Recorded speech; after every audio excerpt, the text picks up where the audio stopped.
Ladies and gentlemen, welcome to the FCS Tour Lansing. The action just starting behind us now. Jared Kleppel, Gerard Ascani. We have a full day of futsal today, Gerard. Full day, all day futsal.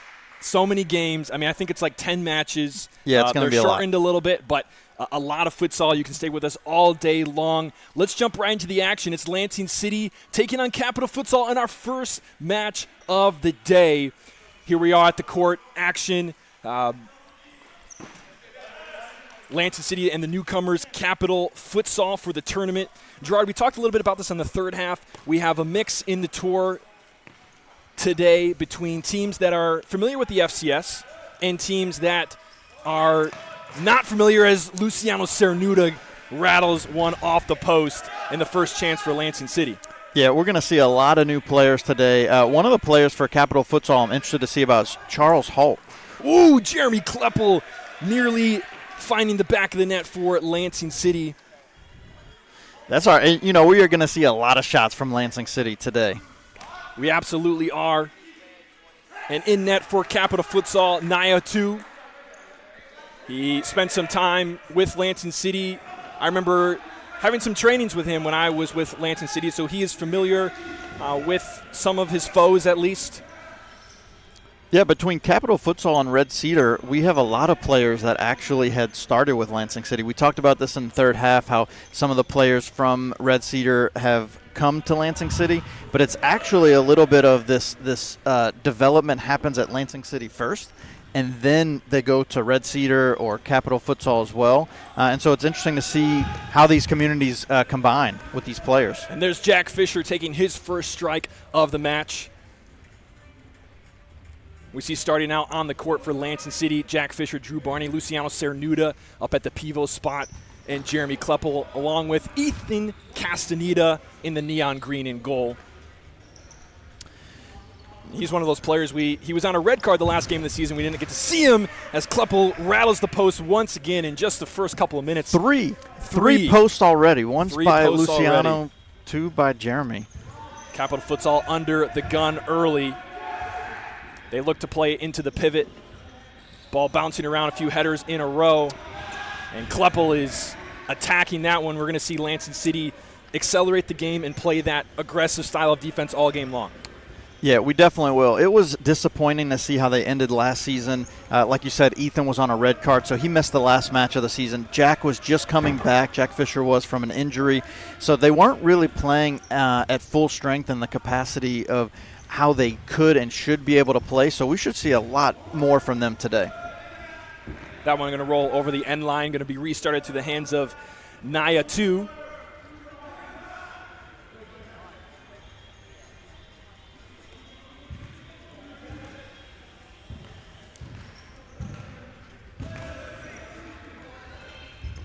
Luciano with a toe poke, follow up. Drew Barney not quite there. And apologies at home. Right now we are working through some issues with the scoreboard. We want to make sure to get that up. Right now it is 21 minutes in. We're at 21, so we're using a 25-minute clock for each half, and it will be a rolling clock, so it will not stop. Typically in futsal, when the ball goes out of play, the clock stops. But today, in all of these matches, 25-minute rolling clock. So game's a little bit shorter. 1 hour time slots for each game. 25-minute running clock, small halftime break, and a small break in between games. Games all day with just a couple of breaks throughout the day. But this is the place to be if you're looking for futsal action on a nice late spring Saturday morning here in Lansing, Michigan.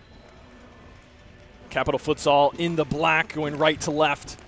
Looking up the line, back to goal is number 3, Miles Telemak. He looks for a ball up the court to Jarrett Gill. A lot of new names that are not familiar to the league here for Capital Futsal. Yeah, a lot of new names, but a lot of these players are from the region, so they're pretty close to Lansing. So, you know, we might not have seen them in the FCS, but they definitely play in the area.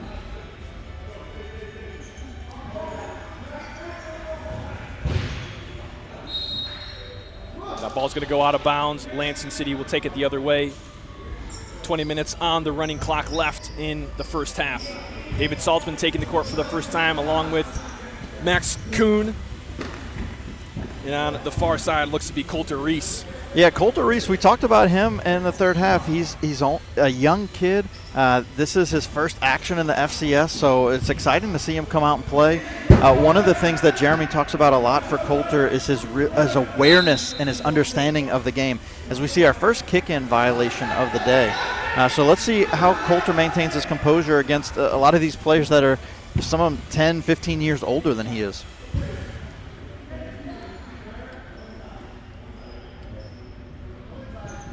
Here is Kleppel going down the far side, just barely missing the goal.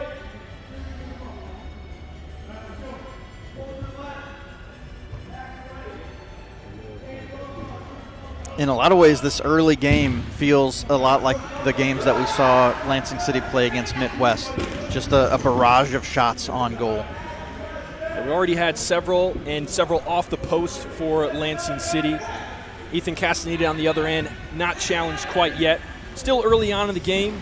It's going to take a little bit to adjust to what the timing feels like with this 25-minute clock, because on the scoreboard you look up, it's been 7 minutes gone, but of course, game time much less than that in a typical futsal game.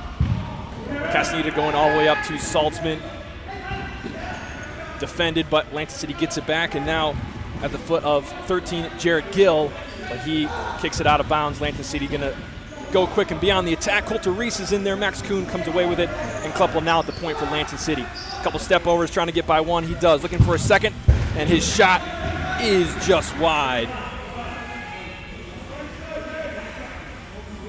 He has no problem creating space for himself. It's one of the testaments to what Jeremy does the best, is create space and opportunities for him to get that shot off.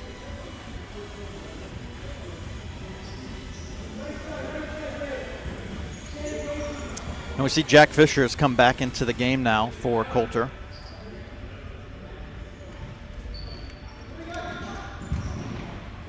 It's just a couple minutes there that Coulter put in his first shift, but, you know, comes in, no real mistakes. He had the one pass that went out of play, lost possession, but it's one of the things that Jeremy talks about a lot about with his team is he wants them to make mistakes out here and to make mistakes they can learn from. And Saltzman with a toe poke follow-up, the double save from Naya, too. Already facing a couple of shots. You talk about Coulter Reese. That's one of the things that we want to highlight in the whole tour is we have a hard tackle from Kleppel. Clean there as a Capital Futsal player hits the deck. Coulter Reese, he's one of the players that, you know, I think one of the things we're going to see in the FCS Tour today is new players we haven't seen before, and also the possibility of young players like Coulter, who, I mean, he's still in high school, I believe. Yep. And he is getting his opportunity at first, you know, FCS action today in the FCS Tour. Well, speaking of players in high school, so not only Coulter, we have Luciano, Jack Fisher, Drew Barney. They're all in high school still, too. Yeah. So it's hard to remember that, how young these players are, but there is so much young talent on this Lansing City team. We'll see what Capital Futsal brings on the other end. Looks like they have their starting lineup back in. David Riley's out there. Luciano is going to put one in. Oh! Jack Fisher on the follow, rattling the back of the net. Lansing City up by one. What a opportunity off that volley. Jack Fisher, wow, the ability to maintain the control of his body to adjust while that ball's in the air. Just incredible. Volleying it right off into the back of the net. Goal number one goes for Lansing City. And you got to give some credit to Luciano there, too, putting that shot on target. He just fires it in there so hard that there's nothing that Nayahatu could do about that. Just deflect it and hope for the best.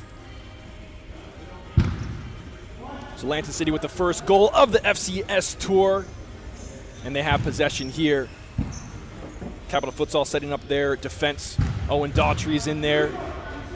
I believe that's a name that we saw for Detroit Imperial at times. We did see him. He doesn't look familiar, and so I don't think we saw a lot of play time from him for the season, but the name itself was definitely on our score sheet a few times last season. So we're seeing him out there.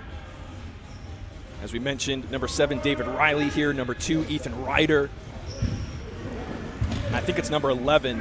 Is that number 11 in the back? Or no, it's number 10. That's Charles Holt again. Yep, and he's the one that has put this team together. He did. Yeah, Charles put this team together. He also plays outdoor for Flint City. At least he did at some point. And so one of the things, those staying in tune with all things Lansing City, Lansing City plays in USL2 with Flint City as well.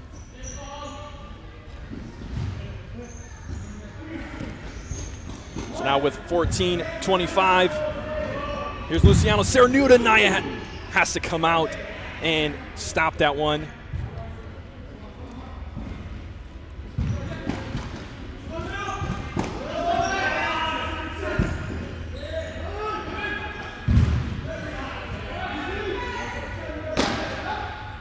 Now Capital Futsal looking for their own attack. Charles Holt here. Lansing City playing that high press defense, but now here's a turn. Castaneda challenges. But the best try of the day so far for Capital Futsal coming from Ethan Ryder on the turn, looking for the left foot strike. Wasn't quite there. Now here comes Kleppel screaming into the attacking half. His shot is blocked. Lansing City will have a corner.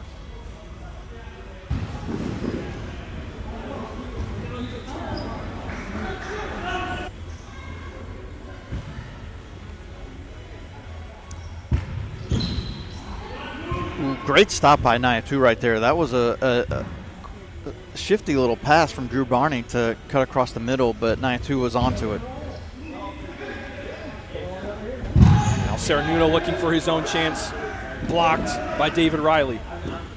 Here's Holt with a little chip back into Riley, looking for the ball to the corner, and Castaneda meets Holt.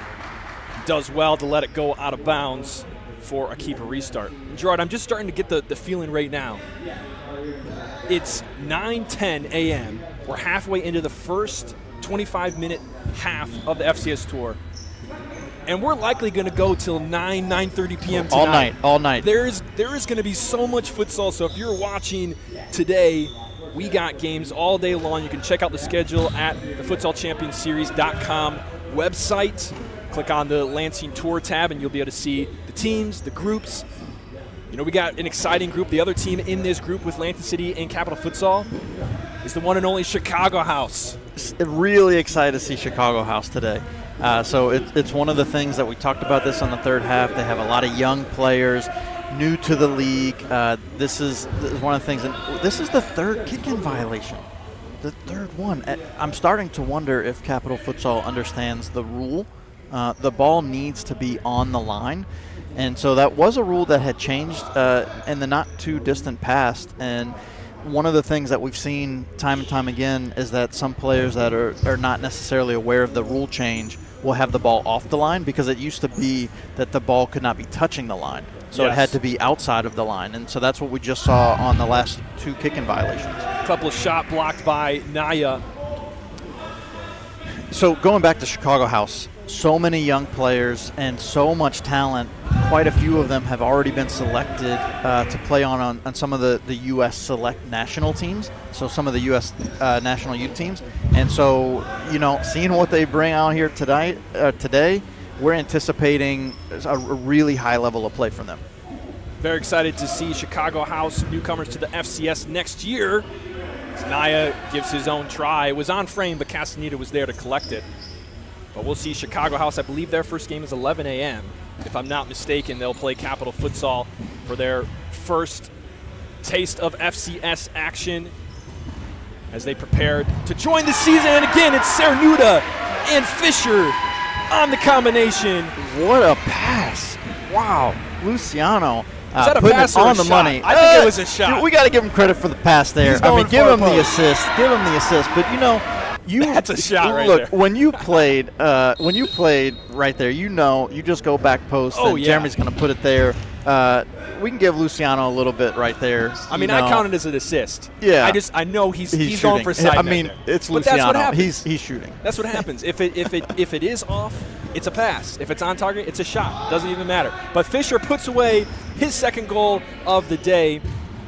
And Lansing City have two now. Capital Futsal find themselves in an early hole here with 10 minutes to go on our running clock. Fisher has a knack for just finding that space behind the defense and understanding where to be on that back post, because it's not just being on the back post, but it's really putting your body in a position to be able to hit that ball into the net. So that was one of the ways that you got most of your goals. Back post. How can you be successful there? Oh, here's a shot. It's going to bounce off the far post, and it's in for Capital Futsal. That's number 12. Is that Eric? We don't have a 12 we don't on have our, a 12. on our sheet. We have an 11. So maybe it's him. It's so Eric Carey. Eric Carey. We are going to – okay, perfect. So Eric Carey comes away with goal number 1 for Capital Futsal. And he halves the deficit. We're down by just a single goal now.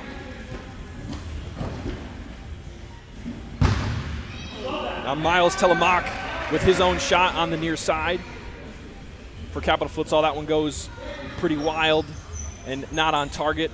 And we're going to see our first action from Raziel Santoyo, a new goalkeeper for Lansing City in the neon green. You know, Raziel was rostered for Lansing City last year, but we never got to see him in action. This is his first time he's stepping on the court in the FCS for Lansing City. Drew Barney, Luciano Cernuda trying to find Saltzman at the back. It's going to come all the way to Santoyo. So very interested to see, and I think this is another thing, Gerard. We talked about some of the new and young players, but I think also just new faces on new teams and old teams like this. And we talked about in the third half how Jenga has some new players, as well as Naya has to come up to thwart that attack from Kleppel. 2v keeper handled well by the aggressive play of Naya. It was really good awareness to come out when he did to stop that attack. Kleppel loses that one. Capital Futsal is just going to let it go out of bounds. Here's Jarrett Gill looking up to Telemak, and he maintains possession. Cody Bogart on the ball as well. High press from Lansing City. That's going to be probably one of the biggest tests for a team like Capital Futsal, is how do you handle the high press and the aggressive defensive attack. I mean, attack on defense. It's a funny way to say it, but, you know, Lansing City does it. Olay does it. You know, I think all the good teams, you know, they have the moments where they do it, and if you're able to and you have the stamina and you have the capacity as far as players and fitness goes, you know, it's typically the best way to play to minimize the amount of time that the opposing team has on the ball, and it's a really big test. It is, and it's really limiting Capital Futsal's ability to create any offense. So the shots that they have created, the goal that they made, it's all coming in transition, quick breakdowns. Whoa! The iPad gets smacked. Whoa! We're safe, though. We're safe. We're safe. That's the first time we've had an electronic device get smacked directly. It is the first time. But you know what? This stuff is really durable. Really durable. I just heard Barkley come out right there. It's really durable.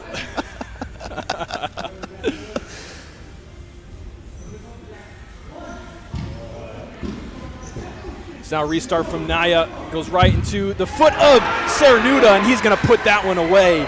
He's been at the beginning of each goal, and this time he puts it away for Lansing City. And, you know, we just talked about Naya, too, and having great awareness of how to come out and shut down the attack from Jeremy Klepper, but he chose to come out there and did not stop it. Luciano was able to deke him and get it in. Oh, Drew Barney looking to add his name to the goal sheet.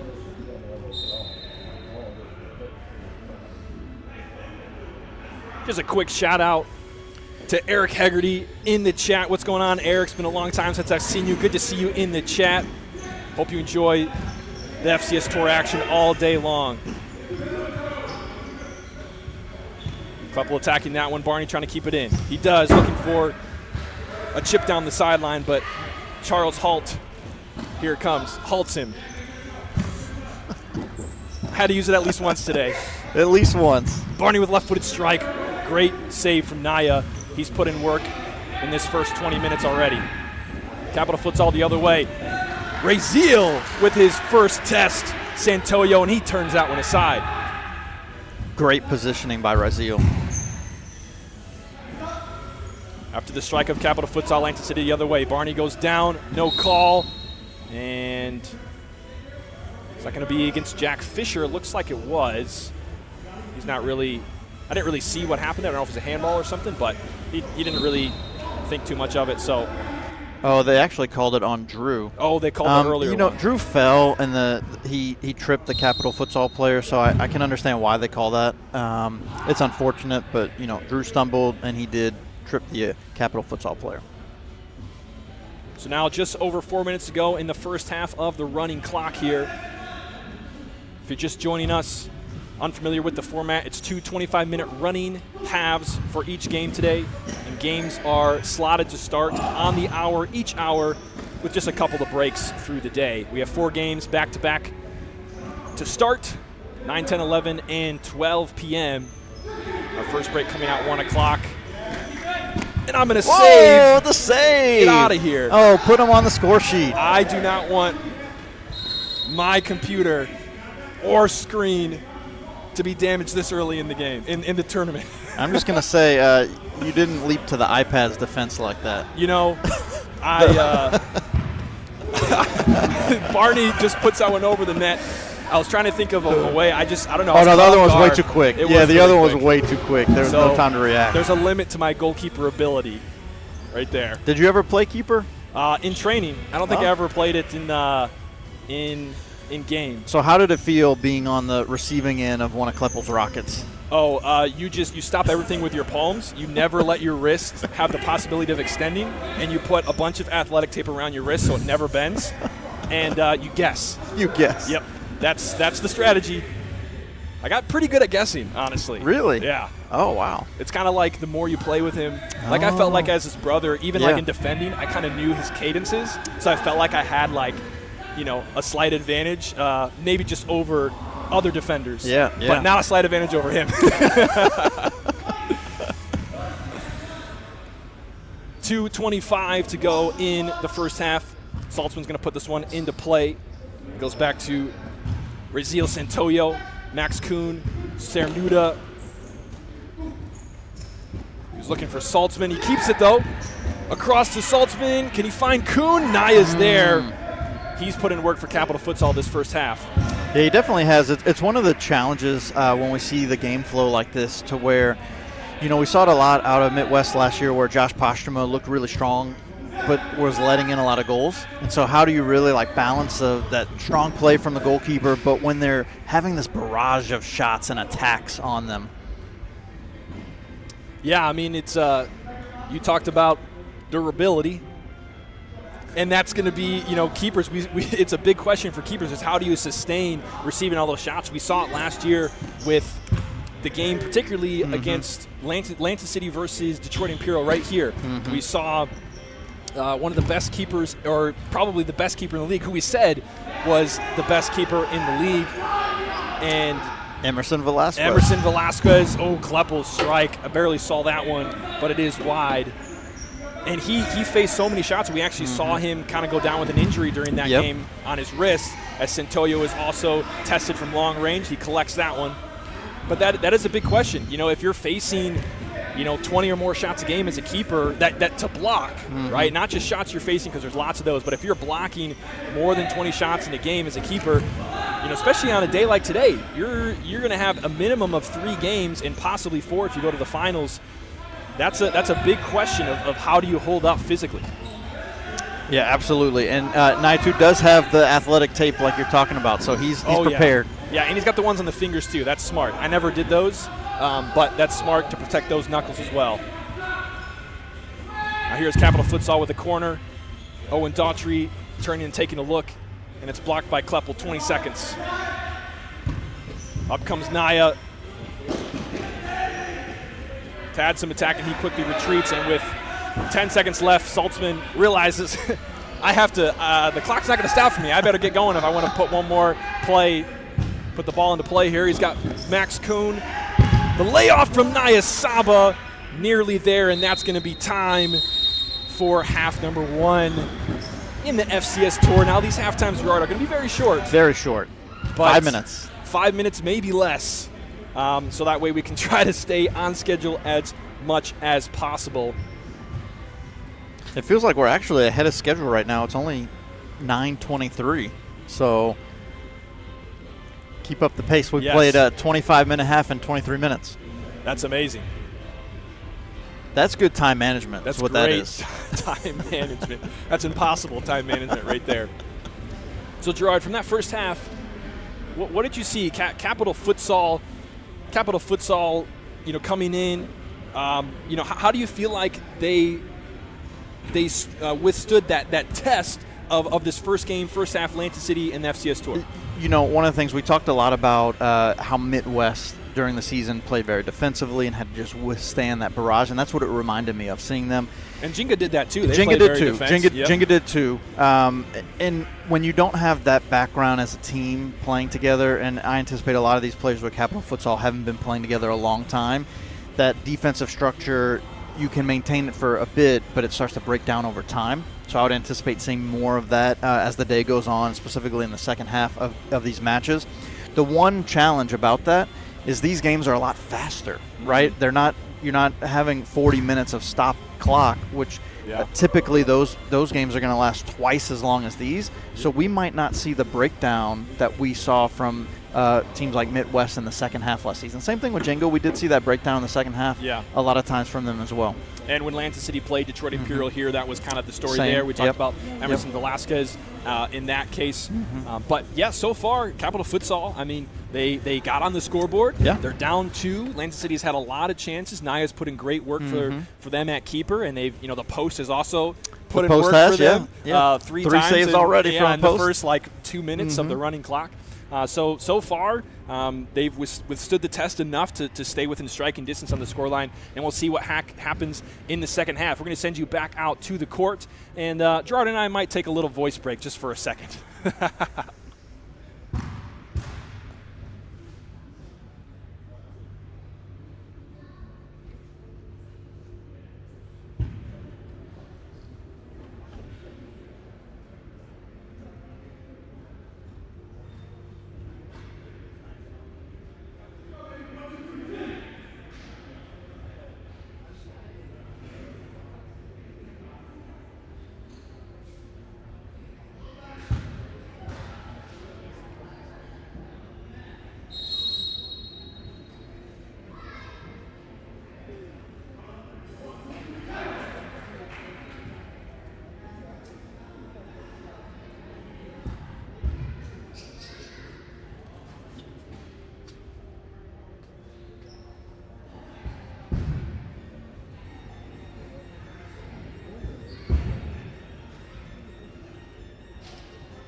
Ladies and gentlemen, it is the second half of the first game of the FCS Tour, Lansing City Capital Futsal. Wow, we're going to have futsal all day long. This is just game number 1. Right out of the gate, we're seeing Lansing City with a set-piece chance. Saltzman over it. He was looking for Naya Saba near the far post. So far, Lansing City up by 2 goals, score of 3-1 against Capital Futsal. Raziel Santoyo still in net for Lansing City. Nyasawa, Max Kuhn, David Saltzman, and Alessandro Blanco seeing his first action of the day today for Lansing City, Gerard. Yeah, Sandro is somebody that came on late for Lansing City last year. One of the things that was really great to see out of him was really high-level technical skill. And so as he integrates into this team more, understands how they play, it'll be really interesting to see how his technical skill can shine. Capital Futsal on the attack now. Alessandro, commonly known as Sandro Blanco, heads that one away, and now Capital Futsal put the ball in their own half under heavy pressure. Miles Telemak able to stay with it. Cody Bogart putting the ball in. Max Kuhn is there. Blanco is going to commit the first foul of the half. That one goes against Lansing City. Cody Bogart puts it into play down the line, looking for Eric Carey, but it's not there for him. Santoyo to put it back into play. 22-22 on the running clock here in the second half of the first game in the FCS Tour. Goalkeeper Nayatu going up to the pivot. Here's Telemak trying to turn. He faces a double from Lansing City. He's able to stay with it for a moment, but Fisher hits it out of bounds, and it'll be a kick in for Capital Futsal.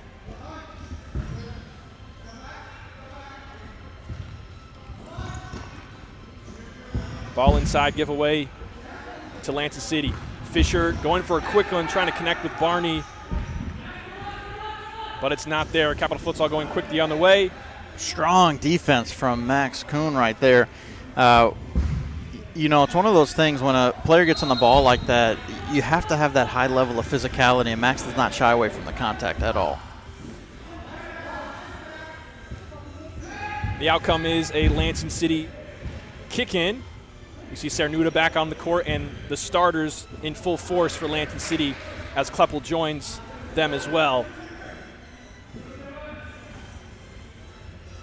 For Capital Futsal, Eric Carey with the ball now, looking for Owen Daughtry. He's got his back to goal with a turn, able to get some space, but Cernuda's there, and his shorts get pulled, and that's going to be a for sure yellow for Owen Daughtry, and he doesn't have the plastic with him, I think.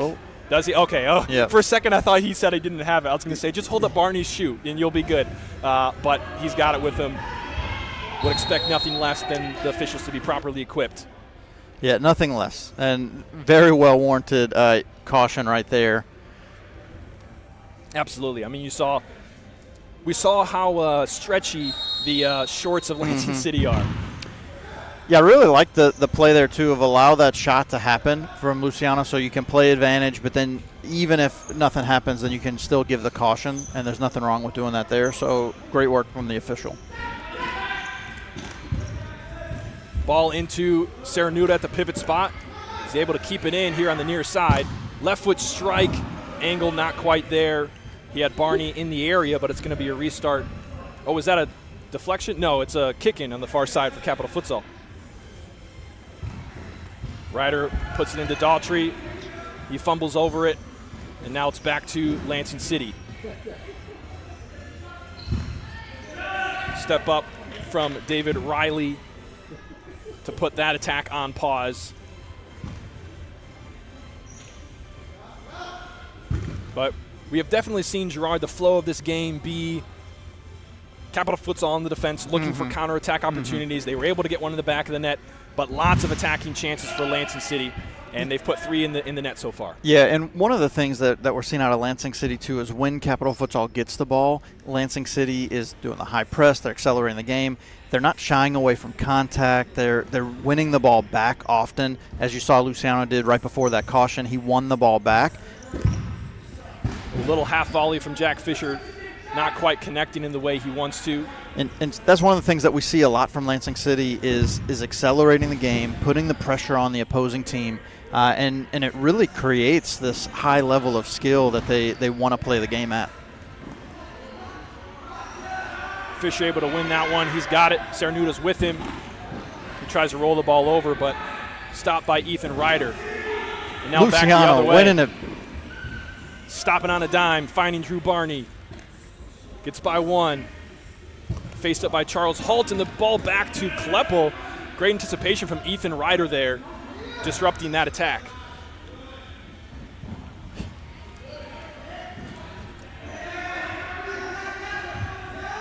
Again, solid defense from Lansing City to win that ball back. How did they not get a shot off? And Drew Barney with a shot on goal, Nia too. Great save. Nia continuing to put in the work for Capital Futsal. And I think you said it right at half, Gerard. The real test for Capital Futsal is going to be their longevity in the game today. Not only as this game goes on, but in the tournament. As the tournament goes on, you know, we've seen teams in similar situations. We have a strike. Ethan Ryder putting that ball in a dangerous place. And Raziel Santoyo, he's shown good for great so far for Lansing City. He has. He's looked good, looked sharp in goal. Oh, this ball, Cernuda. Did it go out? Oh, it did go out, says the so referee. Close. But you got to give credit to Luciano. Once again, he won the ball back. That's one of the things I'm noticing from him. So throughout all of last season, he was this incredible offensive threat. He actually led the league that he played in outdoor in goals. I think it was the MLS Next level. And he's somebody that always has the firepower, always brings the offensive work. But his defensive work rate today is outstanding. He's certainly been putting in the effort, and that's something that we expect to see from Lansing City. You know, from every player that steps onto the court is that 100% effort.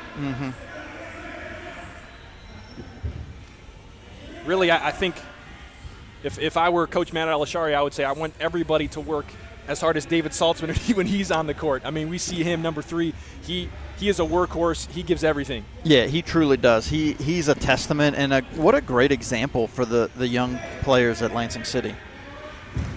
Eric Carey looking up the floor.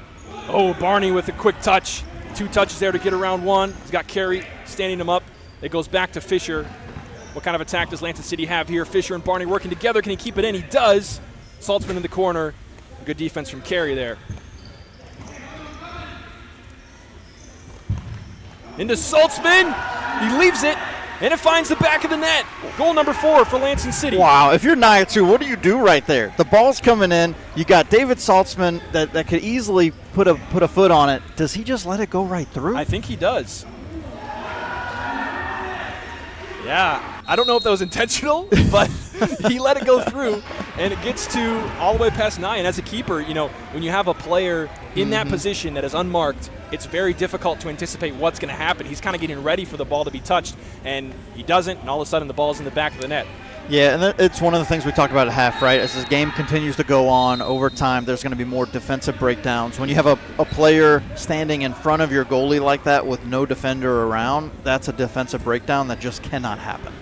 So 4-1 Lansing City, 15-15 to go in this game. A running clock. And under pressure, Eric Carey wins it for Capital Futsal in another one of those situations. Ball getting deflected there, nearly finding the back of the net. Capital Futsal will take a corner. Trying to go right in. It's blocked by Nia Saba, and they will essentially have a second corner. This one gets by the first line of defense into Blanco. And then Nia Saba cleans it up. Here's Max Kuhn trying to keep it in. He does. And defense screaming back. It's Jarrett Gill for Capital Futsal.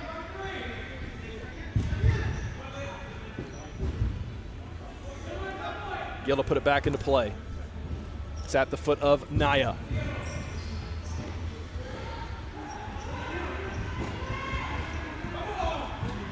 How can Capital Futsal deal with the high press, accelerated pace of defense for Lansing City?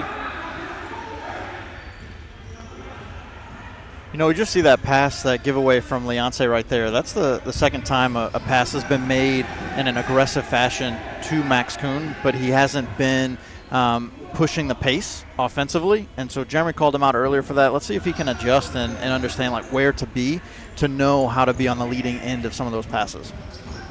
Starters about all back on for Lansing City. Cernuda taking this one down the sideline. seemed a little bit upset with how that one got away from him. And it'll be Capital Futsal deep in their own zone. Daughtry chooses to go long. It's in the possession of City now. Here's Sandro Blanco facing the double. He's going to retain possession for Lansing City. You know, at some point we have to have the conversation. Eric Carey, is he related? Jim Carey? You think he's as funny? I think, isn't that spelled differently? It is. Yeah, you know, it is. But for the viewers at home, they can't see it, so, you know. And this is the level that we know some of these players right now, as we're asking about their relation to some celebrities whose names are spelled a little bit different. But we're hoping as the day goes on, we'll get to know these players more and more. Here's Jack Fisher looking for Barney on the far side. That one's going to trickle out of play. Lansing City with the kick in. Only one goal in this second half so far from Lansing City. As I say it, Saranuda turns and looks at me and says, 2. Yeah, you know, he's somebody on the ball so quick. He can put the ball into the back of the net. He just turns and fires on that one. See if we have a replay right here. Yeah, finding that back post. Wow. And look, Jack Fisher was there again. So, like you said, you know, if it goes wide, Jack Fisher's in place. So, once again, another shot. This one finds the back of the net. And Fisher trying to find his hat trick just off the mark a little bit. Will be restarted by Naya. That goal from Saranuda puts Lansing City up to a margin of 4. A score 5-1. Saranuda, can he put another one in? Off the lob and the half volley, the chip to himself, but Naya is there. Lansing City in another dangerous position. And Naya with another great save. Luciano's going for the golden boot today. No doubt about that. Golden boot. Well, does he have 2? He has 2 already. He has 2, and he had 2 that, I mean, you that could Fisher say 2 assists. Yeah, he's got 2 assists. Yeah. 1 off the deflection, 1 a true assist. Certainly the leader there as Klepel's shot is blocked. Trying to go quick as Capital Futsal, but Fisher with the heads-up play, heading it away.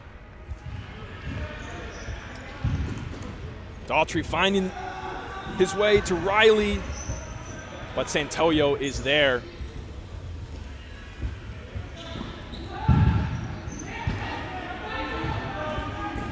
You can see Lansing City now in another dangerous position. Saranuda with a toe poke. It's going to be blocked by David Riley. That's one of the key factors that you can see as this game has gone on. Lansing City's had more and more opportunities, like between the 10-meter area and the penalty arc. They're getting the ball with time in those areas with 3 defenders kind of dropping back. And that's one of the reasons why Naya has been under such a barrage in this game. A 1-2 causes Santoyo to have to come up. Good composure on the ball, though, to make the pass instead of just kicking away, so they maintain possession. That was one of the things that we saw Lansing City struggle with at the goalkeeper position was playing with your feet. Particularly Conrad Gonzalez had some troubles with that and giving away some goals. So to see a new keeper in net for Lansing City that has that composure on the ball, you got to love that for the Lansing City side.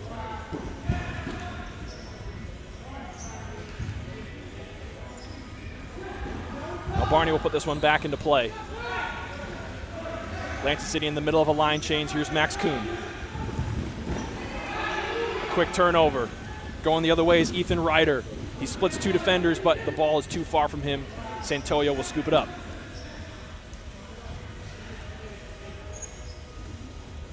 Now Saranuda with a 1v1, gets some space inside. His shot takes a deflection, and Naya has to reach out for it. I think he got a touch, and it will be a Lansing City corner. Yeah, how easy is it for Luciano? You know, it made me think of like that Jeremy Klepel move right there, moving in, shot on goal from outside the arc. Ryder and Daughtry now with David Riley trying to counter, but Lansing City gets back quick. Strike from Ethan Ryder blocked. With 9 minutes to go, Capital Futsal in the attacking half in possession. What can they do here with it? Daughtry looking for the inside and overshoots his mark. You know, one of the things I'm feeling in this match right here is the the growth of Luciano. So last season, a lot of his offensive attacking prowess came off of the receiving end of Jeremy Kleppel. Now here's Max Kuhn. Can he find the back of the net? No. The post denies him.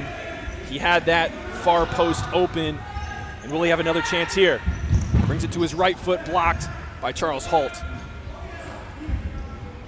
And to see that development out of Luciano, that he's creating all of this offense himself and not necessarily having to rely on other players to create it for him, that's outstanding. And look, we talked about this earlier with Max Kuhn not being in the right position to receive some of those passes. That was an outstanding effort right there to create that opportunity. That's going to be, is that a 4-second call? It was a 4-second call on Lansing City. They took a little too long to put that one back into play. Ethan Ryder working with Miles Telemak here. Gets some space and a strike.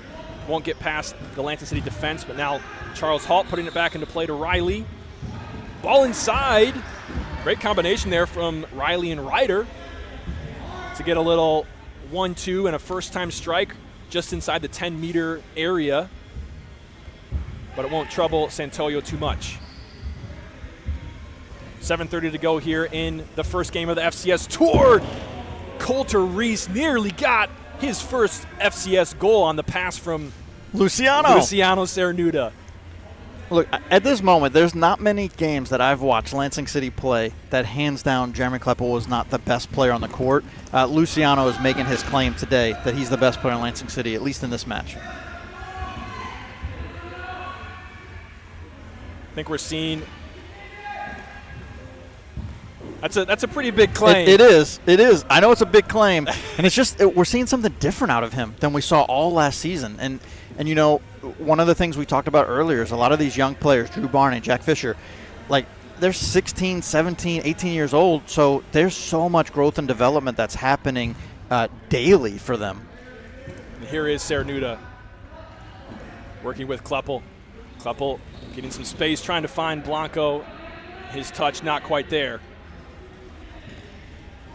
You know, and with that being said, look, we haven't even talked about the Kleppel effect, right? And so we know that plays into it. Kleppel's still getting a lot of shots off, and he's still commanding a lot of defensive attention, so that definitely opens up the court for other players. But it can't go unnoticed, the impact that Luciano's having on this game. Cernuda has had a massive impact on this game. Now here is Jack Fisher, 1v1. Capital Futsal defenders getting back. He dances with it just a bit, not able to go anywhere.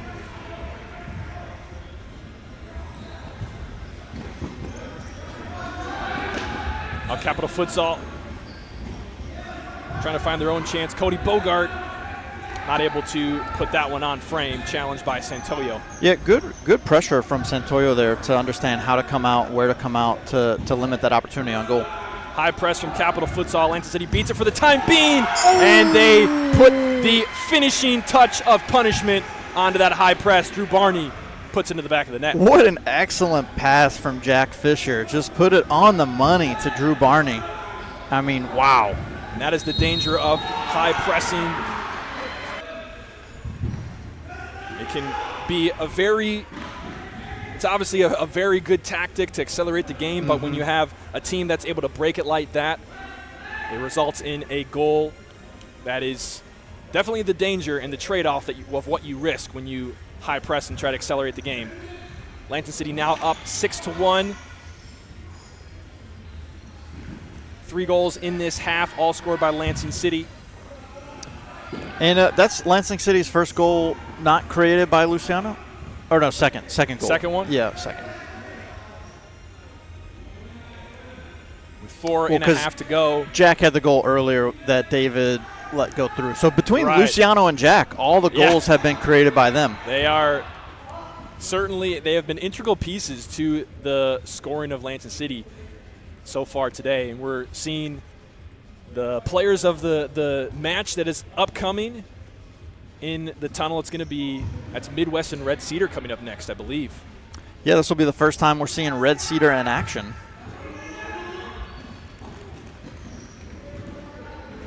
Sandro under heavy pressure, working with Kuhn to get out of there, but the pressure of Capital Futsal pays off. They find themselves down 5 And at this point, Gerard, with 3:45 to go and a running clock, what as Capital Futsal, you know, what are they shooting for at this point with 3.5 to go, down 5?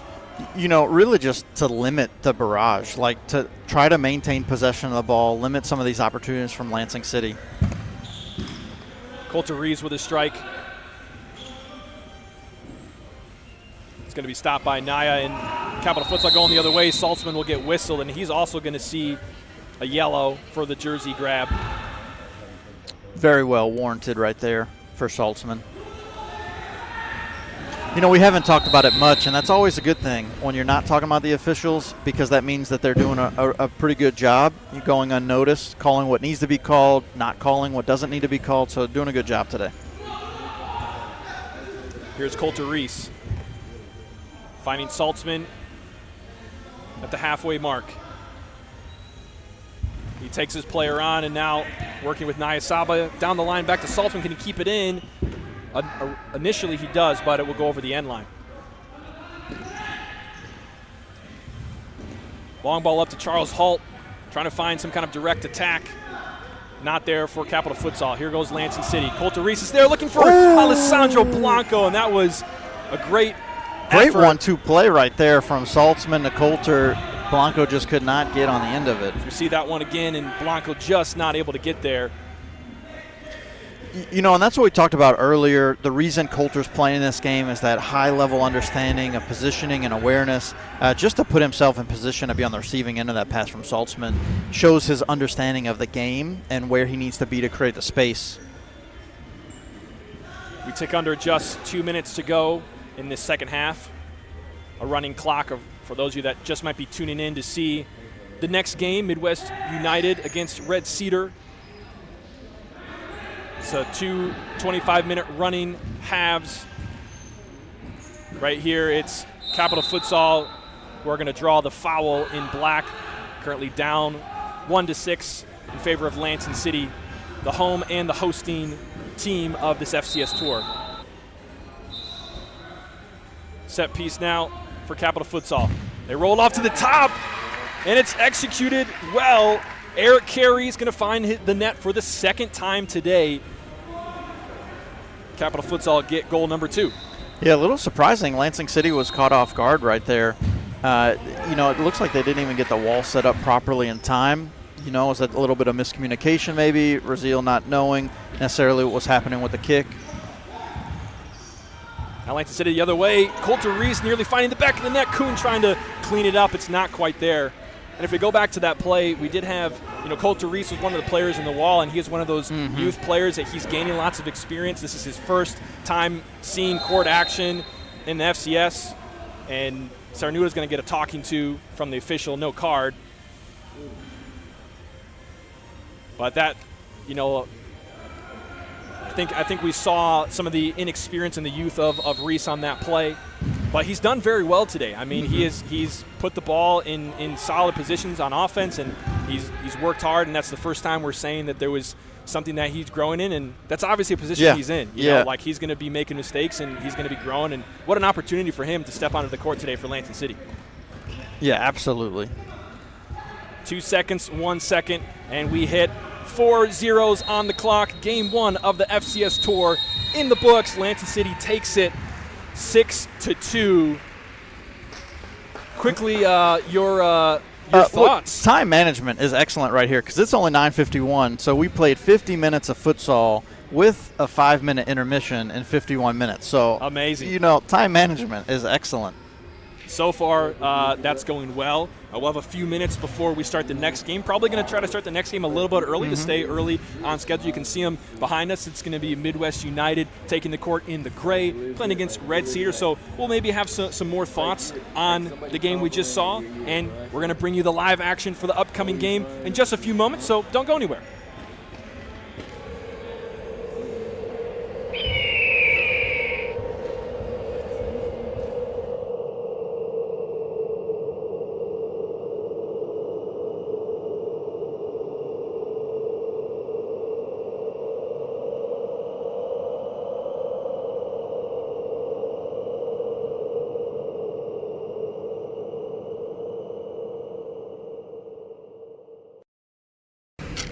Committing a crime so you can try to escape from prison. Bad idea. Going to the pod escape room to play an escape game with your friends.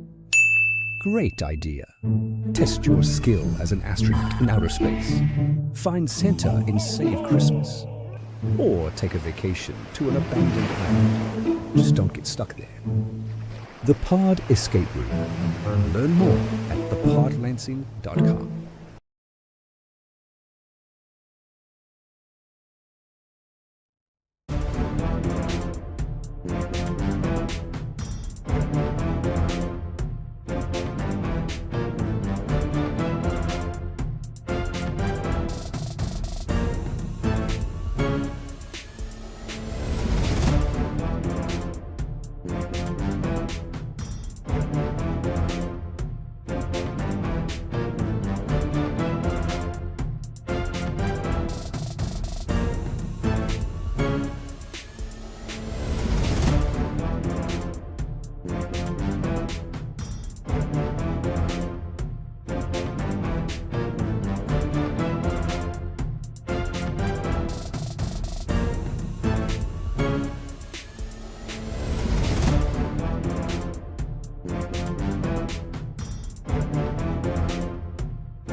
Ladies and gentlemen, welcome back to Lansing, Michigan. We're here at the Lansing City Arena for the FCS Tour. Game number 2, now live. Red Cedar facing off against Midwest United, the FCS 2025 finalists.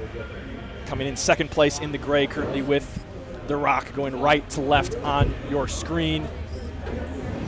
We see some familiar faces for them as well as some new faces for the Grand Rapids Blue, who are currently in gray.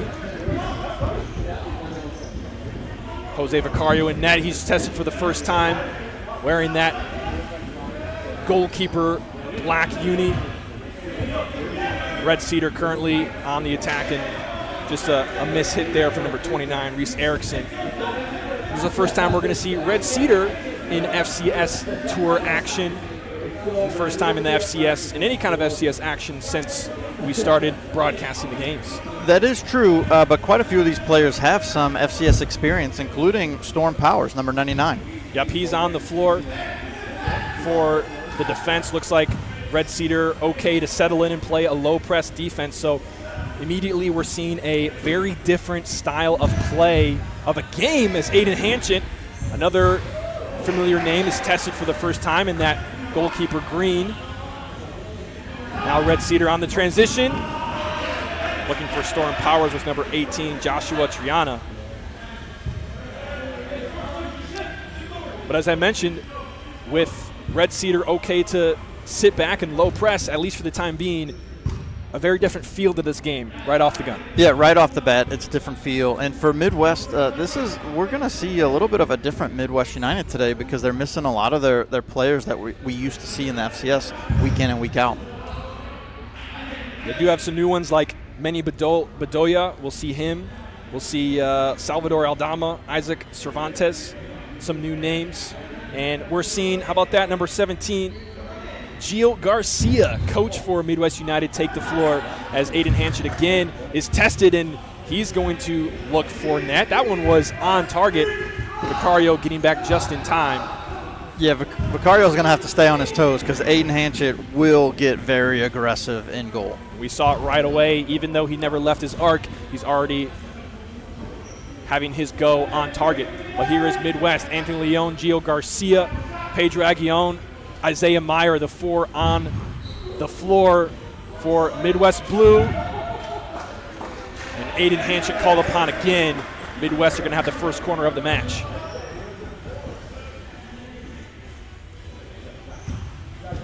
Garcia working with Leon. Leon has a little bit of space, takes a shot, blocked by number 28.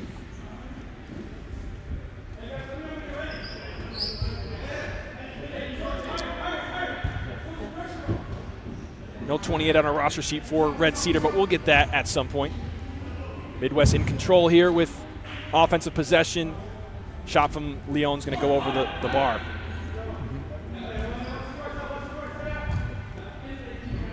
If you're just joining us, we already had one game in the FCS Lansing Tour. The whistle's blown here. I think, is that a second touch on the keeper, I believe. This must be what they're calling, so it'll be an indirect free kick from the top of the arc for Midwest United. And it's funny, just a moment ago I saw some players from the previous game, Capital Futsal, walk in with the most bananas I've ever seen a man carry. And it just points to recovery all day today. I mean, they got a game right after this, I believe.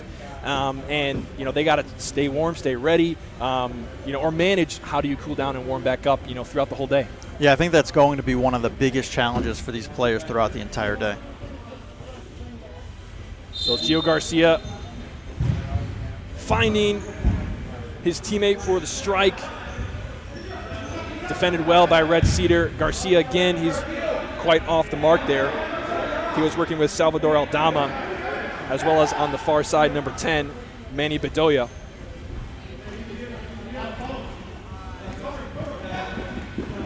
Now down the near sideline is Red Cedar. Is that ball going to stay in? No. So kick in deep in their own territory for Midwest United. Now, the last time we saw Midwest United on this court It was almost exactly 2 months ago when they faced off against Ole Futsal Club in the FCS final. Yeah, and one of the testaments for Midwest United throughout the entire season last year was how deep they were. They continually would have 2-3 solid lines. And today they actually only have 3 bench players. And so when you think about the difference of how they played throughout the season and how deep they were, today is going to be a much different story. And we just talked about how recovery is going to be so important. And so I would anticipate that's going to be a big factor for them as the day goes on. And of course, as deep as they were throughout the season, Ole always deeper still. We saw that all season long for them. One of the main factors that led to the championship victory was just 2 or 3 solid lines every game, and the play never really dropping, as Red Cedar challenging Jose Vicario in a small way there. And now Midwest United coming the other way. Down the sideline is Manny Bedoya.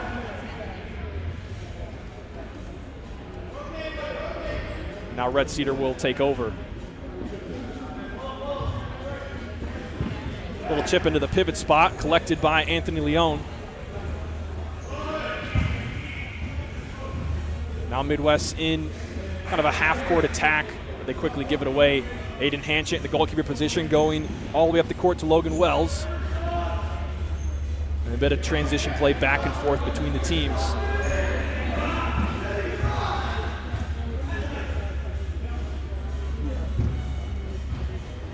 Now here's Gio Garcia, player and coach today for Midwest United.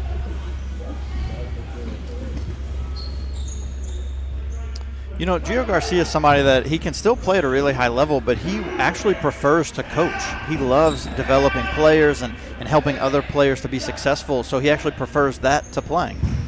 Abdul Khalif working with number 12 on the far side for Red Cedar. Don't see him on our roster sheet yet.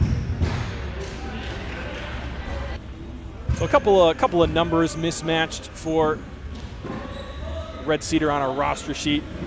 I'm sure we have a lot of futsal games today to get that information correct. So Red Cedar did submit lineups a couple of days in advance, but last night we had a few submissions come through, and it was in the wee hours of the morning, so those have not been updated yet to our official rosters.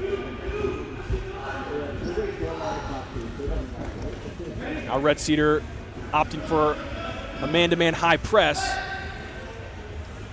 quickly deviating from what they were doing just at the beginning of the game. Ball inside, Garcia at the top of the arc with a turn, got some space. That was an excellent save from Aiden Hanchett. He was pumped about it.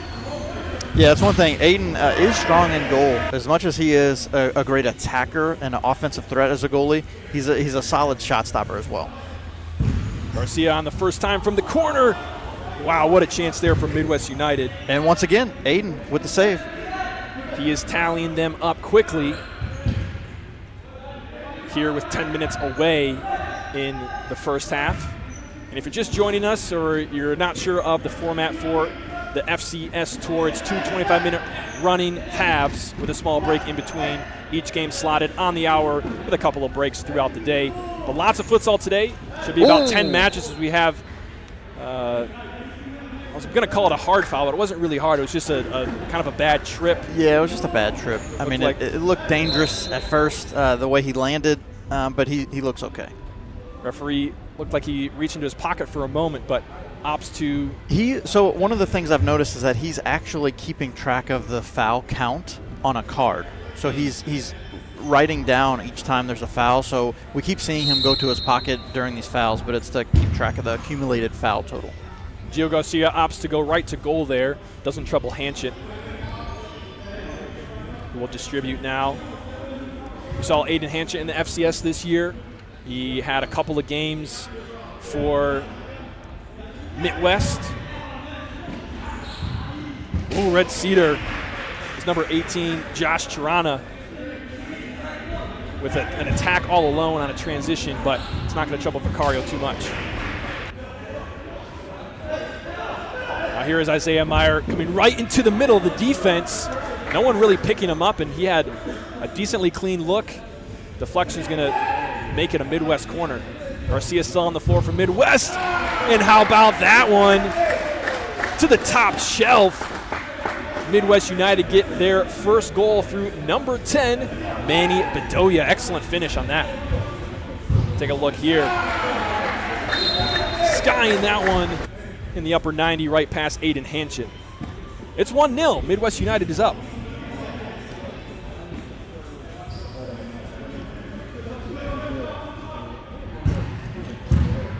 Now Red Cedar looking to respond. They have possession. Midwest creeping up their pressure. Kind of in a medium press. Looks like they're picking up right around the 10-meter mark.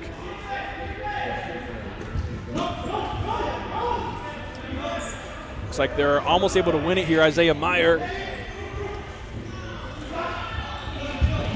Ooh, and Vicario goes to ground for that one, but it's off the mark for number 18, Josh Triana. Also on the floor for Red Cedar, Reese Erickson's out there. Number 11, Abdul Khalif. And currently pressuring the ball, number 4, Sammy Bleck. Oh, now Meyer with a chance. He finds the side net on that transition. Midwest United 2, adding to their advantage. And Isaiah Meyer, he is just so solid all around. He's somebody that Midwest United missed dearly in the final against Olay. And, you know, I anticipate him having a massive impact today. Between him and Anthony Leon, they will be two of the standouts in this FCS Tour.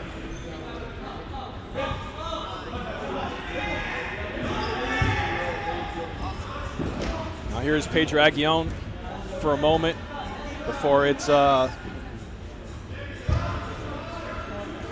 out of bounds by the Red Cedar defense.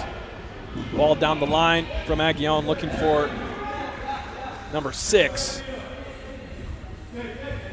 who I know is not Isaiah Meyer because he's wearing number 7. We're still sorting out the numbers that we have on our roster sheets and the numbers that the players put on the back of their jerseys, but Midwest in control for the time being. Here is Gio Garcia. Down the line, defended by Red Cedar, but Midwest are going to retain possession. Correct? Yes. I saw the referee pointing that way. The players did not think so, but play will be stopped, and it will be a Midwest kick deep in Red Cedar territory. Vicario comes up across the half line. He's flying for the time being.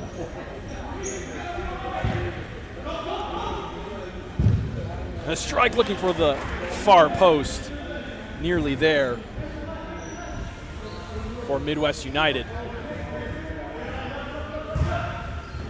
Red Cedar looking to play direct in to the pivot. It's not there. Aguillon ball down the line. Not quite at the same pace as his teammate. One of the benefits of having so many games today is that at some point we will know every player's name and number. Yeah, I think so. I think so. If you're joining us for the second match of the day here on FCS Live, second game of the day and the second game of the FCS Tour in Lansing. Lansing City took the first one by a score of, was it 6-2? 7-2? I think it was 6-2. The first game of the game of the day. And now here with 10 minutes to go in the first half, Midwest are on top. 2-0. This one coming into Hanchett. He's going to go for goal, and his punt is off the mark.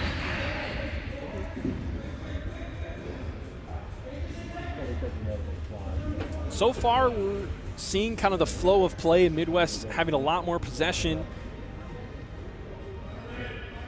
particularly in the offensive half, and Red Cedar, some of their, I don't know if I would call it chances. They haven't really had many chances yet today. Not too much pressure on Vicario. I think he's maybe made a save or two, mostly coming in transition. So similar to what we saw in game number 1. But here's an opportunity. Vicario He's going to have to save that one. Let's see what Red Cedar can do here with an opportunity for an attack in the attacking half. Here's Storm Powers working with Reese Erickson on the far side. They go back to Hanchett. Midwest are content to stay put. Vicario blocks that one. Picked up quickly by Red Cedar, but Vicario will stop it once again. You know, we talked about this quite a lot in the first game, just the comparison between Capital Futsal and Midwest. Being that this team, Red Cedar, has a couple of Midwest players on it, you can see that comparison even more so with them and the way they play. And it goes to right what you're talking about as far as, like, they're not creating a lot of offensive opportunities. They're not maintaining possession. And it's really just sitting back and hunkering down playing defense like Coach Francois from Midwest would talk about. Now we are seeing Red Cedar put a little bit of pressure on, not completely sitting back, but Midwest have able to get quite a lot of possession time in the attacking half so far. Here's Anthony Leon at the point. Ball into Pedro Aguillon in a pivot spot with his back to goal, but now Storm Powers the other way for Red Cedar. Looking for the back post, he finds him. That's number 18, Josh Triana, putting Red Cedar on the board for the first time today.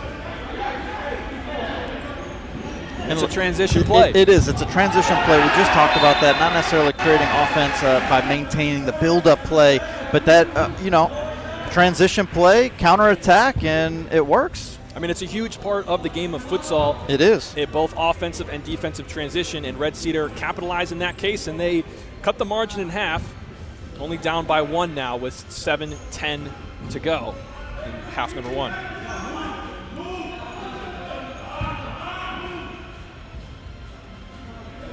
Here's Anthony Leon.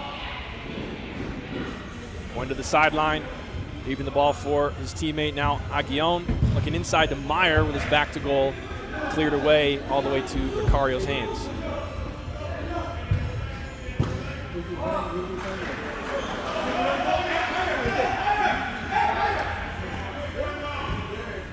Now here comes Aiden Hanchett for Red Cedar over the half line.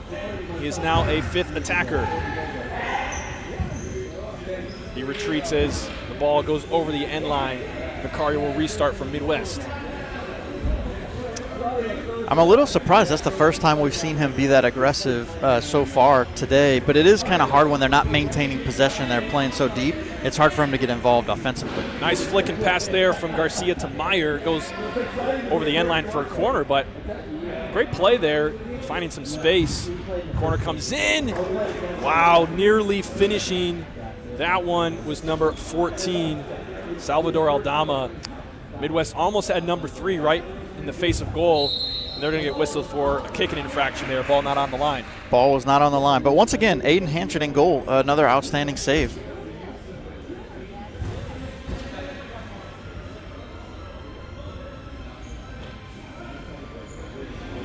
Hanchett with 6 saves already today.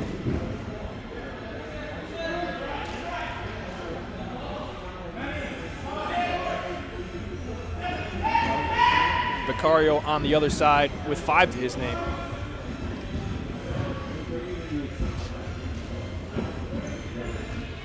Aldama had it for a moment. He lost it. Red Cedar the other way. Look to go quick. They slow it down here.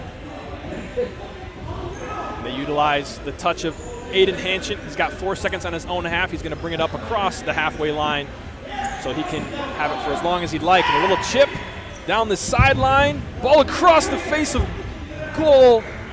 Great defending from great Midwest. Defending right there. You know, is that Manny Bedoya? If he's not right there, that's a for sure goal. He protected the back post. Outstanding defensive awareness. And there were 2 Red Cedar players waiting there. Chance created by Gabe Lennis for Red Cedar on the near side here on the pass on the scoop from Hanchett. So a little glimpse of offensive attack for Red Cedar there.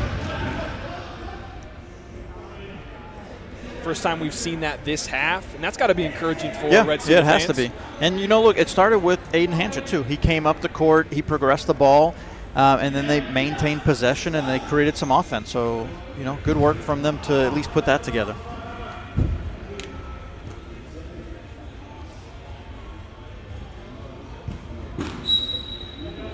And we have another kick-in violation. I think that's 3 in this game alone. It is surprising how many times we saw that in the season. I mean, we're going to see it again right here. Yeah, right here. Right the other way. Yeah, and you can see the confusion right there. So some of these players that are playing in this today are not futsal players. Yeah, they're not futsal players, and it's one of those rules that is very specific to futsal. The ball has to be on the line, and so they're starting with the ball behind the line or outside the line. Garcia with a breakaway, stopped by Hanchett. The follow-up from Meyer, not quite there. Midwest nearly get goal number 3. Long one from Hanchett, looking for Lennis. No connection there. Vicario will restart. Actually, it's a kick in here. Meyer plays it into Garcia, and Garcia, he's been putting in a lot of minutes for Midwest today, and I actually was laughing to myself a little bit ago looking at the benches for both these teams. You got one team with 3 players and one team with triple that about over there. Oh, Vicario, wow. Excellent save. The hand reaching out, denying Gabe Lennis. Once again, just like the positioning by Manny Bedoya, Jose Vicario, the awareness and understanding of how to attack and defend his goal. Wow, outstanding save right there in anticipation of that play. Vicario keeps Midwest on top by a goal. He comes across the half line. Now he's got to retreat. His possession was in question. Will stay with Midwest United. It will. Isaiah Meyer to put it in. Red Cedar making some substitutions. You see Josh Triana, goal scorer, come in. That shot from Meyer goes wide.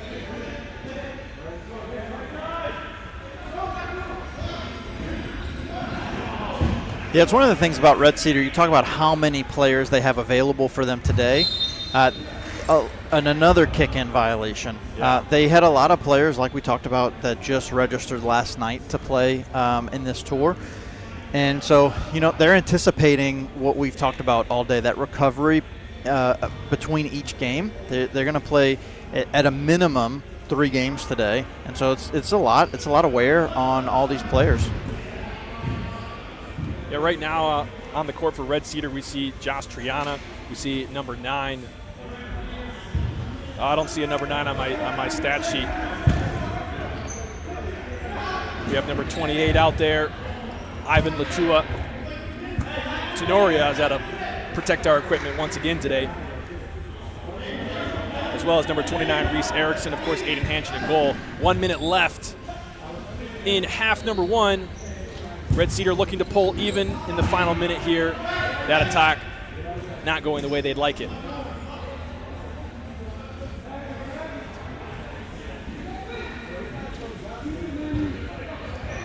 Here's Midwest the other way. Aguillon keeps it in. Working with Bedoya on the far side. He has space to turn. Goes to his left foot. Top of the arc. Strike is blocked. The second one nearly misses the upper 90 of the far post. You get the feeling in these last 15 seconds that either side could put a goal away. Or we could have the final 10 seconds tick off, remaining at 2-1. Ball was not stopped there for that kick-in, and I think that's going to bring us to the end of half number 1. 4 zeros on the clock. That was a weird signal, though, because the signal that he did was an accumulated foul signal. Oh, so maybe I had that wrong, but I thought that's what the call was. It sure looked like it, though, because it looked like they were going to kick it in. So that's the end of half number 1 here. We're going to start back up the second half in just a couple of minutes. We'll keep you here, but Gerard and I will give our voices a quick break, so don't go anywhere. Is the Zoom good on camera 1? I just adjusted it.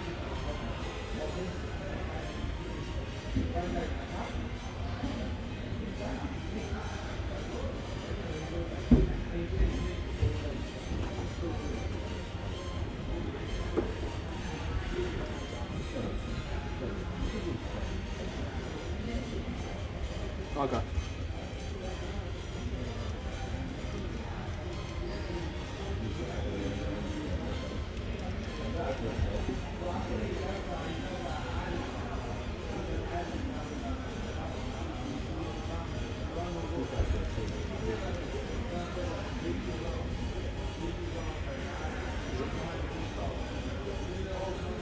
Okay, sounds good. Thank you.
Committing a crime so you can try to escape from prison.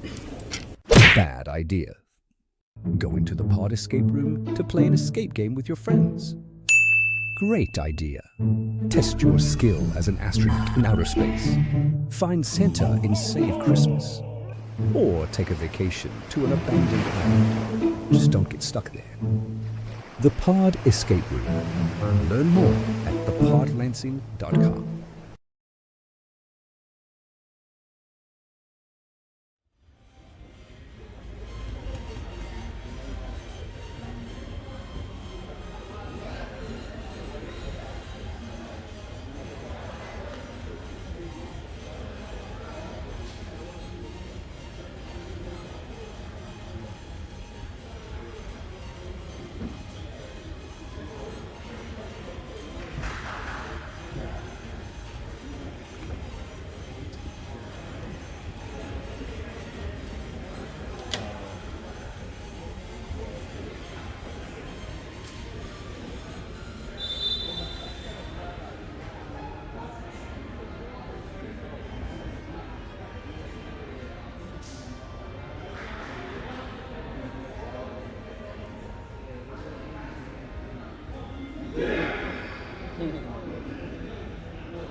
Ladies and gentlemen, welcome back to Lansing City Arena here in Lansing, Michigan for the FCS Tour Lansing. We're right at halftime, about to start the second half for our second game of the day. There's the starting whistle. It's Midwest United taking on Red Cedar. Midwest currently with the advantage by 1, up 2-1. I'm Jared Klepp along with Gerard Ascani. Gerard, what did you see in that first half? You know, one of the biggest things I saw is players getting reacclimated to futsal. So a lot of these players don't only play futsal, they play outdoor soccer as well. And you could see just a lot of the kick-in violations and the pace of play. It's just getting reacclimated. Some of these players might not have played futsal for 2 months since the end of the FCS season. And for Red Cedar, some of them might have been even longer. You know, so getting back into the groove and the swing of things and understanding how to play futsal, because it is a completely different game than soccer. And another challenge that we've seen that will probably be a factor as the day goes on is Midwest United, 3 players on the bench. You know, it's a lot of futsal to play with only 3 guys, and maybe they'll get more guys, you know, for some of the later games. Potentially. I mean, they have more people rostered that didn't show up, so maybe they're coming later today. Maybe they anticipated this match not being that much of a test for them, but it's proving to be a little bit more than they had anticipated. We talked about them being really almost a lock for the finals coming out of this group, But Red Cedar's really putting them to the test so early. Ooh, Anthony Leon nearly misses that one at the back post. I'm sure he wishes he had that one back. Could have added goal number 3 with just a little touch there, but out of his reach. I will say I am a little surprised out of Midwest United so far. They're a team that really, in a lot of ways, challenged Olay for dominance in the FCS. They were consistently one of the best teams in the league. And the way they've shown up so far in the first half, they're missing a lot of players, but we're not seeing the same level of play out of them that we saw throughout the entire season of FCS last year. We'll see how that fluctuates as the day goes on. Aiden Hanchett will restart play here. Goes short to Storm Powers. Powers going up the floor to Latua Tenoria. His pass to Erickson is off the mark. So we talked a little bit about it in the third half a couple days ago, Gerard, but for both these two teams, what do you think the outlook and expectation is for both of them? Let's start with Red Cedar since they have the ball here. Yeah, Red Cedar, again, they just want to play competitive just to show that they're at this level and that they can maintain. Even though Midwest United doesn't have their full roster available to them, it's still going to be a huge testament to what Red Cedar's capable of if they can be competitive in this match and at least make it close. And now on the other side, Isaiah Meyer challenging Aiden Hanchett. He sure has kept the scoreline close. He's been called upon several times today, and he's done well. And we saw that in the FCS season as well. He makes another block at the near post. Yeah, between him and Josh Posthuma from Midwest, they both are really good shot stoppers. So without having that level of play and goal, Midwest let in over 100 goals. They probably would have let in a lot more. And so when you think about the difference now for Midwest United and their approach, we did say one of the things I talked about on third half was that their expectation is to win, to go to the finals and win. That's what determines success for them. And even though they don't have their full roster available today, I still think that that's the case because when you have players like Isaiah Meyer, Anthony Leon, Jose Vicario, their expectation is to win. That's what they came here to do, and anything less than that's going to be a disappointment. They have been in control for the majority of this game. And as much as they've been in control, they're still not putting the ball in the back of the net. And so, control, possession, that's one thing, but the scoreline is what really matters. And Anthony Leon trying his take at adjusting that scoreline. He's had some chances today, and I think he scored one of the goals too, didn't he? No, he did not. No, the goals have come from Isaiah Meyer and Manny Bedoya. But he's desperately trying to get on that. I mean, he had both goals for 2 out of the 3 goals for Midwest United in the final. Oh, Red Cedar with a chance here. Sammy Bleck off the mark. He has it again and goes way off there. Number 15, Logan Wells, was also in the mix. At the back post, Abdul Khalif. He was waiting for it to come to him. It never did. Opportunity there for Red Cedar. Not capitalized on, and now Midwest with it. Going up the line, Garcia can't keep it in.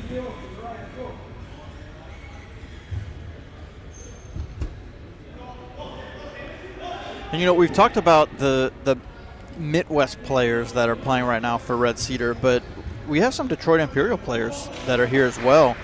So I don't know that we've seen. Is Omar Labiki, have we seen him yet? We have not seen Labiki yet. And we actually saw him, I think we saw him for 1 or 2 games in the season in FCS, and then we didn't see him for the rest of the year. I don't see him over there on the bench, so maybe a player that will be coming later, and that's going to be, with authority, Manny Bedoya, adding goal number 3 for Midwest United and his second goal of the day. Yeah, we haven't seen Manny Bedoya before in the FCS, and he's showing that he deserves a place with this Midwest United team when they're at full health. Saw on the replay there just moments ago, a great touch and finding the back post.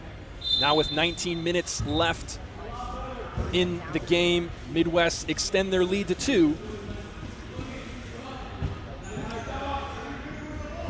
Red Cedar going to have to provide some kind of solid and consistent attack or capitalize on their transition moments to challenge the scoreline. Oh, great ball movement from Midwest United, and Hanchett with the save. Sticky fingers on that one. Yeah, sticky fingers. I mean, for him to not only save it, but to maintain possession, it's one of the things you talked about a lot during the season. Really the hallmarks of a great goalie is not just making the save, but retaining possession. That's certainly one of the trickiest parts as a goalkeeper. He did well there. Another ball coming to the far post for Midwest. Goes wide. Hanchett with the ball at his feet. He goes long to the corner. He's looking for number 15, Logan Wells, but it's out of his reach. Vicario will restart.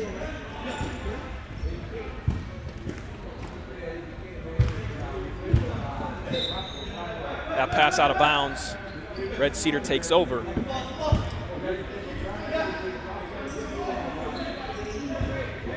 .17.5 to go in the game. The 25-minute running clock counting down.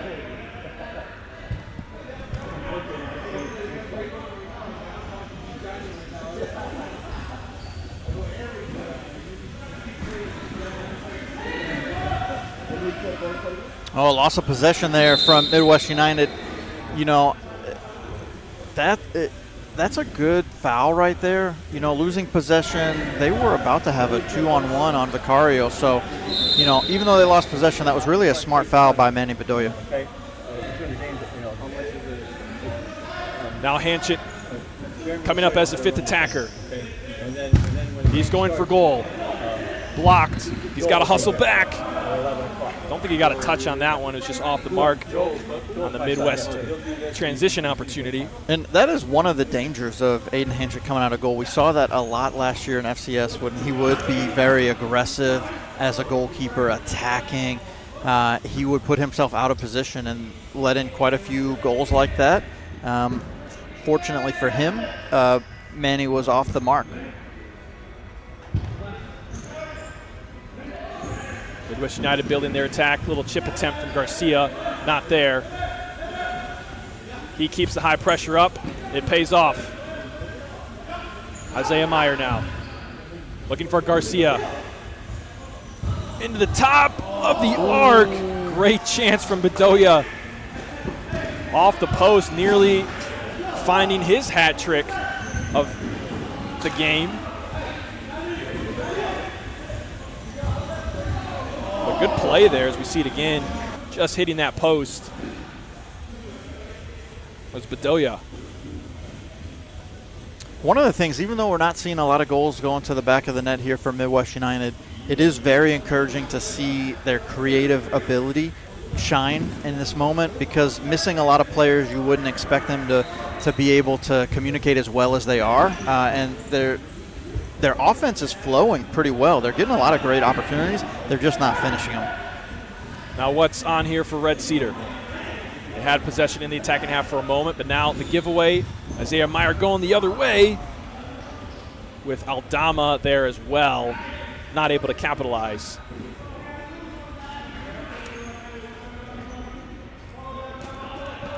Red Cedar goes short. Ball into Saval. Right back to Khalif. He loses it for a moment. Able to keep it in.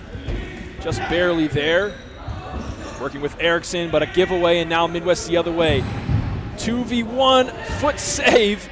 Well done from Aiden Hanchett. That might have been, kind of looked like it might have been out of frame, but here is, wow, Bedoya again coming close.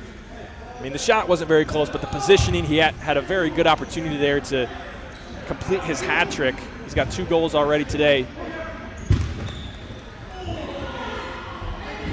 And that, Josh Triana there for Red Cedar. He thought that he could have had a touch on that one as we see the save again from Hanchett. Yeah, Hanchett is really putting in an outstanding effort today.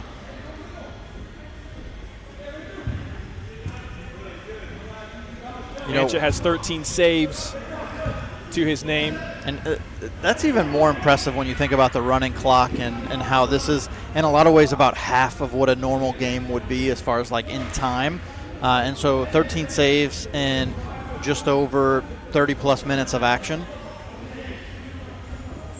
He's faced a lot fair amount of shots from Midwest, and Vicario's going to face it here to Leon, trying to catch Hanchett off his line, but way over the net, and Red Cedar now possessing out of the back. Here's Erickson. He's not able to hang on to it, so Midwest will take over deep in their own territory. Kick in right near the corner. It's a little bit surprising to not see Anthony Leon try to possess the ball there and attack on goal. He had a 1v keeper if he just possesses and dribbles, and he's somebody that I would think 10 times out of 10 would beat just about any goalie in this league 1v1. Here is Isaiah Meyer, 1v1, finds the double team on the inside. Midwest retained possession all the way back, swung to the other side. Leon loses it. Collected by Erickson. Goes back to Hanchett. Red Cedar gets some kind of formation. Hanchett's got to get rid of it. Nearing the end of that 4-second count. It goes to Midwest.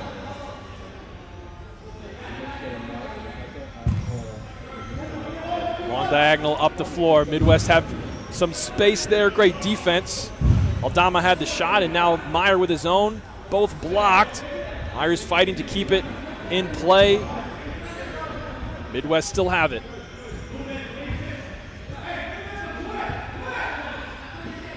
Isaac Cervantes giving it away there. Red Cedar the other way in a transition moment. Storm Powers and Khalif working together. They give it away. Now Isaiah Meyer with Cervantes, nearly an own goal from Jimmy Saval. Hanchett handles it, though.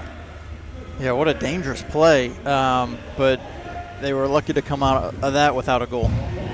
Ooh, Isaac Cervantes going to want that one back.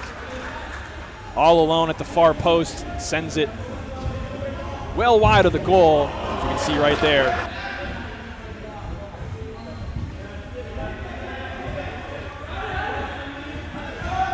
Midwest putting high pressure. Can they win it?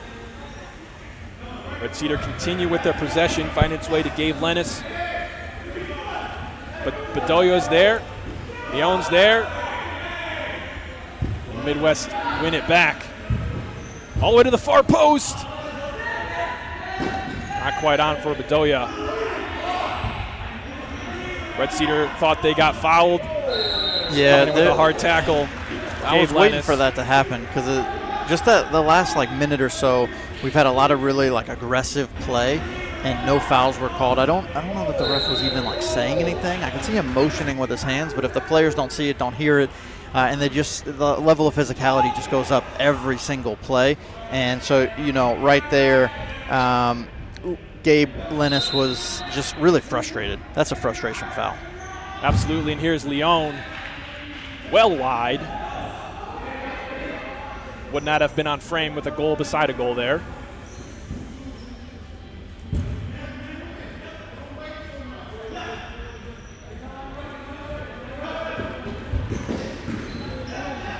Wells able to keep with it. It's a 3v2. Midwest get a touch, and now possession. Bedoya and Garcia. Garcia with space. Oh, his ball across net. Not quite there for Salvador Aldama. Wow, Midwest come close yet again. Just couldn't quite see it as it came across the face of goal.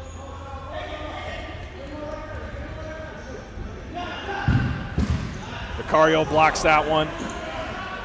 The long shot coming from Storm Powers. Midwest trying to go quick the other way. The pass is over the head of Aldama.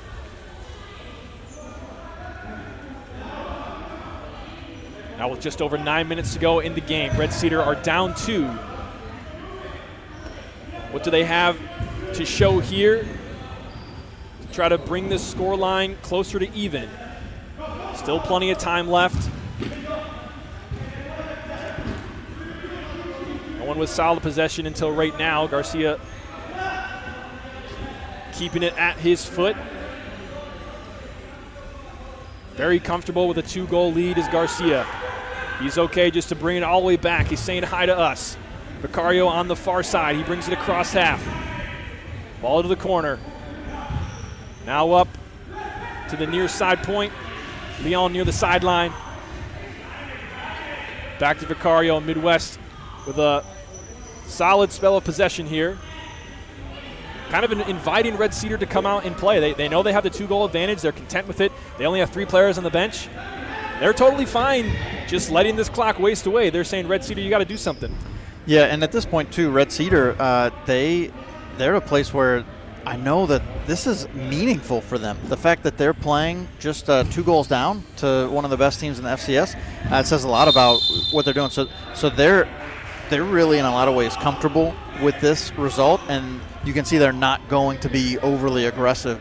You have to wonder, too, like, what were they thinking coming into this? Was there anticipation to win this, or was it just the show that they can play and that they can hang with these teams? Second touch called on Vicario there as he was on the defending half and he received his last pass, but the advantage for Red Cedar quickly goes away as now Midwest cross half court. Looking for the back post. Oh, actually, that was near post, and it takes a deflection off of Aiden Hanchett, back of the net. What you thought was going to be a fairly routine save for Hanchett. It's goal number 4 for Midwest. Yeah, it looks like it caught him off guard because, those are all the shots that we think are going to go far post, but sneaks it in there near post, and it should have been an easy save, but a lot of these shots we see go to that far post, so it's almost like he was anticipating that coming, and it just didn't come. Clearly disappointed with the result and his effort on that one. We saw in the replay he put his head down and kind of smacking the floor a little bit. Disappointed with how he performed in that case. And you do have to think that's one of the really the approaches that Red Cedar had coming to this, is not getting blown out, not getting really put away in these games, and remaining competitive throughout. It speaks a lot to why they're playing with such a low press and not putting that defensive pressure on, because when you have that difference in skill level, right, difference in connection as a team, and once again, another kick-in violation. The higher press that, or actually not a kick-in violation, just taking it to the wrong spot. The higher press that you put on, it requires a higher level.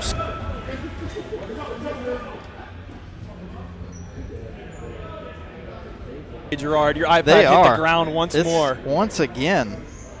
Got the monitor too. Dude, everything looks good. Wow. We are under a barrage We're today. under attack. That's all right. So, and it goes into it, right? Part of the reason we're getting this barrage, too, is a lot of the different talent and play. Like, balls should not be flying out the side of the court like that. They should be going towards goal. Well, we've had to protect our equipment more than one time today, and we've only protected it once. And so far, we're good in Midwest, good as well. Bedoya, good for a hat trick. He finds the back of the net for the 3rd time. Goal number 5 for Midwest United. Yeah, he is making his mark. You know what? We talked about Luciano Cernuda going for the Golden Boot. Manny has come to play today. 3 goals for him. Now, as we see Hanchett coming up the court, winning a corner for Red Cedar. Certainly he will stay in the attacking half as a 5th attacker. Corner for Red Cedar really going nowhere. And we were just talking about how Red Cedar was remaining competitive in this match, and very quickly 2 goals for Midwest United changes the narrative quite a bit. Now here is Red Cedar strike, looking for the far post. Number 12, Jaden Bilk. Yeah, Jaden, he's a player that we saw for Midwest as well this season. I think for just 1 match. They had a couple of matches for us during the season that they would roster players that did not play consistently for them. Well, he wins a corner, and now off the corner, it swings all the way back to him. Goes off Aguillon. Hanchett really upset that he didn't get the handball call there. silence from the official. The play will continue. Sometimes there's nothing you can say. That's all right. As the ball comes near our booth again, but a little bit wide of our equipment.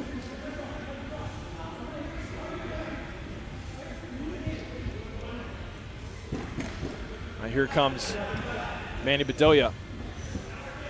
Isaiah Meyer, Gio Garcia. He's got Aguillon down the line. He goes back to the other side, Bedoya. Coming inside, looking for the far post. He does. He's got 4 today, Manny Bedoya. Wow, he is, he's wearing number 10. We had a player that was supposed to wear number 10 that didn't show up today, and he is showing that he deserves that number 10. 10 is traditionally reserved for the playmaker on the team, the one that's creating the most opportunities, and he's doing that today for sure. Star pivot that we see for Midwest United, Fikret Hazovic, usually in that number 10, not rostered today for Midwest. But Manny Bedoya, here he is. Oh, no, that's not him. I saw 14, I thought it was 10. I just assumed it was probably him again. But he certainly has been filling in on the point sheet in place of the production that Hazovic usually has. Yeah, I was really curious what it would look like without Hazovic and Daniel De Leon.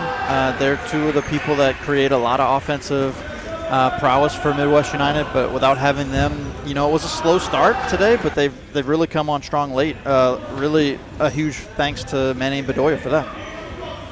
And another giveaway for Red Cedar and another goal for Midwest United, Salvador Aldama. And Gerard, I think we're seeing that wear down of Red Cedar. We kind of talked about what that would look like for the newer teams, that if they have, maybe less experience in futsal or less talent, that we might see that drop off.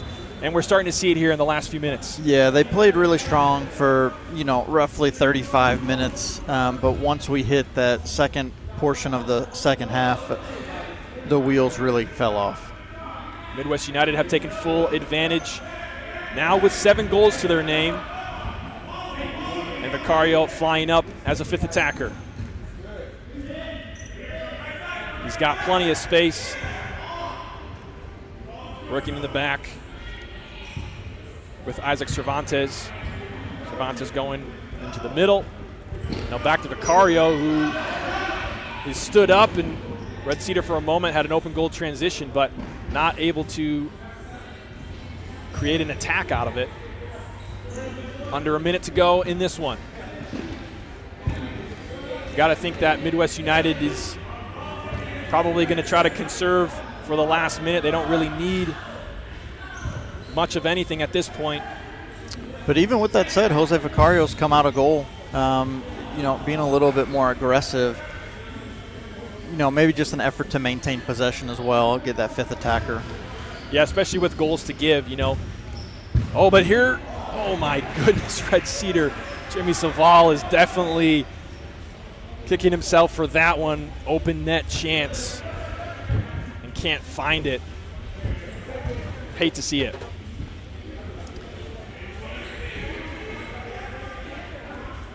Now with 5 seconds to go, into Leon Isaiah Meyer now. Going to watch the final seconds tick off the clock. 4 zeros, there it is. And this one is over. Midwest United take it 7-1. In game number 2 of the FCS Tour. Gerard, tell me about your thoughts on that one as we have a quick transition here to the next game. Yeah, Midwest United, they started off a little slow. They were creating some offense, but Red Cedar was staying tight. And it's one of the things we talk about. Over the course of the game, Midwest United's quality really showed. And so, especially Manny Bedoya, he played really great in that second half and coming away with 4 goals. It says a lot about him coming in. And again, he's not somebody we've seen even play with them throughout the season. And so to show that his understanding of positioning and communication with the team to be in the right place to make those goals happen says a lot. And on the Red Cedar side, they were hanging in the scoreline for a while, and then it clearly dropped off at the end. But it wasn't too misrepresentative of the play for the whole game. Midwest was in control for pretty much the whole game. Any chances that Red Cedar had were mostly off a transition. And as the game went on, it just became more and more clear that that disparity was shown, and Midwest come away with a 7-1 victory.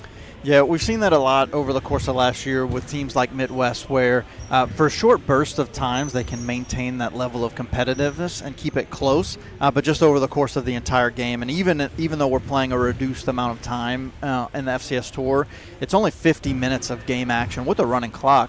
They still weren't able to maintain pace for that entire time. And that wraps up our second game of the day for the FCS Tour. If you missed the first one, that was Lansing City on top. I believe it was a 6-2. 6-2, yeah. 6-2 win for them over Capital Futsal, the other newcomer team, you could say. Yeah.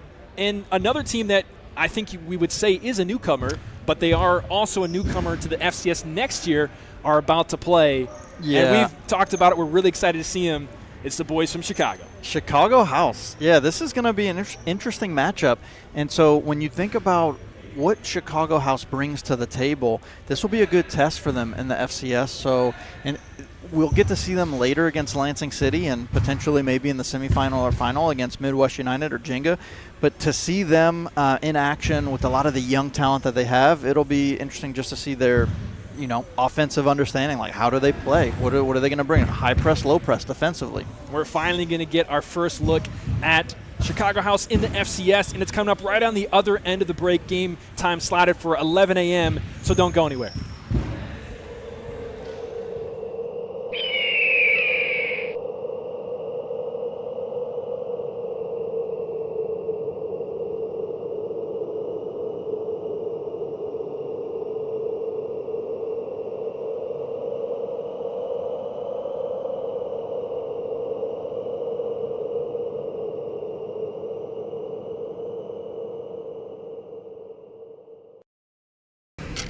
Committing a crime so you can try to escape from prison.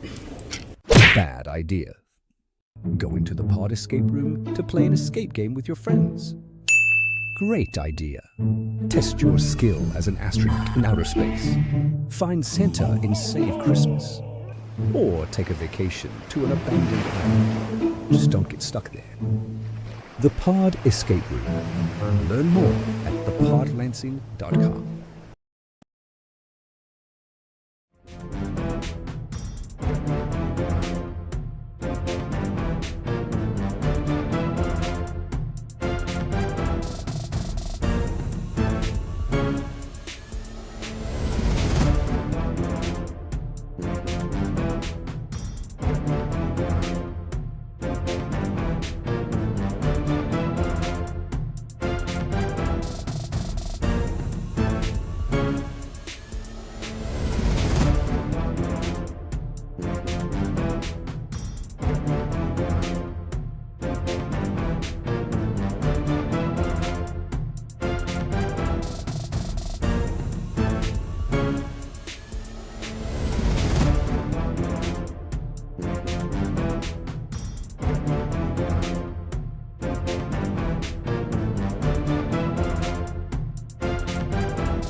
Ladies and gentlemen, welcome back to Lansing, Michigan, here at the Lansing City Arena for Game 3 of the FCS Tour. The kickoff just happened moments ago.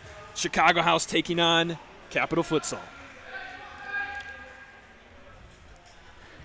This is the match I've been really excited for, specifically to see Chicago House. Like, that's the team that I want to see how they play, get an understanding of what type of offensive and defensive philosophy they use. And they have it here right now in the white jerseys going left to right on your screen. Goalkeeper in orange, and Capital Futsal remaining in their black jerseys going right to left. We saw them in the 9 a.m. match dropping a 2-6 game to Lansing City. And Chicago House, the other team in that group. And we've talked about it. We've anticipated it. The first time we get to see Chicago House in action in the FCS, and here they are looking for a ball across the middle was number 9. I'm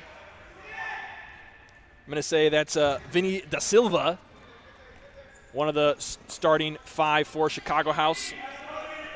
Along with him, we have number 17. And it looks like 17 might be Sergio Ameste. Oh, actually, sorry, Jonathan. Jonathan's number 17. Jonathan, number 17. We don't have a last name for Jonathan yet. We'll get that at some point, but Jonathan, one of the starters for Chicago House. But Capital Futsal starting off with their own attempt at goal. They still have it. Top of the arc, just sailed high. Is number 3, Miles Telemak. And he almost put Capital Futsal on the board. You know, one of the things that we anticipate early in this match is seeing Capital Futsal be a little bit more prepared and ready to play. Chicago House just had a long road trip, so they're just getting their legs underneath them. So Capital Futsal has the advantage because they've already played a match today. You could probably look at that either way, whether they, because they do have the one match under them and warm, but it's like they also have the fatigue of one match, right, with only a 1 hour break. So that could play out either way. And certainly in that moment, it seemed like maybe Chicago House was on their heels for a moment. Yeah, I think sometimes, especially in these tournament type style events, teams, it takes a little bit of time to get their legs underneath them, especially if you're coming off a long travel day. This ball up the line to Ismael Gomez. Not quite there, so Capital Futsal will kick it in. They go through Naya and a couple of quick passes. Great movement there. Capital Futsal causing the defense of Chicago House to kind of scramble to get back in line, and a shot with a deflection as goalkeeper Josue Escareno kind of bobbled that for a second. It's the first time we've really seen him tested to any extent. Maybe a little nerves in there, just like me trying to pronounce his name. This is the first time we're saying a lot of these names, so we'll get used to it as the season goes on. I think that's one of the interesting parts, especially about Chicago House, because we're going to have them in the FCS next season. Over the course of last season, we got really familiar with a lot of the players, and so this is our first time seeing them, so we'll start to understand like who likes to do what, how do they play. And here's Chicago House. They create an open goal chance. Rafael Hernandez put the ball across the face of goal, and it was finished by number 17, Jonathan. And Chicago House are on the board. Yeah, their first goal in the FCS. Vinny Da Silva also helped create that goal too, just maintaining possession on the sideline as we're talking about, like what are we going to see from them? So he's able to maintain the possession, open up the space for Rafael, and great awareness from Rafael not to just put it in goal. We had one of the things, Naya hit too. He sometimes is really aggressive trying to come out and stop the goal. That time it worked against him.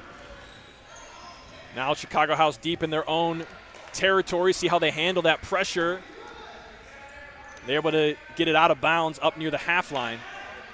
Now here's Miles Telemak. He was a bit ambitious there, but didn't miss by too much. And Chicago House will play short. Double coming on. Chicago House, they maintain possession with a kick in. Now a 3v3.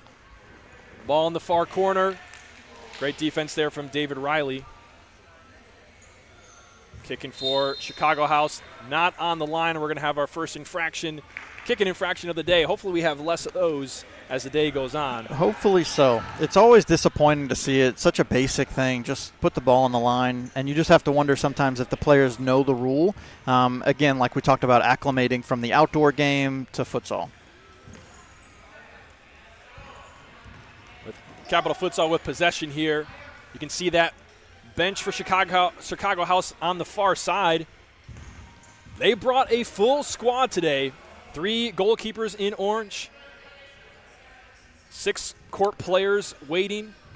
And the coaches, Ramon and Gil, great to see them on the sidelines for the first time in the FCS.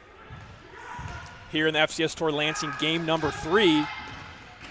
Chicago House looking for a transition, but Capital Futsal now have their own transition. Wow. And they draw even. Number 2, Ethan Ryder. Wow, what a transition play by Capital Futsal. You know, it's one of the ways that they're going to be successful today is counterattack after getting the quick steal. Did you see that touch from number 7, David Riley? It if that was intentional, that's amazing because it looked like he was just kind of running. But, I had to imagine he was trying to do that. That's an incredible touch. I don't know if you guys caught that when you saw the replay, but if that was intentional, wow. They turned a transition moment for Chicago right into their own, and they draw even. It's 1-1.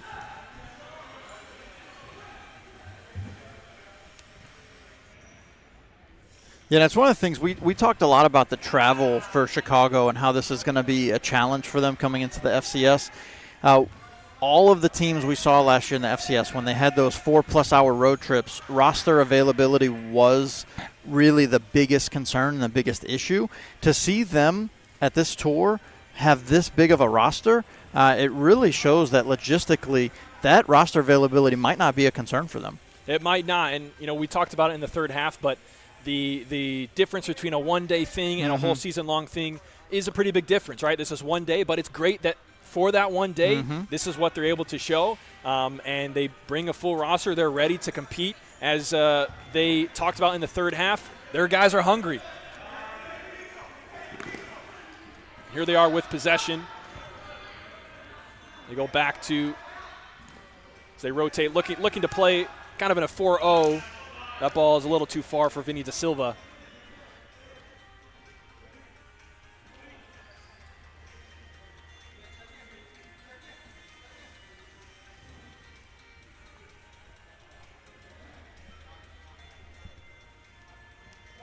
Charles Halt to put that one in, and he tried to take out the camera. Yeah, he was trying to go for our camera guy in that one. They're just trying to go for all of our equipment and stuff today. Yeah, I think I'm wondering if they have a bounty on taking our equipment out. That would be mean.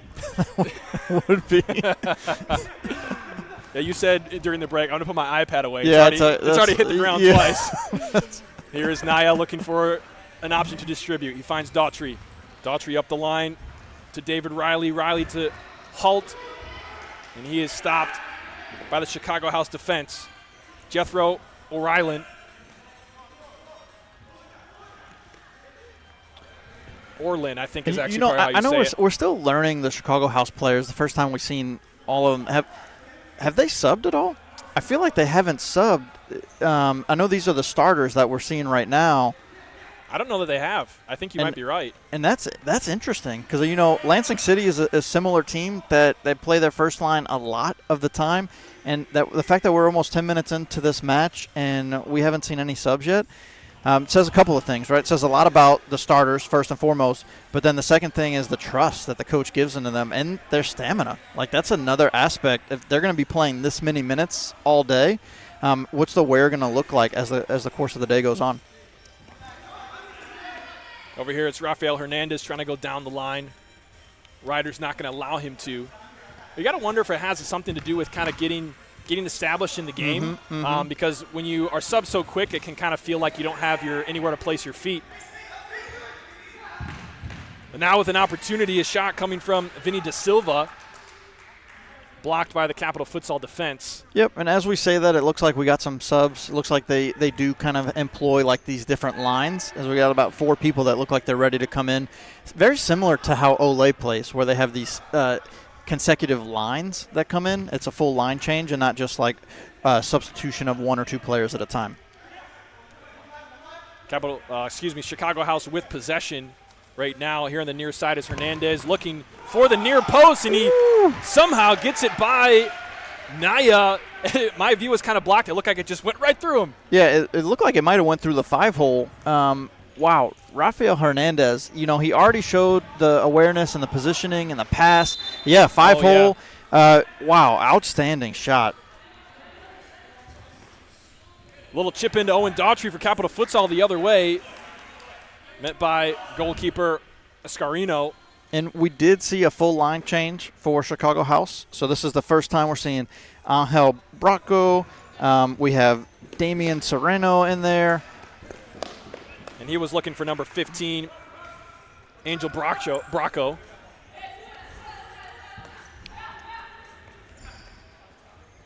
Now Capital Futsal deep in their own territory. They're going to draw a foul there.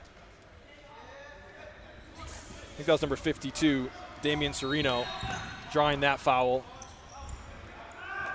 Oh, Naya almost grabbed that one with his hands on the pass from Daughtry. A little confusion there for Capital Futsal. The Chicago House retains possession with the kick in. Now here on the near side, Sergio Amnesty.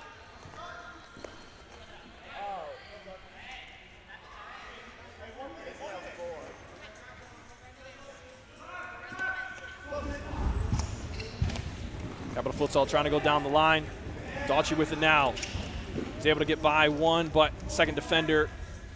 Ball was really going out of bounds there, and it will be a kick in for Chicago House. MSC goes back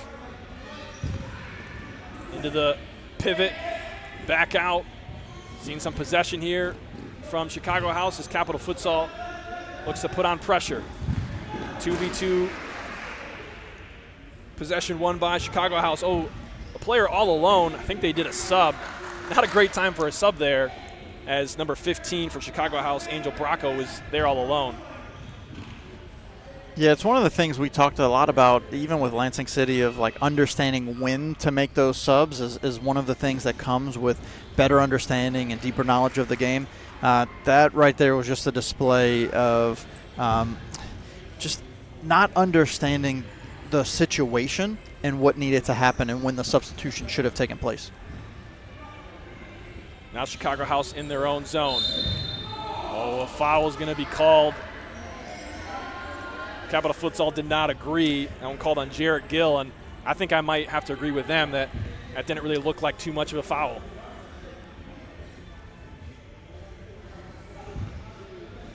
"12 minutes to go in the first half of this 25-minute running clock. If this is your first match that you're joining us for in the FCS Tour, Lansing, welcome. Chicago House playing Capital Futsal. Chicago House currently with the 2-1 advantage. This is the third game of the day. We have seen Lansing City take a victory over Capital Futsal in the first match of the day, and then most recently Midwest United with a lopsided victory over Red Cedar. And we do have a quick update. The last player that subbed in for Chicago House is number 4, Alejandro. So another fairly long shift for Chicago House. Not subbing with too much frequency, but keeping possession there.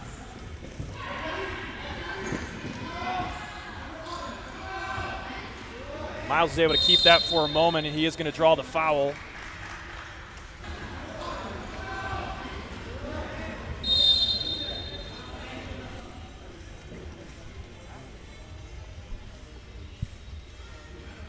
Now Naya stands over it. Oh, ball gets all the way through near one of the posts there without touching anyone, but Chicago House quickly the other way, looking to go long. Naya's there, he gets it, wow. And he collects. Well done. Official did not like that one from Chicago House player number 52, Damian Sereno. I think his case was he was, I was just trying to get in the way if he's going to distribute it, but official thought he was playing kind of too closely to the goalkeeper, didn't like it, and his shot's going to go well over. Yeah, really great effort there from Naya.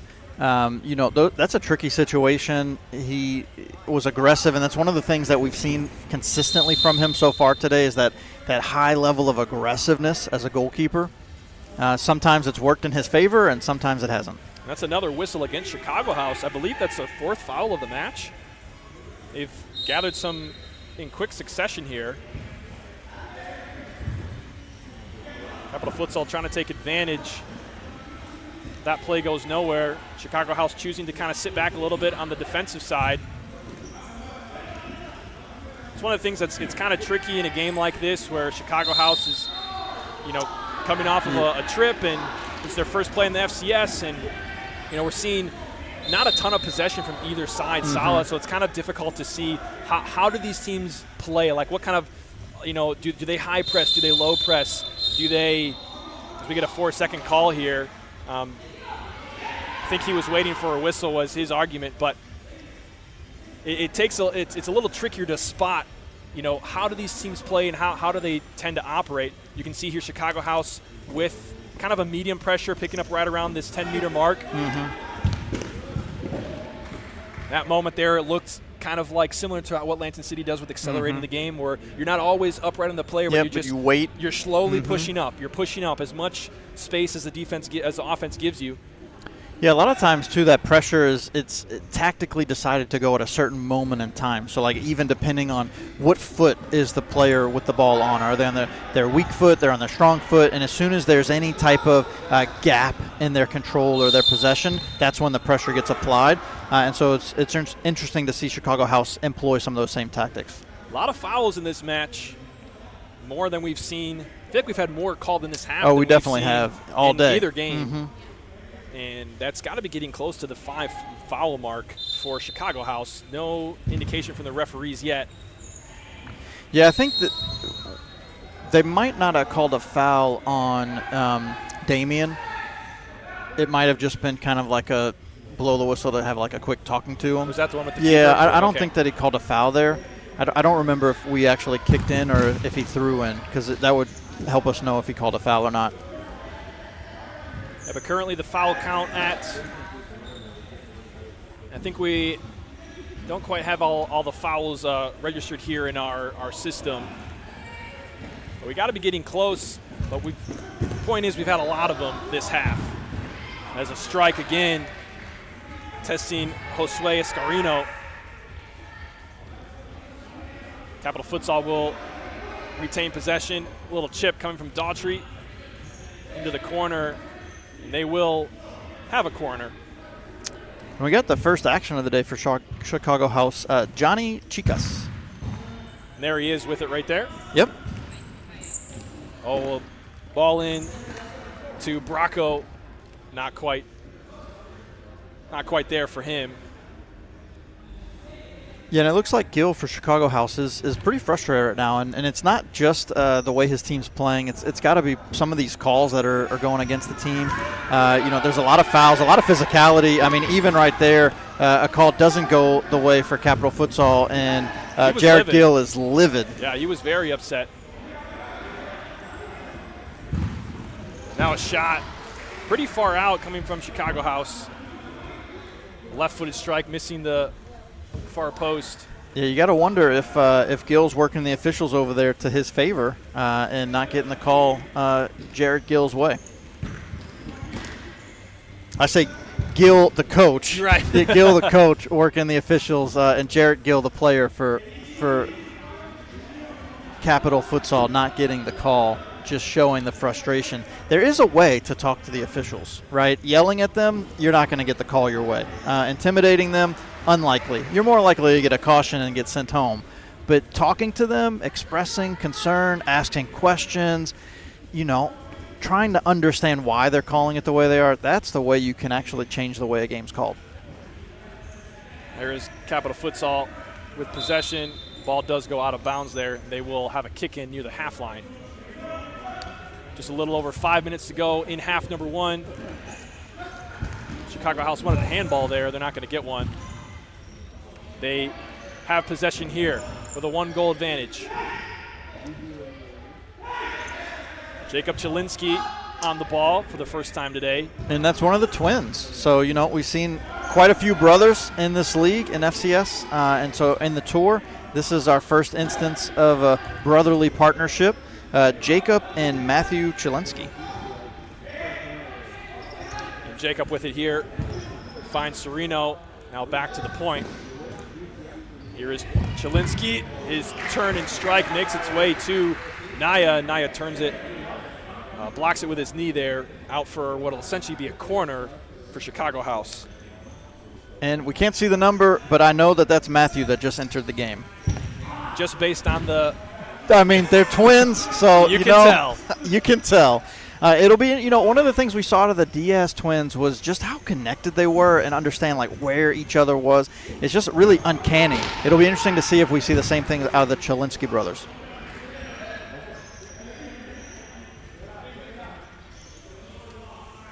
Ball restarted through the hands of Naya. He goes deep. A long lob headed away by Chicago House, and it will be a Capital Futsal corner. Charles Holt there to take it. Puts it in across net to the sticky fingers of Josue Escarino. So, we talked about these substitution patterns. Since the starters have left the match, they did play quite a bit of time. They have not come back in. So, Yeah, we're certainly going to see a foul there. That was Jacob Chilinski with the move. And that is their fifth foul for Capital Futsal. Wow, I guess I was not... You weren't too far off. I wasn't too... Well, I thought more fouls had come from Chicago House, but fifth foul for Capital Futsal. So any more fouls will result in a penalty from the 10-meter spot. And so this substitution pattern, something that we have not seen at all. So a lot of the teams that employ these different lines, they tend to go a lot faster in 2 to 3 minute bursts. And so seeing these 10 to 12 minute bursts from each line is an interesting tactic.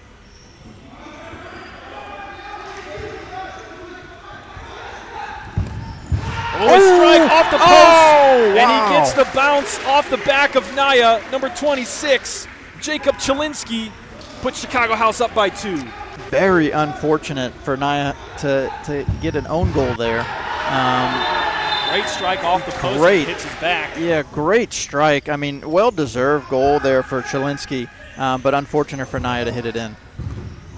Oh, but Capital Futsal quickly the other way. They're moving it on the one touches. And number 2, Ethan Ryder, puts it away. So yet again, they respond with a goal of their own shortly after a goal from Chicago House. And here they are on the attack again. Top of the arc. Does it sneak through? Nearly does for number 12, Eric Carey. We're seeing some new life come from Capital Futsal after giving up that goal. Some people say that you just need to slow it down. Others would say just a halt. You are... I didn't even get that joke, so I'm just going to leave that one there. Holt had the assist on that goal. He did, and that is foul number 5 as well. There we go. For Chicago House. We're looking at the 10-meter PK the rest of the way. For the next 90 seconds. Now here's Naya. He's going to go up the court. Oh, it actually made its way in the area of Charles Holt, but no touch. Now Chicago House the other way. Jacob Chilinski, he's got a double on him. He's able to maintain possession. He had a double on him, but he needs to double knot those laces because they're untied. And here comes Chicago House. Looks like they have a mix of some of their starters in as well for the last minute of play here. Restart from Naya, last 45 seconds. Here's David Riley. Taken away. A nice strike. Solid save from number 33, Ismael Gomez, and a great save, as you mentioned, from Naya. He leaves it. Well, number 8 sending that one into the stands, Rafael Hernandez. 20 seconds to go in half number 1.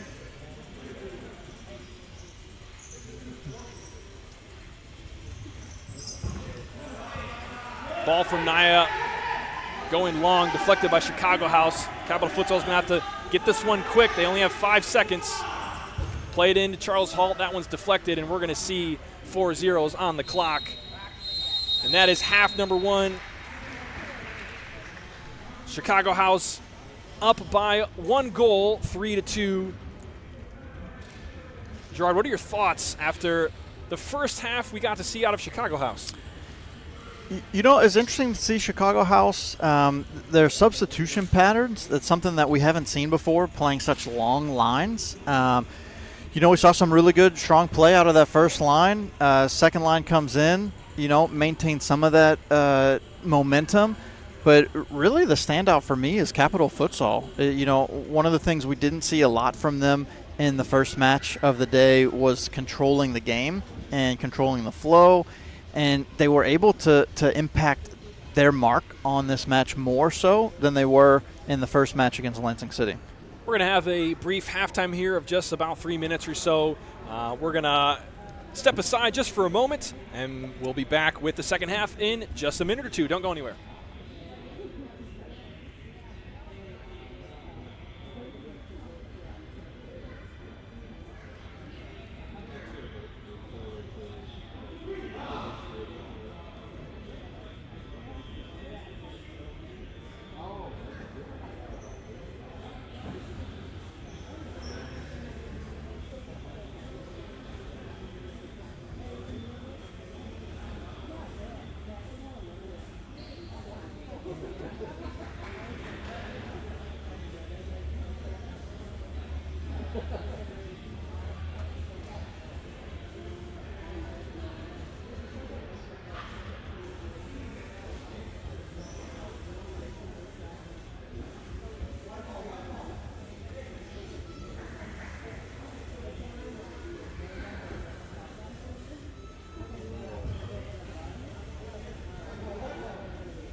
And we're back for second half action in game number 3 of the FCS Tour. Chicago House currently on top of Capital Futsal by a score of 3-2.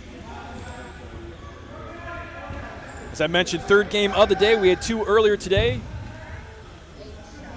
Lansing coming away with a victory against Capital Futsal, and the most recent action, Midwest United with a large victory over Red Cedar. And in this one, it is close on the scoreline, and the play has been relatively close. I'd say Chicago House has had a little bit more possession and opportunity, but Capital Futsal breaking through with some very their second goal particularly had some very good quick play. Chicago House threatening there. Naya needing to be called on as Vinny De Silva was looming. Chicago House again here in the attacking half. They're starting 4 back out there.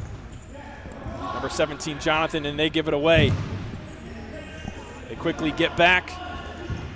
Daughtry trying to add his play into the mix. And a shot coming from number 12, Eric Carey.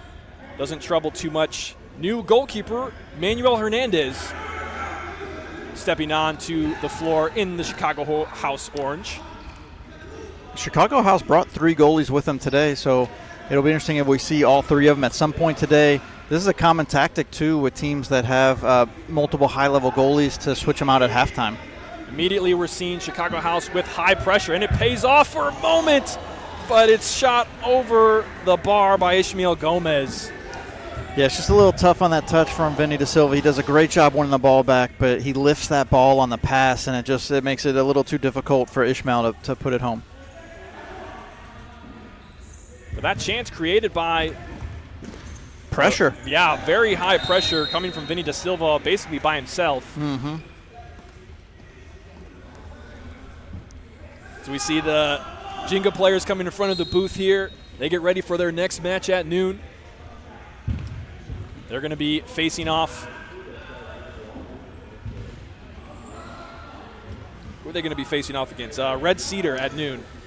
Yeah, and one of the things that, we've talked a lot about this with Jenga and the way, the style of play that they have. Chicago House, we're seeing a lot of youth right here. Capital Futsal and Red Cedar, we're seeing a lot of players, maybe not a lot of time playing together. Jenga, they play a lot together, and their level of physicality, you can just see it in the way they carry themselves. They are men. They are men that came to play today. We are going to see some new faces, as we mentioned earlier on the Third Half podcast, as this one gets by Manuel Hernandez, trickling through the 5-hole in Capital Futsal. Was that number 13 who got it? Yeah, it looks like it's an own goal. Jarrett Gill has the corner. Oh, actually. Yeah, it was Eric Carey. No. It came to Eric Carey. Yeah, Carey got it in. Telemark was around. I don't think he got a touch, though.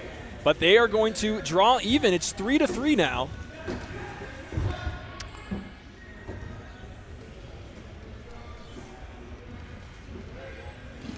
How will Chicago House respond? How will they respond indeed? That's one of the biggest challenges for young players is when you have these ups and downs and these momentum swings in these matches. Like, how do you show up and how do you recover? We've seen Capital Futsal respond very well after 2 of the goals of Chicago House. And they're going to get a 4th one. It's number 2, Ethan Ryder, on the transition long ball. I think that came from Naya, right? It did. So, we say momentum. Wow. What a swing in this match. The Capital Futsal has started the second half the right way. And Chicago House on their heels find themselves down a goal after being up by 1. A quick 2-goal swing in just 5 minutes of real time, not even game time. And here is Capital Futsal again threatening, but the ball will go over the end line. We're definitely seeing an energy from the Capital Futsal players. 2 quick goals and taking the lead brought them an extra oomph for the time being. A possession is with Chicago House. Oh, great touches there. Can he finish? He does. It's pretty. It's Vinny Da Silva. Wow, Vinny is showing some high-level technical skills. What a cheeky move there to get through the middle. Let's see that again. Woo! Wow. Yeah. And then a high-quality finish to top it off. So not only the dribbling skills, the creativity, but the clinical touch, too. Oh, and Capital Futsal nearly again responding to a goal from Chicago with a goal of their own. Number 13, Jarrett Gill, just missed the far post as he had goalkeeper Manuel Hernandez had to come out to challenge him, but he was able to get the shot away, just missed that far post. Oh, and now another shot coming from distance. Rafael Hernandez off the mark. Now Naya will go long all the way to Manuel Hernandez, and he goes up the court as well. A great touch. Naya has to come out. It's strong play. The chip. Ooh. That's not a bad idea there from Vinny Da Silva with goalkeeper out of net. Yeah, good idea. Strong play by Ishmael right there to even win the ball. Once again, Naya is so aggressive coming out. He's also putting himself at jeopardy. We talk about that with Aiden Hanchett as well. It's one of those tough aspects of being a goalie. It's something that Ethan Castaneda is learning a lot more as he develops about when to be aggressive and when not to be. Rafael Hernandez, another try there, missing the near post by a slim margin. Ball coming up from Naya to David Riley. He's not able to maintain possession. Chicago House put it into play. And Capital Futsal thought they won it, but they didn't, so Chicago House maintaining possession. It's number 8, Rafael Hernandez, over there on the far side. He's got 33, Ishmael Gomez with him. And so one of the things that we're seeing here, Jacob Chilinsky came into the game, and so we're having a little bit of a different substitution pattern this time instead of changing the whole line. And he's really playing kind of like a true pivot with his back to goal, kind of posting up in that arc area. Keep an eye on that matchup between him and David Riley was the player there. I don't know if that will stay consistent, but it's always interesting when you get a true pivot in the mix, playing more of a 3-1. He's right here as an ala now, but for a time being, he definitely was in that pivot spot. Yeah, it's one of the things that's important when you do make substitutions, that there's some type of impact on the game. And, you know, right here, just changing the way they play, maintaining possession, creating some offense. Jacob Chilinsky's making that impact be known. Chicago House with the kick in. They go up top. De Silva. Little chip in, not quite there.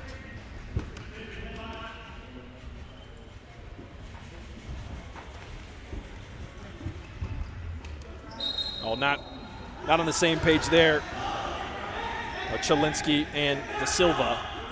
They give it away for Capital Futsal kick-in. They're going to go direct once again, but nothing's there. Yeah, and one of the things that we've seen a lot from Chicago House today is shots. They have 24 shots on the day. 24 shots. Ooh, and there's another one. 25. Didn't miss by much. Capital Futsal with 17 of their own. And it's a 4-4 deadlock currently. 15 minutes to go. Just under 16 minutes to go. Really a toe poke.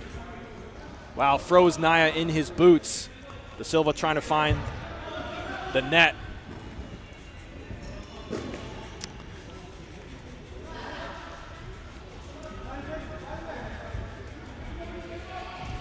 Now here's possession in the back for Chicago House. They go along diagonal. Can he get there? Oh, he does. Nice.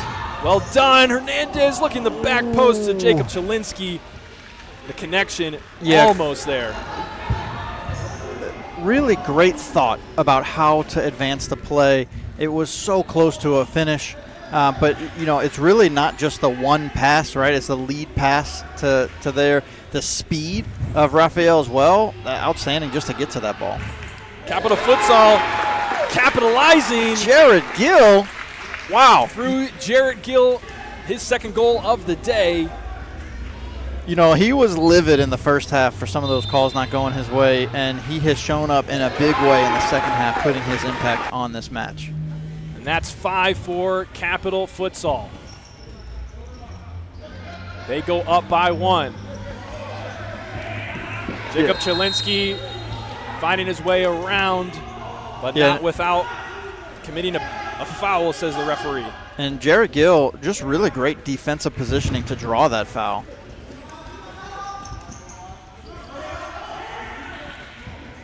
That call going for Capital Futsal. Chicago House thought it was theirs. And another aggressive play is going to go against them.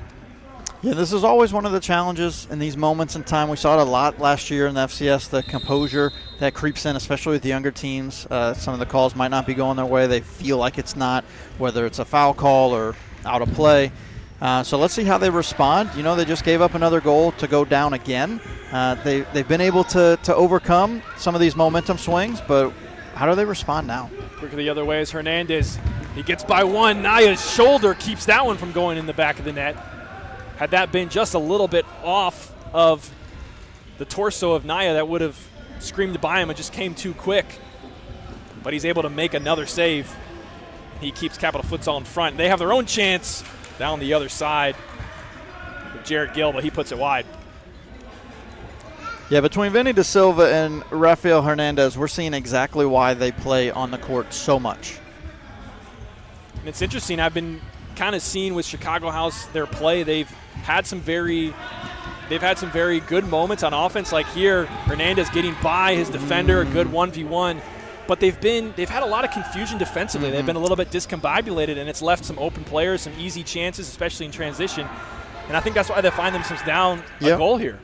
Yeah, it's one of the tough parts, right? Especially if you have more of that offensive mentality and you're more committed offensively to attack, then you're going to leave yourself exposed. And it looks like that's what they're doing a lot here. They commit too many players forward, and then they get caught on the counterattack. Now here is Sergio Amistí working with Vinny Da Silva on the near side. He's got a 1v1. Help in the corner. Hernandez. He gets it in to Da Silva. The connection is there. Wow. They draw even. Wow. We talked about Rafael Hernandez and Vinny Da Silva just a couple minutes ago, and once again they link up. There it is. What a play. And for Rafael Hernandez to keep that ball in and to pass it, and Vinny Da Silva to control that. Wow. Great effort. Yeah, that one was coming in hot. Mm-hmm.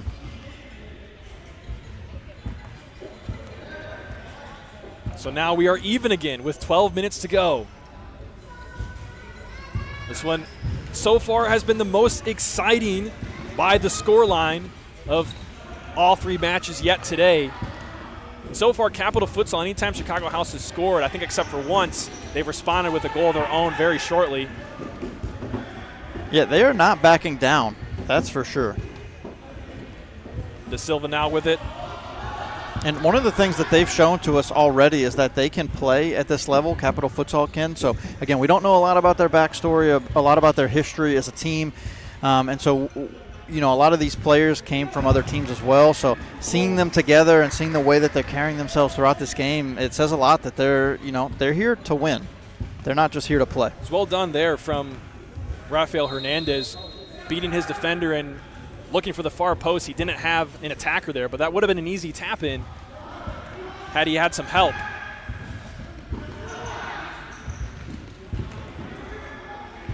Now Da Silva back to Hernandez. He's got help on the near side. Sereno's here. He opts to go in the middle with Da Silva. Hernandez and Da Silva working together again. Oh, what wow. a play from the duo from Chicago, and they go ahead by one. Wow, once again, they understand how to play off of each other really well. They set that up 3 moves and ahead. They're playing chess out there, lining up this offensive attack. A long strike from Daughtry, handled by Hernandez in goal, Manuel Hernandez. And we'll see if these 2 goals and the connection between Rafael Hernandez and Vinny Da Silva, if this can create some more energy and momentum for Chicago House. They have it for the time being, and the 1-goal advantage as well.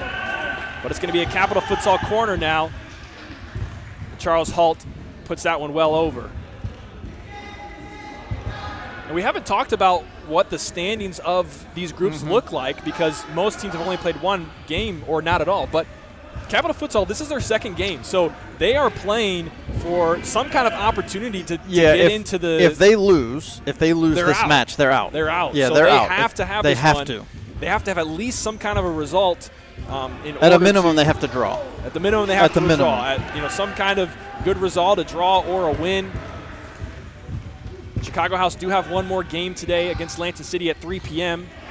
But just to give you an idea of what these teams are playing for in the situation that they're in, is Daughtry has a shot that goes a meter or so wide.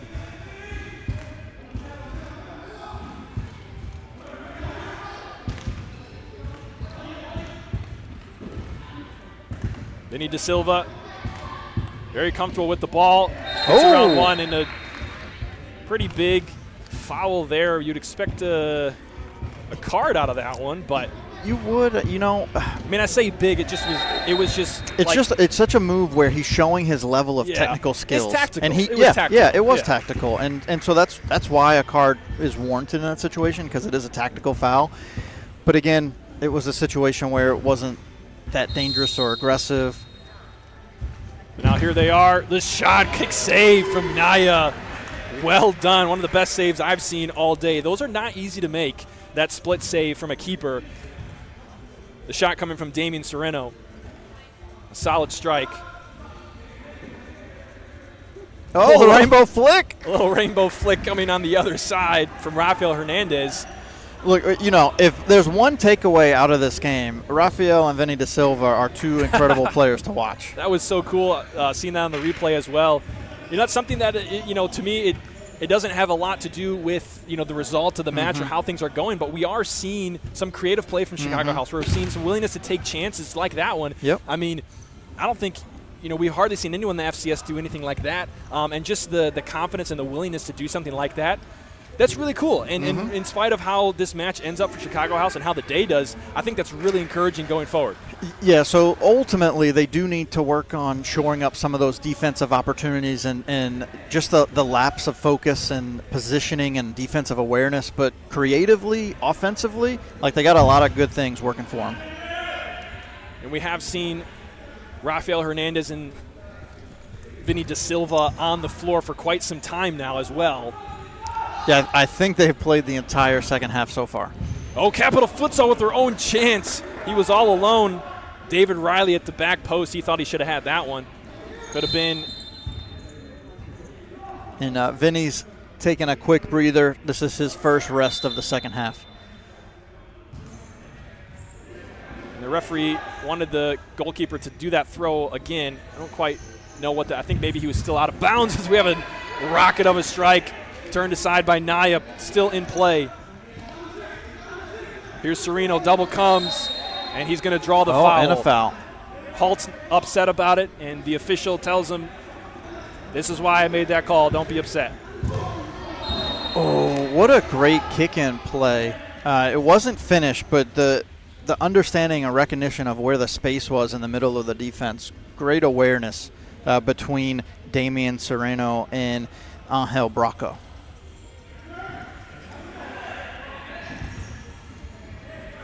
Capital Futsal trying to find an attack. They'll have close to a corner kick here. Left off for Charles Halt. That near post, he found it, but Manuel Hernandez was there. Just under 6 to go in this game. Chicago House on top by 1. Capital Futsal fighting for their lives in this game. They need a result to not be knocked out. It's a tough time in this situation to give up a kick-in violation.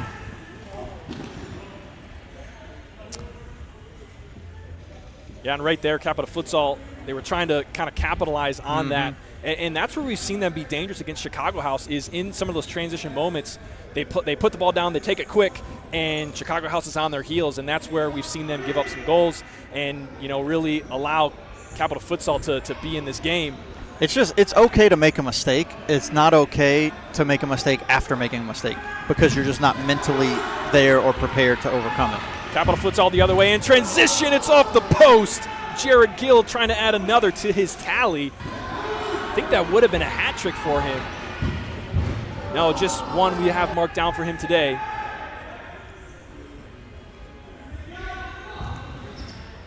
Bad pass coming from the back of Chicago House. They give it up. 4.5 to go. Naya surveying what's in front of him. A little flick. Trying to be controlled. That's a difficult one, was Miles Telemac.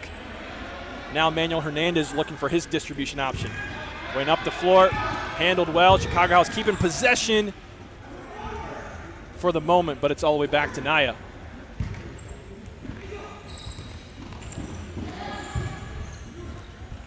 Possession back and forth here. Miles Telemac brought to the ground for another foul against Chicago House.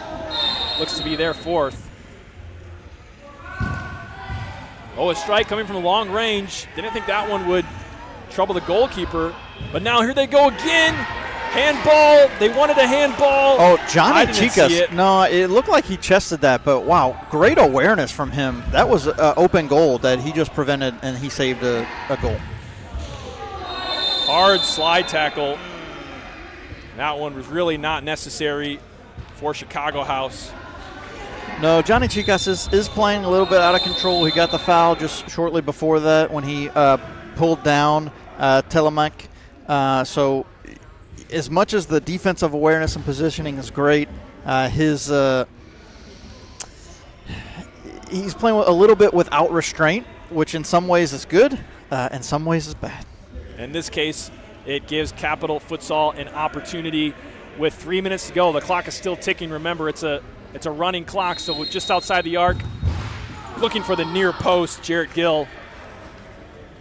He wanted a better result on that one. But now, that was Chicago House's 5th foul. So they have to be careful because they can let Capital Futsal back into this one. Give them a chance to draw even with a 10-meter penalty with any foul. Probably an ill-advised to keep that ball in, but it works okay for Chicago House. Now Capital Futsal get possession the other way, and the ball on goal takes a deflection. Manuel Hernandez can't handle it. It's 6-6 with 2 minutes left. Yeah, and I think you said it right. When that ball was heading out, and was that Ishmael that kept it in? And it's one of those things, just as a younger player, like you're trying to keep the ball in. But if you just let it go, your defense can reset. And their defense didn't get a chance to reset, and then they gave up the easy goal. Now here comes Vinny Da Silva. With space and time, his shot is blocked. And now the other way. Capital Futsal with urgency. Trying to keep that one in was Jarrett Gill.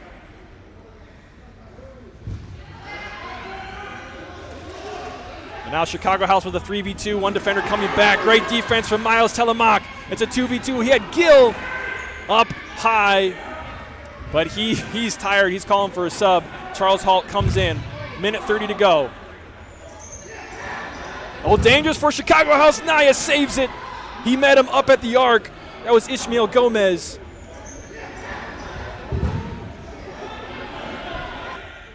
Wow. 1 minute left. 1 minute remaining. As it stands, Capital Futsal would have an opportunity. Oh, but here's a 1v keeper. Well done from Naya. Rafael Hernandez had a chance. Naya's aggressiveness pays off once again. Wow.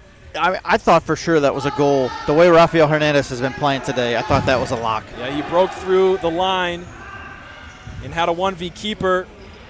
They still have time, just under 40 seconds. Here's Vinny Da Silva looking to the far post. Naya meets him. Again, playing aggressively and keeping Chicago House out of the net for the time being, just under 30. Here's Da Silva. Left-footed strike, not there. They got to go quick. 20 seconds to go. Clock does not stop. The clock does not stop. I'm surprised they're not moving faster. Ball into Rafael Hernandez. He's met by Ryder, but he's able to keep it. Oh, they're going to finish it with 5 seconds to go. Goal number 7. Capital Futsal is not making it through. Chicago House, with that goal at the very end, have punched their ticket to the knockout round. And once again, Rafael Hernandez creating the play. He didn't end up finishing it, but he created all of that. It looks like Ishmael Gomez finished that off. Wow. Wow. Just, that says so much about their composure, specifically Rafael Hernandez. What a play to maintain possession throughout that physicality. Capital Futsal wasn't going to let them have it easy, and they showed why they're joining the FCS next season. So Chicago House taking it in the final seconds. Literally, I looked up at the clock when they scored. 5 seconds to go at the very end. And for Capital Futsal, they'll have a consolation game, but they know they're not going to make it through to the knockout round. Yeah, there's one more game for them to play. And look, they played really outstanding with a lot of effort in this second match, and they really showed that they did belong on the court with Chicago House. And so now seeing Chicago House, seeing some of those defensive lapses, seeing just some of the immaturity, you know, and then maybe some of it's just working out the legs from the travel, and so we'll see how they show up against Lansing City later today. A lot of play we saw from Rafael Hernandez and Vinny Da Silva, and not only together, they played really well. I mean, that was a fantastic duo to watch. Yeah, so right away, my first takeaway, Chicago House, seeing them in action, those are two players to watch out for, not only later today, but next year as well. And what's going to be tough is they had a lot of minutes in this game. They played a lot of minutes, probably at least 2/3 of the game, maybe even more than that. And so in a day where you have for potential shorter futsal matches, but lots of futsal to play, that could be a factor. It definitely can. One thing in their favor is their youth, right? The young age. The youth plays a role in the fact of that stamina and that ability to bounce back. You give them 5-10 minute breather, and then all of a sudden they're like full energy again. And they have a little bit of time before their 3 p.m. match against Lansing City, and that is going to be another level of test. Lansing City had beat Capital Futsal pretty handily, 6-2 early on. So now Chicago House with a narrow victory. They're going to be facing Lansing City on their home court. What do you think to preview that test coming up for them? Yeah, just based on what we saw, I think there's going to be some defensive lapses from Chicago House. And if you have defensive lapses against a team that has a high level of offensive creativity like Lansing City, it can get ugly pretty fast. So I expect it to be competitive, but I expect it to be a several-goal margin. We'll have to see how they fare in that test. But just up ahead, our last game in the 4 games in a row before we take our 1 o'clock break. Right behind us warming up, it's Jenga going to be taking on Red Cedar in their second game of the day. And Jenga's first match. Yeah, so we're going to preview that and start that game up pretty soon here, slotted for a noon start time, so don't go anywhere.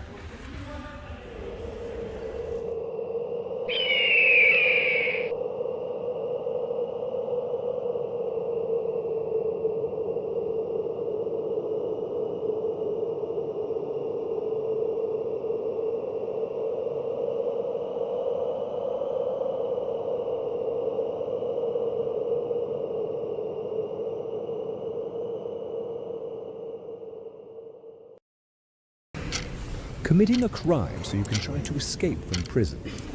Bad idea. Going to the pod escape room to play an escape game with your friends. Great idea. Test your skill as an astronaut in outer space.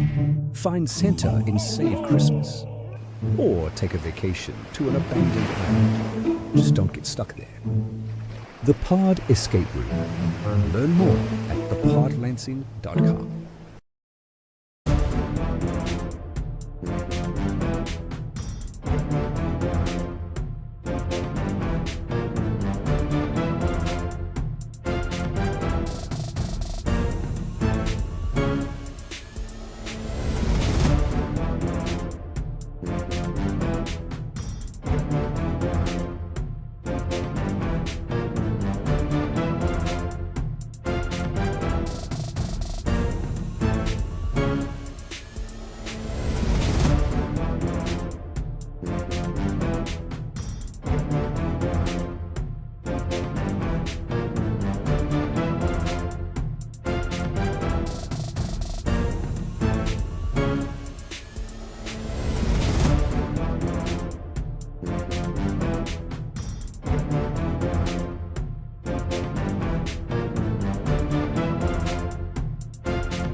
Welcome everyone into our next match. It is Jenga Futsal Sala against Red Cedar for the noon kickoff today.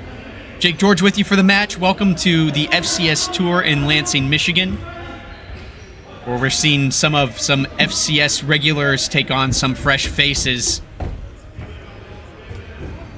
Jenga traveling up from Cincinnati today, and they'll be facing local MLIS side Red Cedar. Right away, we see some action.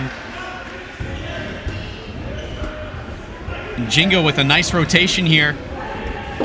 Nice fake pass, shot across goal, and we are up 1-0. It's Shota Takabate on the end of that one. He makes it 1-0. First match for Jenga today. Red Cedar already in action. They face Midwest United in their first match of the day. We're not able to come up with points there, so they will be looking to make things a little more interesting in this group as they look for a result against Jenga. It's do or die right now for them. Same as what we saw in the last match with Capital against Chicago House. Unless they want to be in the consolation match, they need to find a way to get some points. And they find themselves on the counter right now, but the ball gets a little far away from them this time.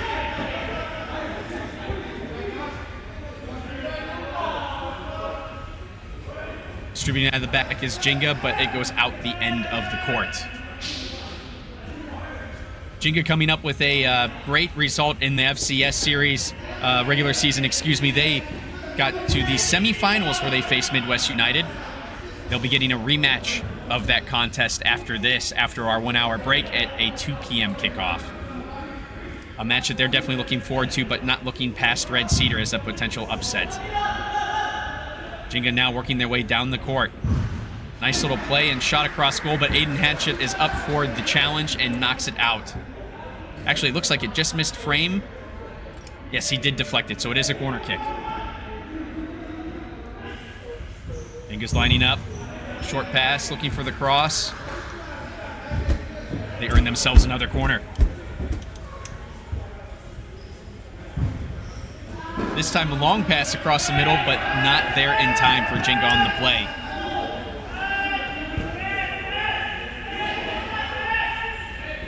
Aiden Hatchett running up early to create that fifth attacker opportunity, flying the keeper. They find themselves in a little bit of trouble here with an open net, but Jenga not able to capitalize on the opportunity.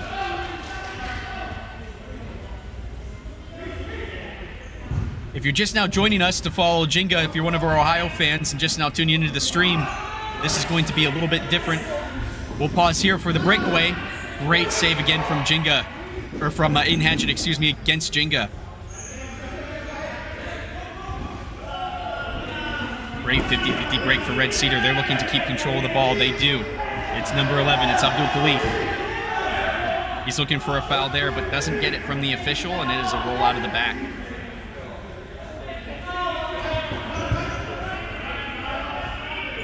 We're going to be doing a running clock today, 2 25-minute halves. A lot of back-to-back games today, so we're going to keep the clock running. A little shorter games than what some of these players may be used to in a traditional futsal match, but plenty of action today with everyone being guaranteed 3 matches today. So a lot of substitutions. Expect these bigger rosters to rotate through and find a way to manage this time and manage this energy to try and make the most of the tournament. Miscue there, and unfortunately unable to get out of the back is Red Cedar. Roger Straz for Jenga seeing his first minutes. He's lining up on the back post, hopeful for receiving this kick in.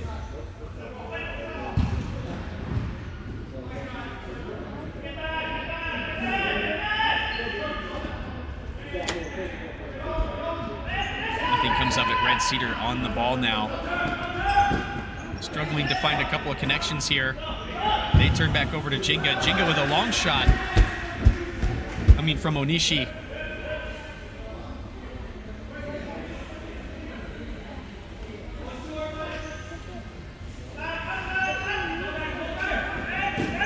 Cedar now on the ball. It's Logan Wells. He tries to find a way through, but Jenga again finding a way to snuff this out about mid-court. They've done a great job of keeping the pressure off of their goalkeeper. Great opportunity in this shot back post there for Takabate. He was looking for his second.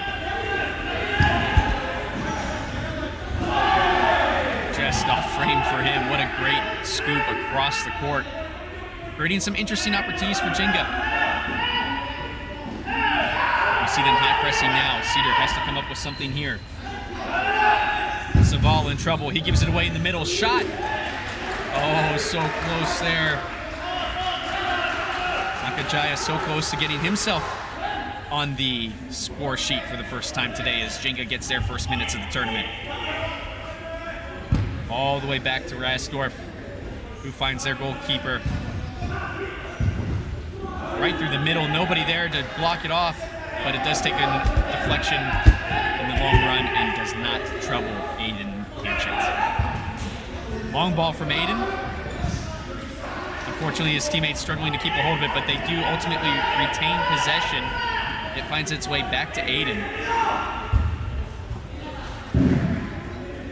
A long shot off target there.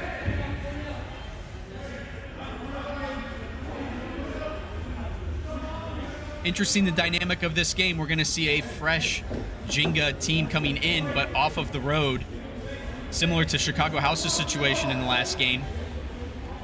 And then next they will have to face a Red Cedar side who has already seen some minutes, but is arguably warmed up as well. So what will we see? Will it be rest versus rust in this match? And what can Red Cedar do to create some turbulence in these standings and keep themselves in the running to make it to that semifinal?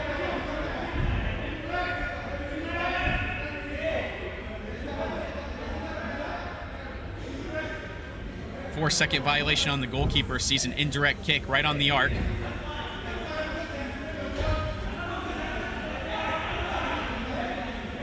Jenga goalkeeper Yoshiki Katagawa working out his wall, trying to get prepared to block as much of this goal as possible.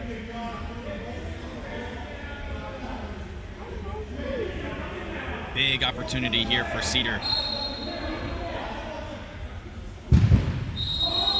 And they make the most of it. It's a goal.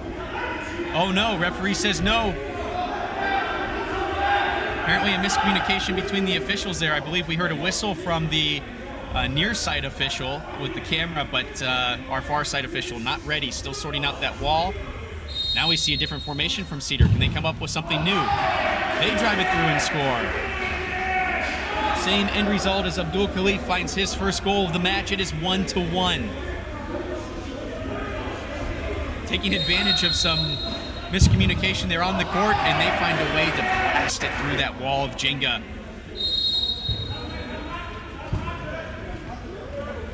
And we've got ourselves a game. Jenga now looking to make the most of a counterattack here off of the kickoff. Can they get the momentum back in their favor?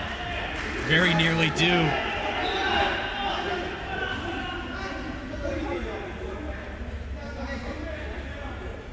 Rami on the corner kick, looking to find a partner.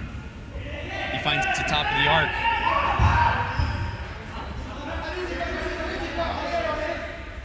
I have to apologize. Ayama was the goalkeeper for Jenga.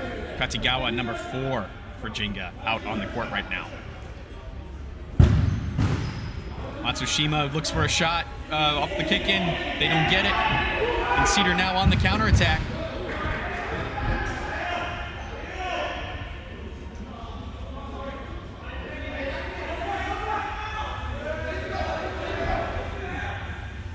We see Roger Straz starting Jenga off. He finds a long ball all the way down the court and an early foul. This one's going to go against number 17, Gabe Lanus. It's a little too much of the leg and not enough of the ball on that one, and trips up the Jenga offense.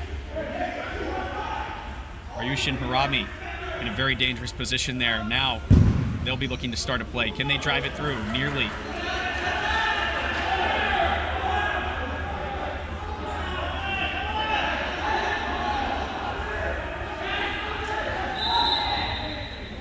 A kick in here for, oh, they're saying it took a deflection and it's a Jenga corner. A little bit of confusion on the court again. And Jenga makes something of it. Not quite. Didn't have that near post covered. And he's looking for a quick restart. Can Red Cedar make something of this with a counterattack, a transitional play?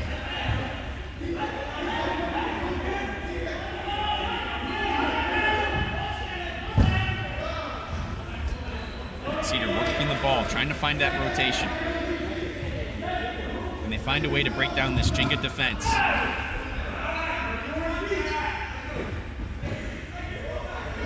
Jenga with the ball now. Nice long ball. They earn themselves a kick in deep in Red Cedar territory.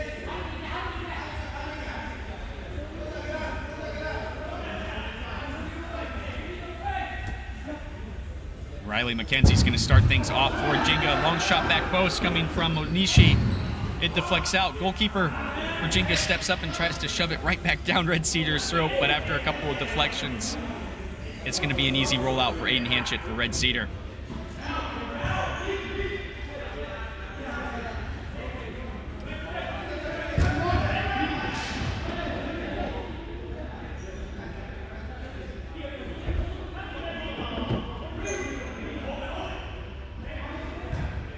Jenga keeping the pressure on here in a lot of ways. They find themselves sitting back in the moment and letting this one play out, but I've noticed that they have really kept the pressure on Red Cedar up top and trying to force some turnovers. Red Cedar really not getting a lot of opportunities to create passing plays and rotations and really create any kind of control of the game, but fairly Jenga also having a little bit of trouble with that as well as they try and build something up. Seems like that final pass just not there yet for Jenga in a lot of these plays, but they are finding a way to at least start some rotations out of the back in the moment.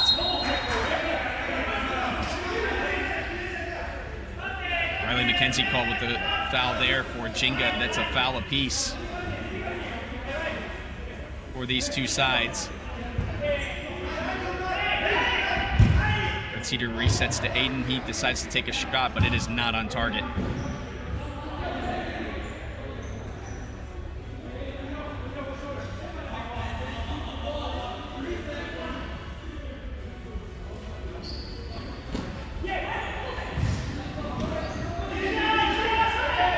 Aiden on the ball again here. He makes it all the way into Jenga's half, looking for a chance to shoot, doesn't get it. Takes a deflection.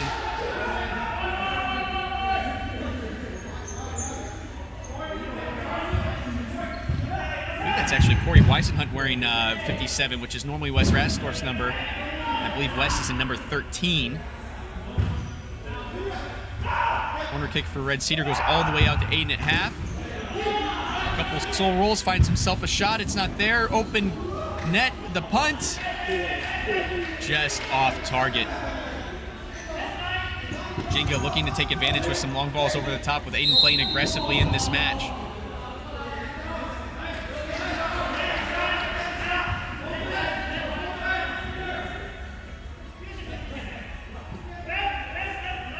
Pick in here for Red Cedar and Jenga's half.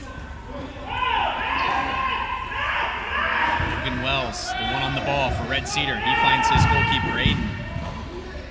Starting a rotation out of the back, but under immense pressure from Jenga. They're looking for a rotation. They find the corner of the arc. Shot deflected, corner kick.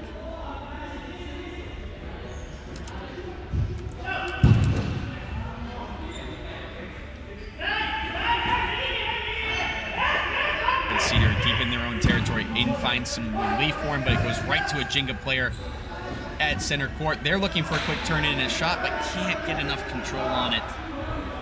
Ryushin Harami unable to keep up with that one.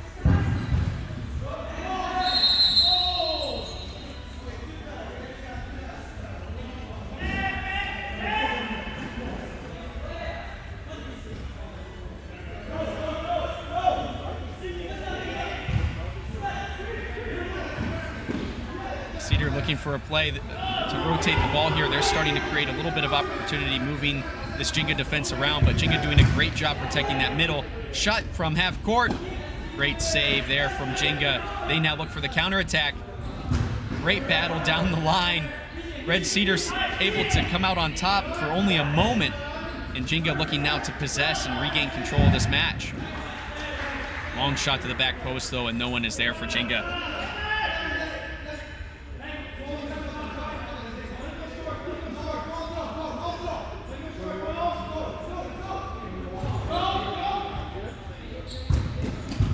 Cedar again working out of the back. Little miscommunication there, but they're able to keep the ball in play. Number 9, Jimmy Savall, just not quite able to get there, though, on Jenga's half of the court. And they find themselves with a restart.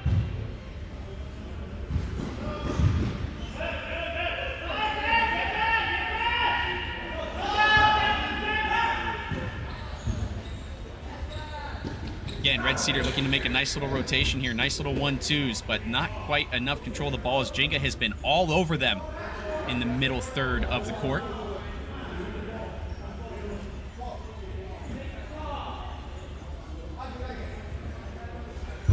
Coach Satoru Matsushima, who dressed up today to play on the court, he gets the kick in for Jenga. Ultimately finds the ball back. He crosses. This is a good opportunity for Jenga if they can keep the ball. And it's shot over the top. Satoru ultimately with the ball again, starts the play and ends the play, but the shot is high. Now Red Cedar looking to make a couple of plays, but again, Jenga stuffs things up in the middle.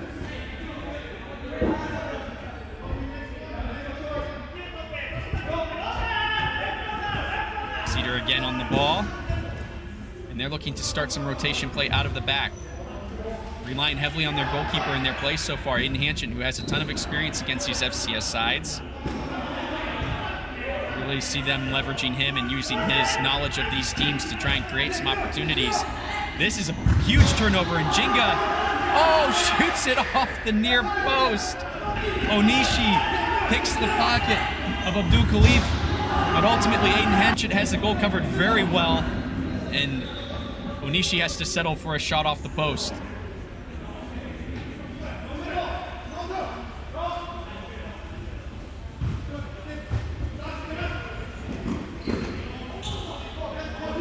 Nearly another turnover in a bad place. It does ultimately become a turnover and a goal! It's Jenga with the second goal of the match. Third goal of the match, second for Jenga. It's number 22. Nakajaya is the one who's able to make the most of that turnover and play again. That middle third just being a choke point for Red Cedar. And they find the net to make it 2-1. Can Red Cedar respond in this first half?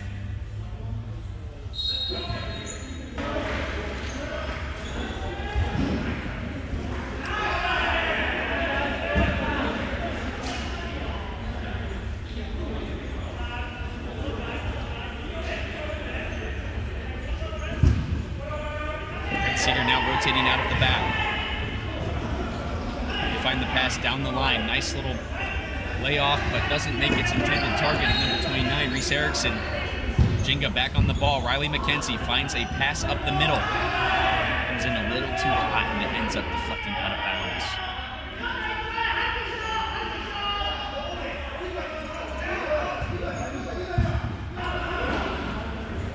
Another opportunity to 1-2. Red Cedar has a ton of experience in the arena soccer world. You can kind of see a little bit of it in the play here as they're passing a little further ahead of the players than maybe, say, Jenga or even Midwest in their previous match was.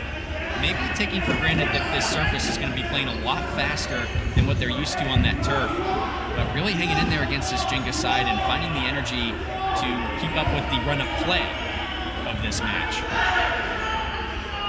Riley McKenzie finds his intended target in the middle. It switches across. And they find Riley again on back post. Opts to shoot. Aiden with a great kick save. And that was number 7, Nakijawa.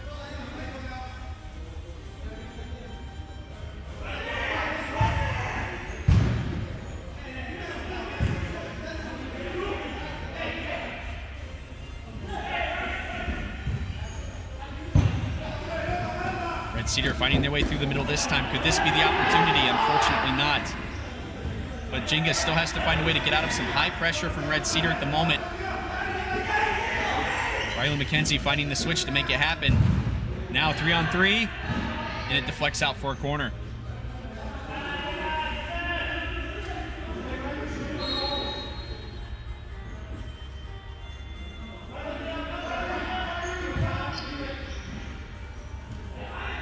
Step over play there on the corner kick, finds the ball for Jenga going all the way out to half court. Now it's a cross and a shot.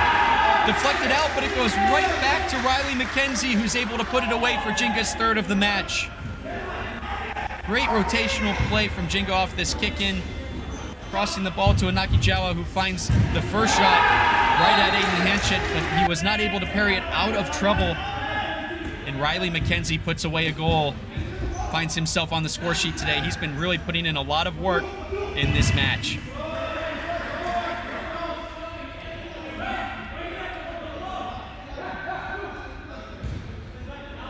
Noticing some new names in the lineup for Jenga today. Will these be regulars in the new FCS season coming up in November? As Satoru Matsushima surely looking to bolster his team's strength and style to find their way back to the playoffs. A foul for Jenga, that's their second of the match.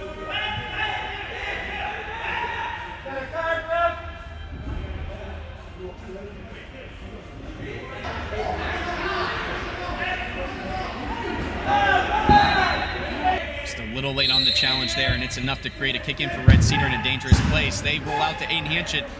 This shot off target. It's going to be a goalie throw for goalkeeper Ayama.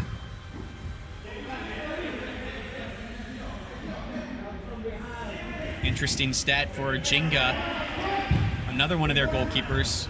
You see him in the middle of the court right now on the ball. Corey Weisenhunt, he finds himself currently on the court. Someone who put in some really good minutes in the beginning of their FCS season. In between the pipes. Will he find a creative way up at the top of the arc here against Red Cedar, the same way that Lansing City has had some success with that with their ex-goalkeeper David Saltzman and the energy he brings at the top of the court.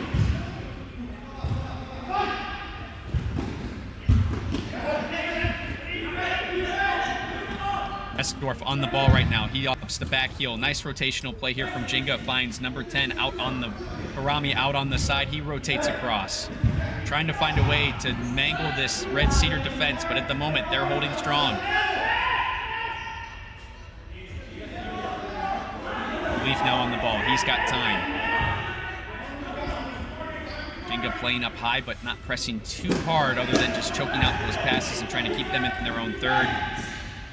Ultimately force a turnover, but can Jenga keep it as it's right on the touchline? They do.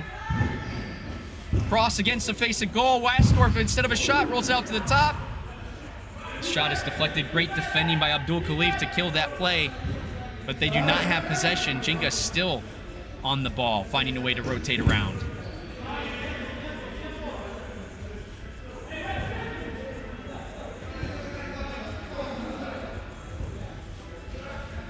Rastor finds middle of the court here. Number 4 for Jenga.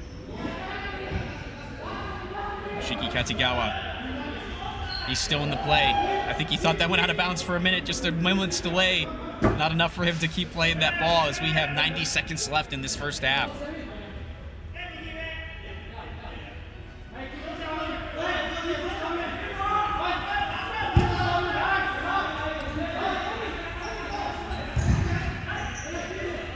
Aiden Hanchett in trouble here as he is out of the play again. Is he going to get a 4-second violation here shortly? Jenga opts to take the ball and take a shot instead. Just off frame. A couple times now, Aiden Hanchett's aggressive play has found himself in a little bit of trouble, but he has been critical to some of the rotations out of the back for Red Cedar. They can't quite seem to figure out those passing combinations to get them out of their own half and create what gave them that first goal of theirs in the game here. Still looking for that response.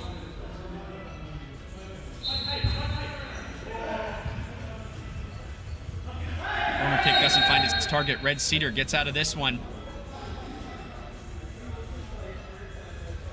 Not before it looks like there was a foul called.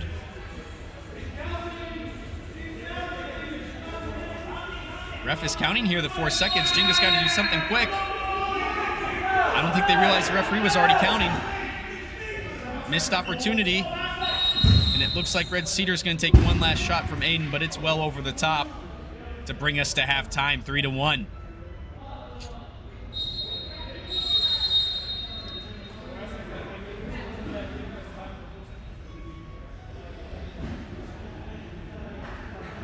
So we find ourselves at halftime after a little conversation between the referees and the players. Looks like maybe just confirming what's going on here.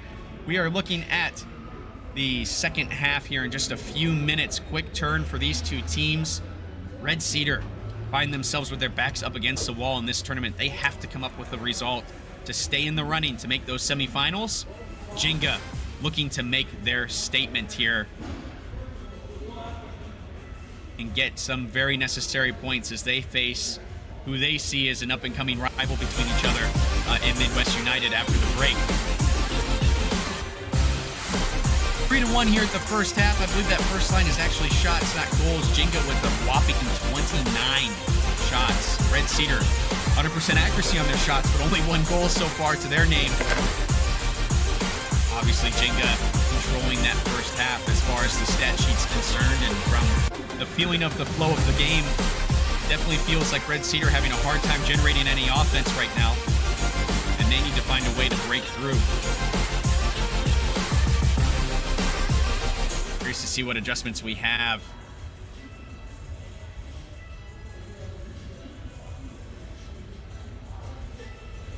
Getting a note here from the folks inside the building. I apologize, guys, I am remote, that we did have a red card at the end of that first half to the goalkeeper, the backup goalkeeper for Red Cedar, which is why we heard a whistle after the play and a little bit of confusion there at the Red Cedar bench. So they'll be looking to sort out their emotions and get calm, cool, and collected to find a way to create better opportunities here in this second half. Meanwhile, as we see here, Matsushima, who has led this team to a semifinal finish in the regular season, as they look to hit the restart and introduce some new faces, giving his guys the game plan for half number 2.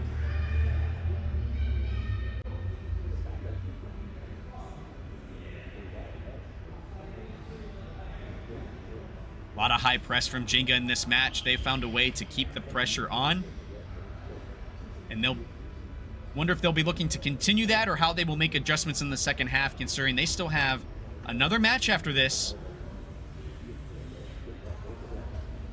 They will have that 1-hour break as we take a break from the action before they have to take on Midwest United, who were the ones that bounced them out of the semifinals in convincing fashion just in March, not so long ago. As you can see, Red Cedar looking for a way to get back in this game as their coach gives them some advice here in the final moments of this halftime.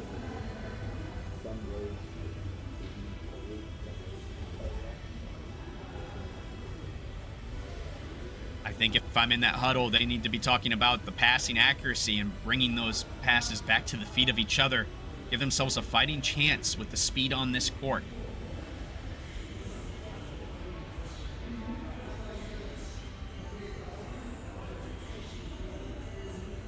So we'll wait now for the referees to work everything back out on the court. Shouldn't be much longer now before we see action. Don't go anywhere as we look forward to half 2 of Jenga versus Red Cedar at the FCS Lansing Tour.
We are back in action here shortly as the teams line up for kickoff. The whistle from the referee, and Red Cedar starts us off for half number 2. Aiden Hanchin immediately on the ball, finds himself in a 5th attacker position. His pass is immediately thwarted by Jenga. They opt to keep the ball and run a play here. Aiden has time to get back into goal. No damage this time against Red Cedar.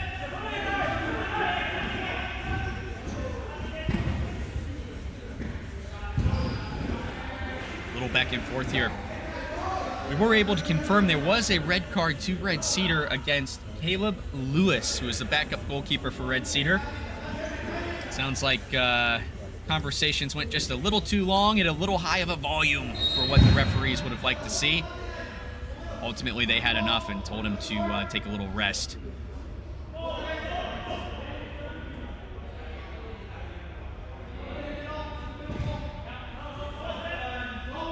Aiden Hanchett on the ball, on the kick in.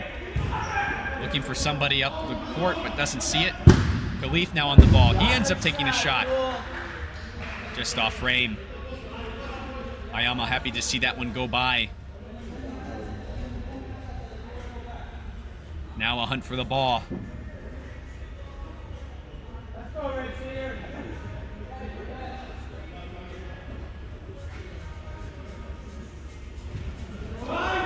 Makes the short throw, finds the long ball.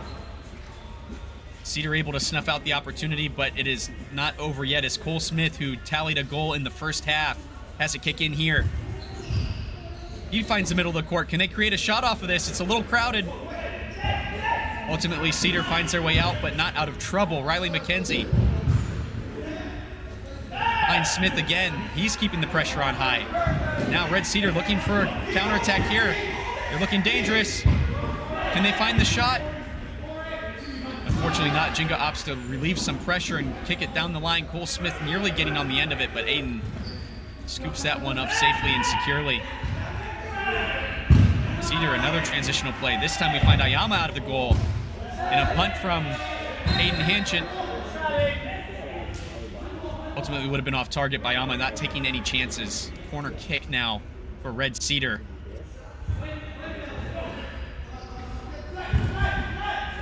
Nice shot, saved by Ayama, pushes it over the top.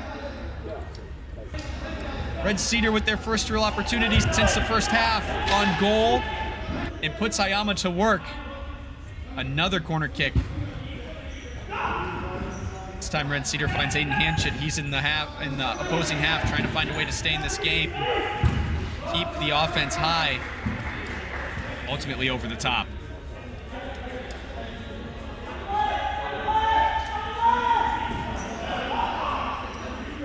Jenga now with the ball.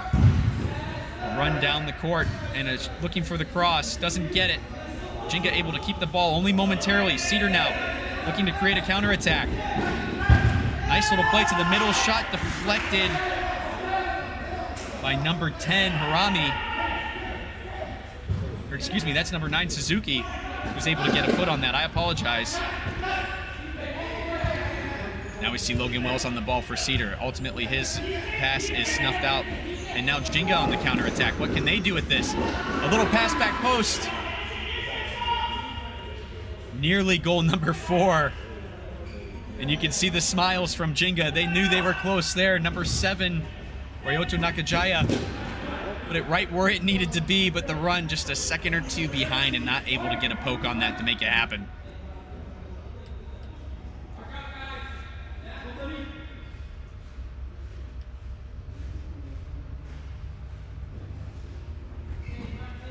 Suzuki kicking it in now to Corey Weisenhunt, who finds a pass.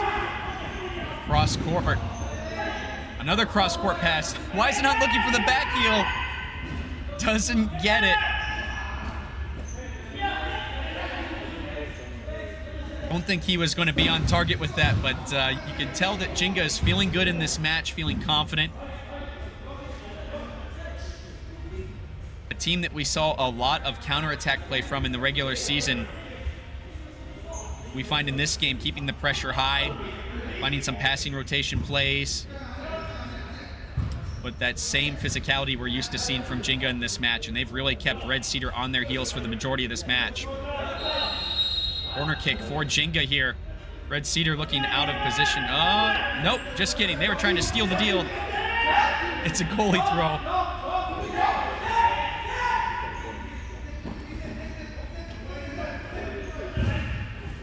Cedar sitting just a little too long in their own half, and Jenga nearly punishes them for it. But they get a fortunate deflection that brings them halfway up the court. And we'll see Logan Wells start the play. Quick 1-2 gets him back into action. He's in the middle of the court against Roger Straz. Straz follows the pass and helps force a turnover on the line, but can they get out of trouble? It's too crowded. Red Cedar is able to keep the ball. Shot goal for number 12. Jaden Belk for Red Cedar takes advantage of a little bit of chaos in front of the Jenga bench there. A little crowded as the defense and offense all mashed together, but he ultimately comes out on top. Ayama comes out for the challenge, but he slots it in on the inside post, near post, and finds himself on the board. Red Cedar now only a goal away with 19 minutes to go. Aiden Hanchett scoops up a Jenga opportunity and finds himself on their half, but none of his Red Cedar teammates are able to keep up with him. They got to hit the reset button, and it doesn't happen fast enough. Jenga now looking for a way to reapply that pressure and get that comfortable 2-goal lead back. But then again, what lead is comfortable in futsal?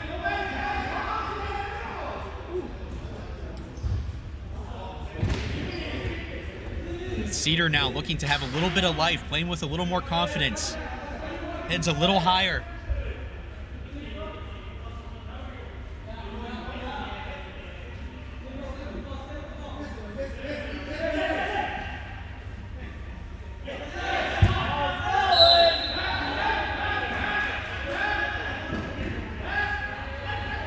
Onishi, unfortunately, with a bad kick in there. You can see it rolling. So Cedar now with the play. It's one we've seen before. Hanchett with the shot, but it is saved by Ayama. New to the roster here for Jenga and really earning his keep here with a couple big saves. He's not had a ton of action so far, but has registered 2 big saves here in this second half. Also had 2 saves in the first half that came up really big for this side.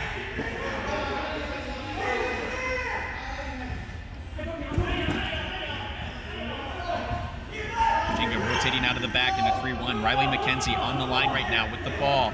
Opts to reset with their fixo. They're looking for a directional play here across the court. Being patient. Some high pressure from Cedar forces a turnover here. Riley McKenzie puts it into Red Cedar's feet, but ultimately gets the ball back. Nice roll. He got the shot here. He does, but it's deflected by Aiden Hanchett. Another save. Wes Rasdorf tangled up, and I believe that's going to be a foul on Wes Rasdorf here.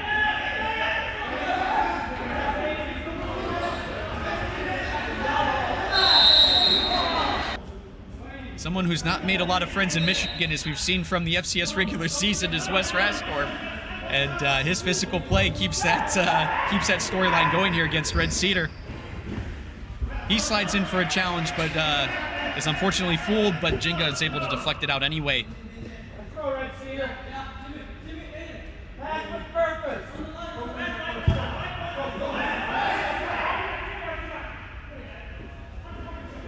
Red Cedar on the ball now, looking to make an opportunity. Can they tie this game up? It's a man with a goal to his name already on the ball, Khalif. He ultimately rolls it out to Aiden, who takes another shot.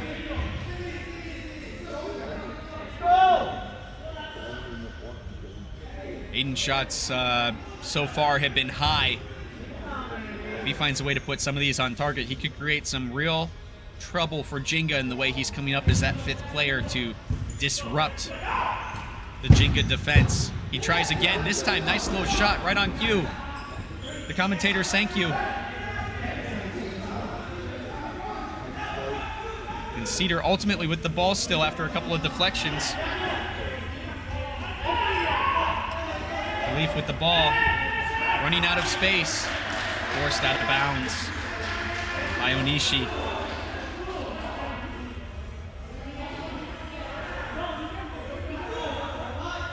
Aiden Hanchett with more shots and saves for this Red Cedar side. He's been a real big part of their offense. But those long distance shots just really haven't tried Ayama enough. There's a shot and just wide of the frame. from Jenga. Looking for their first goal of this second half. Not there yet.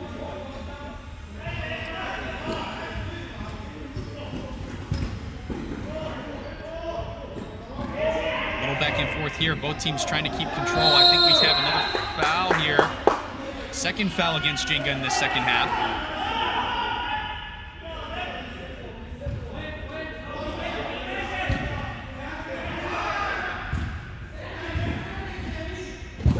Cedar finds the goal again! A great pass down to the end line. Rolls it back up to, that's, I believe, number 4. Sammy Bleck, who gets a nice, easy tap in from the top of the arc. All he has to do is place it. Red Cedar all over that one. Reese Erickson ready as well on that play in case it did take a deflection. 3-3, and it felt like it always had to be on that play. Jenga now has to find a way to break the deadlock. Cedar now in a position to get some very critical points to keep themselves alive.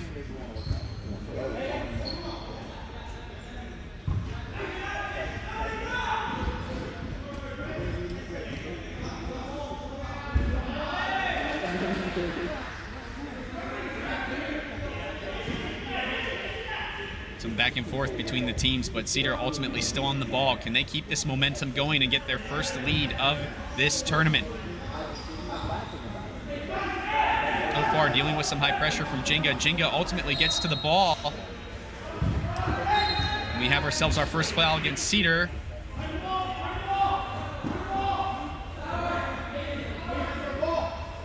Oh, maybe not. It looks like Jenga thought that was theirs, but ultimately this time the ball goes to Red Cedar. That's a third foul against Jenga now in this second half with 12:45 to go. The double-edged sword of a physical game. There's the first foul for Red Cedar there, this time against Cole Smith going down, excuse me. For Jenga, he's able to draw the foul. And a restart ultimately turns into a turnover, and Red Cedar now on a counterattack. They're looking strong. Can they make something of it? No, deflected out. Joshua Triana trying to find himself out from under that ball. It was a little too close to him to make the play he wanted. You could see he was trying to reposition for a quick shot on goal. Doesn't get it. But he does get the team a corner kick.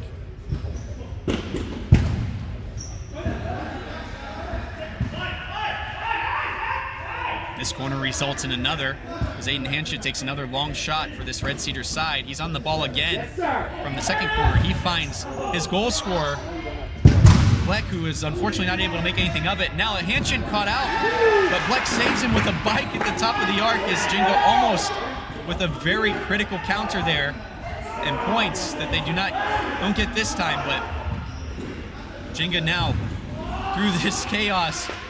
Oh, Weisenhunt looking for Harami on the back post. Doesn't get him there. Harami just a little late. Pretty chaotic play here the last few minutes from both teams.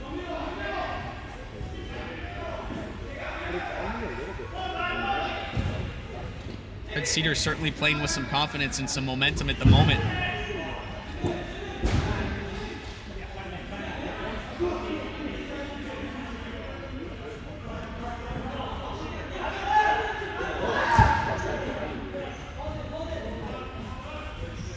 Jenga looking to start a play out of the back.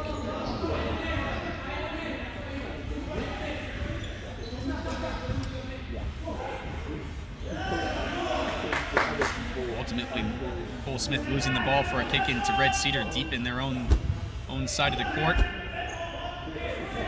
Logan Wells on the ball right now for Red Cedar, looking for a cross play, but a little too far behind his player. And it looks like Satoru Matsushima, the leader of this side, starts off the kick in, finds Cole Smith in the middle. Can he add another tally to his aim? He certainly tries, but Aiden with a big save. Able to smother that one so there's not a deflection and sets his team up for an opportunity as they start to build out of the back here. Seen a little more rotation off the ball from Cedar. Jimmy Saval looking for Wells. Wells ultimately doesn't get the touch he wants off of that, and Jenga now with a corner kick.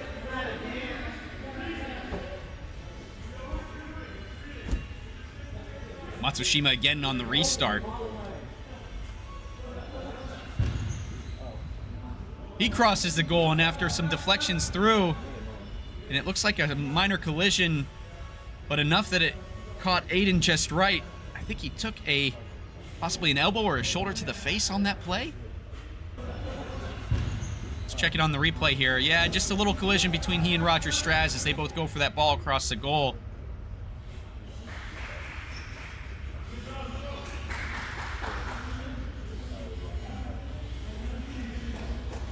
Aiden slow to get up from this one. I think he might have, he's holding his wrist. I think he's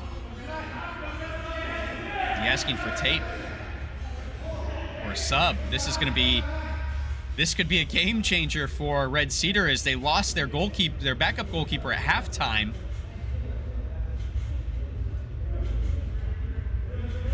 Looks like he's just asking to stay in the game and have some tape. Valuable time clicking off the clock here.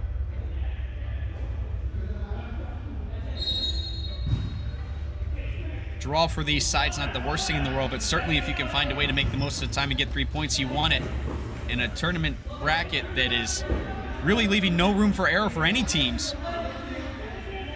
2 matches in these groups of 3 decides who our semifinalists are. With the momentum Red Cedar has had, you certainly don't want to ice your team, although health obviously most important. Jenga take advantage here. Looking for the shot through the Hayden's legs, doesn't get it.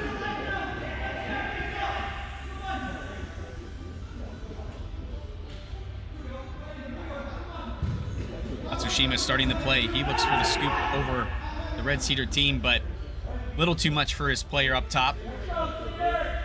Number 7, Nakijawa in the pivot position. Can't find his way to the ball. Roger Straz now with some high press against this Red Cedar side. Ultimately, Matsushima with the ball, but runs out of space on the sideline. Khalif restarting for Cedar. Inchit looking for a ball over the top to their number 9, Jimmy Saval, but he's not able to get there in time, and they run out of some court space. Ayama now with the long ball to Straz. He looks for the flick. Aiden steps out and makes the save.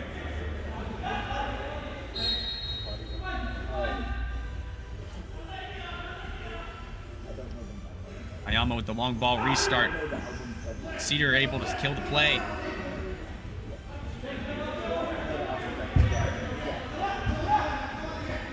Wells to Khalif.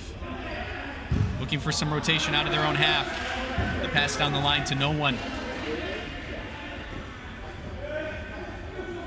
Jimmy Saval starts to make a rotational play right after that pass is made, and unfortunately never saw it coming. Now Jenga looking for a play of their own, a tangle up, but they have advantage. Shot goal for Jenga. They find themselves back in the lead, and it's through number 7, Nakajaya. Makes the most of that slip up in the middle. Nice challenge there. Hanchett beat on the near post.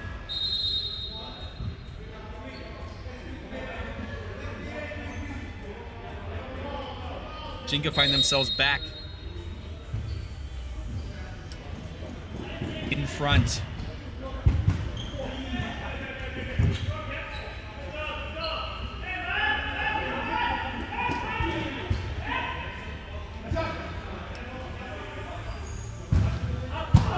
Nakajawa, someone who was generating a lot of offense in that first half. He had 5 shots in the first half.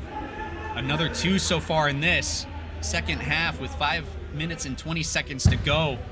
Finds himself finally on the score sheet after a lot of hard work up top at that pivot position.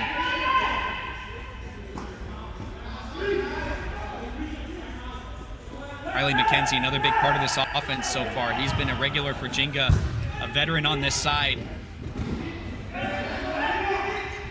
He has a goal and assist to his name as well.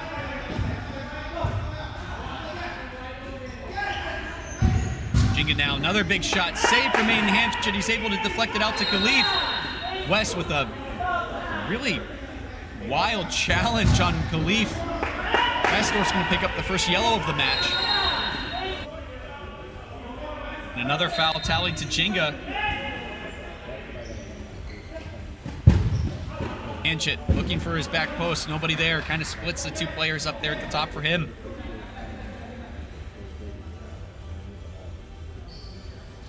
Abdul Khalif giving him a sign that, hey, I see what you wanted there.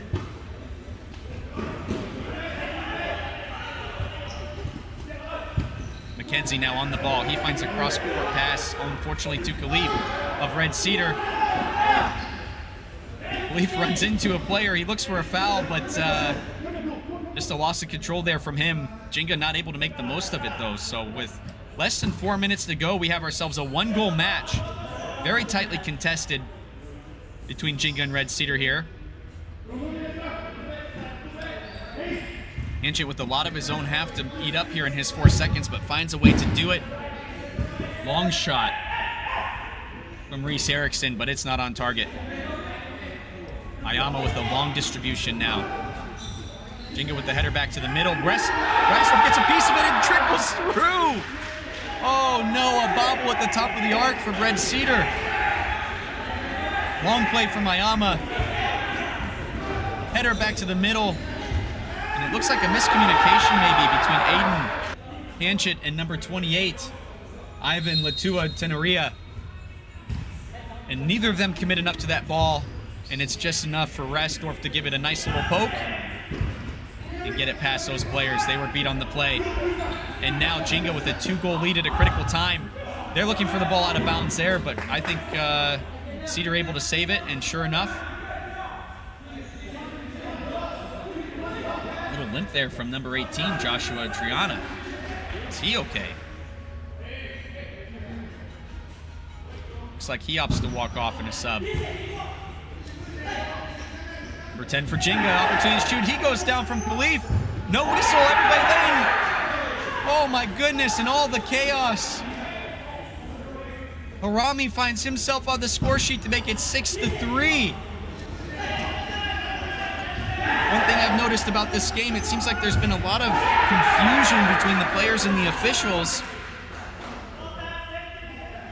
Players waiting for plays to be stopped, seemingly in agreement that there's a foul or something there. Referees not blowing that whistle, and hey, gotta play till the whistle is blown, that's for sure, and it's a costly mistake for this Red Cedar side, who now has their goalkeeper Aiden Hanchett down again.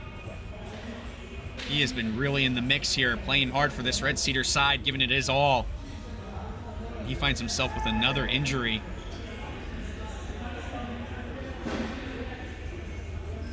And he powered through these last 90 seconds of this match as they need to find 3 goals to stay in this game.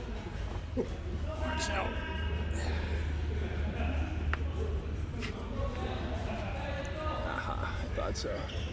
5 players on the court for Cedar at the moment. Hanchett, is Hanchett walking off? It looks like possibly for some help on some treatment. I forgot to set up OBS on here, so it's only sending out at 30 frames a second. So it looks like he will stay in. Like, this looks not like it's a 30 frames a second. So we've been running 30 frames a second. Seemingly Cedar's time. Just on this one. The an opportunity for a semifinal is up as Jenga finds that critical 3rd goal. Curious to see what happens with the rest of the time of this match. No, this one is only. Does Jenga keep the pressure on? The other 2 cameras are coming through. Or do they start looking ahead to Midwest United, who they know will give them a run for their money in their second match each of this FCS Tour?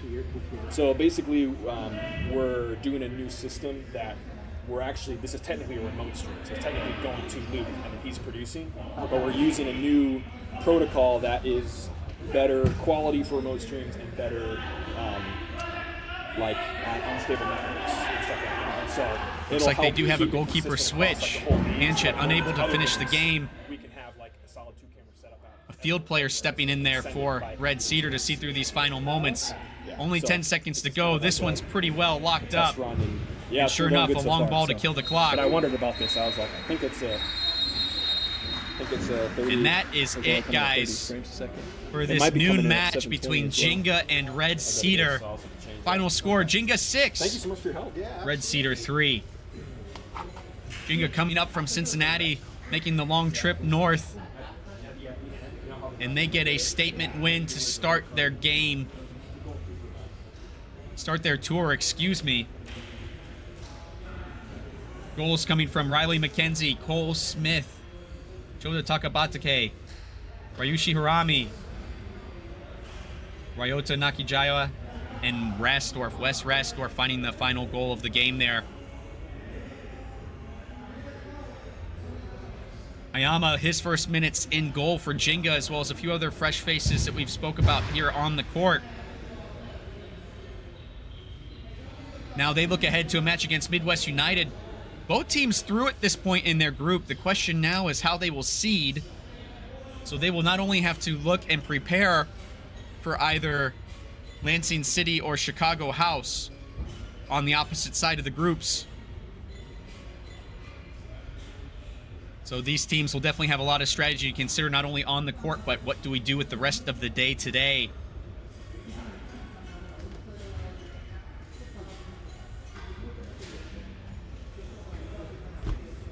Red Cedar will have one more match today against Capital Futsal from the other group. They will have a consolation match at 4 p.m., so they will be in action again. Their day's not over, but unfortunately they will not be going for any type of title shot here today. Curious to see how these two Lansing sides face off against each other. A fairly new Capital Futsal to the scene.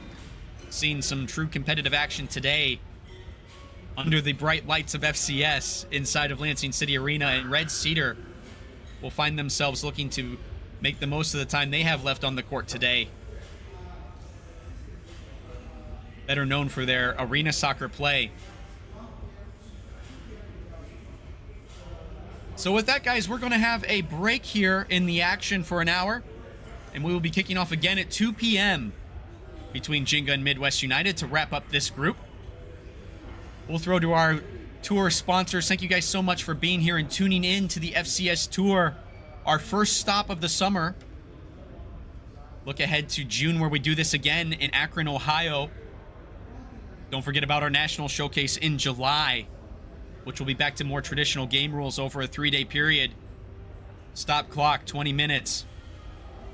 Some of the best will be in attendance at Lansing City Arena. And then we wrap up our summer series as we go on the road again for the tour to La Plata, Maryland, south of Baltimore. Thank you guys for tuning in. Make sure you stay notified, like and subscribe to the channel, turn those notifications on. Make sure you check back in with us before 2 p.m. Let's throw to our sponsors. Thank you all so much for tuning in to the FCS Tour.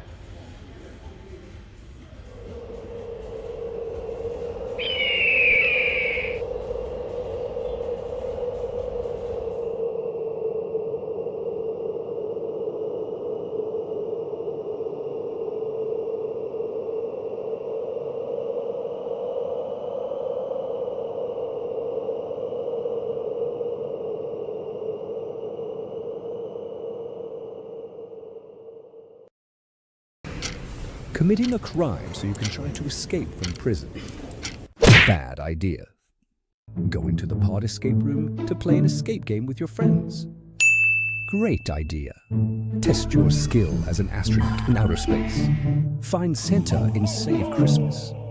Or take a vacation to an abandoned island. Just don't get stuck there.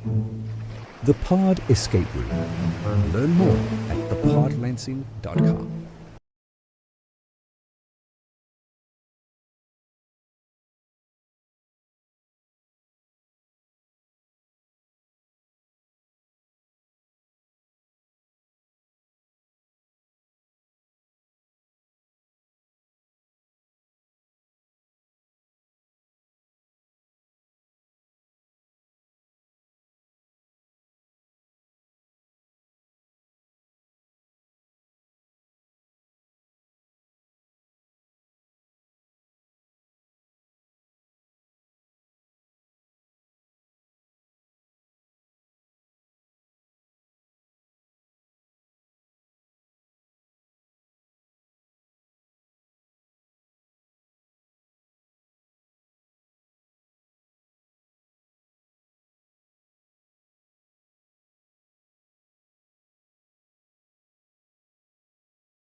Ladies and gentlemen, welcome back to Lansing, Michigan, here in the Lansing City Arena for really the second half of our FCS Tour Day. We've had 4 games already.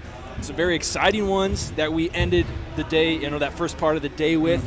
We already know who is going to be in the semifinals. The top 4 of each group, or the top 2, I should say, of each group have been set, and we're getting ready for a clash of 2 FCS teams from this past year. Jenga and Midwest United. Jared Kleppel, Gerard Ascani bringing you the action. What are you thinking about this one? Yeah, so this is the game Jenga was coming here for. So when they found out Midwest United's playing, they were fired up. They wanted the rematch. They ended last season with a bit of a disappointment. And one of the things that we've seen here today is that level of physicality that they brought in that playoff matchup, they're bringing it. It's back. It's back. It's back. They Yep. were really physical in that last matchup, and I anticipate even more of it with this intense rivalry. And, of course, that always brings up, how are the officials going to handle that physicality? I mean, it can get out of hand very quickly in a futsal match. But so far, all day today, officials have been very solid. They have been. It's one of the things I'm curious to know if they know the backstory, if they know what happened in the playoffs, if they're ready for it, if they've talked about it at all. Because that's one of the components that's really important to think about is, are the officials prepared? The same way that the players prepare for the match, are the officials prepared? And what are they going to do? Are they going to call it really tight early? Are they going to let things go and try and talk through it? So I think that's one of the things that'll be interesting to see how it plays out. So coming up in just a minute or two, slotted for a 2 p.m. start time, is the FCS semifinal rematch, Midwest United and Jenga. We're going to take you onto the court and start to preview what's going on with this game. I mean, Jenga and Midwest, what are they playing for, Gerard? They're playing for who gets the number 1 seed and who gets the number 2 seed going into the knockout stage. Yeah, and it's going to be a big difference because right now we know it's either Chicago House or Lansing City that they're going to play, and that's going to be our next matchup to determine who wins. So the winner of this game will face the loser of the next game, and so that's ultimately what it's going to boil down to is you want to win this matchup to put yourself in a place to play the weaker of the 2 teams. So just in moments, we're going to have our kickoff whistle for this Futsal Champions Series semifinal rematch. Midwest United in the gray, going to be going left to right on your screen, and Jenga in their classic gold, going to be going right to left. Or did I say that wrong? I think I said right to left twice. Left to right for Midwest and right to left for Jenga in the gold. And if this is the first game you're tuning in with us on the FCS Live Tour, thanks for tuning in. The way this works is there's 2 25-minute running clock halves, so these games are shorter, and we have games slotted for every on the hour. So 2 p.m., 3 p.m. consolation game will be at 4, and then a break, and then it'll be into the semifinals and finals after that. And here's the kick. Jenga and Midwest, the rematch of the semifinal.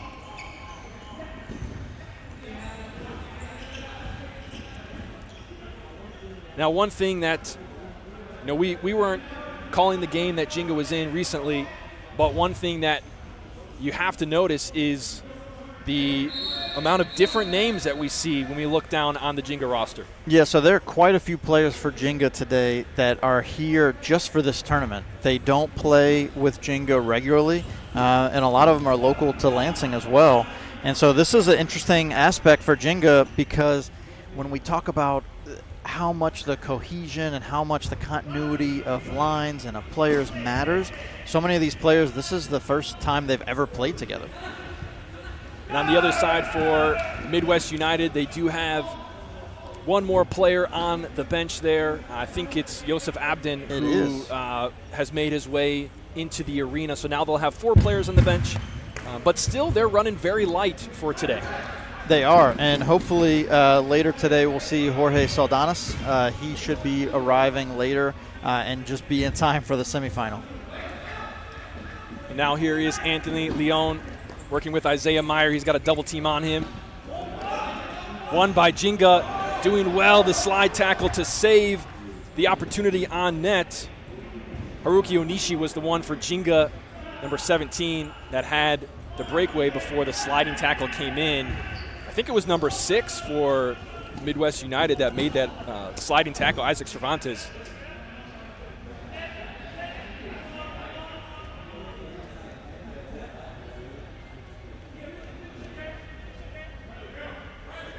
And one of the most interesting changes for Jenga to point out is goalkeeper. We're seeing a brand new goalkeeper we've never seen before.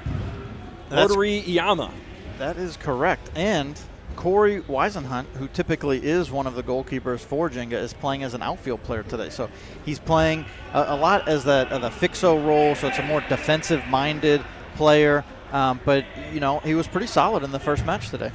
And if you missed the first match that Jenga played, they were very physical, and that's something that we have seen from them in the whole FCS, as we see a shot there taken by Isaiah Meyer go just wide. And so that's something we expect to see once again, that physicality and, you know, how Midwest responds to that.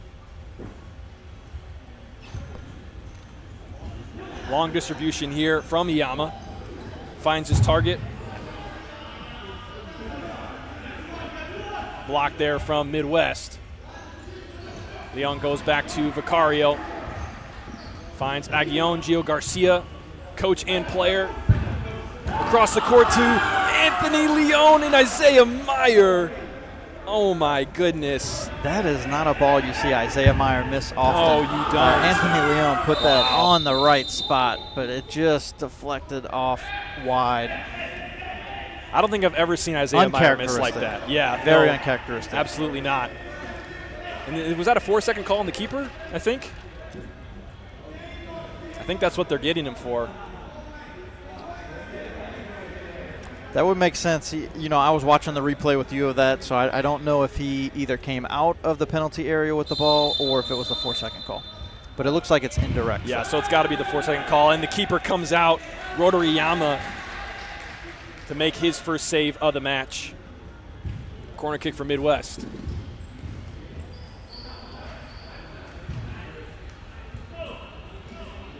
Now here is Anthony Leon faced up by Weisenhunt. We were talking about him just a bit earlier. Isaiah Meyer trying to turn. He's not able to do so. Going the other way for a moment was Jenga. And now they have a kick in on the near side. Weisenhunt working with number 7, Ryota Nakajia. He has it here. Trying to find space down the side. Garcia was all over him. He had a chance going to the inside. I think, yeah, that was number 10, Ryushin Hirami, who was in front of net for Jenga. But now Midwest are the other way. They have some possession. We'll see if they can string some passes together here in the attacking half. That kick in not quite in the right place. Garcia looking for the far post, handled well by the Jenga defense. He's going to opt to use keeper here. Iyama with the ball at his foot. He goes long, and it's a little bit too long. You know, one of the things we anticipate seeing with Midwest is they know the physicality that Jenga's going to play with, and they want to match that physicality. We saw Gio just a few minutes ago being incredibly aggressive just outside the penalty area. Down the sideline for Midwest. Oh, no one at the back post. Manny Bedoya, who had 4 goals in the first match for Midwest United. Manny came over. Yeah, he had a bone to pick with us to go over the stats and revisit it. He actually scored 5. He had goals. 5 in the first game. He had 5, so we want to make sure we get that right. Sometimes the game can happen so fast that we can get the stats wrong or miss things, so we went back, watched the video. He had 5 goals in the first match. Here he is with it, facing the sliding tackle of Roger Straz. He's showing his courage and willingness to play physical, as well as Wes Rasdorf. 2 figures for Jenga that, you know, I think their whole team plays physical. But if you had to pick out a couple players that seem to take that, you know, set the standard, I think it's Straz and Rasdorf. Yeah, hands down. They're like the tag team of the WWE. This long one going in the direction of Rasdorf will win Jenga a corner. Satoru Matsushima strolling up to take it. Also coach and player for Jenga. We saw him play the whole FCS season. I mean, if we did have a cage match in the FCS, you know, I put my money on them too. Now here is Abden. Fresh legs, first game he's played for Midwest today. Rasdorf trying to take it the other way. He's got 2 on, trying to find something, but in a pretty dire situation. You know, picking up Abden and when Jorge Saldanas gets here, that's 2 central figures for them that were really pivotal in their playoff push last year. So that's going to really help them elevate their game to another level. Did a little reconnaissance as well to learn a little bit more about Manny Bedoya. He's somebody that was going to play with the team last year. So he's somebody that is very familiar. He actually has played with Gio before, going all the way back to ABK. So this isn't like a new relationship like some of the Jenga players. This is the first time playing together. Manny's played with a lot of these teammates and players for a while now. 17:30 left in the first half. The 25-minute running clock. Restart coming from goalkeeper Iyama. He chooses to go long. Looking in the corner for Rasdorf. Not there, but Jenga keep it. It comes back to him, but that's going to be second touch. Unfortunately for Jenga. So already their second violation. The first one I think it wasn't a second touch, it was a 4-second violation. But still, it's a goalkeeper mistake. Goalkeeper mistake or situational mistake. That one wasn't on him. That wasn't him, but right. But it results in the same kind of indirect on the arc kick. So they have to face this once again. It is indirect, so it must touch one other player after Garcia, assuming he takes it, hits it here. Oh, the deflection. Bedoya almost getting his 6th goal of the day. Rasdorf was laying down with his hands up, too. I'm curious to know if it deflected off his hands. I did not see that. Yeah, because he was like laying down, but he had his hands up, which was really odd. And it deflected off something, but I don't know if it was him that it deflected off of or his hands. In any case, Matsushima trying to go long diagonal over the top, trying to find his teammate in the corner, but Vicario sends it out of play. Very unusual setup for a free kick situation like that, to be laying down. Garcia loses it, goes the other way for Jenga. They have a transition moment, 3v2. A strike looking for the far post. Vicario handles it. That one coming from Onishi. But, you know, speaking of going to ground, it's something that we talked about a lot last season for Jenga. That's actually one of their tactics, is to throw their bodies in front of the ball. Just for a moment there, number 8, Shota Takabatake, making his appearance known, his presence known, almost putting that one away right at the goal line. Now Riley McKenzie has it, looking inside toward the pivot position. And one of the unseen battles in this matchup is the best name in the league. Shota Takabatake and Pedro Aguillon. Takabatake and Aguillon, 2 of my favorite names to say. I remember you said in the third half, you know, after this game they should do a 1v1. We need to know. We need to know. But now here is Anthony Leon. Jukes out one defender, but loses it. The long distribution is too high for Cole Smith, one of the new names for Jenga, number 22. Actually, Cole Smith, he did play for Jenga last season, but only for their home matchups. Oh, and gotcha. He's actually one of the players I talked to in between matchups. And he was somebody that was injured last season. That's why we didn't see more of him during the season. He had a old football injury that returned. And American football, not English football. He certainly adds a presence to the court. The tall and broad shoulder frame. And you can see him here. The energy and the effort that he brings, nothing short than the Jenga standard. Leon keeping it. He's comfortable, finds Aguillon on the far side. Aguillon trying to split the defense into the center. And that play goes awry, but Midwest retain it through a kick-in.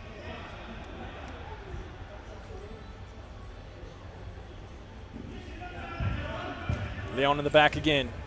Finds Meyer. Meyer down the line to Aguillon. McKenzie is there. And it's off the toe of Aguillon. You know, the first match for Midwest was similar to this. They just kind of struggled to create that offense, missing some of those key creative players like Feet Grit, Daniel De Leon. Oh, McKenzie. He is taken out by Vicario. Nothing malicious there, but he had an opportunity at the back post. He did, yeah. No foul, though. Clean. See that one more time, yeah.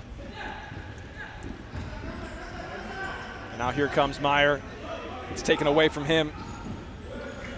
A step over by Ryushin Hirami. He still has it here under heavy pressure. Can Jenga get out of it? They can only clear it away.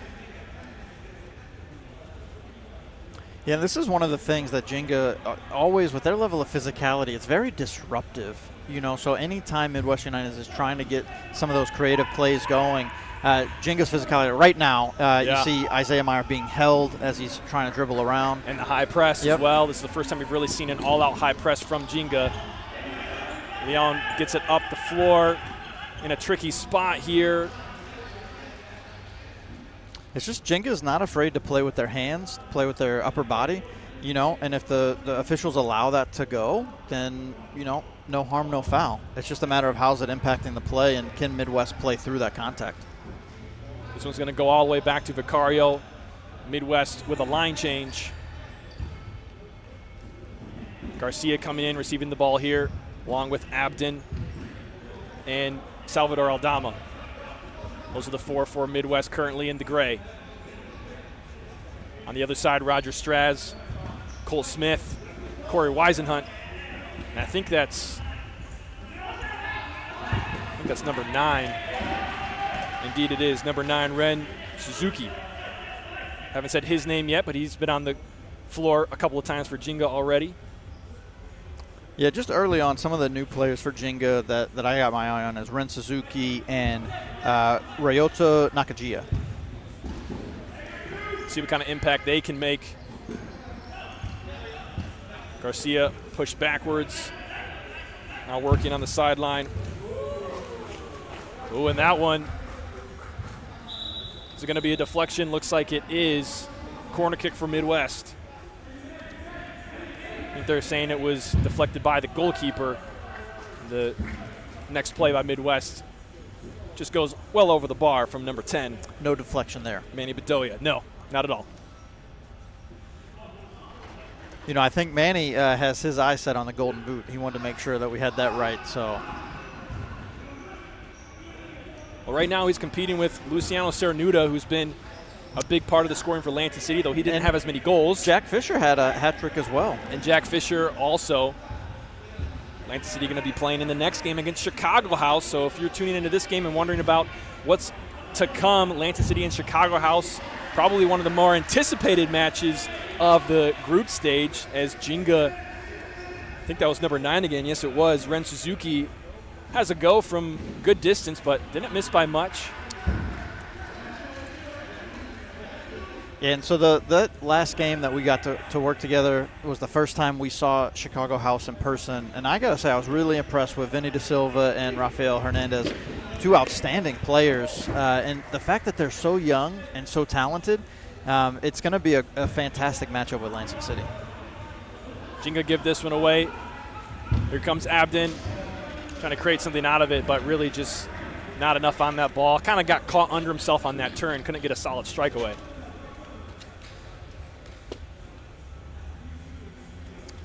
Restart through Rotary Yama.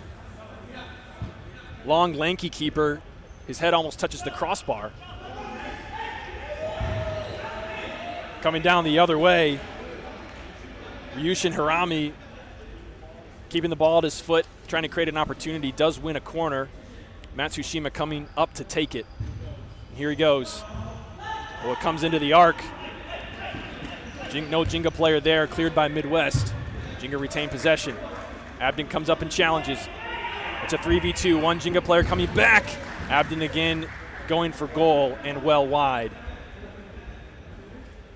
Yeah, Gio really wanted the pass right there, and he was open. It was well warranted. You know, a lot of times the success we've seen from Midwest United is them taking that extra pass, and Joseph didn't there, and it sailed high. Jenga keep the possession with a kick in near the corner. A little touch. Oh, Matsushima on the far post just a little bit late. Ball coming from Hirami.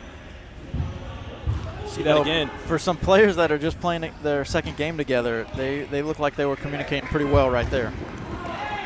Oh, and this strike held on to. Well done from Rotary Yama. Point blank strike. He came out to challenge, cutting off the angle, and was able to hold on to it. But we're already back again with another attack for Midwest. Here's Aldama. Switches court to Anthony Leon. He's got Isaiah Meyer with him. Chooses to go again back this way to Aguillon. Now to Meyer on the other side. They're playing with it, those three. Meyer, Leon, Aguillon. Here comes Leon. Beats one. Finds a teammate. And Aldama, he will win a corner, but Meyer was on that back post waiting for that. Leon shot sails high. 7 minutes to go in half number one. And Gerard, it feels like both teams have had some opportunities, but no one's really established themselves in this game. Yeah, it's still, it's kind of like a prize fight where they're going back and forth. And that's that classic Fixo Pivo right there. Isaac Cervantes just pulled Wes Rasdorf down. That's a good call. We see that one more time, that trying to go around him. He didn't think he committed a foul, Cervantes, but the official thinks otherwise. Well, when both your hands are wrapped around somebody and you pull them down, it's kind of hard for it not to be a foul. So Straz stands over it, just a few meters outside the arc. He was going for the upper 90, but wow, Aguillon right in the noggin. Straz coming up to say, hey, I really was not aiming for your head. I'm sorry. Though he was aiming for the upper 90, and that might have saved a goal. He's going to take a seat for a minute. Hopefully Pedro Aguillon is okay. They say to use your head, but that's not always the way you want to do it. This is going to be Jenga kick in on the far side, I believe. It's where the officials are landing. They set it down in play. Here's McKenzie. McKenzie's shot, nowhere near the goal. Vicario to restart. He goes short. Leon now and Meyer. Going down the line. A quick turn from Cervantes. Great defense from Rasdorf. Going all the way back to Vicario. And Anthony Leon looks like he had to come over and help get that one to get out of bounds and not have kind of a not a fluke goal, but just kind of a crazy one that could have bounced into the net there.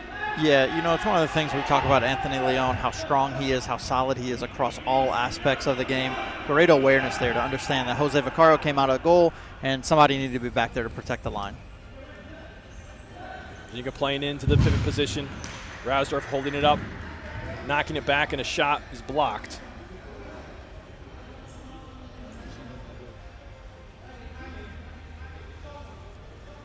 This is quite a bit different style than we're used to at Jenga, and it makes sense because they have quite a few new players. Whoa, a strike there. Vicario on his toes, making a critical save, maintaining the clean sheet. Might have been the best save that we've seen so far today. Yeah, it was a solid save. And then here we go. Now it's Rasdorf's time to get a foul called against him in that same Fixo-Pivo matchup. Yeah, outstanding save from Vicario. And it's one of the things from Jenga, we're seeing a lot more offensive, like commitment to the offensive side. Leon going for goal. He finds it. First goal of the match. Anthony Leon. We just got done talking about Anthony Leon and how just much of an all-rounder he is and how solid with that defensive awareness. And then here he comes with the free kick, just slotting it home. Wow, there's nothing Jenga can do about that. Midwest draw first blood, 1-0 their direction with 3.5 to go in the first half. This game only determining the seed that each team will have going into the knockout round, as each team have already advanced. They will play the winners of the game, or they will play one of the two teams that play in the next match, Lansing City and Chicago House. Those 4 teams will be making it to the knockout stage. So this game is a matter of who's the number 1 and number 2 seed of this group. And I know earlier we did say the winner will play the loser of the next match, but it's not exactly accurate because if there's a tie, it would go off to like goal differential head-to-head. So there's a few other factors, but whoever comes out on top of this matchup will play the team that comes out on the bottom of the second matchup coming up next between Chicago House and Lansing City. And that's going to be an exciting one. Make sure you stick around for that 3 p.m. start time. As for this one, we have 2:22 left in the first half. Jenga trying to get on the board. Opportunity coming from Ryushin Harami. Shout out to Manny Bedoya there, though. That's a great sliding save that he did to get in the way of that ball. This results in a corner kick for Jenga. Cole Smith to take it. He looks for a chip. Vicario's there. He blocks it outside of his arc, right to the boot of Ren Suzuki. And his strike takes a deflection. Corner kick again for Jenga. Comes all the way over. Oh, that corner made it all the way through to the other side. Cole Smith trying his chance for goal, but again coming through. Weisenhunt and Smith were doing it back and forth there. Back and forth. And we're going to have a whistle called against Midwest. So their second foul of the half. No, it looks like it was a deflection. Oh, a from deflection. Midwest. Yep. Okay. Deflection out of bounds. So Jenga ball with a minute 15.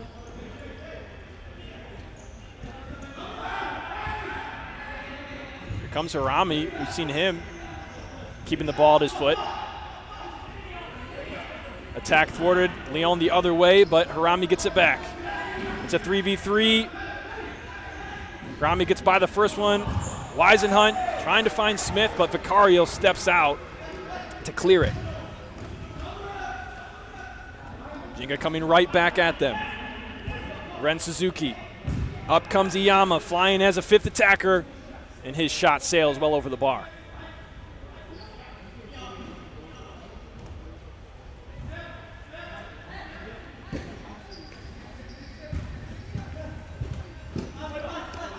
Well, trying to chip it down the line was Manny Bedoya, but good defense by number 4, Yoshiki Kitagawa, winning it for Jenga. And now result, Cole Smith with a toe poke, kick save by Vicario. Garcia the other way with Aguillon looking for the far post into the outstretched arms of Rotary Iyama.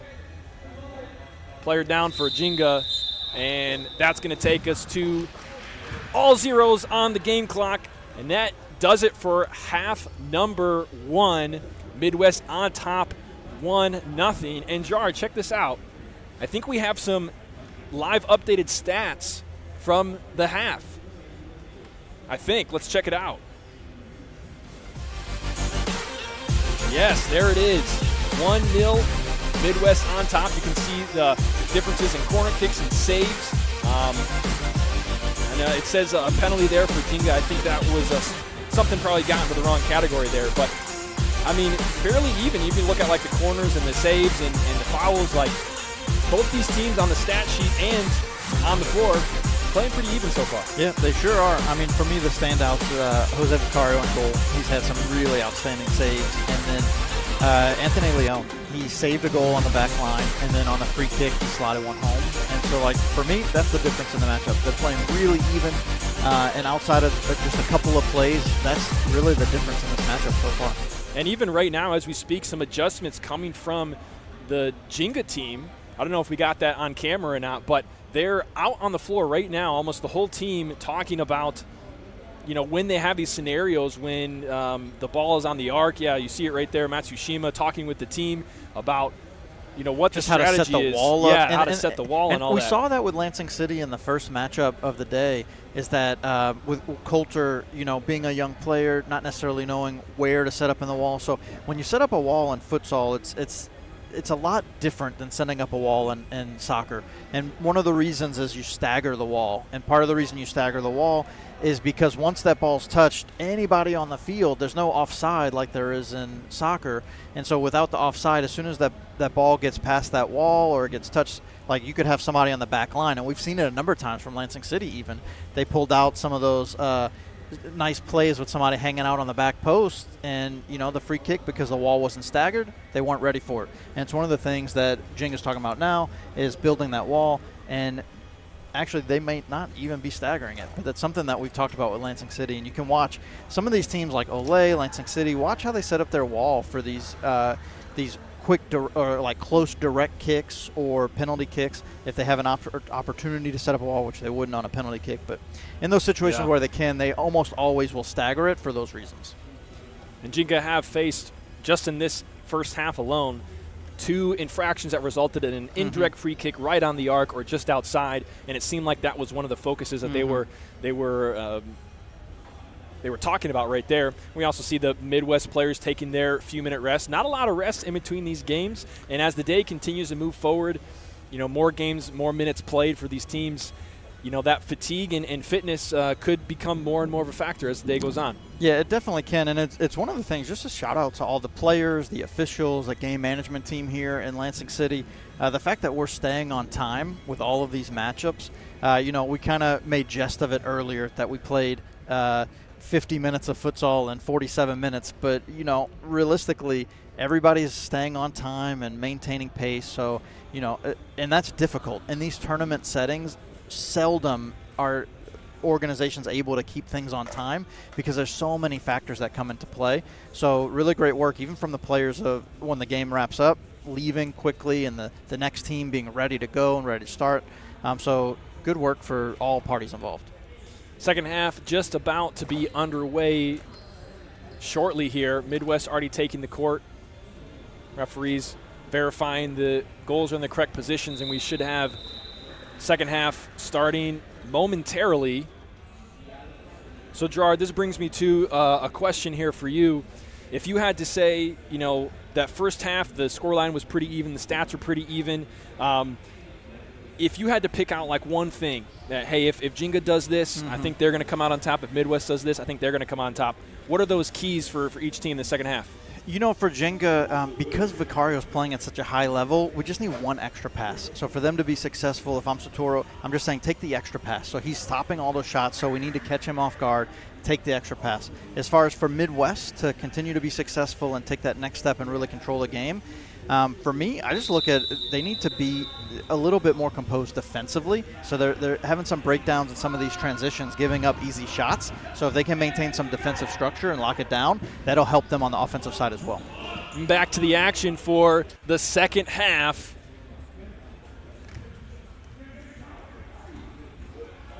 (1-0) Midwest on top after the short break.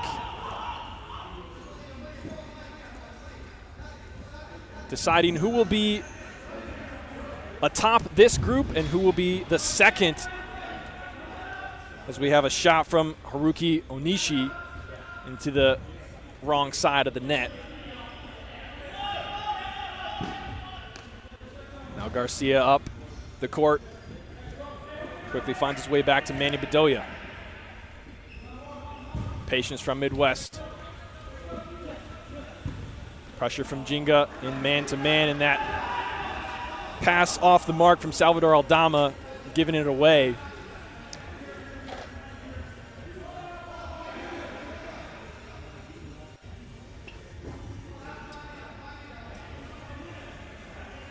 Gio had to come off the court. It looks like he's in a little bit of pain there. That's a quick sub. So in his place, Yosef Abdin coming on the court. Now Jenga creating their own possession here. McKenzie with it now. Haruki Onishi up the court to Cole Smith. His back to goal. Good defense on the other side. Ball inside. Left-footed strike from Onishi off the fingertips of Vicario for A Jenga kick.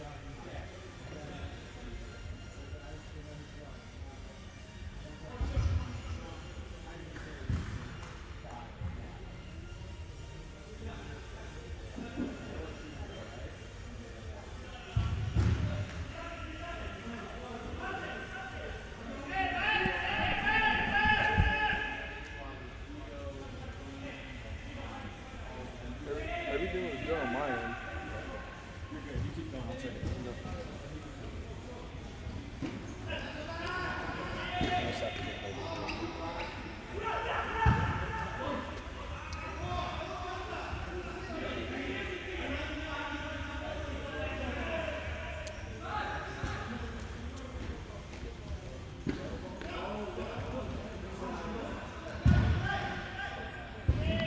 Shot by Manny Bedoya.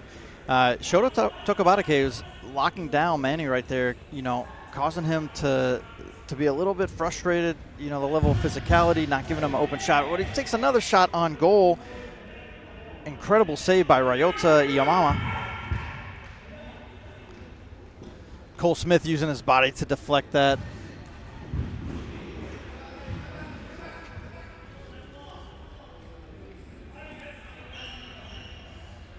You said you think it's clear up. Okay.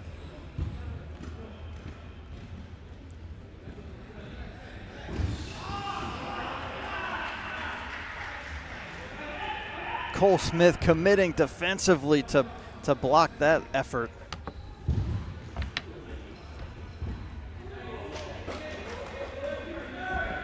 That is one thing that can never be said about Jenga. They will always put massive effort out. You can just see they raise the level of physicality and commitment. Their work rate is impressive.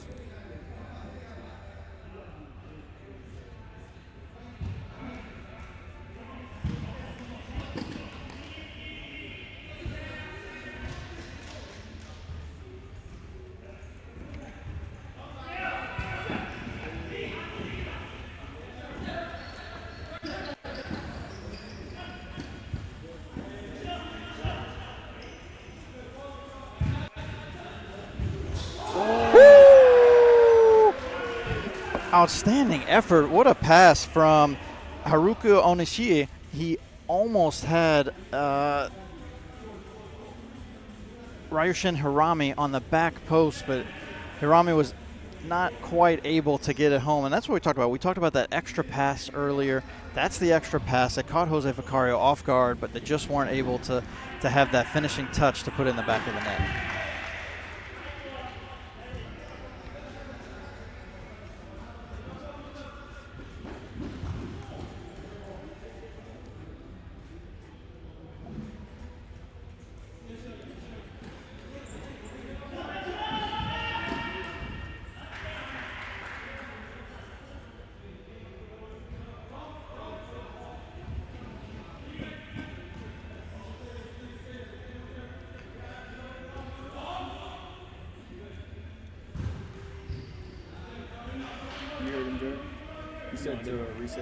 Can you follow? Oh, he said. Good defense there from Josef Abden to thwart that attack, but it does give Jenga a corner, and they have been dangerous on these so far today.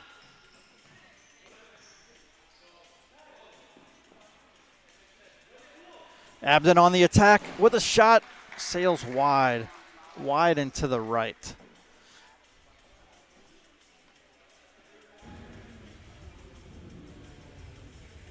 Looks like Gio Garcia came out of the matchup with a little bit of a groin injury. I do not know if we'll see him back. He's still stretching it out.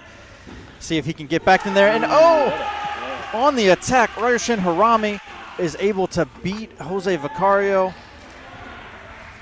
Let's take a look at that one again. That's a nice build-up play for Jenga.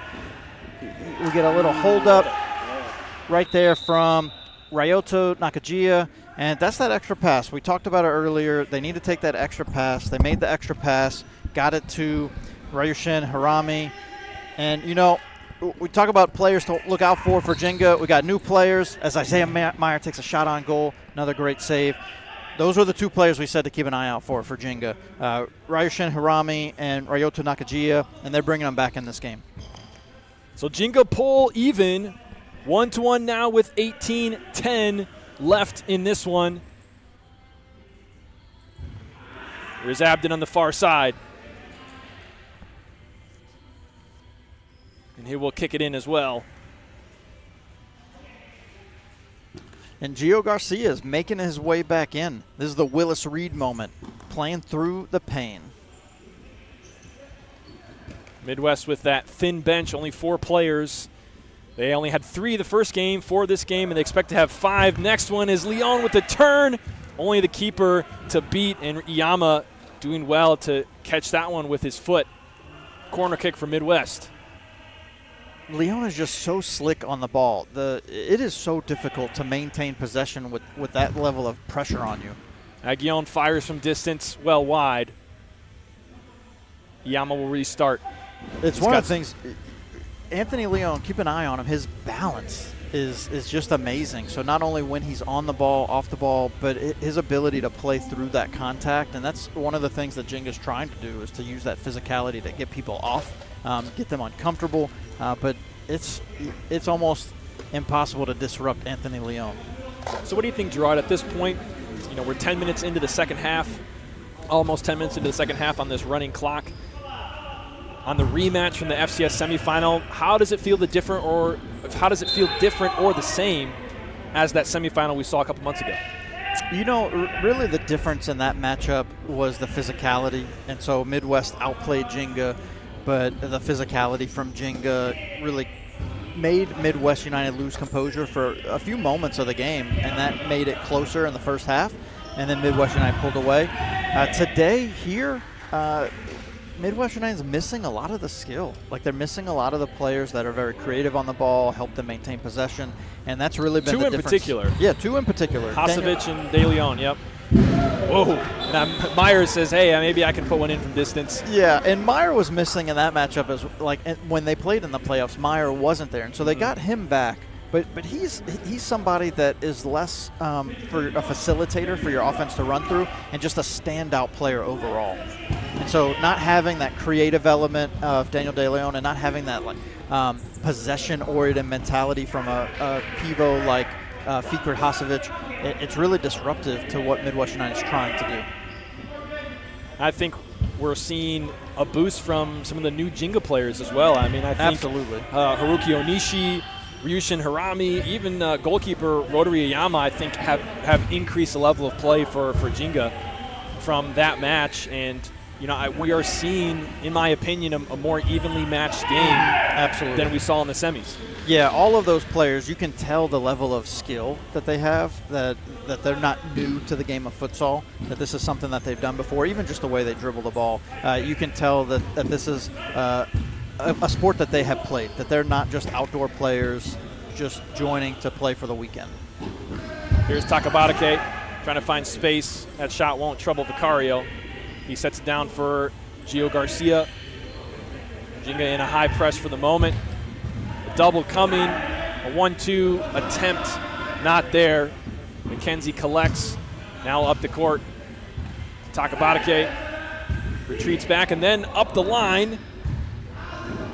Nakajia putting that one across the face of net. Vicario handles it, and Meyer the other way. The toe poke, nearly the deflection once again. Almost puts the ball into the back of the net. And you got to say, that was a great read by Jose Vicario. We talked about them taking that extra pass. They took that extra pass. Shota Takabatake was in the right position to slot that one home, but Vicario cut it off. Garcia with the toe poke right into the gut of Rotary Yama. Yeah, you can see him grimace there. Had to knock the wind out of him. Oh, that was a little bit lower than that. Yeah. He felt that one a little bit, but he made the save. And he maintained possession, too. And he maintained possession, keeping the 1-1 scoreline. As Rausdorf steps up to challenge that one. You saw on your screen just moments ago, the Lansing City team coming right in front of the booth to begin their preparations for their game in 20 minutes. At 3 p.m., they will be kicking off against Chicago House. in my most anticipated game of the group stage. Yeah, that's the one I've been looking forward to as well. These are two of the teams that have a phenomenal amount of young talent, and so it will be great to see them go head-to-head and see really like developmentally where Chicago House is. We have a pretty good read on Lansing City, but it'll be great to see Chicago House and what kind of level they're at.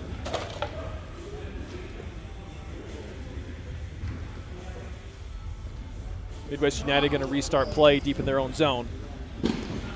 Garcia looking at what he has. Goes into the middle, a turn, a little bit of space.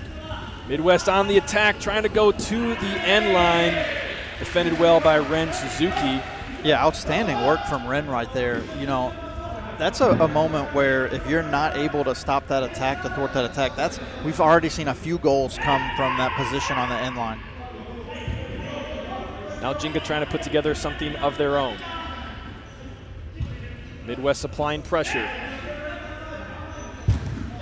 Man-to-man defense for them.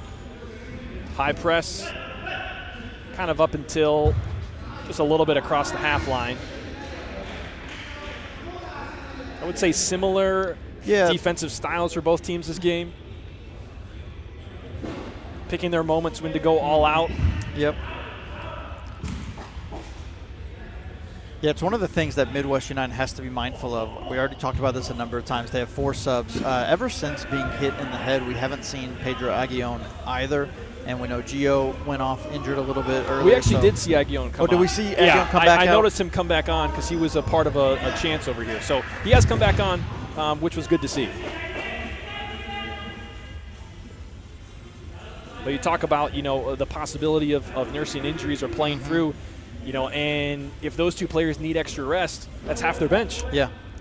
Yeah, and until they can get another reinforcement and, you know, one of their workhorses in Jorge Saldanas, we anticipate him being here for the semifinal later today.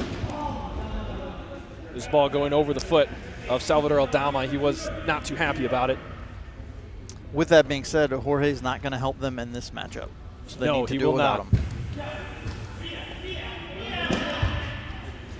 Possession for Jenga goes up to the pivot. Cole Smith. Now back to Straz. Continue pressure from Midwest, forcing Jenga to play backwards. Ball again into the pivot area. Roger Straz, he says, hey, good ball, that one's on me. Yeah, it's a really smart play right there from Salvador Aldama, just not to press unnecessarily, but to wait for the right moment to put that pressure to where the release has to happen and the back pass to the goalie has to occur. Fighting over possession at midcourt, ends up the ball being at the foot of Vicario. He sends it all the way the other way. The other end of the court, and Iyama quickly up the floor, out of bounds, and up into the netting of the stands. Gonna have to get a new ball. That little pocket right there, you can see it right above the R, right between the A and the R right there. Save that for later, just in case we need it. Just in case. Just under 10 to go in half number 2, a 1-1 deadlock so far. And interestingly, Gerard, neither team really showing a lot of urgency. And I think it makes sense because they both know that they're going to be playing in the semis, and they're just trying to decide, you know, who takes number 1 and number 2. So in one sense, it's like, you know, you want to win this game and you want to compete, and, you know, it's that rematch of the semifinal. But at the same time, you know, you got to realize what's important, you know, and what they value in this game. I'm not really seeing a lot of urgency out of either of them. For Midwest United, I don't think that they're playing for this or with this in mind, because Midwest United always wants to win, but they have the goal differential at the moment. So if it stays like it will, they'll end up on top of the bracket. Ball coming across, only Jenga players there. Now up the court, right into the wall of Midwest. Joseph Abden keeping it, finds its way to Cervantes. His shot blocked by the sliding Straz, and he is excited. Really great work there from Joseph Abden to maintain possession and open up an opportunity for Cervantes. Whoa, corner kick coming across near the goalkeeper. Cervantes putting that across. Aldama was in the area, but they weren't quite weren't quite in sync. That could have been a tap-in. But now Jenga with a 2v1. Good defense from Aguillon, just enough to kind of get Nakajia off balance a little without committing a foul. Midwest come out clean. Now Isaiah Meyer plays into Aguillon. Quickly the other way, the counterattack.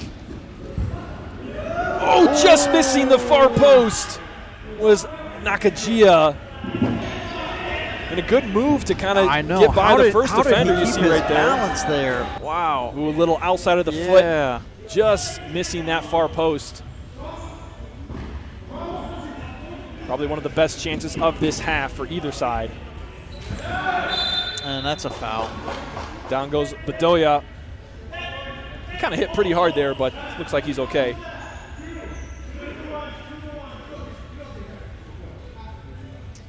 Corey Wisenhunt knew what he was doing right there. Leon trying again. You know, whenever he's got the ball in this area, it's just, it can come off his foot so fast. Yeah, he is quick. He has a quick release on the shot. Little pick coming from Leon, trying to get space for Meyer, but Matsushima, 1v keeper the other way. His teammate comes in and finds the back of the net. Nakajia puts Jenga on top. Wow, great recognition from Satoru to see. It's one of the things we talked about, how are they going to beat Vicario? It's with that extra pass. And a lot of players right here will take this shot, but he leaves it right there for Nakajia, and Nakajia does not mess around and puts it in the back of the net. Ryotu Nakajia, one of the players for Jenga that we have not seen until today, gives them the 1-goal advantage with 6:16 to go. Oh, can Jenga put another one? Not quite. Possession not kept by Harami before Vicario could get out there and disrupt.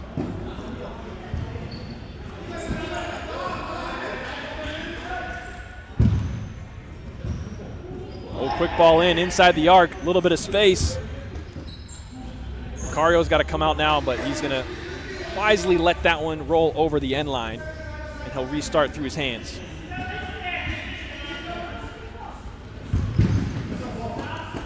No ball coming over to our booth, but this one was not in the air, which is excellent.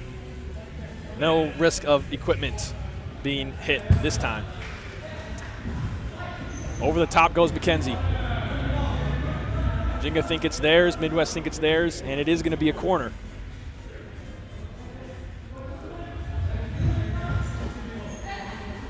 Ball to the top of the arc, stolen by Leon. Abden's on the far post. He nearly got to that one as the ball trickled inside. Quick distribution to Wes Rasdorf. Now at the top of the arc. Left-footed strike. That one had pace behind it for Onishi. You know, it's one of the things we talk about. These are a lot of these players, this is their first time playing together. There was nobody on the back post right there. And we talked about that earlier with Luciano. Was it a shot? Was it a pass? But you go for that back post, and a lot of times you want to have a player there. Jenga did not have someone there, and that would have been an easy goal if there was. Could have been 3-1. It stays 2-1 with 4.5 left. Anthony Leon with a 1v1 on the outside. He goes in towards the center. Leaves it for Isaiah Meyer coming the other way. Met strongly by the Jenga defense. Yeah, that level of physicality that Jenga brings. I mean, even with these new players, they're not shying away from contact, and it really just throws you off your game. And you can see how disruptive it is to Midwest United what they're trying to do offensively. I don't know if you could see on camera, but just there for a moment, Abden and Rasdorf kind of just exchanging some words, mostly from Rasdorf. See, he's still there. He takes a swing on the retaliation. He's going to get booked for that. If you were watching the whole thing, definitely provoked by Rasdorf. You saw him the last minute or so talking to him, kind of bumping into him. See him right here. Oh, just missed it on the replay, but Yeah, and this is a lot what happened in the matchup in the playoffs. It was specifically West Rasdorf that was the catalyst for a lot of the physicality and the loss of composure for Midwest United. And you can see it again right there. Regardless of what Rasdorf did, Josef Abden's reaction got him a caution. And, you know, it's frustrating to see, especially frustrating to experience, but you have to maintain your composure. And honestly, he's pretty fortunate to come away only with a yellow. That extended fist could have been really seen as a swing and very close to the head area. I mean, if he makes any sort of contact there, it's 100% a red card. Long distribution, stolen by Leon. He wins a restart for his keeper.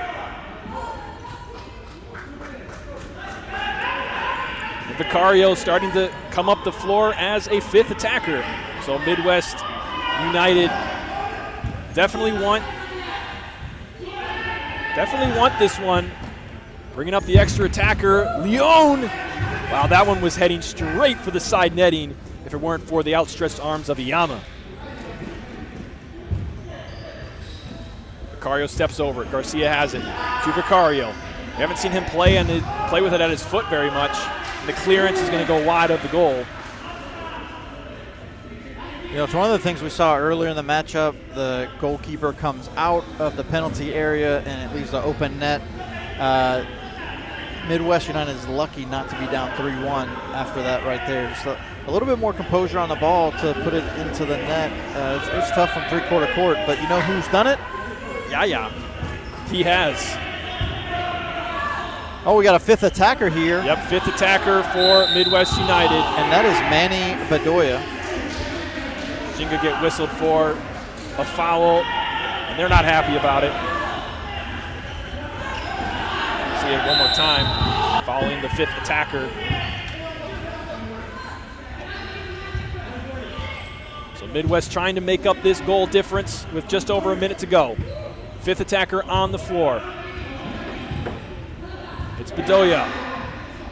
Jenga have it now. Can they get an open net goal? No, but Midwest need to go quick. They just have 50 seconds. And that's another challenge in this format we have. It's a running clock, so the ball goes out. The clock does not stop. So how fast can they get it back and going? 40 seconds now. Meyer, Leon, Garcia, Bedoya, and on the far post, the other player on the court for Midwest United, Isaac Cervantes. I was looking for him on the sheet. I was like, where is he? We There just he got is. done talking about how important the back post run was, and that's what Cervantes did. He made the back post run, and when you have that extra attacker in there, it makes it a little bit easier to sneak in behind the defense, but that's what he did. He was there. Jenga wasn't ready for it. Now the game's tied. Long one in the vicinity of Vicario, and he takes care of it. 5 seconds to go. Jenga have a kick in. And we're going to see a yellow here for Isaac Cervantes, but he doesn't care. He knows that the clock is going to expire. And some frustration from Jenga after that, punting the ball into the roof. That ends in a 2-2 tie. Realistically, that was a really smart play by Cervantes right there. As tempers flare, the new players from Jenga are getting right into this rivalry right away.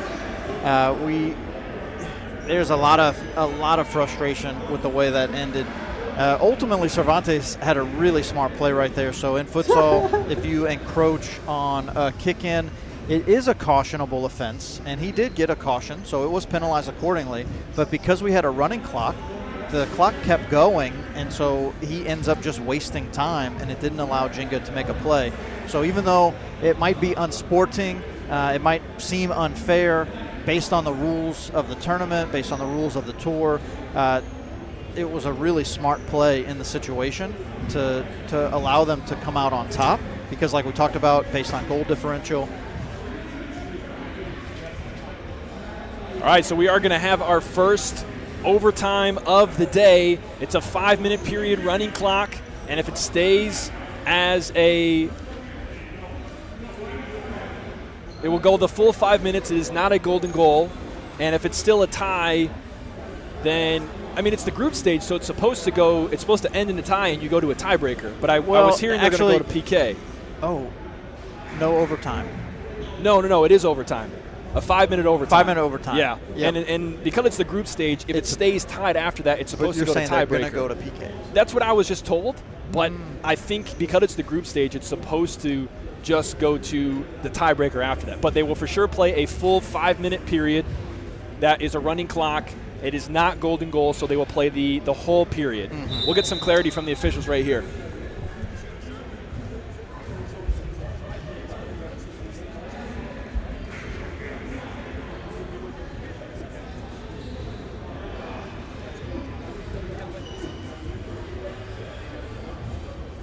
Point different.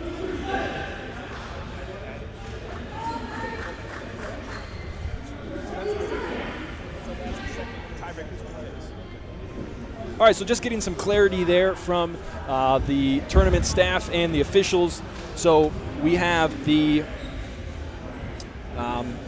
because there's a tie here, we of course are, as we said, going to have the 5-minute period, the full 5-minute period, and then if it's tied after that, there is it goes to the tiebreakers are head-to-head matchup, and then the second tiebreaker is penalty kicks. So even though it's a group stage, technically you wouldn't go right to penalties. Because that's the next tiebreaker, they have to do penalties. So if it stays tied after 5 minutes, we go right to penalties.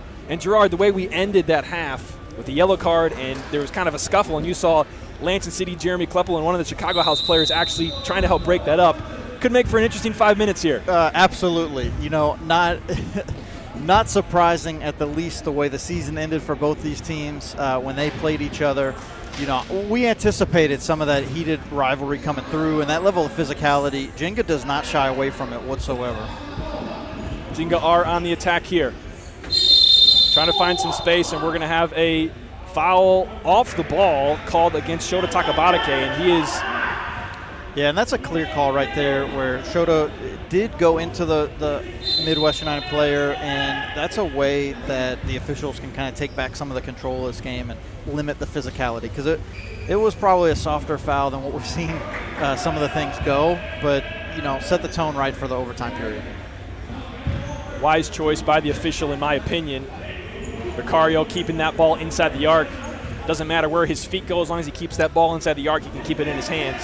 Graceful is what that was. And here comes Isaiah Meyer down the sideline, beats one out of his shoes, the left-footed strike, takes a deflection.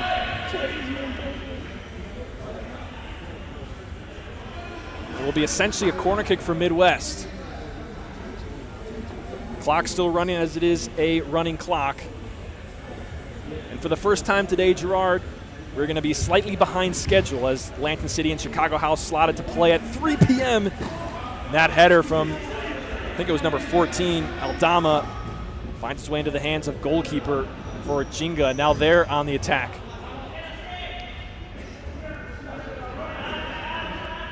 So if you're just tuning in and you're expecting Lansing City and Chicago House, that game is still on and will be played after this overtime period between Jenga and Midwest. Straz on the, I think that was a straight volley. Didn't connect great, and Vicario picks it up.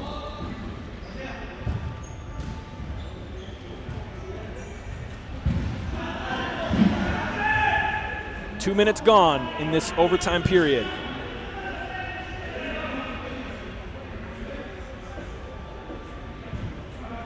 Midwest with a kick in near half on the far side.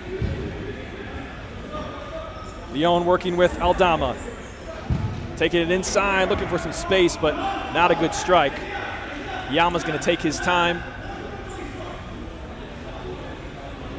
And if you're just tuning in, if this overtime ends in a tie, the first tiebreaker is head-to-head, and the second tiebreaker is penalty kick. So obviously, if they tie head-to-head, that's also a tie in that case. So we would be going straight to penalties if we remain at a draw at the end of this 5-minute overtime. And another foul against Jenga, and cautioned is Ren Suzuki. He's right in front of our table, goes down, number 14 from Midwest, Salvador Aldama. Yeah, I don't know if that's I would agree with the caution, but given the situation, it's one of the things a tactic that you need to use as an official to make sure you maintain control. And we even saw Nakajia come over there and apologize to the team for what just happened. And so you can see the tensions are starting to get alleviated. We're getting more of a professional experience with these teams, with each other. 90 seconds from penalties if everything stays the same. Anthony Leon has it. He's going backwards, creating more space in front of him. To the side, working with Isaiah Meyer. Isaiah Meyer inside, finds Joseph Abden. Back to Meyer. Trying to get by Straz, he does, but not by the hands of Iyama. Jenga the other way, 2v3, and a tough foul as the ball heads our way, and that's going to be a yellow for Abden. It's his second yellow. Is that his second yellow? It is. I don't think they recognize it. And that's a tough one to give a yellow on, too, especially because now it's a second, and now we have 50 seconds, and so they're going to have to play down. And he's going to be out for the semifinal. He will be out for the semifinal. Are we playing that? I guess that's... I believe so. The tournament rules, it should be. Yeah, I have no reason to believe otherwise.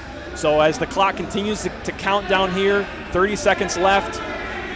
3 players on the court for Midwest for the remainder of this period. The strike comes in just wide beyond outstretched leg of Vicario, and he's going to take his time putting this ball back into play. Midwest want to see this one go to penalties. Garcia is just going to boot it down with the running clock. That's going to make it tough for any more action to take place in this half. Ladies and gentlemen, I think we are going to see penalties for the first time today between Jenga and Midwest as the clock hits 0.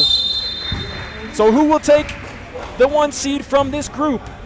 It will be decided by penalties right now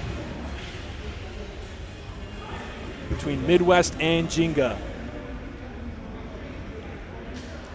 Yeah, so that is a really tough way to end, because if Joseph Abden's going to miss the next match too, I can't imagine the way that unfolded, that the decision to give the caution in that scenario would have occurred if the referee was aware that it would have been a red card.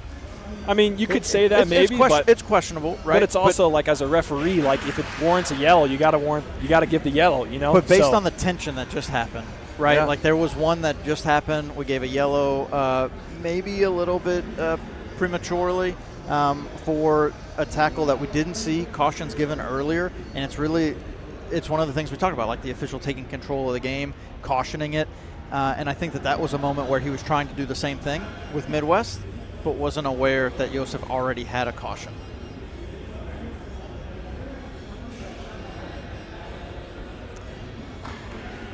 That's why they do say game management is one of the toughest things as an official, because there's so many factors that come in, because it's not always black and white, whether it's a foul or not a foul. As your coach once said, it's a foul when the referee calls it. That's it.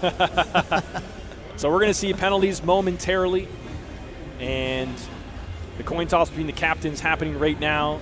Leon and Straz for either side, selecting what will happen. And how the PK format goes, it's the same exact as it is in outdoor. It's 5 players aside. You see who has the advantage after those 5 players go, and then after that, it's just 1 apiece. Looks like we're going to be taking them down here on the end where the Jumbotron is. And first up on the shot is going to be Midwest United. Number 10 steps up. Manny Bedoya trying to get his team off on the right foot in this penalty shootout. And if you're just tuning in with us, expecting Lansing City versus Chicago House, that game will be occurring right after the penalties in this match. Here's the first one. Puts it away. Midwest have won. Now stepping up for Jenga, number 9, Ren Suzuki. Jose Vicario facing him up in net.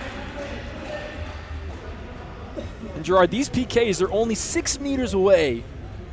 Very difficult as a goalkeeper. All kinds of pressure on the attacking player, because it really is expected to be a goal. Yeah, it is. And the thing that is probably the most challenging as the goalkeeper is really like the mentality to be able to stay in with how hard that ball is going to come at you. We saw earlier in the game, Iyama took one into the gut that was very painful. You know, these PKs come with a lot of pain for the goalkeeper specifically. So Suzuki trying to get this one set up so the ball does not move on that 6-meter mark on the top of the arc. Whistle blows. Here he goes. He puts it into the back of the net. We're even after one penalty apiece.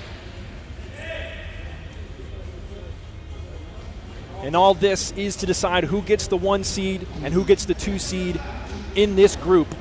Midwest, Jenga, Red Cedar, the 3 teams in this group. Red Cedar already eliminated from the knockouts round. These 2 teams will both advance, but the team that gets the 1 or the 2 seed is decided right here, right now. Stepping up for Midwest United, Isaiah Meyer. Trying to get that ball to stay stationary.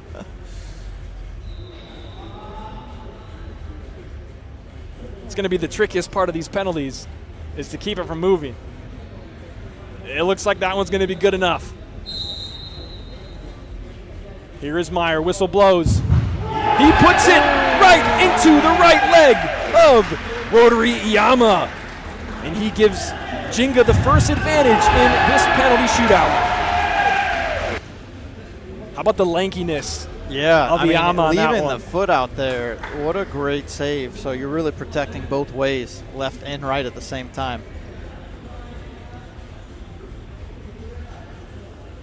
Straz with beautiful work putting the ball stationary first time. Here he goes. He puts it up high. Vicario tries to get there, but Jenga go up 2-1 after 2 apiece.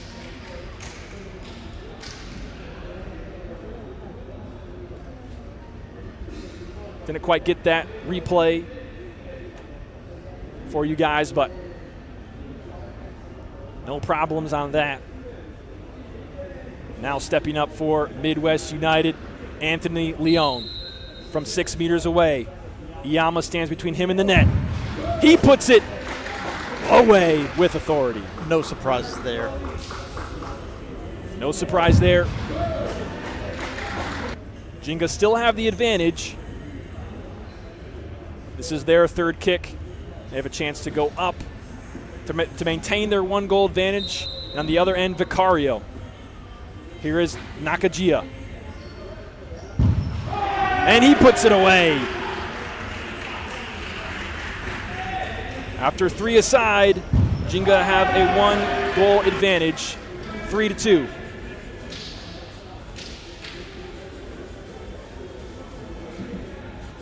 Salvador Aldama stepping up for Midwest United. Rotary Iyama already has 1 save to his name. Oh! It's wide!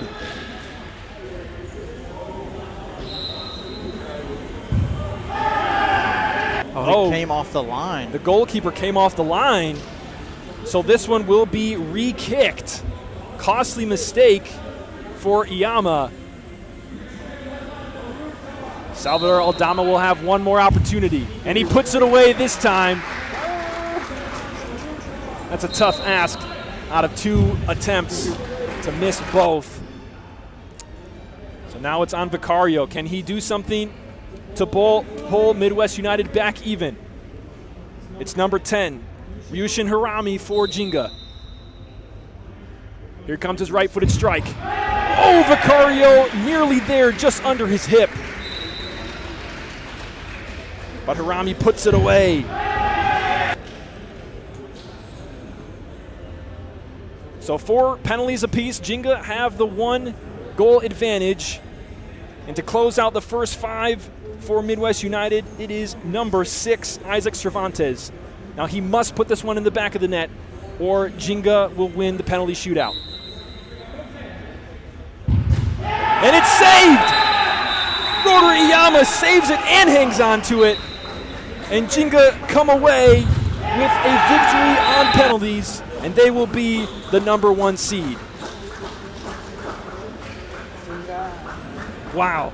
What an ending. What an ending. What an ending. You know, the way it ended in regulation, to see the level of intensity in OT, and then to see Joseph Abden pick up that red card, it's a tough loss for Midwest United, and now they are the 2 seed. Jenga has to be feeling really good. They got some redemption on their playoff loss. The only question at this point now is, how does Midwest United recover from that? Yeah, that one is, they've had a slim bench all tournament, I should say, and with Abden on the red, we will likely, my assumption is that all the normal regulations and rules apply to suspensions and red cards, so we should not see him in the semis. And with Jorge Saldana's coming back, he should be in the semis for Midwest, but they'll still be at, I think it's 4 bench players with him coming in. But that's how that one wraps up. Our first penalties of the day. Jenga are the 1 seed in their group. Midwest are the 2, and they will be playing the first and second seed of this game. You take a look at the stats from this previous match. On that 2-2 draw with Jenga coming over on penalties.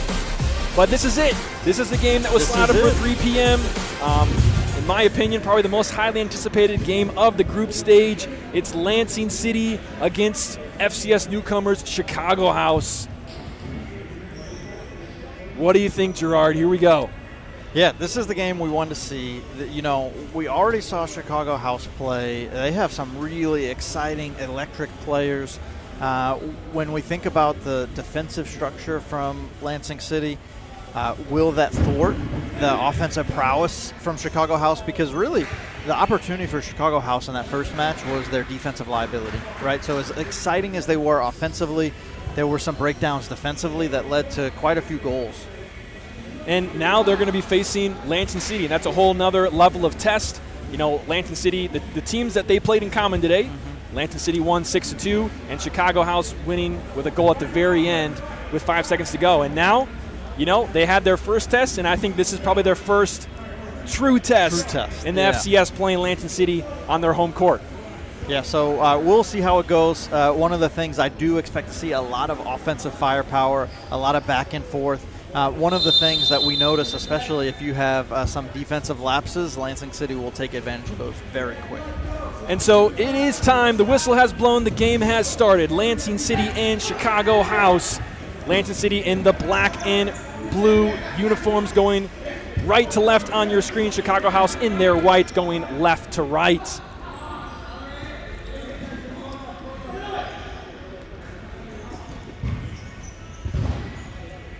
I believe we are seeing third goalkeeper of the day for Chicago House, number 54. His short said 54. I don't know what his actual number is.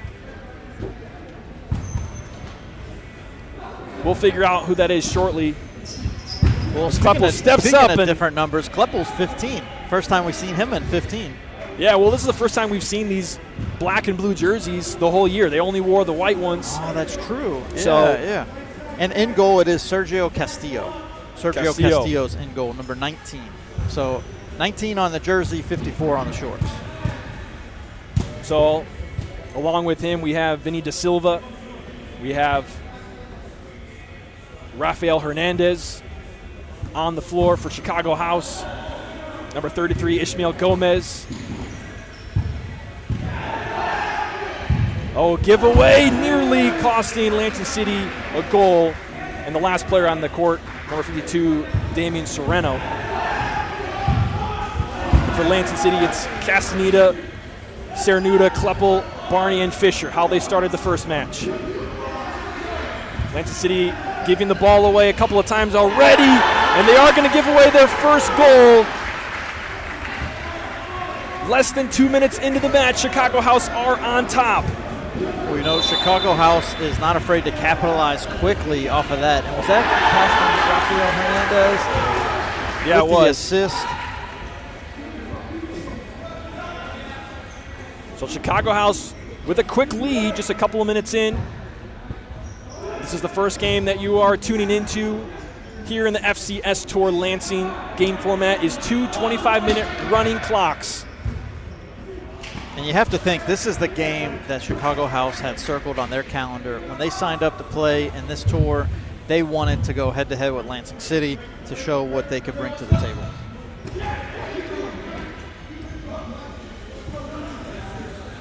So Chicago House now with possession. Rafael Hernandez has it. Lansing City putting the pressure on, accelerating the game. Looking for a long one to Vinny Da Silva, met by Castaneda, and Lansing City will have a kick in deep in their own territory. Fisher on the far side, keeping possession.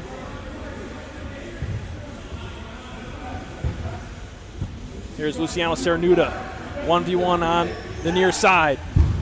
A left-footed strike, missing that far post. It's a lot of what we saw in the first game. There was just nobody there on the back post to put it in. Whoa. Some jostling going on between Cernuda and Sereno.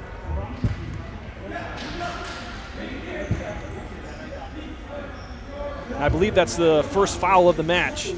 It'll be called against Chicago House as Barney loses it there. A turn from number 33, Ishmael Gomez. So if the start to this match is anything like what we'd expect, a lot of times with younger teams that they want to make their presence known, you'll see them be a little bit more physical, and we just saw that from Damian Sereno. He had his arm wrapped around Luciano's neck. He got the foul call, but you never want to see situations or plays like that that put people's safety in jeopardy. And after the play, Cernuda grabbing the jersey, that was what the Chicago House player Sereno was complaining about. But Lansing City off to a rough start here. Multiple giveaways in their own defending half. This is not the start that we saw in their first match today at 9 a.m. Chicago House wins it again. Fisher is there. Here's Kleppel. Faced up by Da Silva. He gets by him. The second comes, and a grab around the neck again from Sereno. Yeah, and Jeremy Kleppel has words because he saw what happened to Luciano. He did it again just there. I'm a little surprised that that's twice we've seen that, and to not see a caution come out, not even a foul at that point. Hopefully we can maintain a level of respect here between the teams. Kleppel certainly unhappy with that and made sure it was known. Here is Cernuda on the transition. His toe poke blocked by Castillo. Sergio Castillo in net in the orange for Chicago House. Kleppel with the ball going inside. His shot to the near post goes wide. So far, only one substitution made in the game so far. Saltzman on the floor. Yeah, it's one of the things we saw out of Chicago House in the first match. As Luciano makes a steal. Looking for a little cheeky chip, but Sergio Castillo sniffs it out. We would anticipate Chicago House having a similar substitution pattern, and their starters played for about the first 10 minutes in the first match.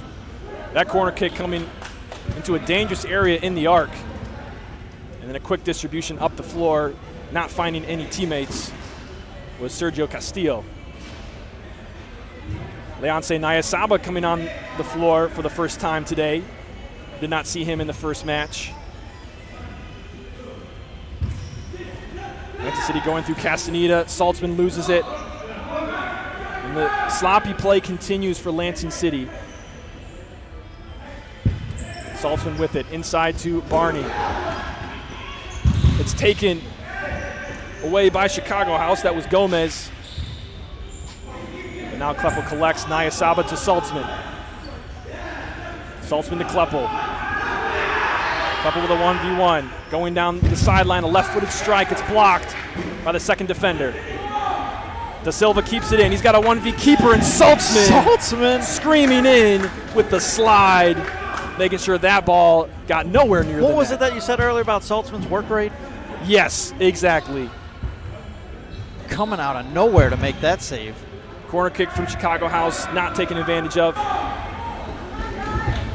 That play right there, that is the type of thing that makes Olay's defense so fantastic. And you see it from Saltzman time and time again, that he's able to put his body on the line. And here he is, nearly putting that one away. Max Kuhn on the follow-up. Not as close, but Saltzman off the bar there nearly draws Lansing City even.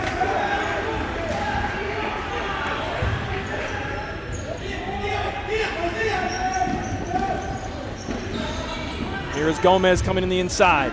More Lansing City players there. He's got to go backwards. A long diagonal behind the defense. Castaneda is able to deflect that one just enough as Damian Sereno. Once again, what an incredible pass from Rafael Hernandez. That he turned around on a dime and put that ball. I mean, he saw the space before it happened. Damian Sereno was not able to finish it, but that does not take away at all from the beautiful pass that was. Corner kick for Chicago House. They'll play it up to Gomez. He takes a strike. It's well wide. Still no substitutes yet for Chicago House. Castaneda plays short. Alessandro Blanco working with Saltzman. And now Nyasaba forced backwards. Ball across the back to Saltzman. Nyasaba with De Silva on him. He gets by him, some space. Left foot inside. Looking for a handball was Nyasaba. It's not there. And Chicago Saltzman House once again. now looking for a handball. They don't get it. Blanco gets around one, trying to keep it at his feet. It's not there. Here comes Gomez the other way. Excuse me, that's Sereno. If Saltzman doesn't make that slide, that's a counterattack and potentially a 2v1 against Ethan Castaneda.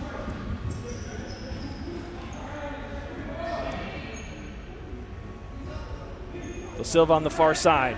1v1 against Saltzman. Overlap by Rafael Hernandez. Now back to Gomez.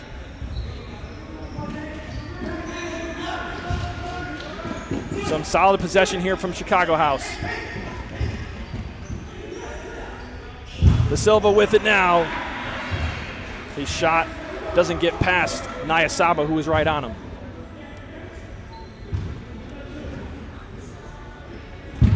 Long strike from Hernandez, blocked by Saltzman up near where the kick took place, so it will be a corner kick for Chicago House.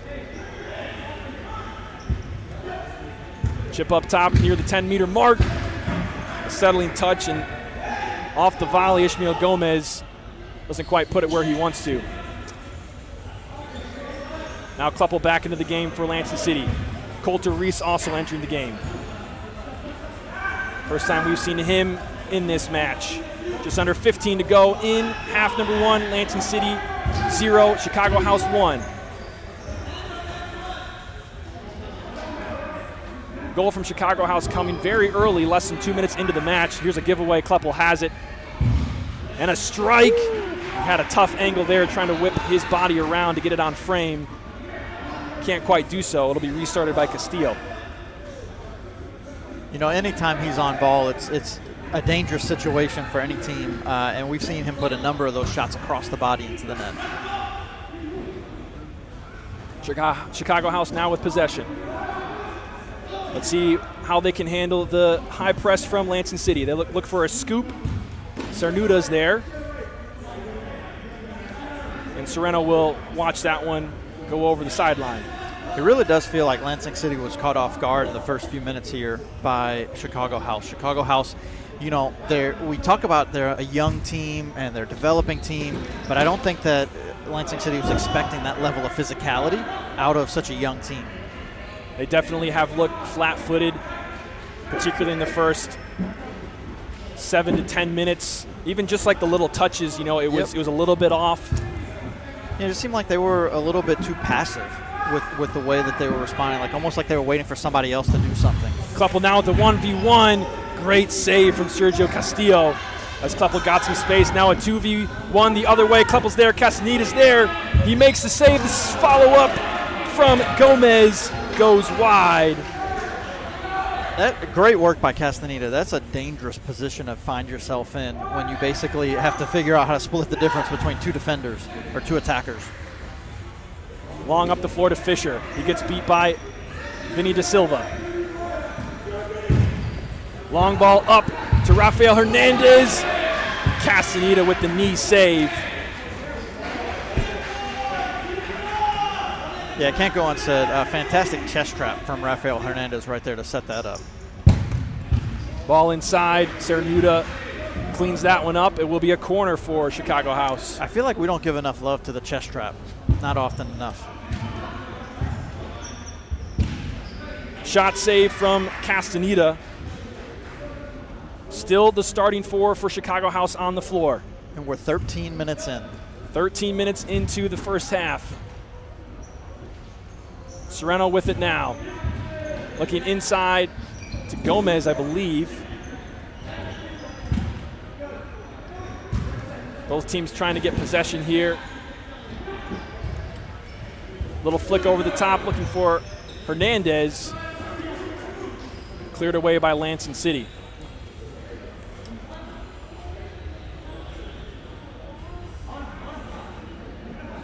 Chicago House to put it back into play. A chip down the sideline, not on the same page. Barney collects. It's got Cernuda on the far side. Cernuda was looking for a long one, ends up in a giveaway right into a goal for Chicago House. Ishmael Gomez puts number 2 up on the board. That's a great read by Ishmael Gomez to jump in front of the ball. Luciano was trying to find a streaking through Barney, but just could not get the ball over Ishmael. Not only did Ishmael make a great defensive effort, but he was able to be clinical with that touch and get it past Ethan Castaneda. So Lansing City find themselves in a 2-0 hole against FCS newcomers Chicago House. Kleppel going down the sideline, able to keep it in off the split save of Castillo. Lansing City will kick it in here on the near side. Finding Barney at the top of the arc. Back to Fisher. Fisher creates some space, but a step in by Gomez is able to thwart that attack. He hangs on to it. Chicago House continue their possession into the attacking half. All the way back to Sergio Castillo in net. He finds the foot of the first substitute, number 17, Jonathan. And his first touch, not what he was looking for. There's Luciano Cernuda 1v1 on the far side, looking for a cheeky toe poke, but it's well wide.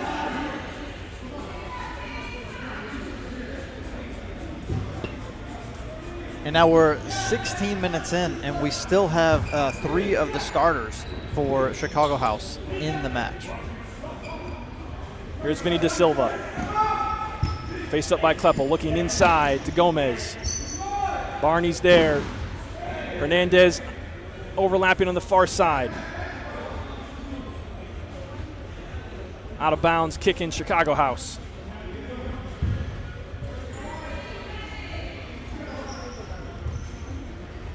This ball defended by Jack Fisher. Barney collects. At the foot of Kleppel now. Chicago House not too much pressure on the defensive side. Oh, a little ball in to Cernuda.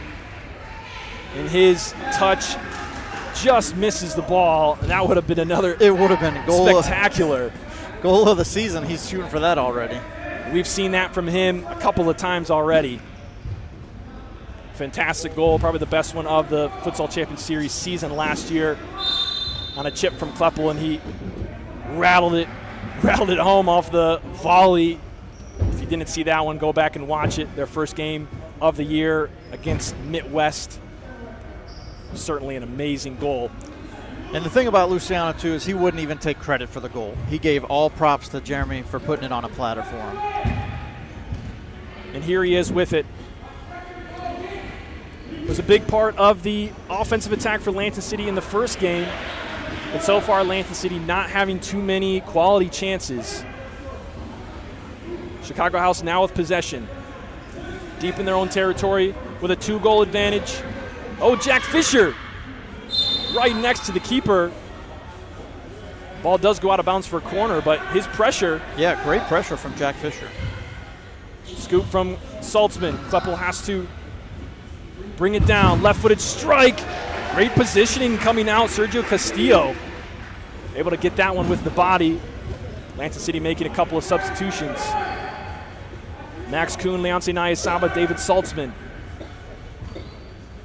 Along with Kleppel, who's here to take the kick in. He tries to go right across the face of goal, not there. Comes out to Saltzman. Saltzman back to Kleppel. 1v1, Kleppel comes inside, it's blocked by Hernandez.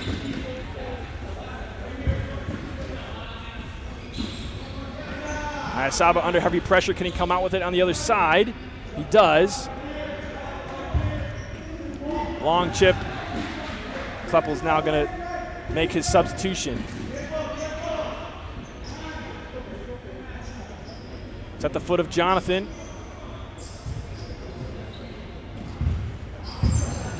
Giveaway there, but just for a moment. Alessandro Blanco not able to keep it in. Just a little bit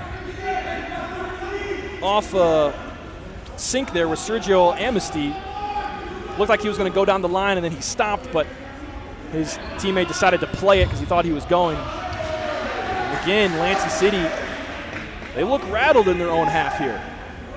Yeah, they still haven't really settled into this game, and we actually saw that a lot during the FCS season from Lansing City, that they tend to start the games off a little slower.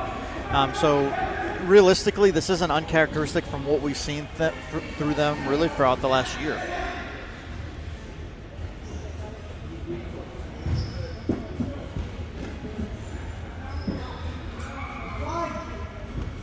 Chicago House deep in their own corner, not able to keep that one in.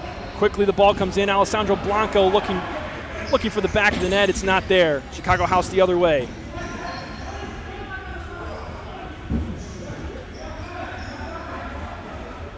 Now here's Vinny Da Silva. He has yet to see the bench all game. Same for Rafael Hernandez, who has it now. The entire 20 minutes of this game, they've both been on the floor.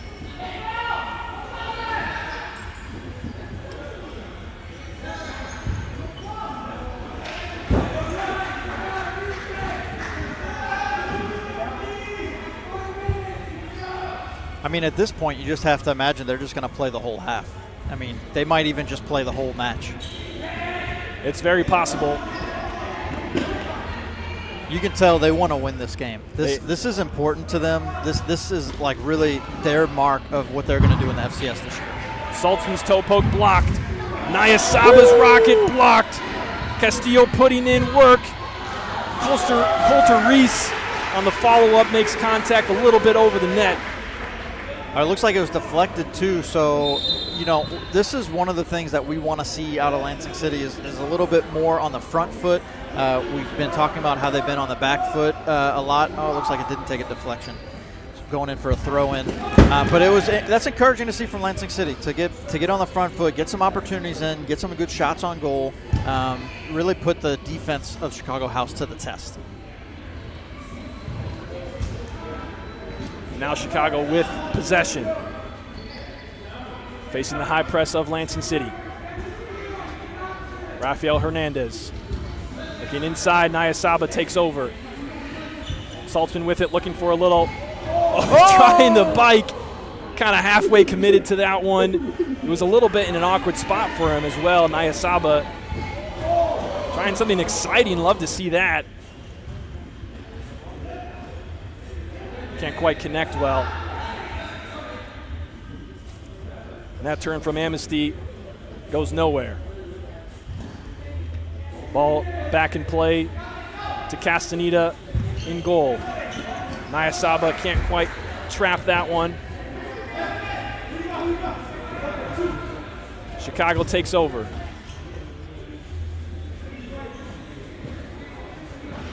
Here's Vinny Da Silva. Rafael Hernandez playing right in front of their own goal. High press coming from Lansing City. This one makes it all the way to Hernandez. Tries to turn and connect, but that's a tricky one. Can't quite make solid contact.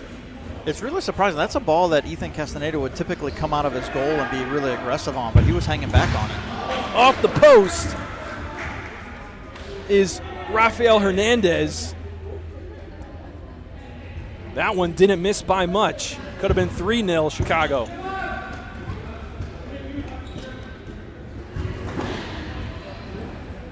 the top, looking for Coulter Reese. Not there. Defense from Hernandez. Yeah, what a commitment to the defensive effort there for Hernandez to really put his body on the line, not even give Coulter a chance to make a play on that ball. 2:25 to go in half number 1.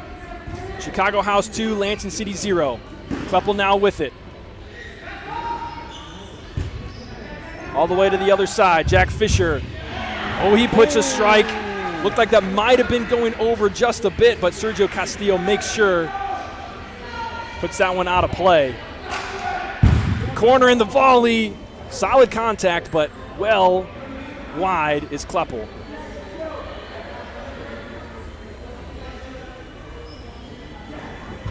This one getting over the head of Fisher to Da Silva.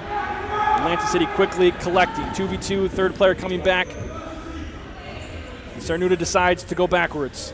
Kleppel finding some space in the inside. To Barney, now Fisher. Fisher all the way to Cernuda. 90 seconds to go in the first half. Cernuda takes his defender on. Ball a little bit underneath his foot. Can't make the kind of connection with the ball he was hoping for. Long distribution from Castillo goes out of bounds.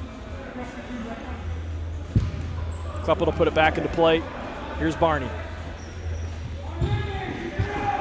Now Kleppel.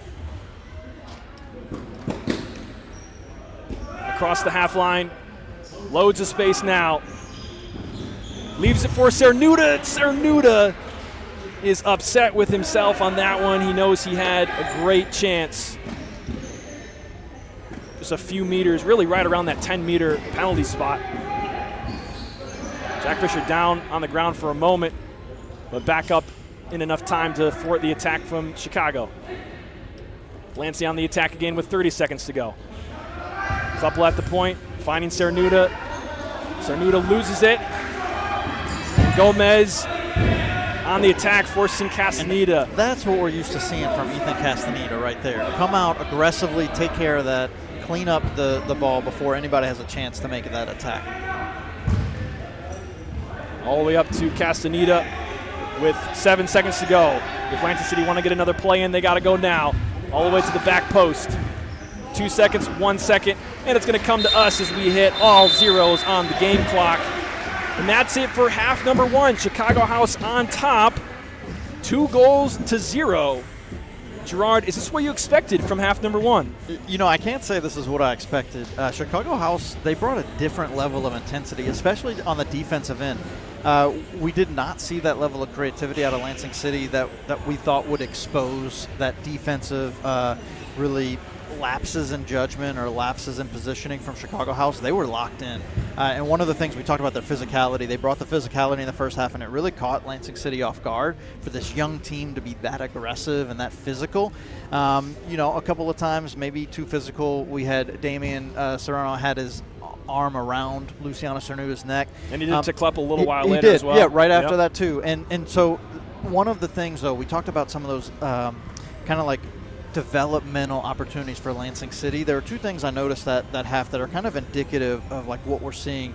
And so on a corner kick for Chicago House, Lansing City was going to make a change for subs, but to do it on the corner, Max Kuhn was running off the court to make the sub, and Jeremy Kleppel's on the sideline yelling at him to stay on because now's not the right time to sub. Yeah. And then a little bit later, they had a kick in, and Jeremy Kleppel asked for 5 meters for the official to give his team time to make a sub. And so like that right there shows you the level of awareness that Jeremy Kleppel has, and the rest of the Lansing City team needs to have that same level of awareness of like what's happening in the moment, and that's where we'll really see them escalate it. But right now, they're still caught on the back foot, and they're just not really ready for that intensity that Chicago House brought.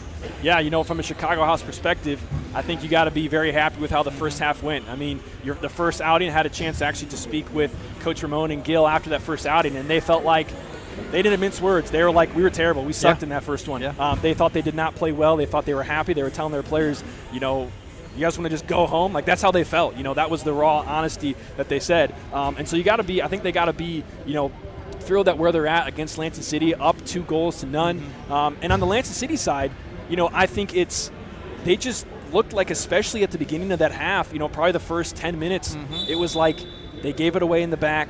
Yep. They couldn't really trap the ball well. They couldn't really control it. It was like they were nervous or they were rattled. Yeah, that's what it which felt was like. very odd to see being on the home court. And it seems like they committed a couple of mistakes that we've seen in the past from them, but it seemed like the majority of it was just they just weren't handling the ball well. It didn't feel like anybody wanted to step up. So you saw one of the things very characteristic of Lansing City last season was Jeremy Kleppel taking a lot of shots, right? Yeah. A lot of shots on goal. We saw that again in the first half. What we didn't see in the first game today was Jeremy Kleppel taking a lot of shots. We saw Luciano taking a lot of shots. We saw Jack Fisher, Drew Barney. Yeah. We saw them really getting more involved. And so this was almost like that regression to where there's a much more over-reliance really on Jeremy Kleppel creating the offense as opposed to some of the other players stepping up and delivering themselves. Yeah, I think what we really saw from Lansing City in that first half was, in the first game, they weren't under as much pressure. And in this game, right out of the gate, they were under more pressure. Yep. And they weren't ready for it. And they couldn't control the ball, and that gave Chicago House opportunities. And now they find themselves down 2 goals. Now, both these teams will be making it into the knockout stage. The winner will play Midwest United, and the loser will play Jenga in the semis. So that's what's at stake. And currently, going into half number 2, Chicago House have a 2-0 lead as half number 2 begins.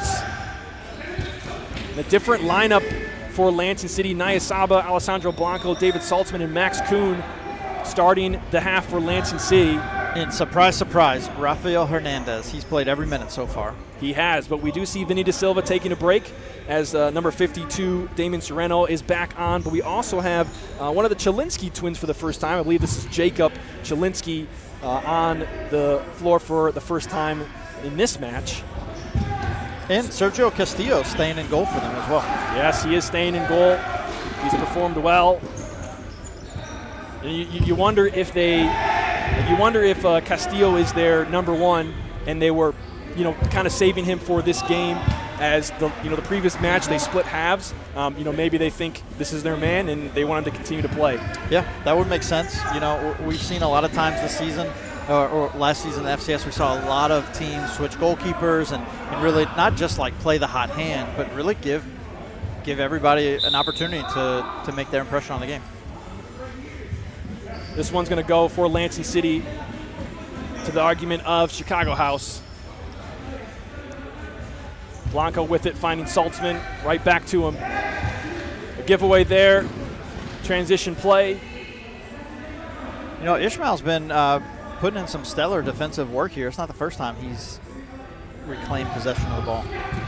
Ball inside to Jacob Chelinsky. Back to goal, holds it up well.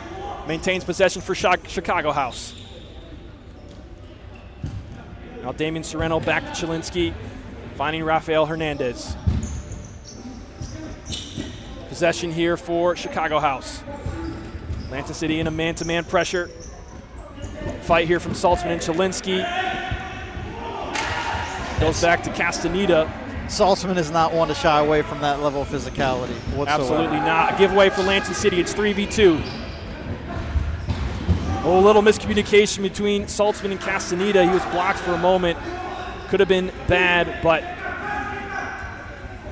Lansing City comes away from it clean. Up the floor to Saltzman. He's looking to turn. Can't quite do it. Hernandez shuts the door. Kleppel back onto the court for Lansing City. The rest of the starters awaiting their chance to come onto the floor. Chicago House team and bench getting hyped for the defensive effort from Jacob Chelinsky on that one. Kleppel not quite on the same page with Naya Saba, or Saltzman maybe is who he was looking for. Sergio Castillo, direct play up to the pivot. Quickly lost, Lansing City with possession now. Here is Kleppel. Naya Saba back to goal, looking for a turn. Castillo is there. And how many times have we seen him today come out near the top of the arc, much like we saw Velasquez do in his great performances at keeper. Yeah, it's one of the things that you have to do. You have to understand when to attack, when to come out, when to be aggressive, and it's really the hallmark of what makes a great goalkeeper. Chicago now trying to build out of the back. Jacob Chelinski with Ishmael Gomez. His pass is not there. Now a transition moment for Chelinski. Castaneda at the very edge of his arc. Great positioning there. Yeah, And fantastic now awareness. Cernuda finds the back of the net for Lansing City. And that is a quick transition right there. Castaneda, fantastic positioning to be on the outside of the area, not get out there with the hands on the ball. And Luciano Cernuda does not waste any time putting the attack. He's a one-man show tonight. He has an instinct to find the back of the net. And he halves the deficit for Lansing City. They trail by 1 now.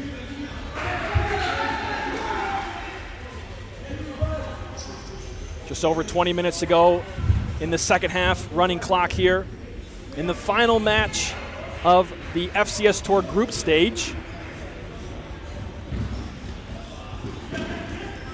Chicago with possession.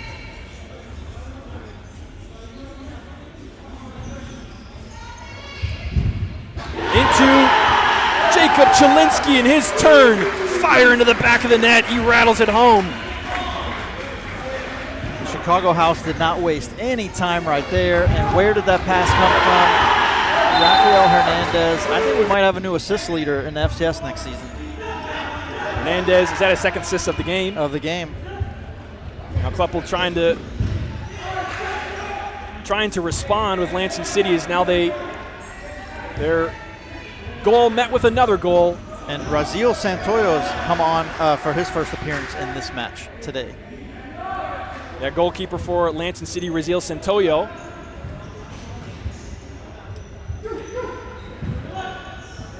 We saw him perform well in the first half, or the first game, excuse me. Jack Fisher now in a dangerous spot.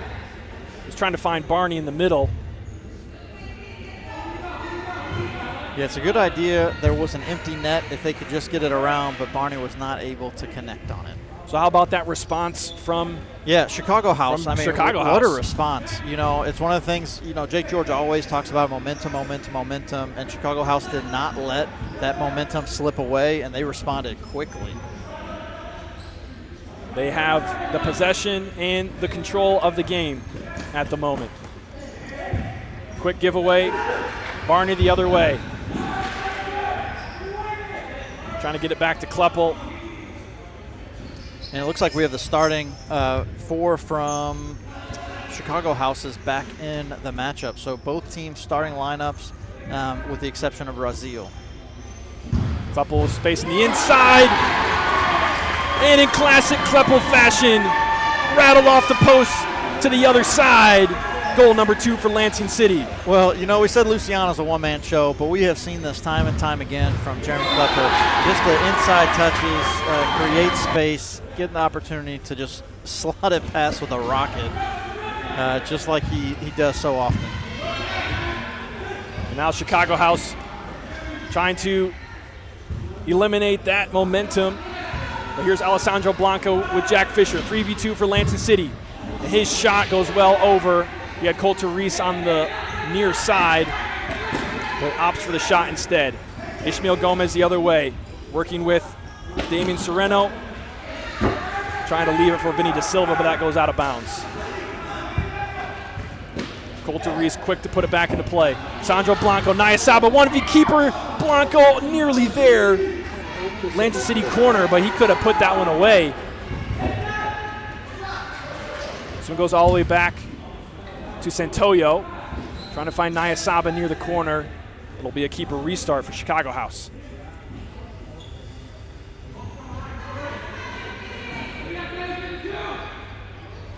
Castillo's got to get rid of it.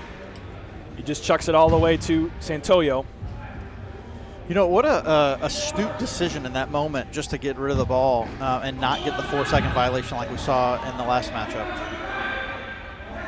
Yeah, we have seen that many times. Keepers, a few times throughout the season last year. And that is a very smart play to say, hey, you know what? I'd rather just give it to the other keeper than, have an indirect free kick right on my arc. Alessandro Blanco inside to Nayasaba. He's on the floor with Saltzman and Reese. Coulter Reese and Saltzman playing well. Saltzman gets by one, but it's just too big of a touch. Kept that a little closer to his foot, and it would have been an easy pass in the net. How about that play from Coulter Reese and David Saltzman? Yeah, a great link-up play. It's a shame they couldn't finish it, but a fantastic effort. Started up by Alessandro Blanco there. In this case, though, Rafael Hernandez looking for a handball, not going to get it. Blanco's grabbed off the ball, and we are going to have a whistle. Yeah, Damian Sereno, he has made a name for himself with these officials, so he's got to be on the lookout because anytime there's a questionable foul, I think it might not go in his favor at this point. Saltzman to play it. So it's going to come all the way back to Raziel Santoyo. He decides to have a go. Forces a dive out of Sergio Castillo. Not expecting Wins the that. corner with that, too. Absolutely. Great play from Santoyo. Corner kick inside, blocked. Chicago House transition the other way. Coulter Reese is there for Lansing City.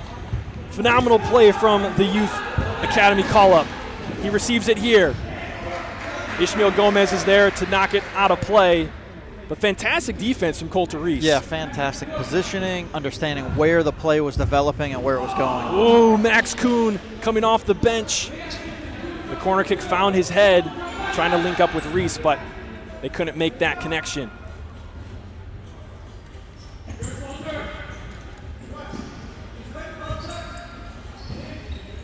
Chicago House in the offensive half. Their attack goes over the end line. Restart coming from Santoyo. He goes long to Alessandro Blanco. It's going to be too long. Yeah, if you're Matt Alashar, you got to love what the team's bringing out this second half. They're playing with a lot higher level of intensity and energy. They brought back at least one of the goals so far. They did give up one, but the level of intensity is a lot higher. They're playing on the front foot, and it looks like they came out ready to play the second half. Now Vinny De Silva. And Cernuda's just going to clear that one out. And the fans, you saw them all do this, and the one that was coming at it could only just protect. Looks like she's okay. 13:52 to go in this one. Chicago House with the 3-2 advantage. Ball into the pivot. Back to goal. Kleppel steals it away. Heavy pressure on him. He goes back to Santoyo. Now Fisher with Barney. Can he keep it in? He does. Fisher up the court. A strike, nearly missing that far post. And Luciano wanted the ball. We talked about that last game. We talked about that extra pass. That's how you beat really fantastic goalkeepers. Yeah. Jack Fisher had Luciano Cernuda wide open on the left flank, but could not see him or did not choose to pass it. And now here is Cernuda finding Jack Fisher. Oh, he's touched not quite there, and he knows it. Yeah, Cernuda saw Jack Fisher that time. Just the pass. A lot of times in futsal you want to pass to the back foot. In a situation like that, that might be a time not to pass to the back foot so you can get a first-time shot off. Cernuda asks for the space. Fisher inside, gets a good look. He's going to go out for another corner kick. Yeah, that's another thing I was going to mention as we were talking about that, just really the difference in intensity level from Lansing City in the second half. We didn't see a lot of the creativity out of these goals. Oh, here's Chicago House. Ishmael Gomez nearly doubling their advantage as he got by Kleppel and Santoyo. And you cannot sleep on Chicago House. They will turn on a dime and change this game real quick. Fisher finds Barney. Barney strike a little too quick. He had Cernuda anxious to get the back of the net, I think. Yeah, very anxious. And that's what I was going to say is the first few minutes and some of the goals that we've seen from Lansing City have been really individual talent, but we're seeing a lot more creativity working together, and they're just not connecting on some of those finishing passes to put into the back of the net. Gomez whistled for Chicago House. Another foul to their tally in this half. Only 2 fouls called this half, both against Chicago House. Now Kleppel with the possession, starting for Lansing City on the floor. Kleppel gets some space, challenges Castillo, and he stands tall. And he does not back down. You know, that ball comes in from Kleppel. Like you said, you got to be ready for the pain on that. It's back to the foot of Kleppel. He finds space, left foot strike, blocked by the defense. Chicago House the other way. Kleppel hits the floor, and Gomez goes down. He was tripped up after Kleppel went to the floor. And tensions are still running high. First foul of the half for Lansing City. Vinny De Silva stands over it, working with Gomez, and now a takeaway. Fisher trying to find Cernuda, but it's off the mark.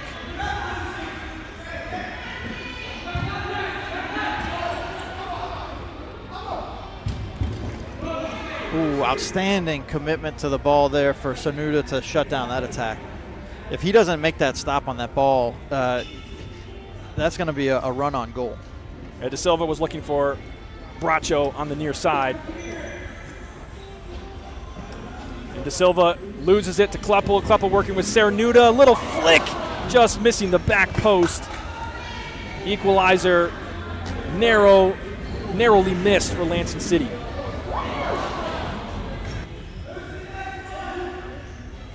Chicago House deep in their own territory. This one again coming to our booth, but flicked over nicely. Only a water bottle goes down in the back. Kleppel will receive it up near the half line, put it back into play. Little chip to Nyasaba down the line. He's back to goal, back to Kleppel. Kleppel 1v1, looking inside. Faced up. Great defense there from number 15, Angel Bracho. The Lansing City keep possession. Now at the foot of Saltzman. Officially under 10 minutes to go here in this game.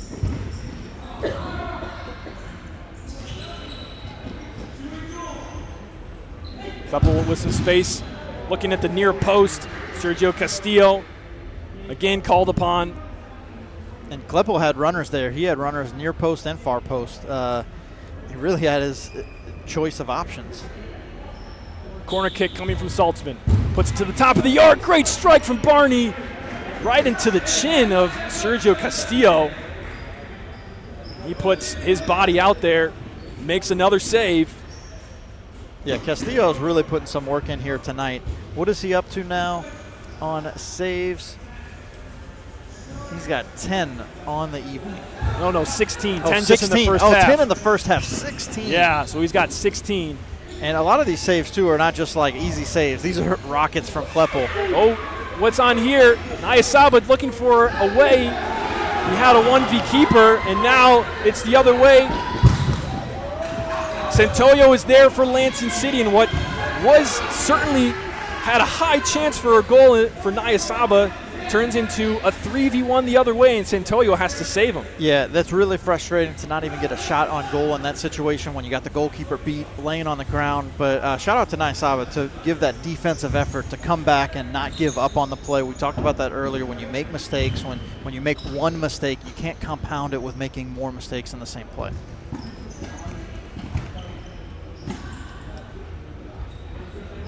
Here's Rafael Hernandez looking inside.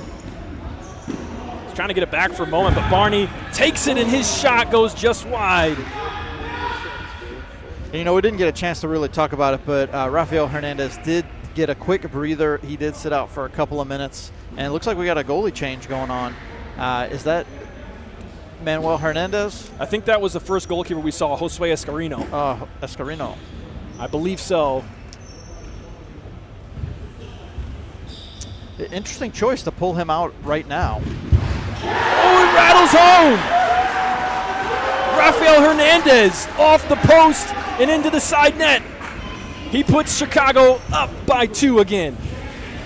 You know, once again, Rafael Hernandez is showing himself to be a special player. He beats nearly 3 players down the line for Lansing City and beats Razil near post with just a beautiful place shot. So now with the 2-goal advantage, Chicago House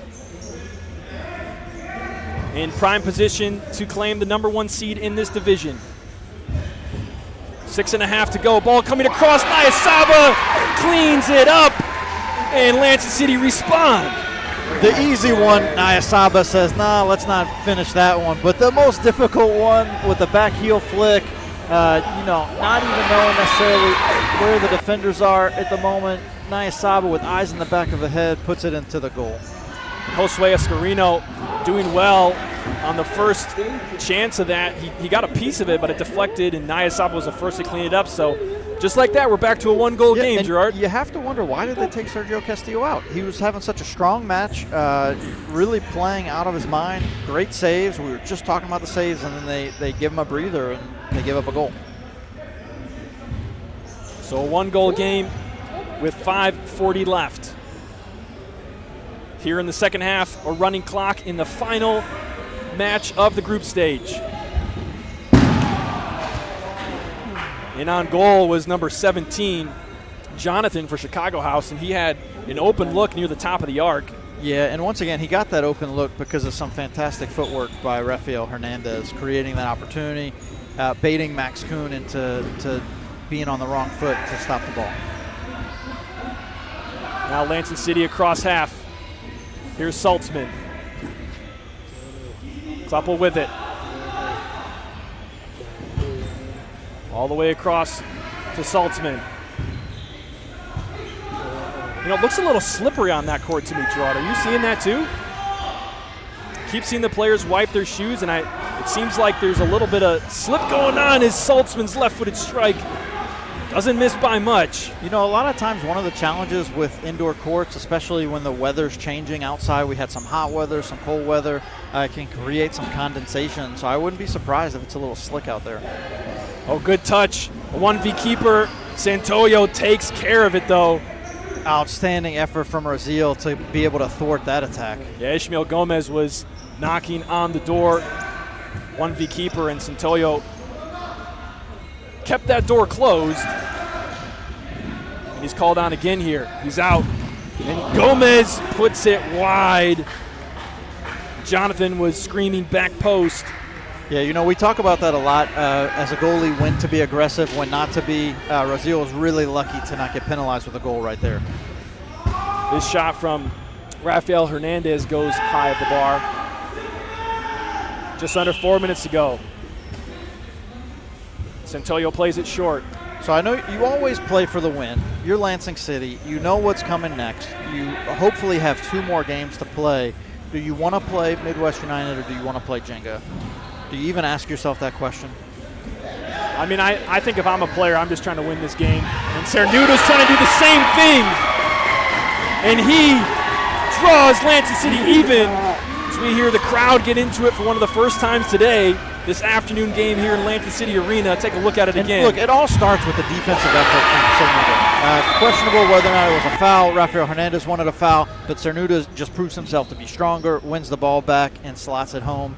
He does have a nose for the goal, and he shows it time and time again. And here he is again with Nyasaba back to Cernuda.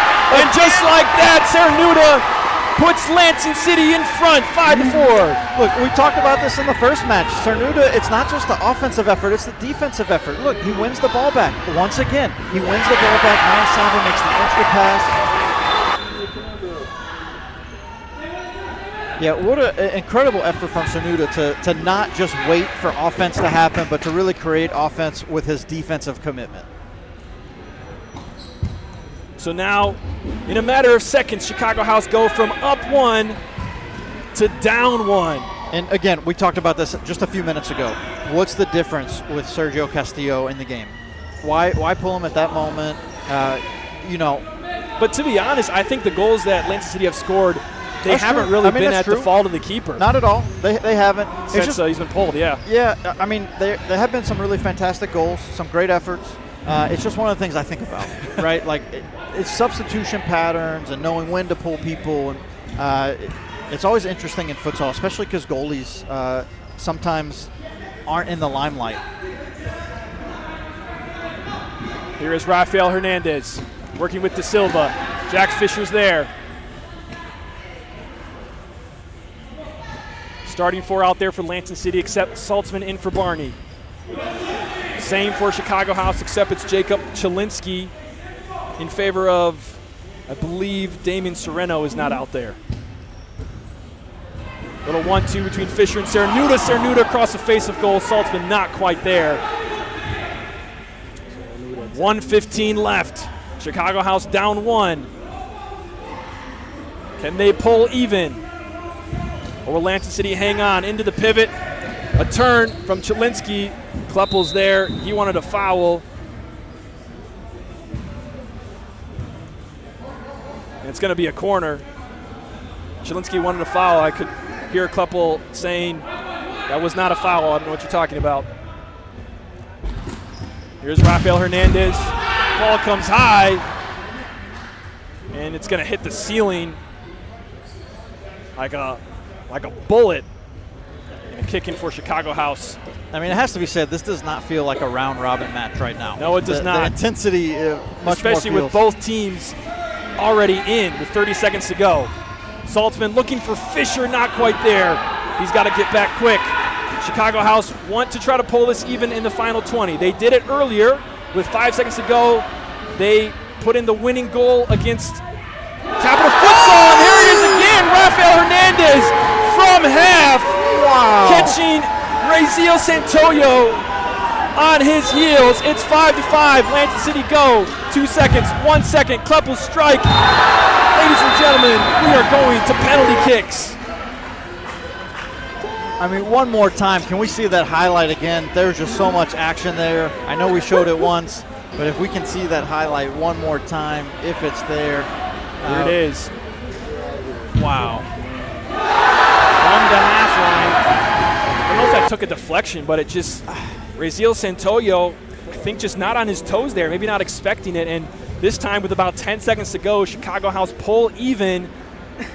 And this is the group stage. It is. I made a mistake. I said we were going to penalties, but first overtime, we will have overtime. a 5-minute overtime period. It is not golden goal, so we will play the entire 5-minute period. Now, if it is still tied after that mark, then we would go to PKs because the first tiebreaker is head-to-head. Obviously, that would be a tie, and the second tiebreaker is penalties. So that is where we stand right now. 5-minute overtime coming your way right now, ladies and gentlemen. Wow. Chicago House does it again. Once again. And, you know, the first matchup, we were talking about how special a player Rafael Hernandez is, and he just shows it time and time again. Wow. Well, I mean, what a shot. Like, even just to take the shot, let alone, like, to think, like, why even take a shot in that moment? How many players do we know that take a shot right there in the league, right? That yeah, I mean, I think there's a few players. I mean, basically, whatever your top players are probably going to have the ball in that position, and they're going to take it. And he's shown himself definitely as one of those players, and he makes it even. But Max Kuhn off the post, and Reese! He gets his first FCS goal, putting Lansing City ahead by 1 seconds into the overtime period. What a way to start. We didn't even have a chance to talk about who they decided to line up to start this OT period. But wow, Max Kuhn hitting it off the post. Coulter finding himself in the exact right position. And did you hear the arena after that? They knew. The fans here knew, and they erupted when Reese put that one in the back of the net. Wow.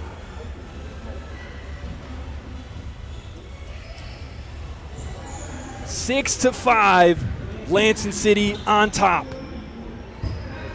Chicago House staring at a 1-goal deficit yet again. 4 minutes to make it up.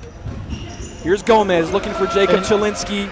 If you're at home watching this game, they are literally playing for seeding right now. They are. They're just playing for seeding, but everybody, they're literally giving all they got just to figure out who goes to play Jenga and who goes to play Midwest. And we saw this in the first, the most recent group stage match, Jenga and Midwest. They were also only playing for seeding, and they also went to the very end. That one actually went to penalties. This one right now, Lansing City on top. If it stands after the 5 minutes, it is over.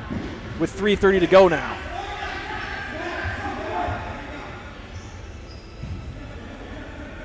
And if you're tuning in expecting the 4 p.m. consolation game between Red Cedar and Capital Futsal, we are currently in overtime here, Lansing City and Chicago House.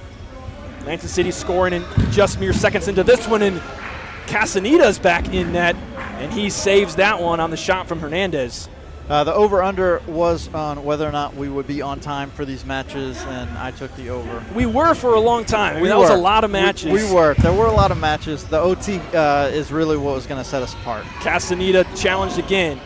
Won by Lansing City and Colter Reese trying his foot again, I should say, at another one, and that one goes well wide and over. Here's Jacob Chilinsky. Now Rafael Hernandez starting 4 plus Jacob Chilinsky out there for Chicago House. Lots of minutes played by those guys. Castaneda challenged, he gets it. Lansing City trying to go on the transition. Alessandro Blanco looking to get around Gomez. Gomez thinks he gets fouled, and he does. Whistle is blown. Late whistle. Yeah, it was a late whistle, but the whistle was blown, and I'm actually not sure what referee called it, to be honest. Alessandro Blanco gets booked there on the caution. Was it Blanco or was it Gomez? No, that was Blanco. He delayed the game there as time continues to run. Yep. So just under 2 minutes now. Cernuda's on the floor. He's going to get whistled there against Rafael Hernandez. Vinny De Silva restarts. Ishmael Gomez. Now Rafael Hernandez. Under heavy pressure from Drew Barney. Ball inside. Kleppel chests it and kicks it away. Under 1:30 to go. Lansing City with the 1-goal advantage. Ishmael Gomez now looking for the turn on Drew Barney. Gets by him, and Castaneda with the body save. 3v1. Lansing City the other way. Barney can't quite connect with Fisher. Could have sealed the deal right there. Instead, 68 seconds for Chicago House to draw even. They've done it twice already today, scoring in the final 5 and 10 seconds respectively. Once to win, once to draw in this game.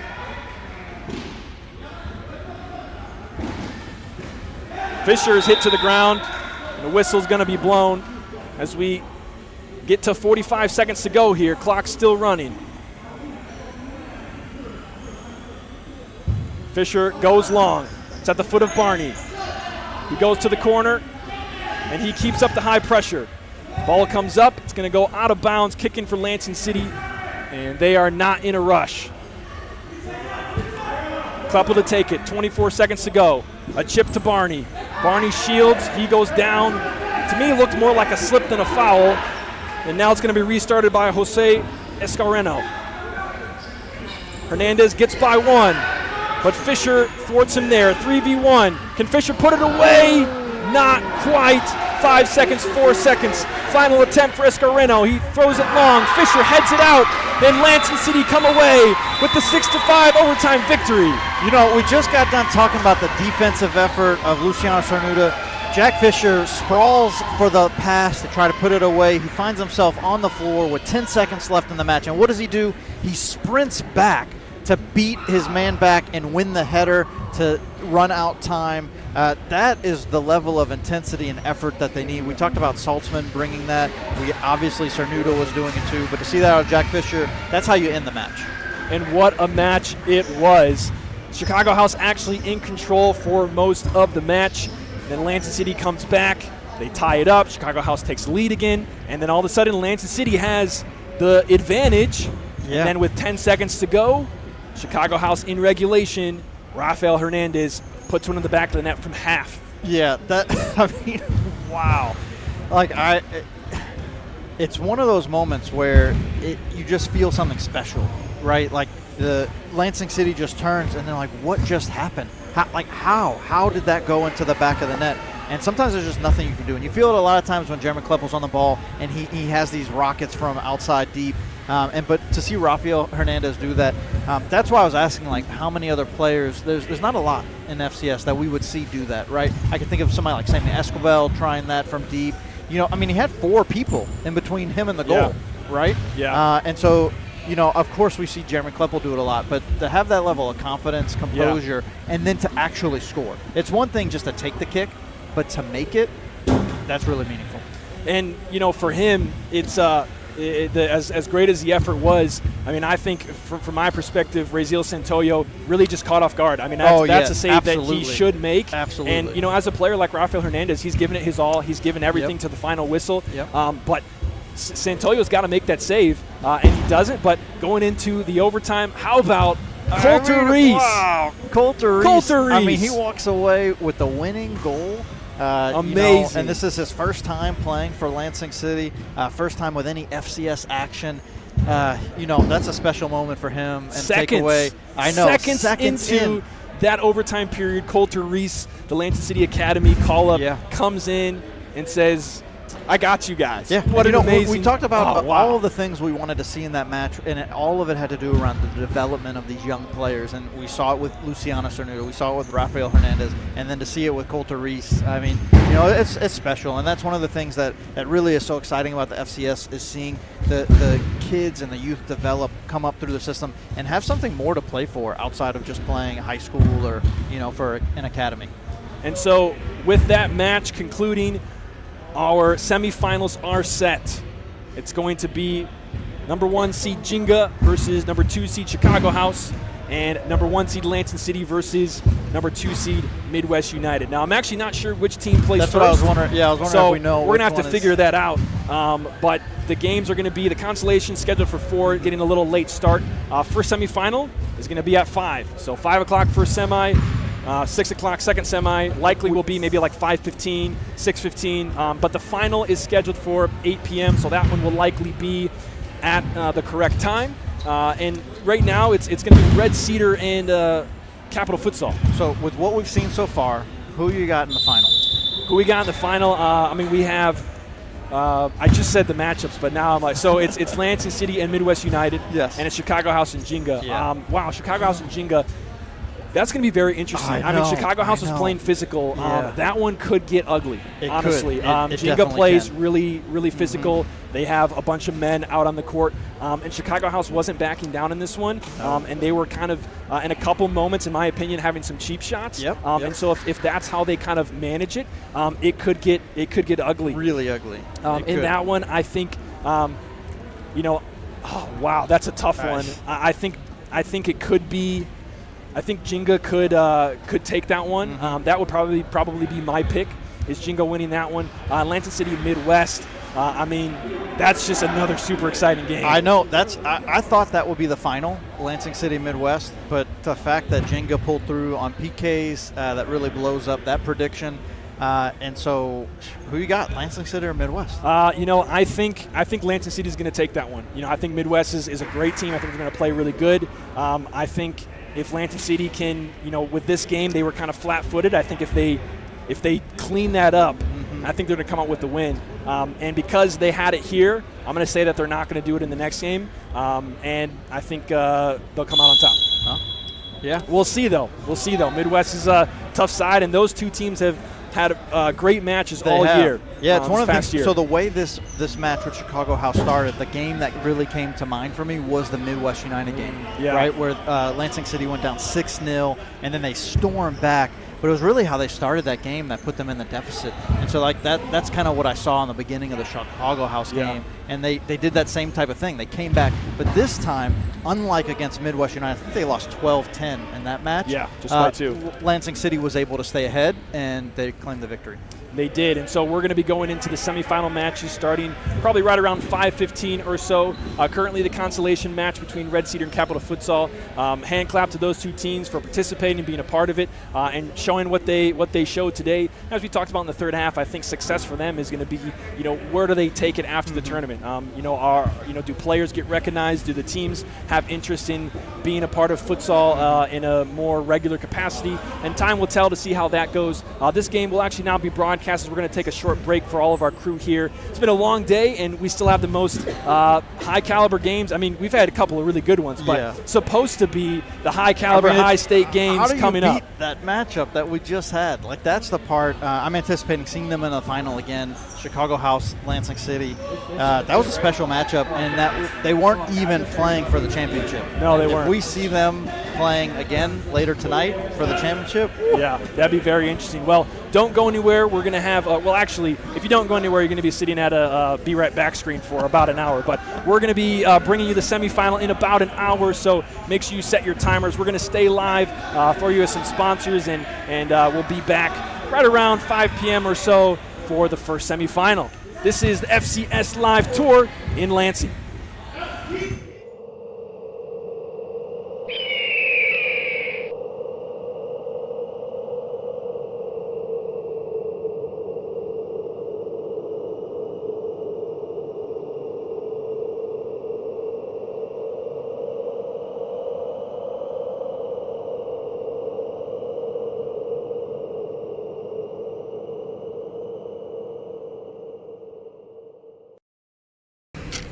Committing a crime so you can try to escape from prison.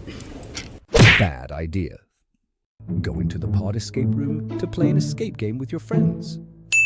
Great idea. Test your skill as an astronaut in outer space. Find Santa in Save Christmas.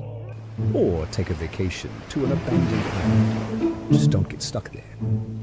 The Pod Escape Room. Learn more at thepodlansing.com.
Yeah, but it's not playing this as a video. Like the smoke and the lightning are going. Oh. Oh, that's okay. No worries. Yeah, it looks like it's good now. I think maybe it just needed to reset or something.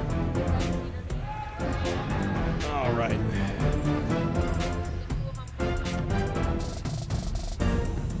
So are you still good, Luke? I know you haven't had any breaks yet. Okay.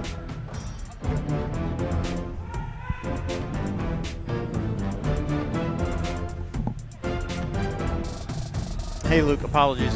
Sorry.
Ladies and gentlemen, it is the Futsal Champions Series Tour semifinal.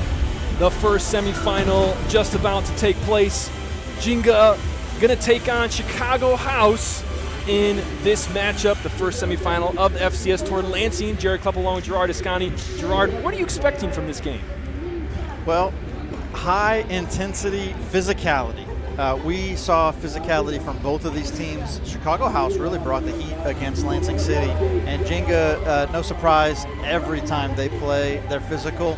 It's one of the things we talked about at the end of the game, the last match that we called, is that where's the physicality going to bring us? Because if neither of the teams stop and the level just keeps going, this thing can escalate into all-out WWE brawl.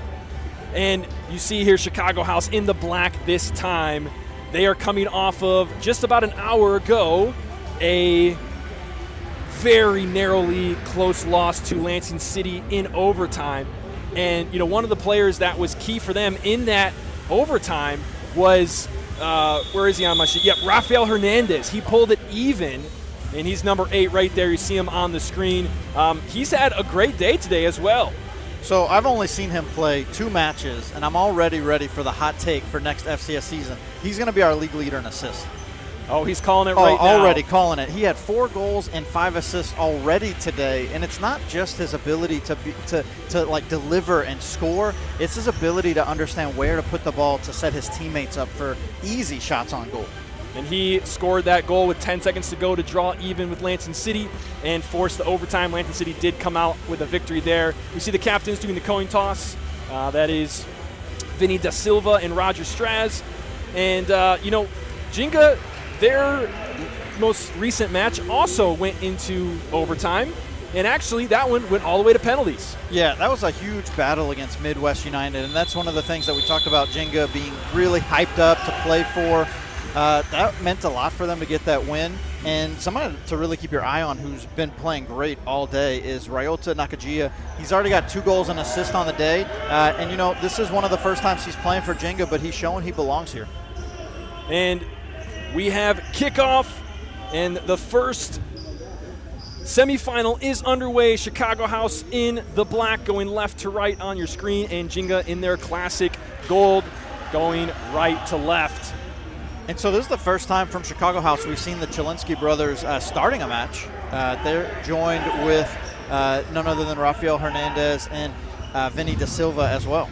And the goalkeeper tested for the first time. This looks to be Manuel Hernandez, another tall, lanky keeper in goal, making his first save of the day.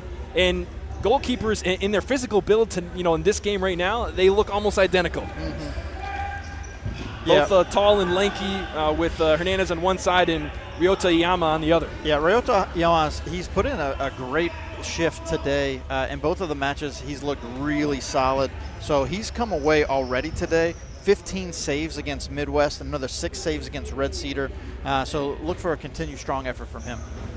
And speaking of Red Cedar and the consolation, they played against Capital Futsal just in the most recent game. That one we did not broadcast, but coming away with the victory was Capital Futsal. I believe the score was 7-4, a 3-goal margin of victory for Capital Futsal. But now we turn our attention to the knockout round. It's win or go home for these 2 teams. Number 1 seed Jenga in their division, and number 2 seed Chicago House in their respective division.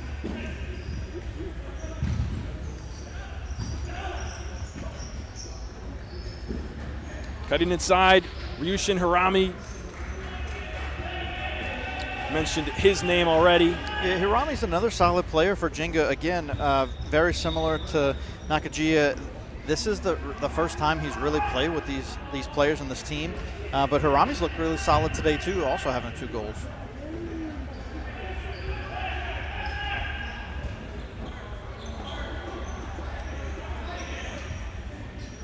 Oh, Jenga, ball coming across the face of goal, blocked for the time being. This shot from Hirami is blocked by Hernandez, and it's going to result in the first corner of the match, this one for Jenga. So what are you seeing different about Chicago House that made them come out with the Chilinsky brothers? This is a very interesting call. We haven't seen Matthew Chelinski hardly at all today. He got a few minutes, I believe, in the first game. Maybe it's some fresh legs. Maybe it's, actually, here's what I think. There's probably some stature involved. He looks to be one of their bigger players, and they're playing against a team of grown men in Jenga, and they're physical. And so perhaps Coach Ramon and Gil wanted to try to start the game off with a little bit more presence in anticipation of that physicality from Jenga. Yeah, I think that's a good call. One of the things I'm curious about is if they wanted to maybe protect Damian Sereno. He was somebody that was almost out of control in the Lansing City game with a couple of cheap fouls, and maybe there's a way to protect him. Oh, a strike here. I think that was Matthew Chelinski. It is, forcing a save out of Ryoto Iyama, as we see it there. Off the bar after the fingertips. Corner kick for Chicago House.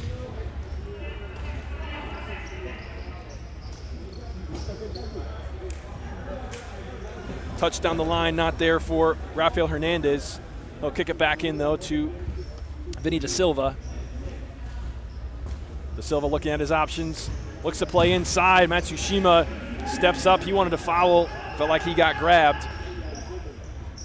Oh, bad play there from Da Silva, forcing a defensive play out of his keeper, and Roger Straz squanders that opportunity way over. That's, excellent anticipation from Manuel Hernandez to come out there. That was a surefire goal if Wes Rasdorf gets to that ball first. He absolutely saved the poor pass of his teammate Da Silva. That connection not there for Jenga. Chicago House in possession. And they are, with 5 minutes in, they are still with their starting five, which has been typical. They have not been subbing as frequently, nearly as frequently as anyone else. We talked about the Chelinski brothers out there, Matthew and Jacob, along with Rafael Hernandez and Vinny Da Silva, Manuel Hernandez in goal. That's how they started, and that's how they have continued. And no signs of substitutes coming yet after 5 minutes in. Yeah, and Rafael Hernandez played roughly 95% of the last match against Lansing City, so I would expect more of the same from him. And Da Silva probably just about 85%, yeah. 90% maybe. They were both on the floor a lot. And in the second half, Jacob Chelinski played probably 90% of the second half as well. They're currently trying to get out of the pressure of Jenga, and that shot from Rasdorf. A solid strike, but it goes wide. Jenga, of course, making their substitutes. They've already had a couple of substitute rounds. Currently on the defense, Da Silva trying to find some space for a shot. Yama's going to collect it, and he restarts play short. Weisenhunt with the long pass. Ooh, there was possibility there. That's this distribution that he's used to as a goalkeeper. He had to feel really comfortable kicking the ball from roughly the penalty area. Collision there. But Jenga continue to play upward. Ball across the face of goal. Handled by Manuel Hernandez. He slows it down. Plays short to Rafael Hernandez. No relation. We found that out. No relation. No relation. Well, speaking of relation, it's not unusual to see goalkeepers be pushed into an outfield position. We saw it a couple times from Michael Forbes with Emerson Mena and Detroit Imperial. So seeing Corey Weisenhunt in the field, it's not something that we had seen before in the FCS, but he's done a pretty solid job having a positive impact on the game, specifically with his defensive presence and his ability to have those long court distribution. Here's Haruki Onishi. Finds Ryushin Harami, takes it into the middle to Weisenhunt on the far side. Bouncing pass back to Harami. Harami! Oh! That was Onishi, excuse me. Onishi found Harami, and Harami hit it off the post. Jenga almost break through.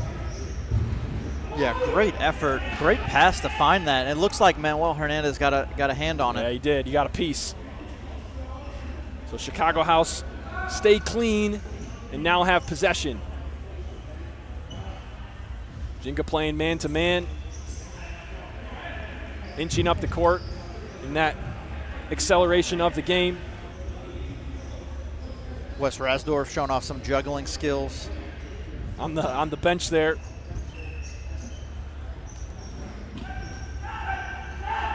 Well, here's Chicago House trying to put their feet down in possession here, building out of the back.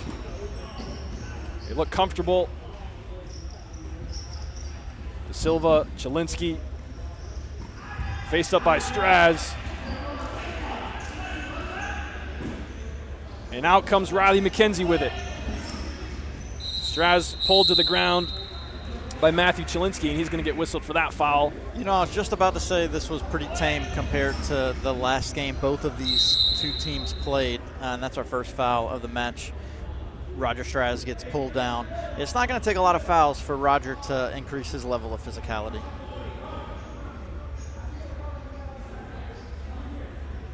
Looking to take this free kick for Jenga is Shota Takabatake. Number 8, he's got Riley McKenzie to his left, Straz on the back post, and up kind of near the near post is Cole Smith. The 4 on the court for Jenga. He takes a strike, and it's well off the mark. Yeah, it was really interesting there. So Vinny De Silva was staying with Straz on the back post, just not allowing him to get free. There was no option to hit the back post there. Vinny De Silva had it locked down. De Silva with it here, not on the same page as his teammate number 52, Damian Sereno. We see him in action for the first time today, as well as Ishmael Gomez. Oh, and ball in for Jenga. Manuel Hernandez, not once but twice, denies Cole Smith.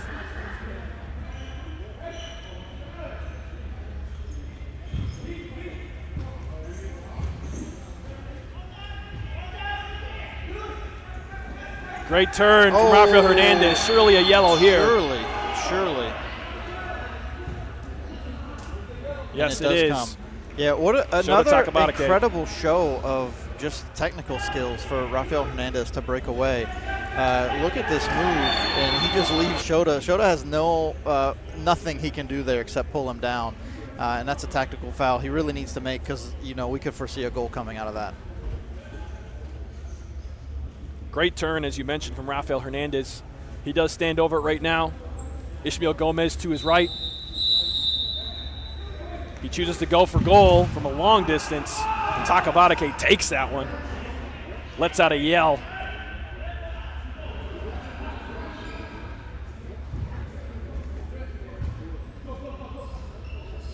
Here is Hernandez again.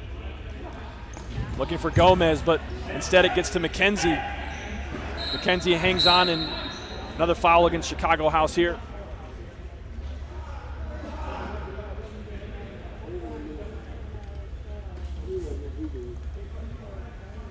Jenga restart play. Here's Takabatake.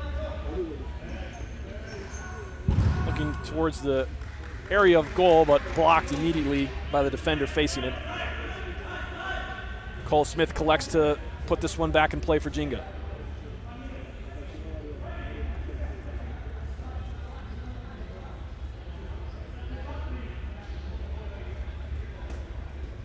Cole Smith asking for space. He gets it marked out and will play into Takabatake. Going backwards, Straz. McKenzie rotates around. Also, goalkeeper Yama inching forward, but not quite on the same page, so he retreats. Jenga with some half-court possession. Hernandez thought he got fouled. He stopped playing for a moment, but no whistle, and Jenga have a little bit of space. Nothing coming of that chance, and 2 subs for Jenga. Matsushima and Harami entering the court. Well, you know what they say about the whistle and the foul. It's a foul if the referee calls it. Yeah, it's always one of the toughest things as a young player, especially if a call doesn't go your way, how to really not let that take you out of your game, lose composure, lose momentum, but just bounce back immediately and get right back up into it. Strike going for goal on the line, blocked from Hernandez. Now Chicago House the other way. Oh, the other Hernandez, Rafael. A strong strike collected by Ryota Yama. And Yama's just laughing on that one. He knew it was a powerful shot, but not only did he take it in the chest, he was able to maintain possession of it as well. We've seen him do that quite a bit today. He Being able to hang on to the shots and not risk a deflection. Attack stolen away by Chicago House, and they win. Kick in. Just over 11 minutes to play in half number one. Still scoreless. Not many close chances yet. Nope, Chicago House probably with better possession. Little jersey grab there. Play continues. And one of the things we noticed for Chicago House at this point, their traditional starting five has now entered the game. So Ishmael Gomez and Damian Serrano is in there. And once again, we're seeing Vinny Da Silva and Rafael Hernandez just play it out. Here is Da Silva, ball at his foot in his own half. Looking up the floor to Gomez. Gomez escapes, 1-2, and again, what a play! Ishmael Gomez keeps it at his feet. And Chicago House pull ahead first. So we've been talking a lot about Rafael Hernandez, Vinny Da Silva, but Ishmael Gomez, he is slowly and quickly becoming a central figure here in this team, and he just muscles through 3 Jenga players right there, and that is now his third goal of the day. Excellent toe poke for Ishmael Gomez.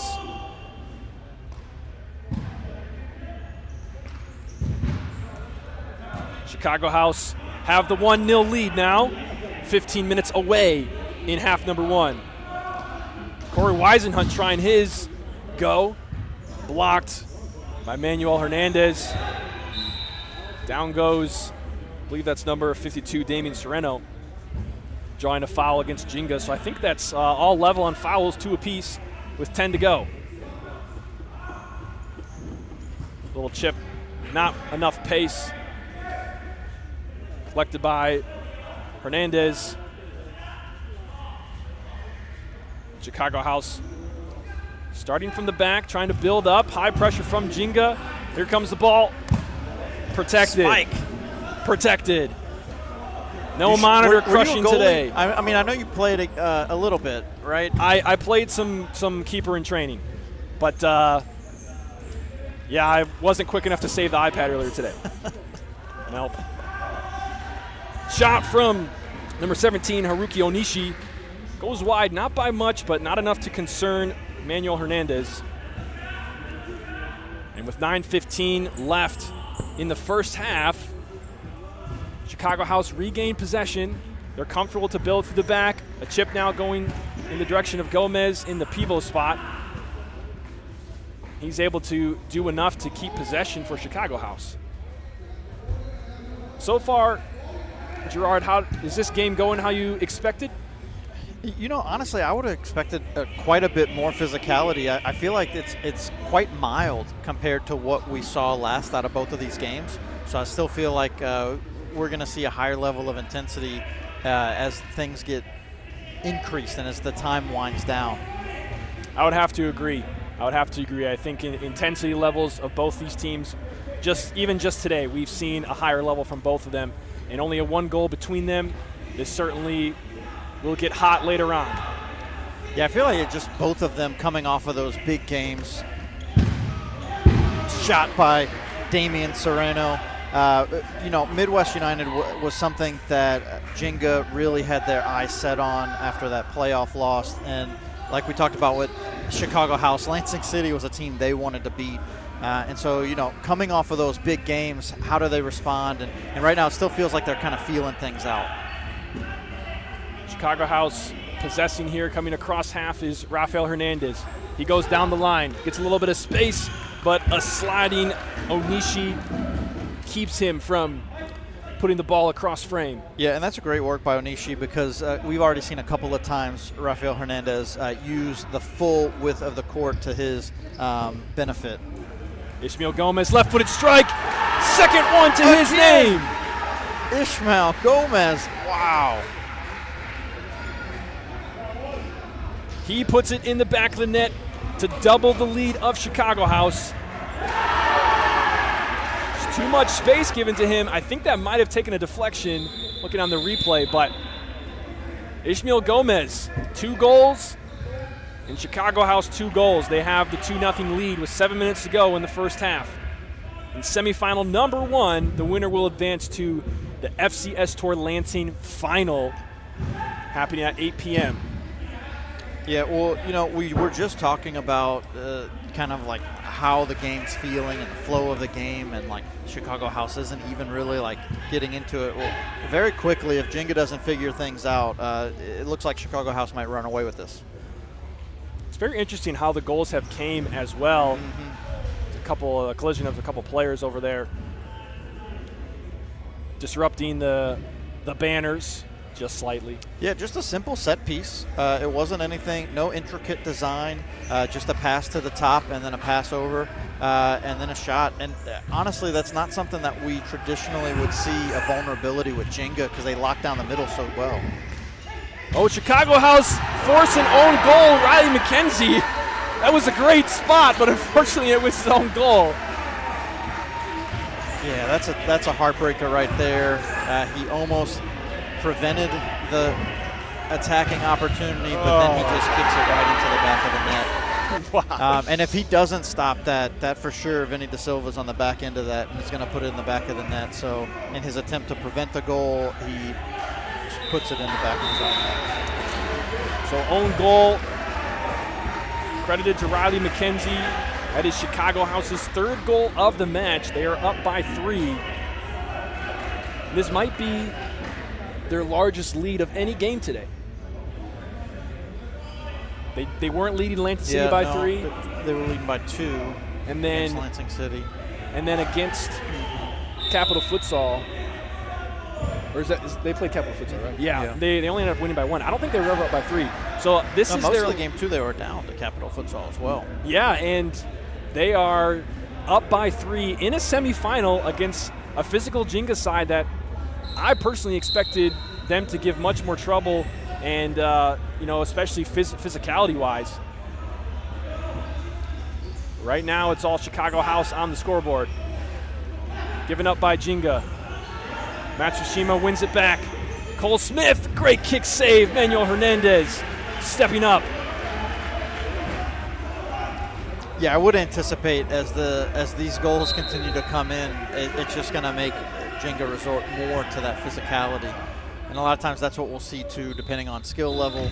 But we'll see more and more physicality when a team is not necessarily at that skill level or technical ability. Rafael Hernandez now going up to Ishmael Gomez. He loses it, Jenga the other way. Matsushima slows it down. Chip to Cole Smith. Tries to collect and play it back. He had Ryushin Harami in the far post area, but it's over his head. You know, it's still something that can't go unnoticed that quite a few of these players for Jenga, this is the first time playing with them. So when you think about how the goal that was scored by Ishmael Gomez shortly ago for their 2nd goal of the game, why was the middle of the court left so wide open? That's very uncharacteristic of Jenga. They typically lock down the central area of the court. And that's one of the ways that they were able to find success last year in the FCS, is that really defensive prowess to just lock down the central area of the court and counterattack. And we haven't really seen them play in that way today. And a lot of that has to do with these new players. Matsushima leaves it for Onishi. Blocked by Chicago House, and it actually takes a deflection off Jenga. It will be Chicago House ball.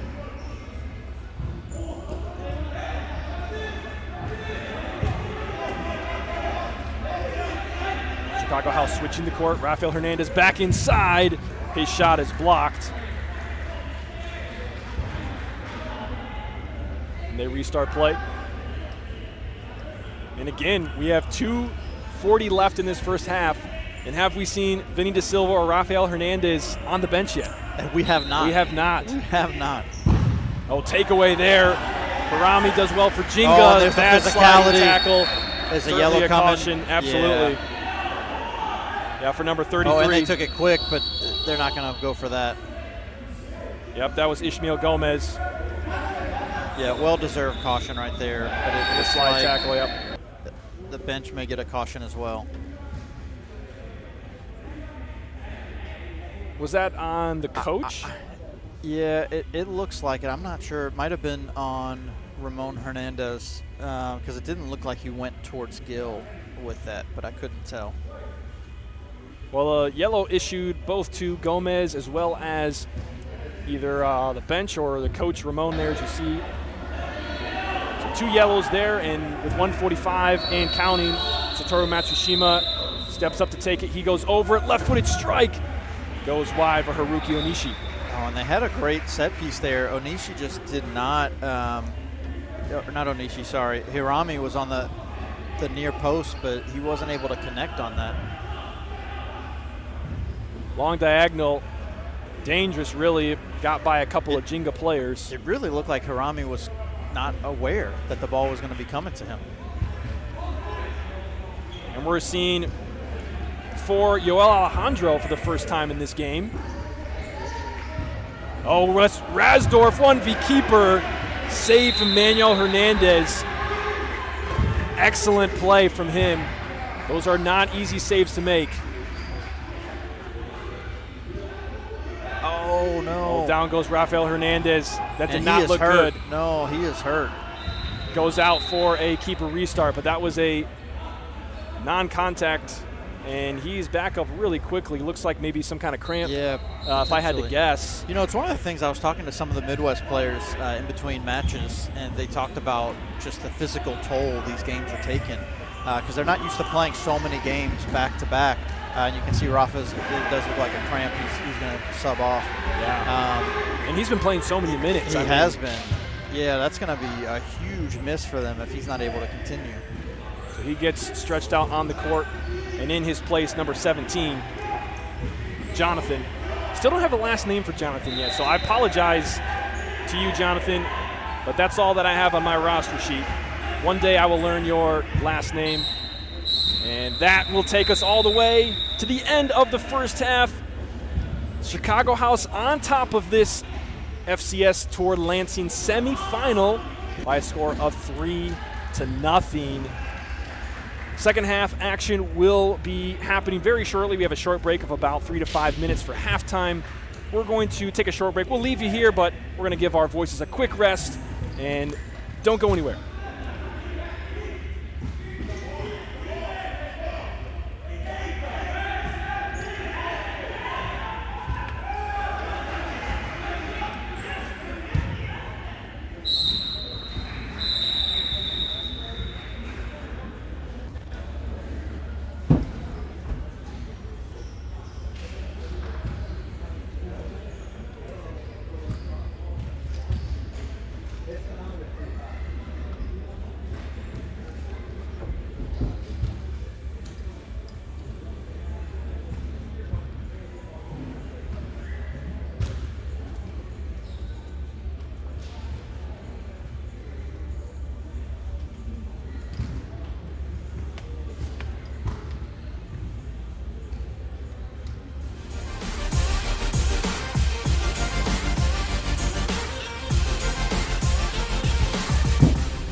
Second half action coming at you right now in our first semifinal of the FCS Tour in Lansing.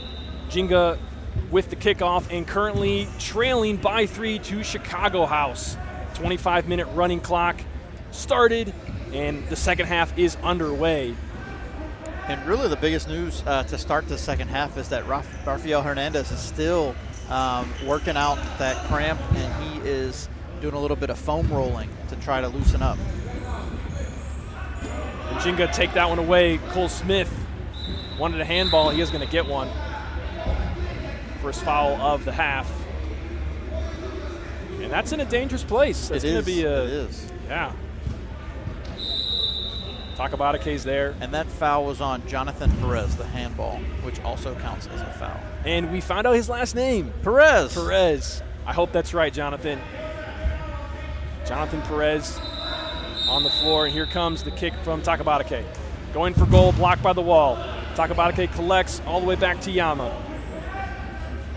Yama brings it across half. He stays.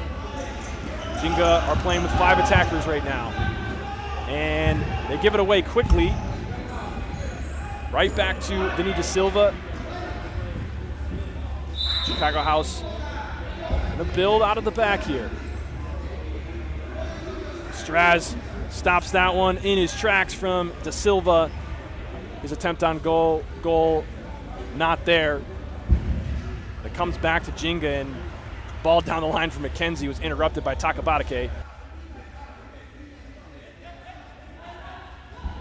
So when we ended that first half, Gerard, we didn't get a chance to talk about what that first half was like, and based on what we expected, Chicago House up 3-0. Not what I expected after the first half. Yeah, not really what I expected either. I did expect Chicago House to be leading, but I expected more physicality out of Jenga. It's something that we've grown used to, especially that defensive prowess, and we just didn't see the commitment to the defensive end in the first half. We will see as time goes on if that increases. I would guess it would, as it is a win or go home, and Jenga certainly want to make it to the finals. We might see that physicality increase if the scoreline stays the same. Jenga with the takeaway now in transition. Goalkeeper coming out. That's Josue Escarino, who is now playing for Chicago House. So Manuel Hernandez, well done, clean sheet for Chicago House in the first half. And on the other side, Ishmael Gomez having to go. He actually misses over the bar, but there's a touch, so it's going to be a corner.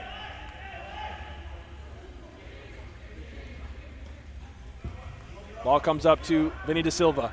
Right back in the corner area. Jonathan Perez not able to handle that.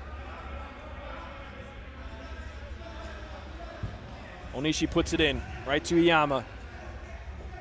Yama all the way to the corner. Great touch inside. Oh, can't finish it. But Ryushin Harami, excellent movement there.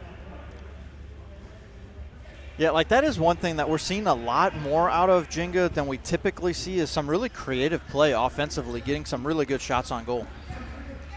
And now here is Harami again. And tracking back, Jonathan Perez hits that out for a corner.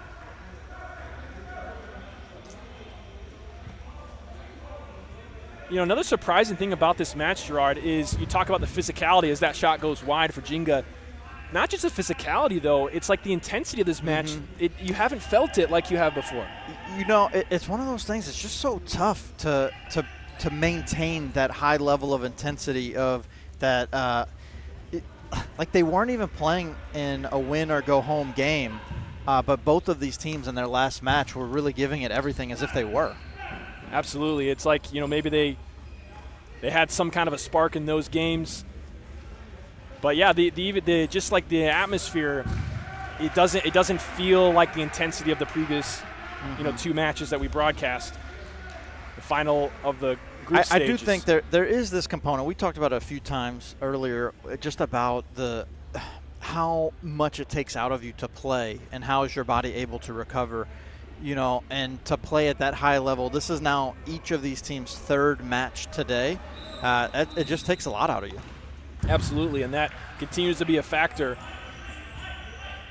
I mean, you got to think, especially for a team like Chicago House, we saw Rafael Hernandez on the sideline trying to roll out his hamstring, but, I mean, he's been playing probably 90% of minutes. Yep. Maybe a little bit less in the first game. I can't quite remember, but he still played a lot. He did play a lot. He still played a ridiculous amount of time. Now give away to Jenga, and it's Ryushin Harami taking advantage, burying it for Jenga's first goal. Yeah, really great effort from Harami here. You know, we talked about this a lot earlier, the defensive effort and how meaningful that is to Jenga, but winning that possession with a quick turnaround into transition, putting a shot on goal, catch him off guard.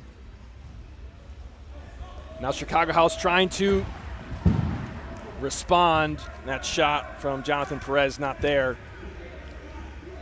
But just a 2-goal difference now after that finish from Harami.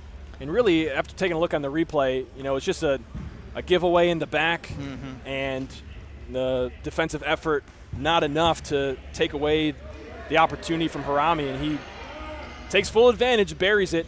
And now we have a 2-goal game with 18:49 to go in the first semifinal match in the FCS Tour, Lansing.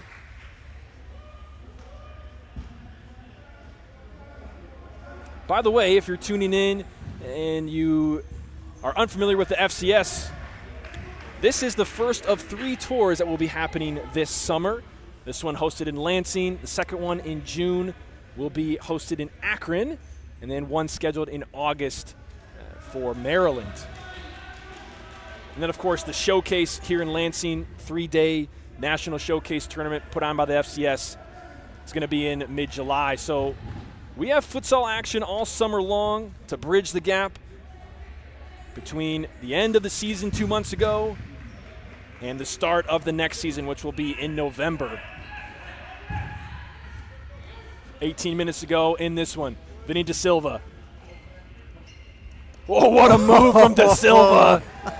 Didn't get anywhere, but it was pretty. 2 defenders on him, and he megs one of them.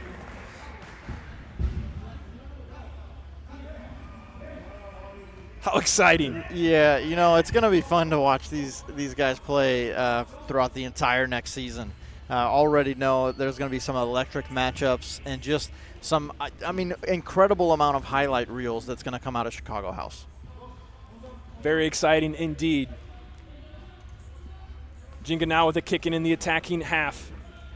What can they make of this? Goes right to Escareno, and he goes short. Here's Perez. Perez playing with it, gets by one, the double comes, and that's too much for him. Takabatake with it, blocked, can he get there? No, it's Perez working for it again, and he wanted a foul. He screamed it this way at the ref. And Straz with the turn, follow up, Weisenhunt, Jenga are down by just 1. Yeah, and Jonathan Perez is livid after that. He wanted a foul, even after you know, it's one of those things, again, we talked about it earlier. You don't get the foul call. You got to keep playing. You can't give up. Corey Weisenhunt found himself all alone with the easy tap-in. And just like that, it's a 1-goal game, 16-15 left. And again, Rafael Hernandez still on the sideline. Don't know yet if he will be coming back this match, but you can feel the difference in this team without him on the court. Riley McKenzie takes this one. Are they going to get goal number 3? It's there. Ryushin Harami, his 2nd goal of the match. We are deadlocked. And how quickly the tide has turned, and Rafael Hernandez is making his way back into the game. Look, the team has felt completely different. The game has without him on the court. And Jenga has really taken control of this match early here in the second half. How will Chicago House respond? We saw them respond to goals scored against them with goals of their own earlier today. But right now, it's been 3 unanswered from Jenga in this half. McKenzie puts it up to Takabatake, and his turn is met by Josue Escareno. You know, the goals that we're seeing from Jenga too, these are more of the traditional goals we see where they're really forcing errors and counterattacking, and it's not necessarily like them just creating offense. So they're forcing the other team to make mistakes and then capitalizing on those mistakes.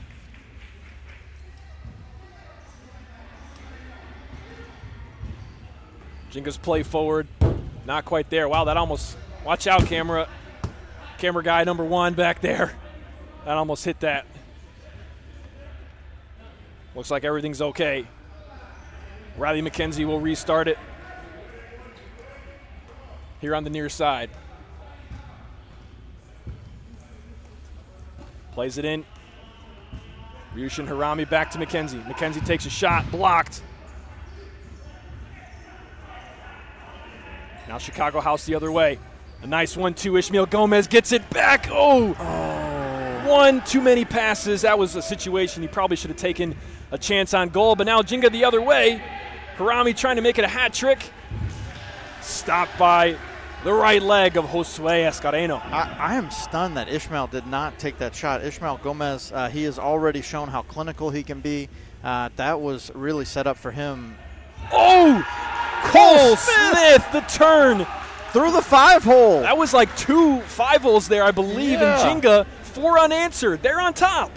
Wow, what a difference a couple of minutes makes. Right here, just, again, left wide open right there. I mean, two nutmegs in one play. Finds the back of the net. And what answer do Chicago House have? Letting in 4 straight goals.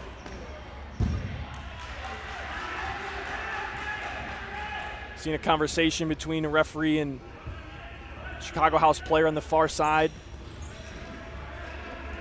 I think Chicago House wanted some more. Foul was called. But only 1 so far in this half, and we have 13 minutes to go in this game. Chicago House have given up a 3-goal lead. And now Matsushima and Jenga are in control. All the way up to Rasdorf, back to goal. He finds, oh, who is that? I think is that Onishi? I believe that's Haruki Onishi. A great layoff there from Rasdorf and an open look. But it's not there for Onishi.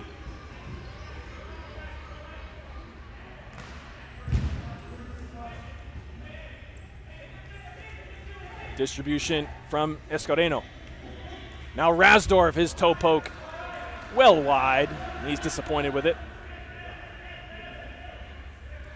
Chicago plays short again. Gomez finding Sereno. To Rafael Hernandez on the far side. All the way to Damian Sereno. Ishmael Gomez kicked out of bounds by Onishi. And Chicago House restarts play. Here is Sereno. Faced up by Rasdorf. He goes all the way to Rafael Hernandez. Hernandez, touch inside, got a little bit of space, a strike from half. He scored from there earlier, but not this time. Ryota Ayama is not having any of that. You know, that is one of the things, and so we've seen Rafael Hernandez do that quite a few times, and that's very similar to what Jeremy Kleppel does, and it makes me think about what Emerson Velasquez said, that it made him feel really comfortable playing against players, that's a common trait out of professional futsal players, that ability to just pull that shot out of really out of anywhere from the court. Once they enter the front half court, they're ready to unleash it, and we're seeing that consistently out of Rafael Hernandez.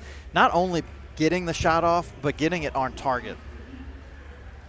He has been a driving force for the Chicago House team, and they need him now more than ever. Here he is with it.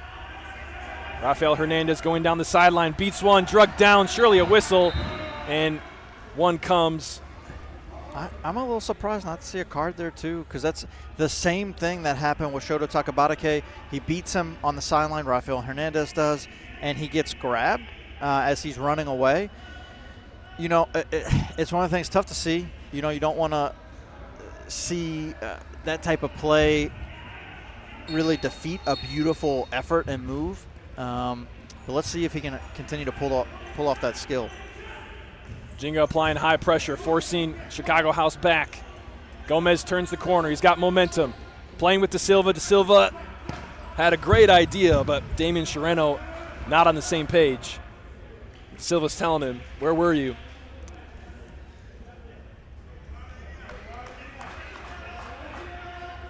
Satoru Matsushima to put this one into play. Up comes Ryoto Iyama across half. Jenga with a fifth attacker now. 9:30 to go. And the 1-goal lead. How about that play? Wow. It's off the post. Ryushin Hirami nearly finding the back of the net. I believe that would have been his hat trick. That was a huge connection. And there's no time to reflect on that. We got action going the other way already. Yeah, Gomez just a second ago, he had space there near the top of the arc. It was blocked, and now Chicago House are looking for their way of attack. They want to pull even after being up by 3 goals. Shot from Rafael Hernandez. He's upset. And a But it's a great great block. save. Yeah, great save by Iyama. And again, the cramp getting Rafael Hernandez. He's feeling it. Yeah, you can tell he's playing through it. That's not good to see, especially, as Chicago House, you're hoping that you win this game and play the final. And if he's having that right now, that's a tough thing to fight off for a whole nother match. Here's Vinny De Silva, grabbed by Rasdorf, no call. Jenga gets out of it. Hirami up the floor to Onishi, and he finishes, putting Jenga up by 2. And we are seeing some creative play out of Jenga. Their movement, the structure on the counterattack is really solid. On the last one that Hirami hit it off the post, great effort, great setup by Satoru. So we're seeing really a different Jenga team here tonight. 7:40 to go. Jenga increased their lead now they lead by 2. Long strike from Rafael Hernandez off the mark. And now Jenga, they are content to go slow. Although they go direct up the court, and now Weisenhunt takes a strike. Takabatake with it now. He's well off the mark. So Gerard, just over 7 minutes to go. If you're Chicago House, if you're Ramon or Gil, what are you thinking needs to happen for your team to make it to the final? Other than scoring 2 goals, at least. I mean, it's one of the things that's so tough because they've shown that they rely so much on Rafael Hernandez, and with him having the cramps and not being able to continue right now, it's a huge difference maker for them. But here's another one, Vinny De Silva, and he shows his skill beating 2 defenders, and with the finish, he pulls Chicago House back within 1. Well, even with Rafael Hernandez off, we have seen Vinny De Silva is definitely racking up the nutmegs today. He is not one to shy away from attacking, and that's really what they need. They need more of these attacks. And here they are again. Ooh, Ishmael Gomez just off the mark. We see Jacob Chilinsky sub in.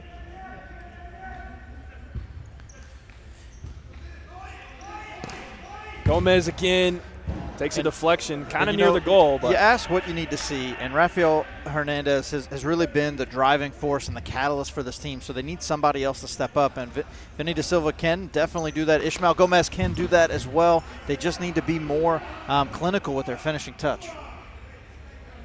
Now Takabatake with it. 5:45 to go in this one. Riley McKenzie all the way up the floor. Great touches there from Hirami. Left foot going towards net was number 4, Roshiki Kirigawa. Seen him on the floor a few times today. And he subs out for Cole Smith. He receives it here. Turn blocked by Gomez.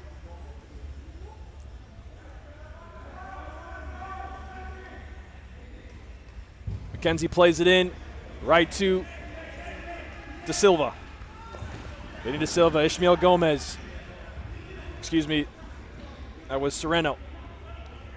Now back to De Silva and now Gomez. He's got Chelinski on the near side. Shot takes a deflection. Out for a corner.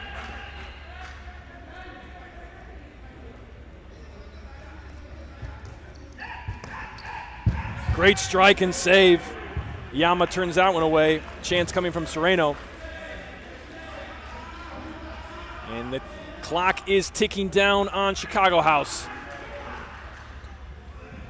Their hope of making it to the final in this FCS Tour, their first ever FCS action. A preview of them joining the league in this upcoming season. They want to keep that alive. They have just over 4 minutes to get at least one more goal to draw this thing even.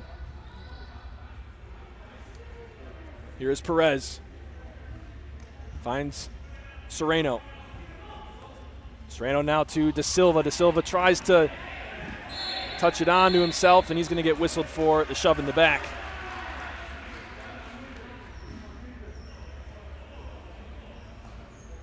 McKenzie kicks this one long to Cole Smith. He collects. Two Chicago House defenders all over Harami there. And they do win possession. 3.5 to go. What does Chicago House have left in the tank here? Their third game of the day. Oh, and that's a bad giveaway. 1v keeper, a little chip goes over the bar for Ryushin Harami. Try to get a little cheeky there. And now Chicago House the other way. Jacob Chelinski, shot goes to the floor. He wants a foul, not going to get one. Yeah, we've had a couple of moments here over the last few minutes that Jacob Chelinski's wanted a foul and not got one. He's found himself on the floor a number of times. Yama goes long, very long, all the way into the gray. Chicago House plays short, just over 2:30 to go. Jenga still pressuring. Here is Vinny De Silva, 1v1 against Cole Smith. Got space for a moment and is able to get by him. Inside, the turn and strike from Angel Bracho. First time we've seen him in this match. And Chicago House have to go now. 2:12 left. Strike from Jonathan Perez.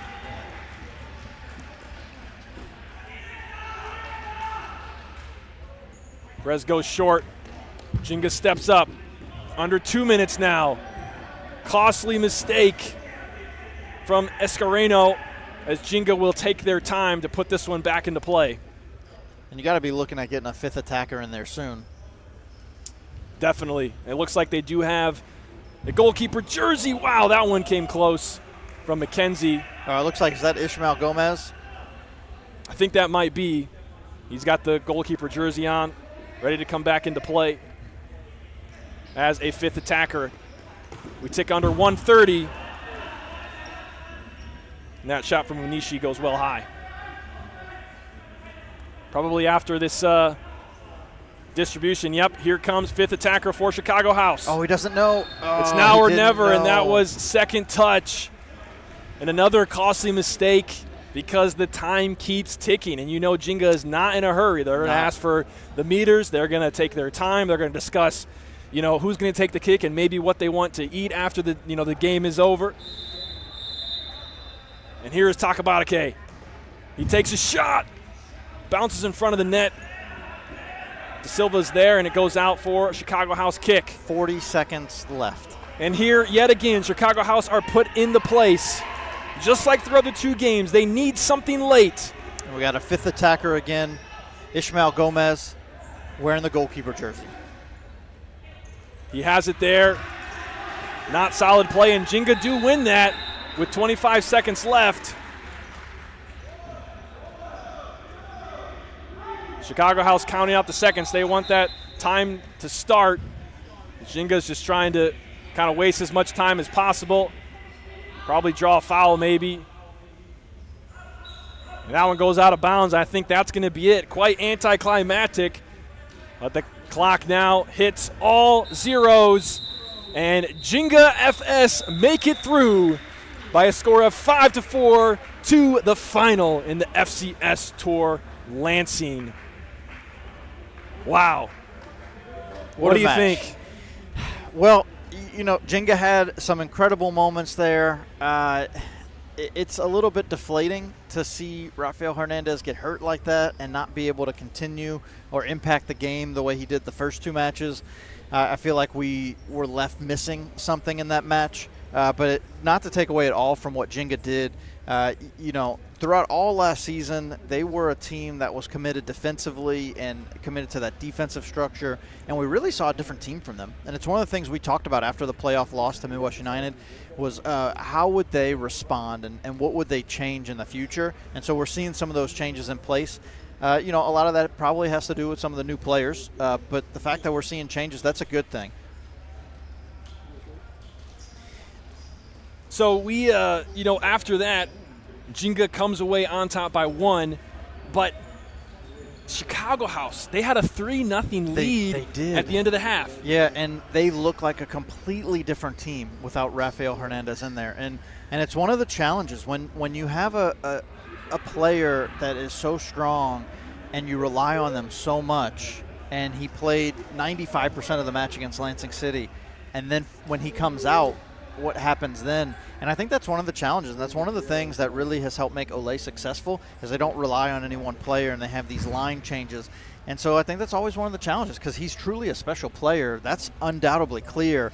But how does the team respond without him? Because there's still a lot of talent on that team. Yeah. But they just weren't ready to adjust, and you could see that no one else stepped up and took control. Vinny De Silva definitely tried, and he had some moments.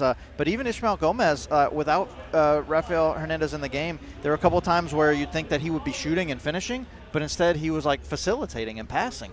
And it's like, well, you had an open shot. Take it. Yeah. And so after that 3-goal lead, it's erased by Jenga in the second half, 4 straight goals. Mm-hmm. And then, well, actually, it came to be 5, right? Weren't they up 2? Yep. And then Chicago House pulls 1, and then they aren't able to get the second to draw all the way even there. And so Jenga make it through to the final.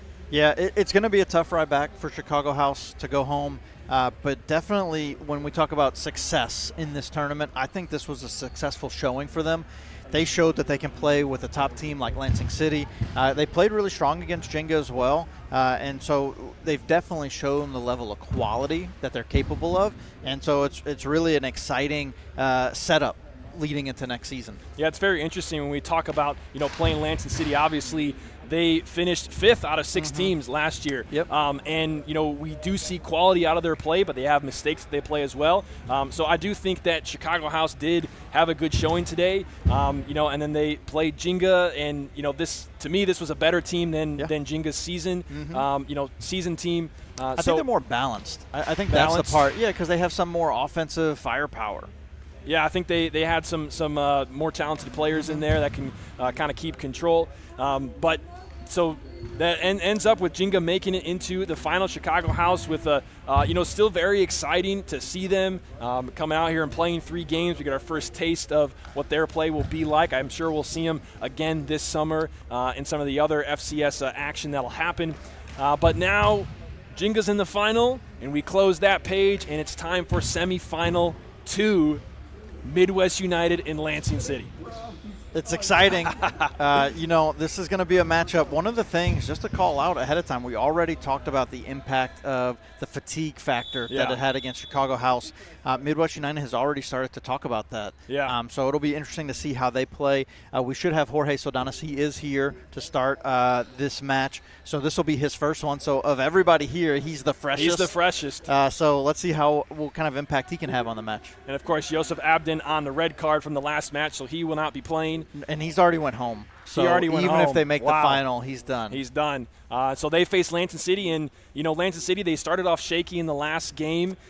They had trouble maintaining possession. They gave up some easy ones, and that's something that they've done, you know, this past season that they've really focused on trying to clean up, and we have to see if that happens, because Midwest is a team that they'll punish you, and they're missing some key players today from what we normally see. Fikret Hasovic not there, Daniel De Leon not there, but Jose Vicario, he's solid in net, and he's shown up today for sure. And the 2 matches that these 2 teams played in the regular season this past year, they were electric. Yeah, they definitely were, and there were a lot of highlights coming out of both of those matches. One of the things we talked about earlier is the first time they played together, Midwest United went up 6-0 before Lansing City was able to respond and come back in that match. And here we are. Semifinal 2 has begun. Lansing City in the black and blue going right to left, and Midwest United in the gray going left to right. Semifinal 2 of the FCS Tour, Lansing and Lansing City, with Drew Barney challenging Vicario right away. And that's a much different flavor than how we started the previous match for Lansing City. And if you're just joining us for the first time today, this is the Semifinal 2 match of the day. Jenga FS have already made it to the finals, so the winner of this game will play them right around 8 p.m. as Luciano Cernuda dribbles through a couple of players and tries to find space. And for a moment I thought Vicario was nursing something there. He's kind of grabbing his leg, but he looks to be okay. And off the corner, Kleppel with a solid connection, but it goes well wide. Well, as much as we don't see goalies running around the court, Vicario was one of the players that was talking about the toll that the games were taking on him. And so it's one of the things that even the goalkeepers, there's a lot that's involved in playing these matches, and this is now their 3rd match of the day. So we'll see how he responds. Down the sideline is number 10, Manny Bedoya, one of the top goal scorers of the day. And now Lansing City bringing it up through Jeremy Kleppel. Cernuda now inside to Barney, back to Kleppel. Kleppel goes down to the left side, left-footed strike, not there.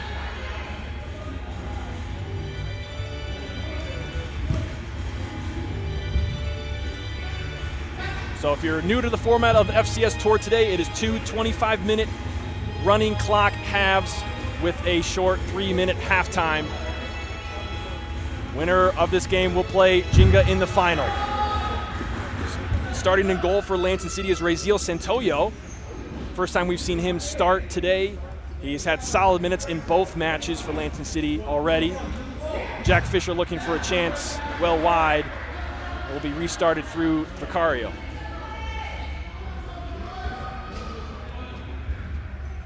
Lansing City starting as we have seen them start today. Kleppel, Barney, Fisher, and Cernuda. And for the Midwest side, also similar, Leon, Meyer, Gio Garcia, and Bedoya.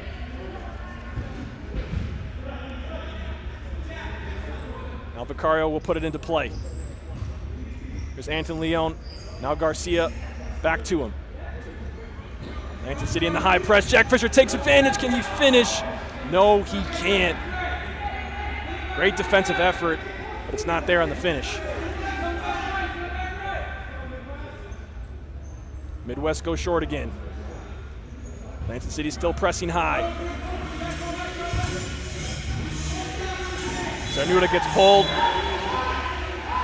And is going to draw a foul for Lansing City.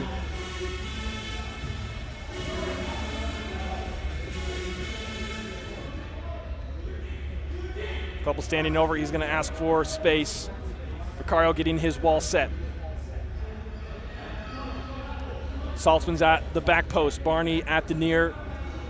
Cernuda now rotating with Kleppel. Kleppel receives it from from Barney, and Cernuda's shot stopped right in the crevice of crevice of a lot of times we've seen these goalies get beat in the 5-hole, and Vicario, he was able to protect it. He knew what Luciano was doing. So shout out to Vicario being astute and wise of where to position himself. And great play there from Bedoya. Raziel Santoyo, with a kick save. Yeah, steps up with a kick save. He's played well today. The strike from United's Cervantes, Isaac Cervantes, goes well wide.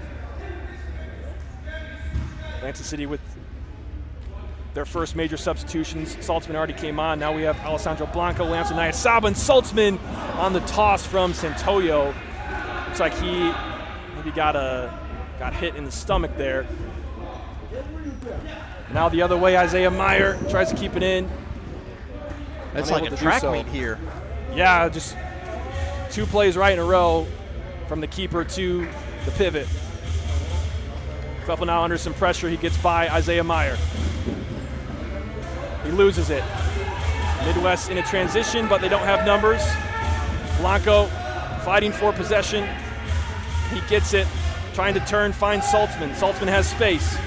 Blanco's going with him down the line. Saltzman goes down the line, and he's going to draw a foul. Salvador Aldama commits that one for Midwest United.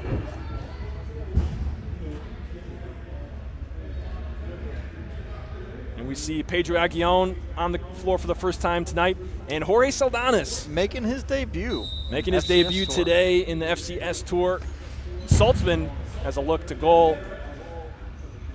Not wide by much. That was a pretty clean look, too. It's almost like Aldama kind of moved away and gave him an opening at the near post.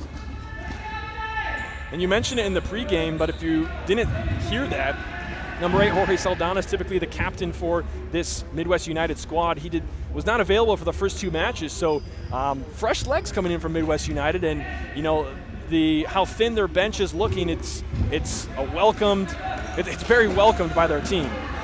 Yeah, and the thing that's been kind of sad for them is they didn't have Joseph Abden or Jorge Saldanas in the first match. They get Joseph Abden, but then he gets a red card, so now they're missing him, and now they get Jorge Saldanas. So at no point today have they had more than 4 substitutes for a match. Here is Saltzman. Finds Alessandro Blanco on the far side, 1v1. Looks for Coulter Reese. Number 2, Coulter Reese, Lansing City Academy player, getting his first FCS action earlier today, and he scored the winning goal in the last group stage match in overtime against Chicago House. What an exciting moment for Coulter Reese. Yeah, that's something that he will never forget. That was absolutely an incredible moment. Here's Nayasaba with Saltzman. Saltzman having a little bit of space, now has to turn around and retreat. Here's Blanco. Inside, trying to find Nayasaba, jostling for position with Saldanas. Lansing City wins the corner.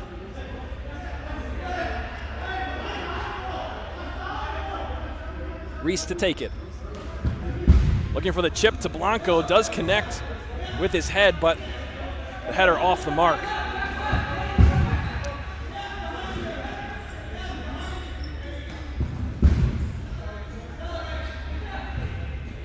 Midwest United trying to possess, get it out of the back.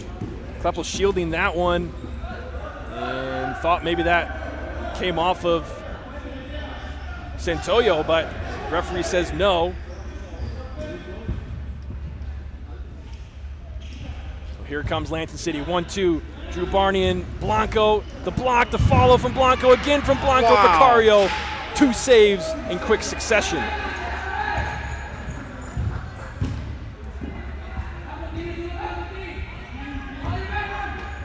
Ball coming over the top. Braziel steps up. He's all the way across half. He's going to keep going. Lansing City's got to get back. Kleppel's in net. Fisher's there. And they save face until Santoyo can get back. How about that play? Santoyo coming up, being aggressive. I know. I think that's the first time we've really seen that out of Lansing City. I mean, I think Just that comfortability on the Yeah. ball from a goalkeeper. I mean, he really looked like an outfield player at that point. yeah. Now here is Kleppel at the point, just under 16 to go in half number 1. Still scoreless, trying to find space towards the left wing. Left foot strike, well wide. The thing that makes that work really well, too, is that the rest of the players understand their role and their positioning. The fact that Jeremy was defending the goal He's potentially the most dominant offensive player on the court, but for him to recognize in that moment, okay, I need to step back because our goalie has taken an advanced position, and that's the part that you really need when you do have an aggressive goalie, because other players have to adjust how they play in those moments. Ball into Jack Fisher. He's knocked off the ball. City are able to keep possession, and their starting four is out there. I believe the starting four from Midwest United is also on the court. Cernuda gets it back from Kleppel. He was looking for the near post upper 90, and Vicario is asking for a foul. No foul given, but that is now, is that the third post he's hit today? Cernuda? Yeah, Cernuda. It might be. I would not be surprised. Yeah, I think at some point we need to count posts and nutmegs. Oh, here's a great chance. Gio Garcia Brazil clearing it denied out. by Raziel Santoyo, and as you mentioned, he finishes the play, clearing that one out. But a great chance from Gio Garcia right near the top of the arc. Could have been the first goal of the match. And now Leon with his own chance. He does get the flick. Anthony Leon. Well, the first goal of this semifinal. We thought Harami had a cheeky attempt earlier. Well, Anthony Leon shows him how it's done. That's how you get the chip shot in. Great pass by Gio Garcia to set it up. But fantastic effort by Anthony Leon to finish it off. Raziel Santoyo coming out to try to deny that and cut down the angle, but Leon goes over the top, and Midwest open the scoreline. It's 1-0. Colter Reese has it now, working with David Saltzman, and he loses it over the sideline.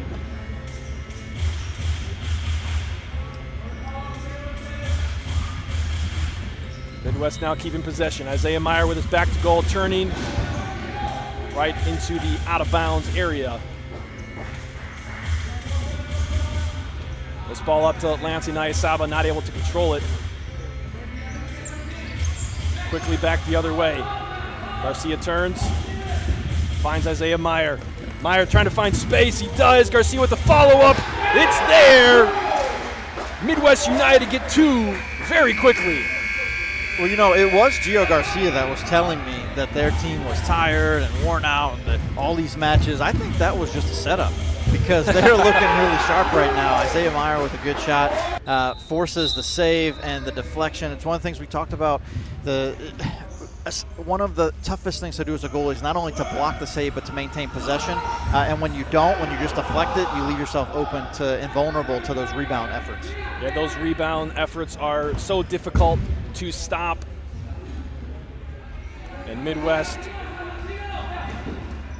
add a cushion to their lead. 2 goals now to Lansing City's 0 with 12:19 to go in the first half.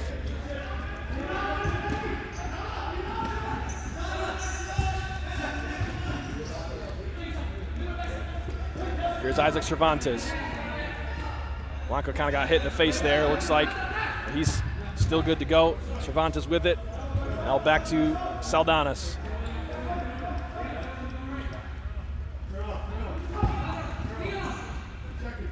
Rotation from Midwest United. They're comfortable to keep it, and they eventually give it away.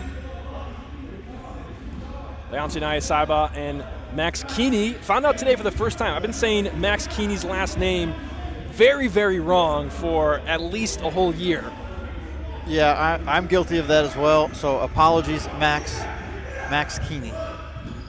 We saw his first action just moments ago. In this one, Kleppel leaves it for Barney. Barney with space.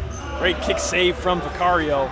Yeah, it's one of the things when we talk about Colter Reese and the impact that he had scoring that goal in OT. Max Keeney, he's the one that put it on frame and created that opening for him. Starting forward back on the floor for Lansing City. Kleppel with lots of space. His toe poke just a little wide.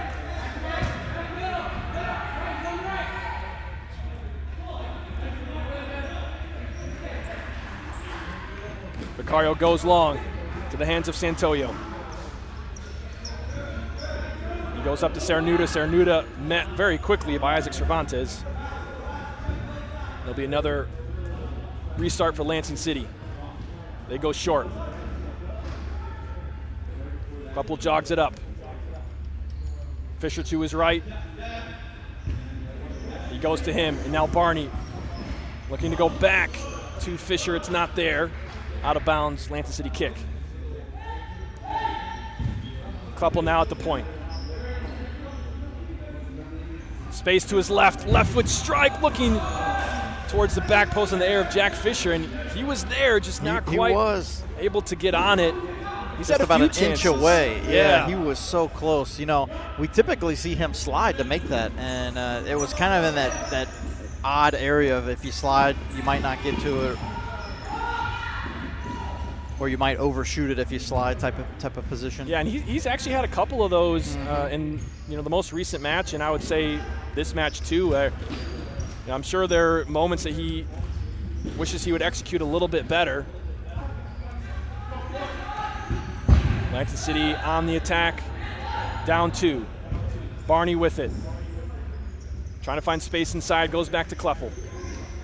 It's interesting to see Jeremy go against Gio right here. I have to think they played against each other a lot in the ABK days. Shot from Kleppel, it's a good one. Vicario says no, and Lansing City remain at 0. Again with possession, ball into Barney. Barney looking to back post.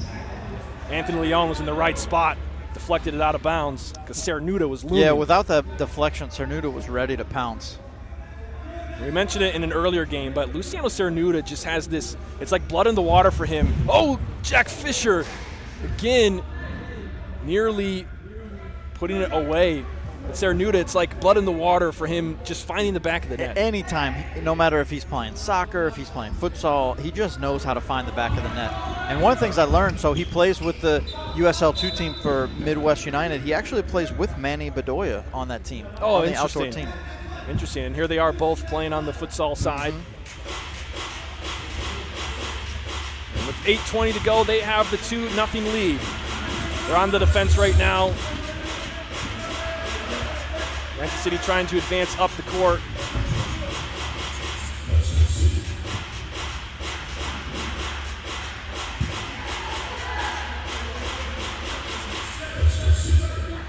Salzman takes the kick in. Cernuda facing up, nearly gives it away, but Kleppel is there. Finding Blanco. Pressure still on for Lansing City. Could be transition for Midwest here, but not done quick enough, and Lansing City recover. Great defense, but Midwest get it back. Leon with space. Santoyo claims it. He goes immediately to Saltzman. Saltzman with a 1v1 on the near side. Trying to go down the line. It looks like he won a corner. He does. Saltzman asking for space, and he puts it down to take it. And that one, not his best effort.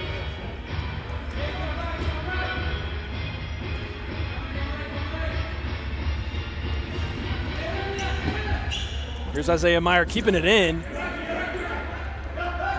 Back to goal, trying to turn and find space. Nyasaba not letting him, but eventually does get all the way into Santoyo, his zone, and he collects it.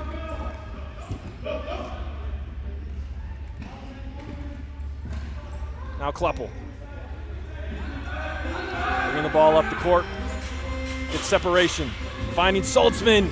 Gio Garcia steps up. Transition would have been on, but Anthony Leon's pass. So uncharacteristic of Anthony Leon to be that heavy on the touch. Yeah, it would have been a 2v1, 1v keeper scenario. The pass is not there, and that pass also not there for Lansing City. Just over 6 minutes to go in half number 1, this 25-minute running clock. Short halftime in between. Midwest United in control on the scoreline, 2-0. And they have it here. Jorge Saldanis trying to find space inside, goes back for a moment, but now working with Cervantes. He gets it back to goal. Keeps it, Taglione. Now all the way to the other side. Aldama.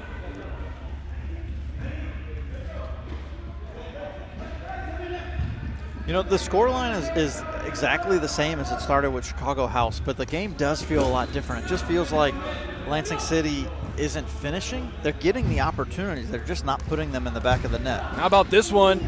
Well, Saltzman comes away lipping for that one just a little bit, but taken care of by Santoyo. Cernuda trying to collect that one down. Can't do so.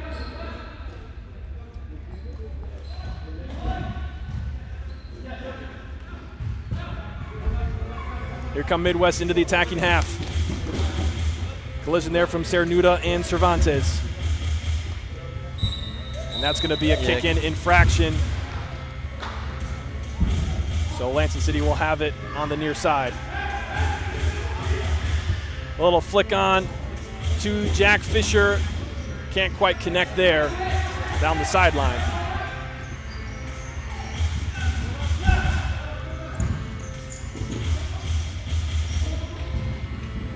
There's Midwest on the attack.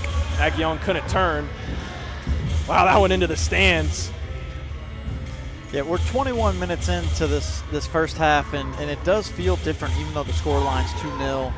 It felt really shaky against Chicago House, you know, like there were a lot of mistakes. And really on the 2 goals that Midwest United scored, they just had some really outstanding play. Like that chip shot from Anthony Leon was incredibly impressive. Now under 4 minutes.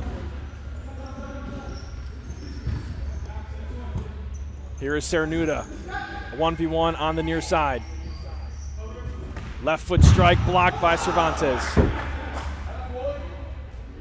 Lansing City making a quick sub. Keeney comes off in favor of Kleppel. Cernuda puts it down, finds Barney. Barney right back to him, looking across the court, intercepted by Midwest, and now they take possession under the Lansing City pressure. Vicario's going to clear that one away.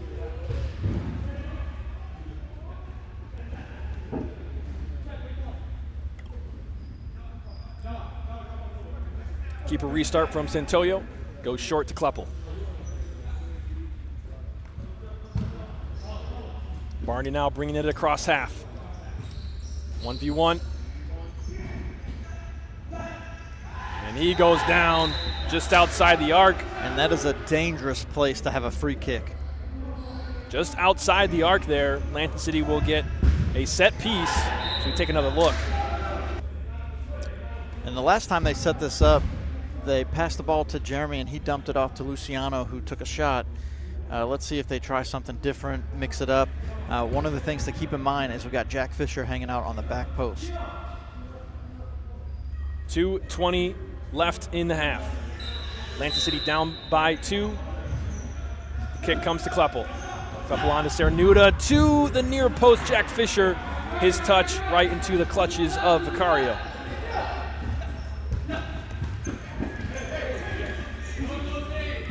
Sonato's defense. It worked like they drew it up, but Vicario just snuffed it out.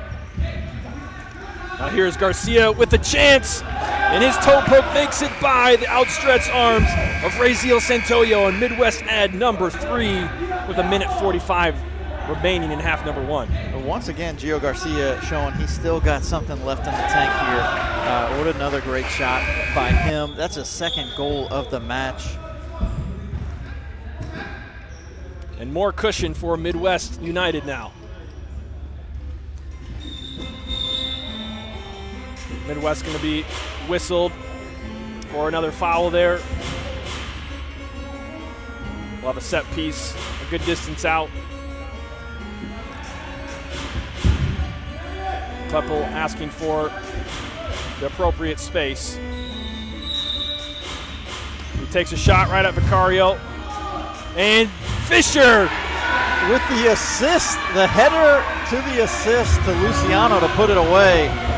You know, anytime Kleppel gets on the ball on a free kick like that, it's just a dangerous situation, and he just hits it so hard, you know, maintaining control. Vicario stops the ball but can't control it, and then it's just bouncing around. Jack Fisher, great ability to control that with a header to pass it to Luciano for the goal. Yeah, excellent play from Jack Fisher to rise up and get ahead on that one. Double coming on Kleppel here. And for those keeping score at home, that is Luciano's 6th goal today. Wow.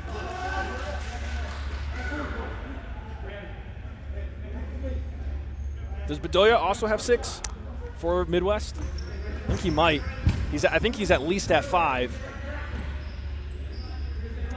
But definitely 2 of the top goal scorers of the tourney today. As we have 2 seconds left, can Kleppel do something here? He's dragged down, and the clock hits no foul 0. call. No foul call.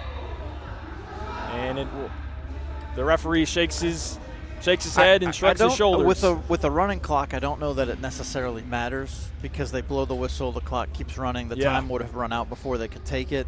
But even more so, why not call the foul there? I mean, he did get drugged down, it looked like, by the neck. Yeah, he did get kind of brought to the floor there, but that's how we end half number 1. Midwest United up by a score of 3-1. How was that different or, aligned with your expectations, Gerard? Not really allowing my expectations. The build-up for me was that Midwest United was tired, worn out. They didn't have a lot left in the tank, and they're showing that that's not true. So they said that, but it's not the case because they came out really strong. Gio Garcia in particular with 2 goals. Anthony Leon with an incredible shot. And, Jose Vicario, he has made some really great efforts. He did let in that 1 goal, but again, he had just blocked that shot, that direct free kick from Jeremy Kleppel. So Vicario, again, has been putting in work as he continually has done every match. And they have a 3-1 advantage. In Lansing City, like you mentioned, it seemed like they did not start off as shaky as they did against Chicago House. It didn't seem they started off shaky, but they still find themselves in a 3-1 hole. Yes, they do. And so that's one of the challenges where even though they didn't necessarily make the mistakes that led to that, Midwest United just played really well. They didn't get themselves in a 6-0 hole like they did last time they played. And so they got to figure it out. They got to come back at halftime and figure out what are they going to do different. They did get a lot of opportunities, so they very easily could have scored 3 or 4 goals. But again, Vicario, he's been playing pretty great in goal. Yeah, I was going to say, I feel like that is probably my number 1 takeaway of that half is Jose Vicario. He played phenomenal in goal. And, on the other end, Raziel Centoyo, he's also played well. But, the 3rd goal, I think, was one that he probably should have saved. And even the first goal scored by Gio Garcia, I think that's a save that he probably needs to make too. To me, as good as he has played, and I think he has, and we saw some cool moments, he came up and has been very comfortable with his feet, more than any other Lansing City keeper that we've seen as of late. But I think that's a big difference in this game right now is Jose Vicario is playing excellent, and it's not different than what he's done before. I mean, he has always had excellence and played that way, but he is certainly making a difference in this one. Absolutely. Yes, he is. So we're going to be getting ready for the second half. I believe the players are already lined up. We're just about ready to kick off. How about that? That was not 5 minutes. That was a quickest 5 minutes ever. Well, we've been quick all day, so we're ready and lined up for half number 2. And Lansing City is going to kick off here. They start with their usual 4, Barney Cernuda, Fisher, Kleppel, and Castaneda now in net. And for Midwest United, Vicario in net. And we're going to see a little different look. Saldanas is out there. And Anthony Leon is out there. That looks to be number 14. Salvador Aldama is out there. And I think it's Isaac Cervantes. It is. As well. So Kleppel's going to go right away. That's kind of interesting. We haven't really seen that on this court before. Yeah, a shot right out of the gate. Yeah. It's one of the things you see a lot in like tournament futsal because the courts are a lot smaller. But, maybe he saw something with Jose being off the line, and he thought he could put it in there. Anthony Leon dealing with the pressure from Drew Barney, and Barney goes all the way up to the corner. And he does well to kick it out for a kick-in, pinning Midwest deep in their corner. This one makes it all the way over. And it's an easy one for Midwest United. Less than a minute in, and Salvador Aldama puts the lead back to 3. Yeah, and that's a tough breakdown. Jack Fisher just gets deeped over, and it really leaves Ethan Castaneda in a tough spot to split the difference between the attacking player. It looked like we had a streaker on the far post too, so it's a lose-lose situation for Ethan Castaneda. So Lansing City very quickly find themselves down by 3 once again.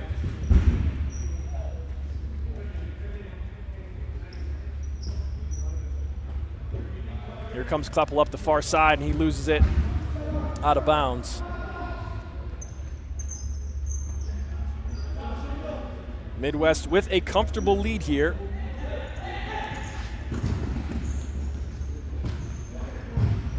Cernuda trying to step up there. Won it for a moment, but now Midwest with possession. Looking down the line was Isaac Cervantes. Blocked by Barney.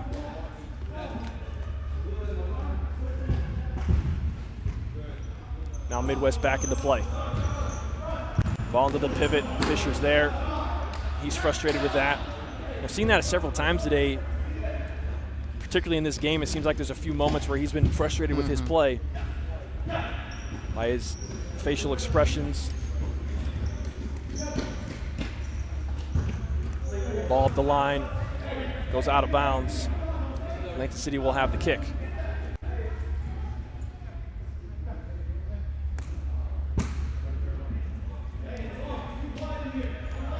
Couple going for a chip near the top of the arc. Vicario comes out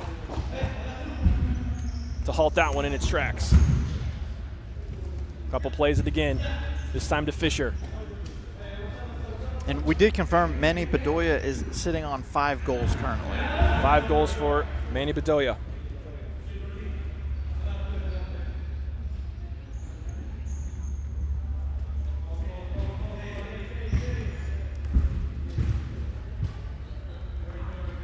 Midwest United not really putting on a high press in their defense the majority of the time.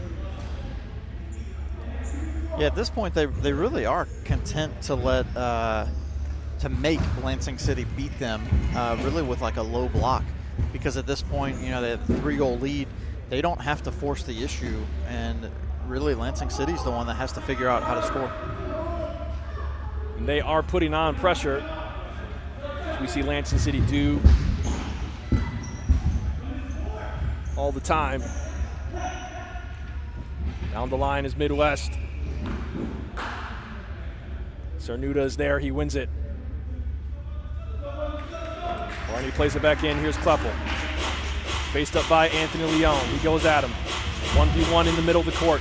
Space to his left, on to Cernuda, a touch. And Midwest defense is there. I know it was on his left foot, but I fully anticipated Kleppel taking a shot with his left foot there. A couple of sides to go back to Castaneda.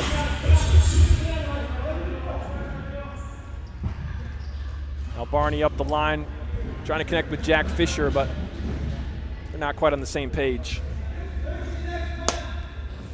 20-30 to go in this one. Midwest, the 3-goal advantage.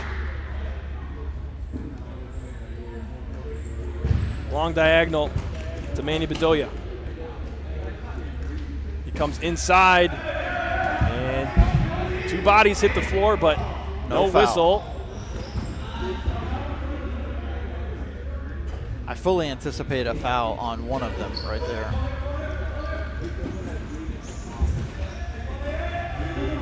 A couple down the line. David Saltzman facing the double. He's able to keep possession with a kick in.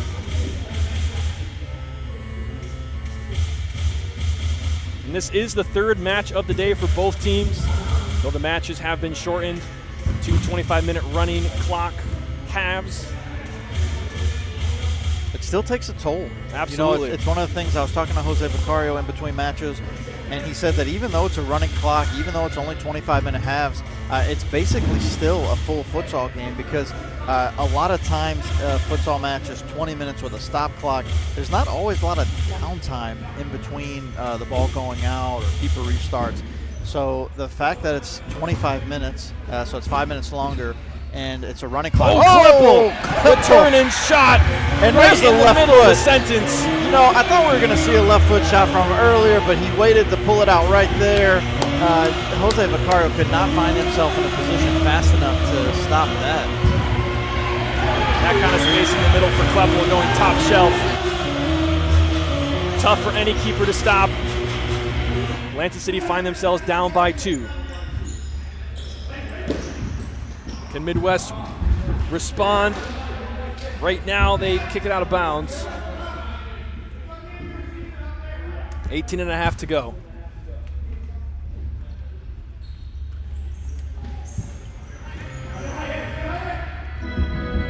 Heavy pressure from Anthony Leon on Kleppel. He cannot go back to Castaneda. Now to Saltzman. Looks like Midwest United is increasing their pressure on defense. Shot there goes well high. Lansing City will make a substitution. Kleppel comes off.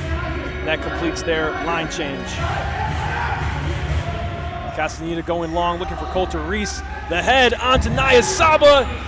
Ocario comes out there.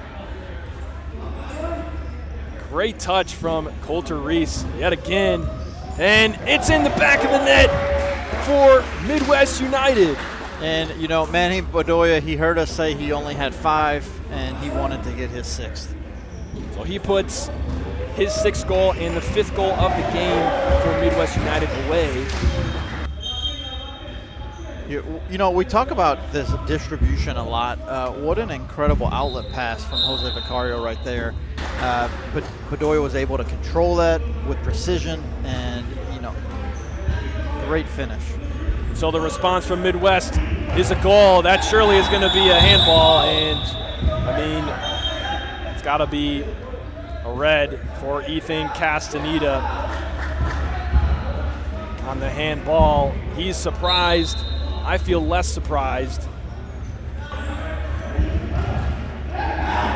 They are determining that that was a handball denying what would have been a goal. And in that case, it is absolutely a red card. It was hard to see from this angle if it was going to go into the back of the net. But if that's the case, there's no doubt about it.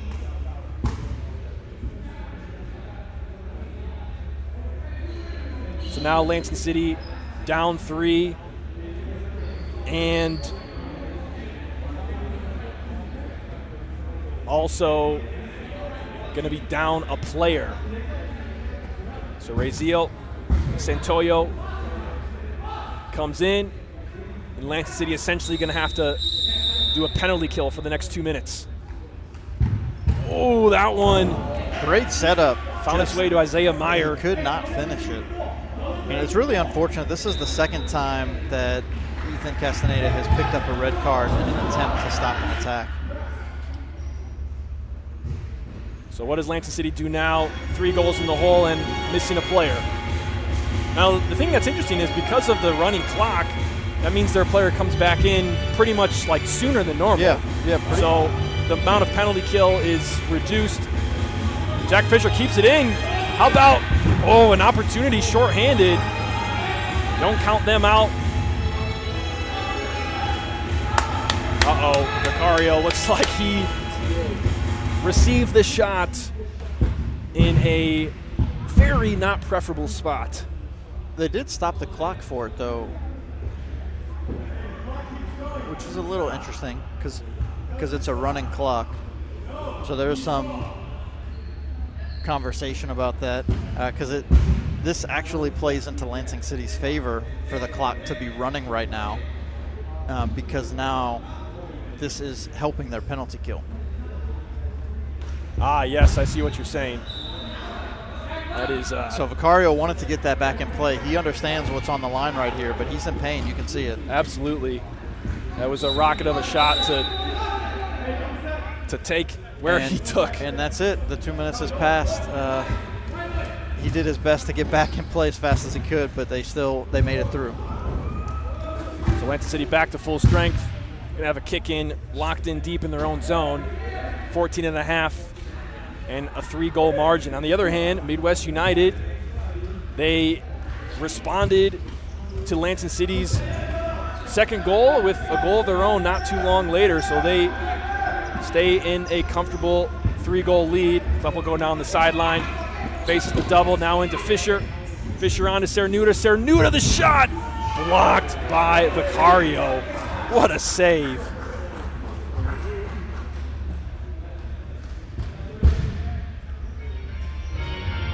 Corner from Lansing City. In the air to Kleppel. Kleppel's shot goes skyrocketed out of the atmosphere. Vicario goes quick. Aldama taken out by Kleppel. And that's going to be a foul.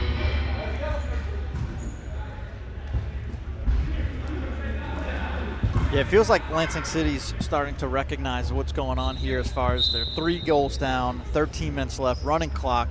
There's not a lot of time left. They need to up their level of intensity here. Yes, absolutely they do. If they want to get any kind of get back into this game in any way. Saldanas plays it back to Cervantes. Cervantes onto Aldama, inside to Saldanas. He goes backwards one more time to Garcia.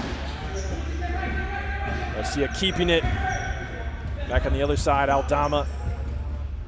Midwest offense rotating. And Lansing City winning it. Barney had Cernuda all alone down the side, but couldn't get it to him. And a surprising call going for a Midwest kick-in. It's a much delayed call as well. You can see there's some consternation from Jeremy Kleppel about that call. And it's not long before Midwest puts it out of play. Kleppel to kick it back in. And Rasheed Wallace would say the ball don't lie right there. Lansing City now has to kick in. Now Fisher with Barney. Barney to Kleppel. Kleppel to Fisher. Drew Barney looking for an opportunity. Takes a deflection. Wins a corner corner. kick for Lansing City. We've seen some creative plays from Lansing City on corners. Let's see if they can do something here. Well, that one right across the face of goal. Vicario was in the area, but he didn't get a piece Oh, it looks of like it. it took a deflection, though. It must have. Midwest United did not think it did.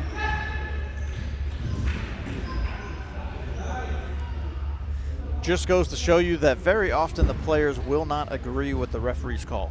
I often wonder why that is. You often wonder, huh? Often wonder. Just over 11 minutes left in this second semifinal match. As it stands now, Midwest United will advance to the final against Jenga. So, you know, we've talked about this a lot with, like, the decision of when to bring on a fifth attacker. We don't see that fifth attacking play a lot from Lansing City or flying the keeper a lot, but Raziel has shown himself to be fairly confident on the ball. Are we going to start seeing a little bit more attacking presence from him? And if so, when? Definitely has not been their style last season in the FCS. Particularly interesting, too, because they have a player like David Saltzman who spent several years in the goalkeeper position. Seems like a perfect candidate for that kind of a thing.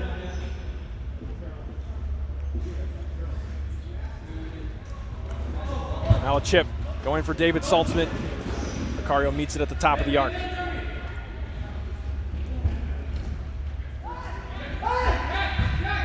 Long one. Centoyo gets clobbered, but no call. Yeah, Centoyo standing strong there. Fighting with Garcia. That ball cleared right into one of the banners on the side, and that zip tie did not hold up. Little collision there, heard it all the way from across the court. Yeah, Jorge Saldanas is creating some physicality here. He's, you know, if they're going to come back, they're going to have to do it the hard way. Couple gets by his defender. Now finding Nyasaba. Nyasaba across towards the top of the arc. Not quite connecting with Coulter Reese. Under 10 minutes to go now.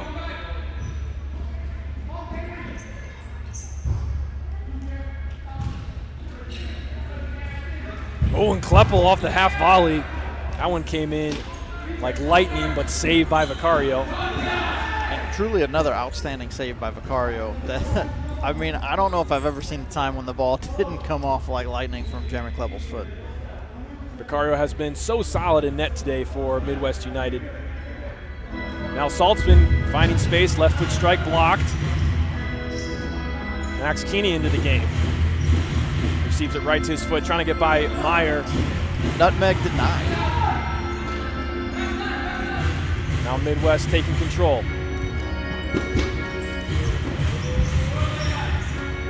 Ooh, Nyasaba nearly going up with his foot.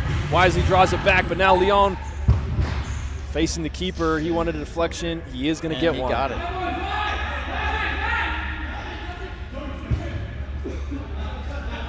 Saldana switches it all the way to Garcia. Garcia to Meyer. Makes contact with the arm of Nyasaba. No call there. Fortunately for Nyasaba, the arm was at the side, so you can see it was incidental. Official agreed. Going down the line, Leon and Garcia working together. Garcia's attempt well off the mark. Looks like we got a full line change coming in here as well. Lansing City going to go back to their starting four.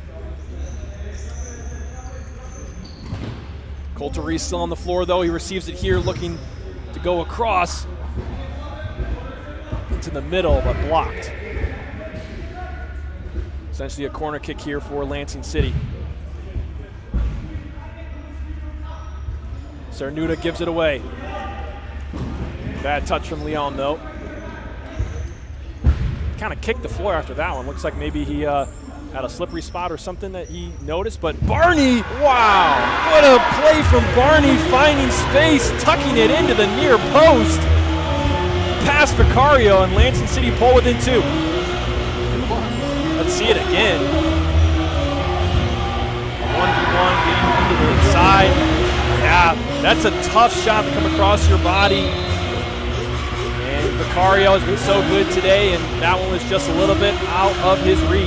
It's not often we see Vicario get beat near post like that. What an incredible shot from you, Barney. Fantastic placement. Giveaway in the back for Lansing City. Ball comes across.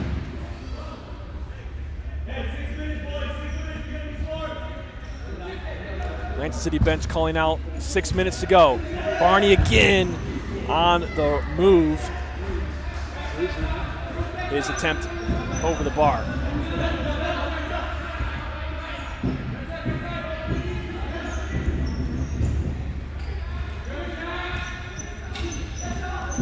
Oh, what a save.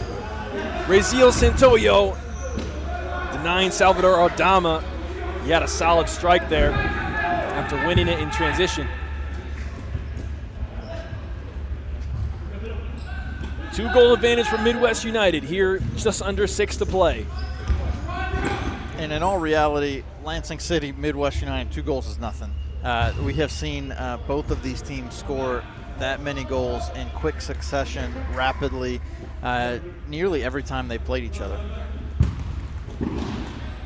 So what does the last 5.5 have in store for us in this second semifinal match? We've had some exciting finishes already today. Jack Fisher, ball coming across net. Midwest there to clean it up, and now Garcia the other way. His toe poke goes wide, and he wants a quarter, and he's going to get one. Yeah, and if Manny Bedoya is not there on the line, that's a goal by Jack Fisher. So great work by Bedoya, recognizing what was happening and how that play was unfolding to protect the back line. Ball intercepted by Cernuda, a big touch though, and Santoyo goes up for it. That one was That actually, had eyes for the back of the net. I think if he didn't get that, that was going in. I mean, it's not often you're seeing jump saves out here in futsal, but we got one tonight. He absolutely did it. Kleppel with space looking for the far post. It's wide by about a meter. Vicario to restart. Anthony Leon back on the floor. Finds Saldanas. Lansing City increasing pressure.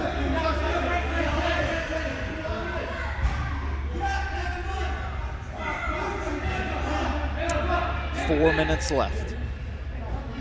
4 minutes to go. Midwest with possession and on top by 2. Just barely getting it off before the 4-second count. Ball up the floor and Cernuda's going to clear it. Man, we almost need a shield right up here. Yeah, we need some form of protection, that's for sure. Little touch on to Leon.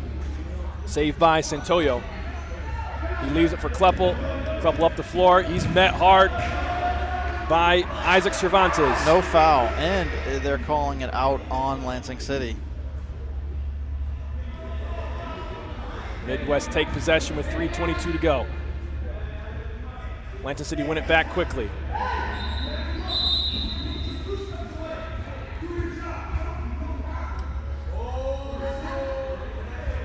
And Jeremy Kleppel has earned himself a caution.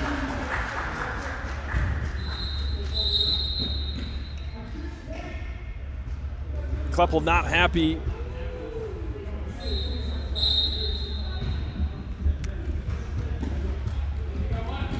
Lansing City continue to play the chip in towards the top of the arc. Vicario stepping up. We have 2:45 to go. We've seen this a lot out of Midwest United, particularly out of Daniel De Leon. He was one that was always encroaching on the kick-ins. You're supposed to give 5 meters, and some officials mark it off, some don't. Some just say back up. And, you know, the biggest issue is the consistency with it. And then when a player asks for it, you know, call it off, mark it off. But if a player doesn't give the space, it's a cautionable offense as well. Vicario going long. It's over the head of Bedoya. Eyes on the clock, just over 2 to go. And here comes 5th attacker, David Saltzman, in the game for Lansing City. It's what we all wanted to see. The final 2 minutes, Lansing City need 2. And here is Saltzman up the line to Fisher.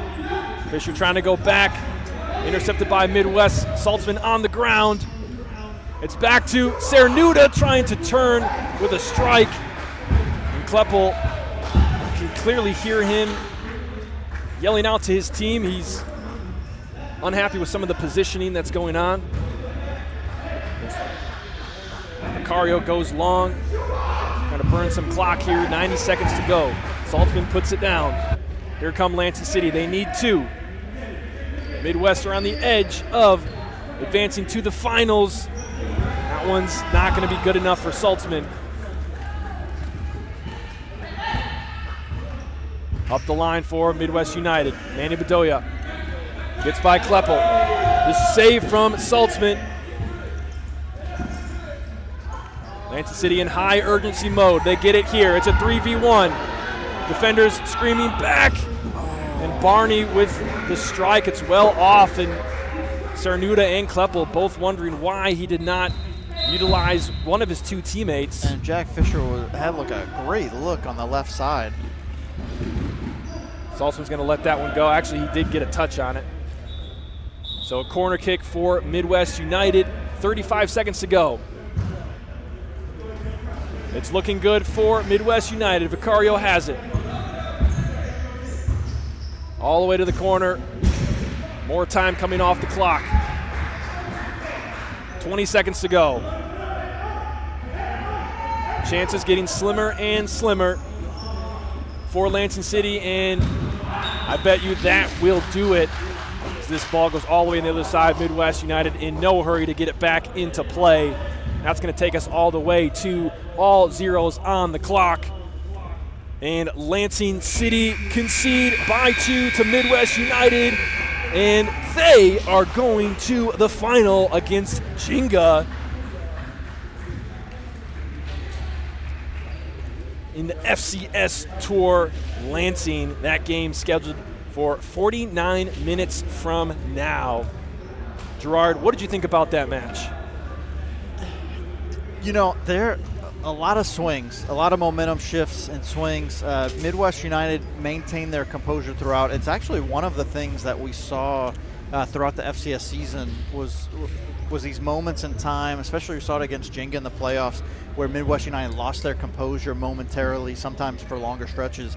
But today, they weathered the storm. Lansing City came back no matter what happened. You know, there were some questionable calls one way or the other, but they never got caught up in it, and they maintained their composure throughout, and they did what they needed to do to walk away with the win. You see Kleppel having a conversation with the officials after this one, and Lansing City heading to the locker room as their day is over, coming to an end here in the semifinal. Midwest, all smiles over there for Vicario and Saldanas and company. Gio Garcia, they are making it through to the final, and the final is going to be a rematch of a game that we saw earlier today that went all the way to penalties. Yeah, and you know, the first thing that comes to mind is this is now their fourth match that they're going to be playing. We saw just a different level of intensity from both Midwest United and Jenga in these semifinal matchups. And so do we get back to where they were not only in the playoffs but the first time they played today?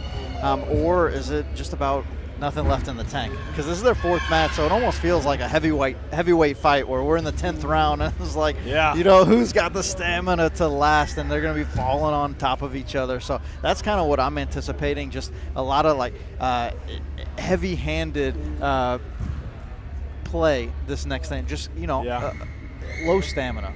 Yeah, and that's tough. From that perspective, Jenga having the advantage, they have a larger bench. Yep. Probably not quite double what Midwest has, but they have a few more players for sure. And, you know, it's a rematch, and that first one went down all the way past the first overtime into penalties, went down to almost the last penalty. The very last one wasn't taken as Jenga were able to stop two of them. Great play from their goalkeeper. Yeah. Yeah, he's looked really sharp today. He has looked good. And we talk about Vicario really being the difference maker for Midwest United. That's really the difference for when we think about Jenga. Last time they played, they had Yaya Delphine, and so he did okay in goal. But clearly today it's a step up, and it's one of the things that we look to see in this upcoming match because the goalie plays important. So coming up next is the FCS Finals for the Tour, FCS Tour Finals here in Lansing in the Lansing City Arena. That one is scheduled for 8 p.m., so we got about maybe 45 minutes until kickoff. So, hey, set your timer.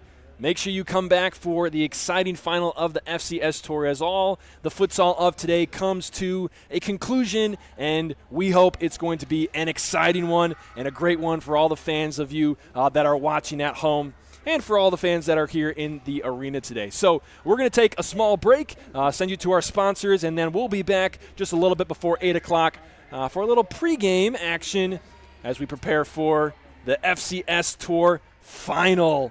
That's coming up in about 40 minutes.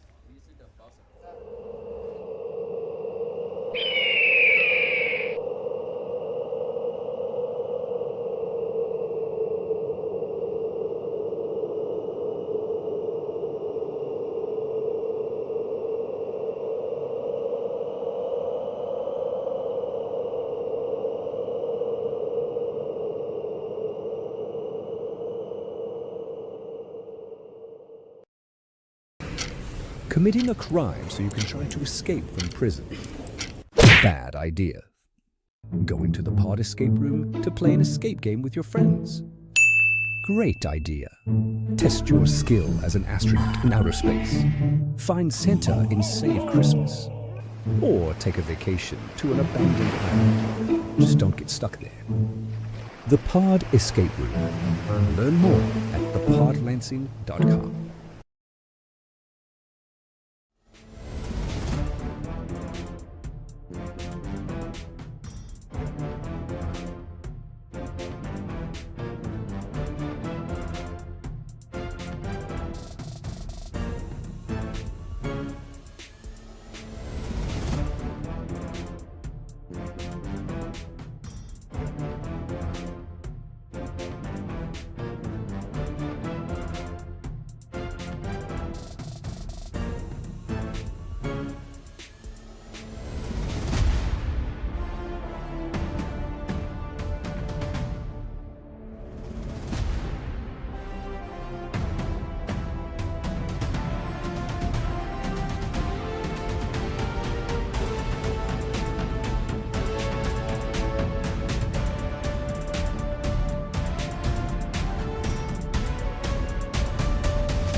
Ladies and gentlemen, it is the FCS Tour final here in Lansing, Michigan, just about ready to take place behind us here. Jared Kleppel, Gerard Ascani, the final match of the day, the 10th match, I believe, starting at 9 a.m. today and ending with the 8 p.m. final FCS Tour Lansing. It's Jenga FS, technically the home top seed, hosting Midwest United in the final. Let's go to the court and take a look at our starters and rosters for this one. No really surprises, I think, based on what we've seen so far as the players do the coin toss. First, for the Jenga home team, we have Ryota Yama in goal, Cole Smith, number 10, Ryusun Hirami, Shota Takabatake, and Riley McKenzie, the starting five for them. And, of course, you see a decent list of reserves there, and that directly is in contrast to this reserve list of only three: Vicario, Saldana's, Meyer, Bedoya, and Garcia, as we have kick in the FCS Tour final here in Lansing.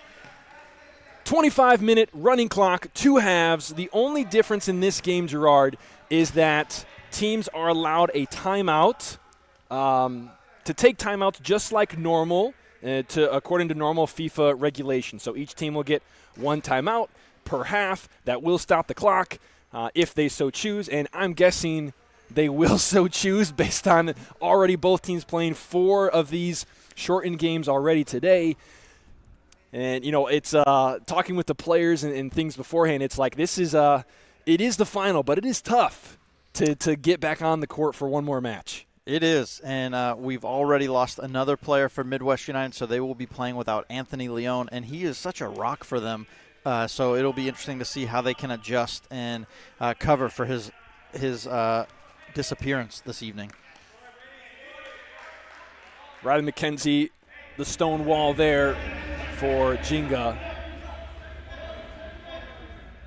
Midwest going to put this one into play here on the near side. It's been a very full day of futsal for the first ever FCS Tour.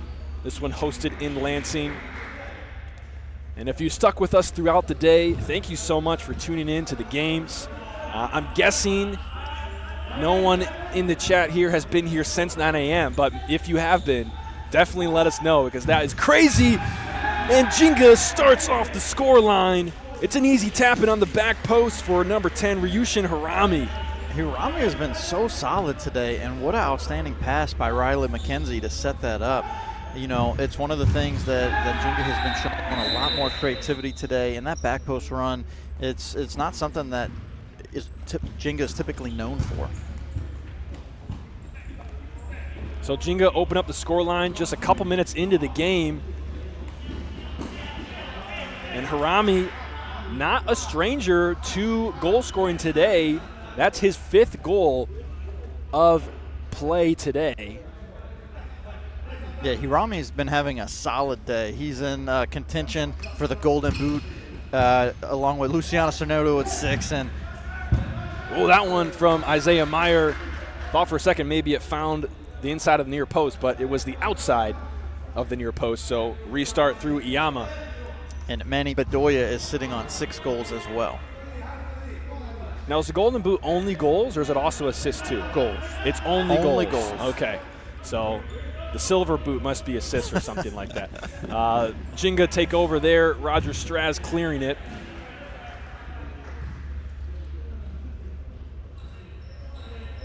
Here comes Garcia. Straz, another clear. Vicario collects it in net. I mean, how fantastic has Jose Vicario been today? Yeah, he's been really phenomenal. You know, it's something we've come to expect from him throughout the course of the last season, seeing him in FCS. Week in and week out, he was consistently one of the top goalkeepers in the league. And he has done that all day today. This one collected by Ryota Iyama. He's also had a great outing. Yeah, and once again, Iyama, he not only stops the ball, saves it, but he maintains possession of it. And that's one of the skills that you point out often of being just a hallmark of what you'd want to see out of your keeper. Garcia in no hurry to put this one back into play. Up the floor all the way to Salvador Aldama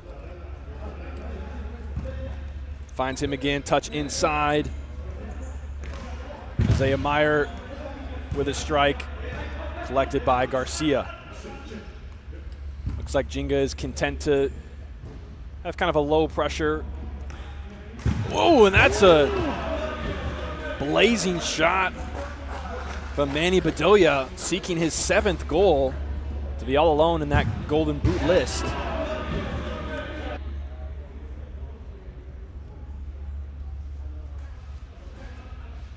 Now deep in their own territory is Jenga. And a kick-in violation.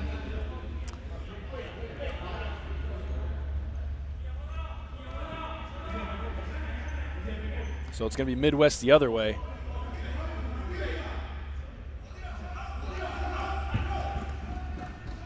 Garcia up near half. Touch to his right. Right foot strike. That one didn't miss by much. Solid opportunity for him. You know, Gio Garcia is showing that he still has the skills. He tacked on 2 goals last game against Lansing City, and that is with him saying that he had no gas in the tank.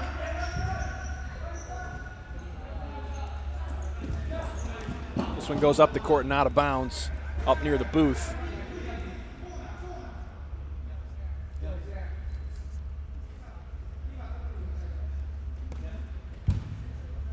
Played into Ryota Yama. Takes it across half, flying as a 5th attacker. He retreats. Jenga looking to play it across. Yoshiki Kirigawa. He's going to put the ball back into play. All the way back to Yama.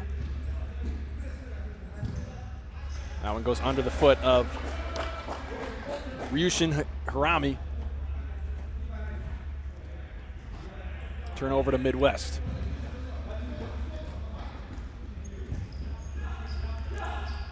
Garcia looking up the floor. Cervantes looking across the face of goal, but Yama's there. He distributes quickly. Vicario blocking that one, has to go up with it as well. Finds Isaiah Meyer. And Midwest relax.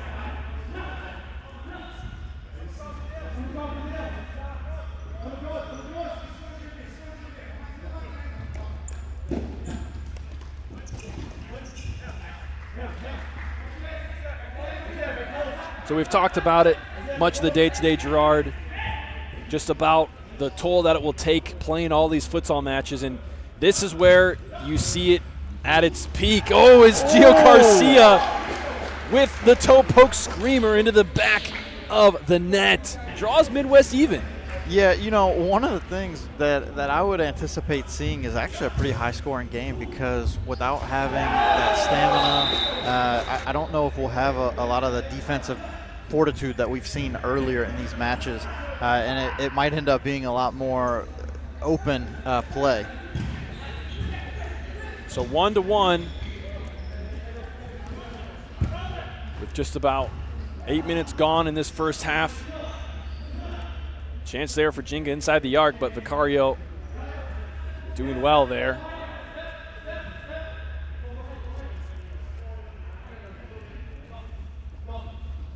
Garcia's just going to walk this one up. Both teams content with that. Kenzie's got his hands all over him. But out the other side, Isaac Cervantes. And the first foul on Riley McKenzie. Garcia up the court, looking for Aldama.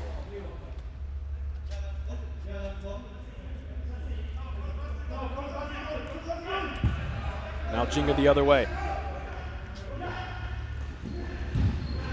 Goalkeeper's out of net. This could be trouble for Jenga. Midwest try to capitalize, but it's not there for them. Again restarted through the hands of Iyama. He sets it down for Straz. Straz with Takabatake. Back to Straz.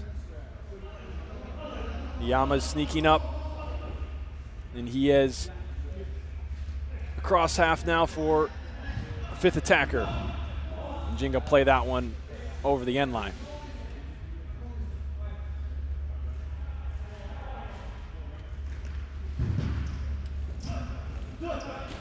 Mackenzie Saldana's fighting over this one. Both teams think it's theirs, and Jenga is going to get the call.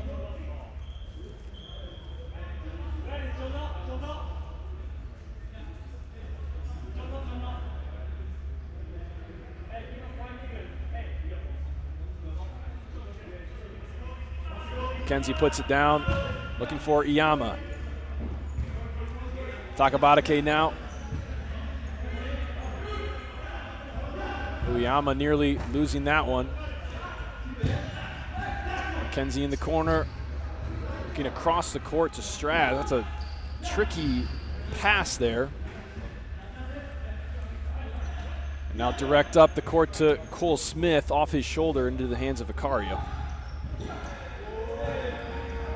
No Garcia off the half volley. He's going to call for a sub after that one. Showing off a little flair right there. Trying to find the back of the net once again. Two-time goal scorer in the previous game, correct? Yep. Yeah, two-time goal scorer in the semifinal versus Lansing. Yeah, and I will say, if you go back and do some random YouTube searching for ABK Gio Garcia, you'll find one of maybe the most prolific futsal goals ever.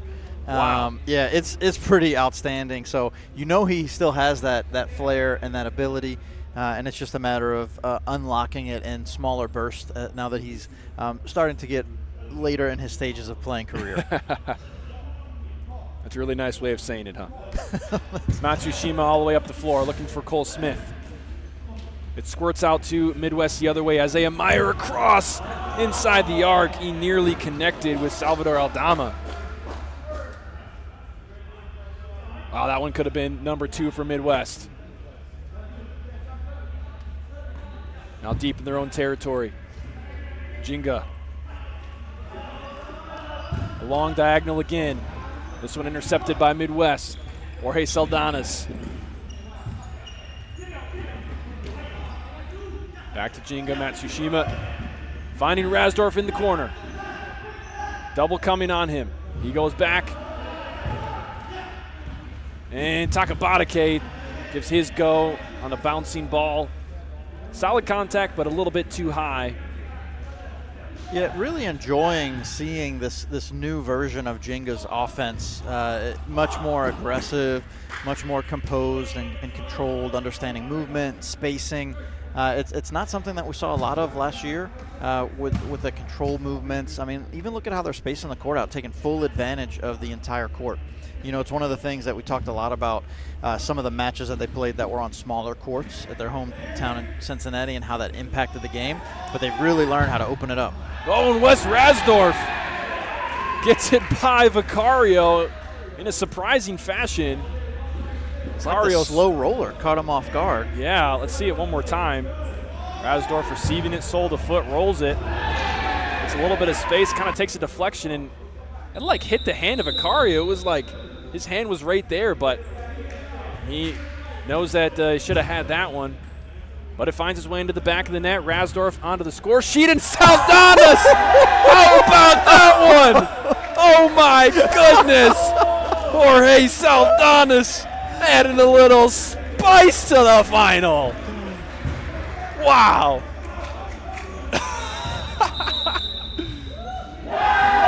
That was Pedro incredible. Aguillon. What a pass from Pedro Wow. Aguillon to set that up, and the volley from Saldanas. Wow, what a shot. You know, Jorge Saldanas, he has an advantage because this is only his second game. It's only that his he's second played. game. So Yep. maybe that's why, as we have a ball coming all the way to us, dodging all of us and our equipment, which is incredible. Wow, Jorge Saldanas, in incredible fashion, pulling Midwest even. And you caught who had the assist, right? As Yeah, Garcia, Pedro Aguillon. he's mad about that one. Yeah, he wants that one back, that's for Absolutely. But it was Aguillon. Yeah, That was a Aguillon. great pass. sure. It was. Wow. It's 2-2, ladies and gentlemen. We have an FCS Tour final on our hands.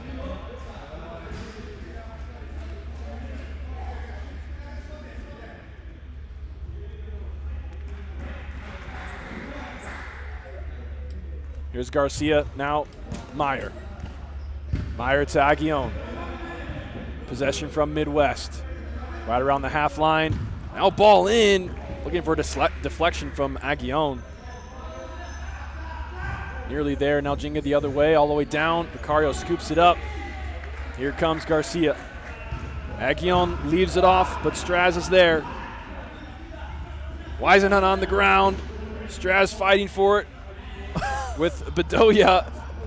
And I mean, they are trying. Like, that's, you know, Roger Straz tried to stop it, but Bedoya maintained possession, getting it all the way out to Isaiah Meyer for the shot. You know, I guess we'll call that a little bit of a broken play. yeah, that was a series of, I couldn't even see half of it because of the players that were in the way. But it's going to result in a corner kick. Gio Garcia, and he has been spot on. And that's a great save from Ryota Yama. Another corner for Midwest. You know, I feel like he's making his case to the Midwest United coach for more playing time next season. Oh, yeah. That must have been his motivation for playing today. Probably was. He's like, hey, You I know, want to show this coach that he might have been a little disappointed with the amount of playing time he got last season and just wanted more. I think he only rostered for one game. Oh, man. Maybe a couple. Midwest United in their own defending half. Garcia walking it up again. Jenga okay with it. Down the far side, Cervantes. No, excuse me, that is Manny Bedoya. He's got it again. Double coming, little chip inside. Myers there. Half volley. Did take a deflection. And they get the corner. They get the corner. That was exciting. That one didn't miss by too much either. No, Isaiah Meyer was putting it close to frame. Here comes the corner. Up to Meyer. Finds Garcia. Two Jenga defenders right there. Little flick on to Meyer. Love that play. Immediately going up the floor is Jenga. Quickly out of bounds, Midwest again. Over the top. Another ball shot off the bounce. Bedoya can't quite connect with that one how he wanted to. He's sitting at, what did we say, 6 goals on the day? 6 on the day. Currently tied for the golden boot of this tournament with Luciano Cernuda of Lansing City. And up the floor comes Ryota Yama. He retreats right after passing it, though. Hiroki Onishi down the side. He finds his way past through to Cole Smith. For a moment, Smith could have got that control of that and turned. Yeah, it looked like it was going to be a dangerous play, but he just couldn't control the ball. And that's so tough. I mean, as a spectator, it can be difficult to understand when the ball comes and it's like directly under your body. It's very difficult to in such a quick fashion get that into a position where you can use it. And oh wow, 1v keeper for Bedoya, and he just blows that one way wide. You know, it's the second one that went pretty wide. We haven't seen a lot of those from Bedoya today. I'm almost curious if he's trying to hit more of the back post and looking for the pass, and it's just nobody's there. Out comes Iyama, takes it up the floor. 5 attackers now for Jenga. A turn from Onishi.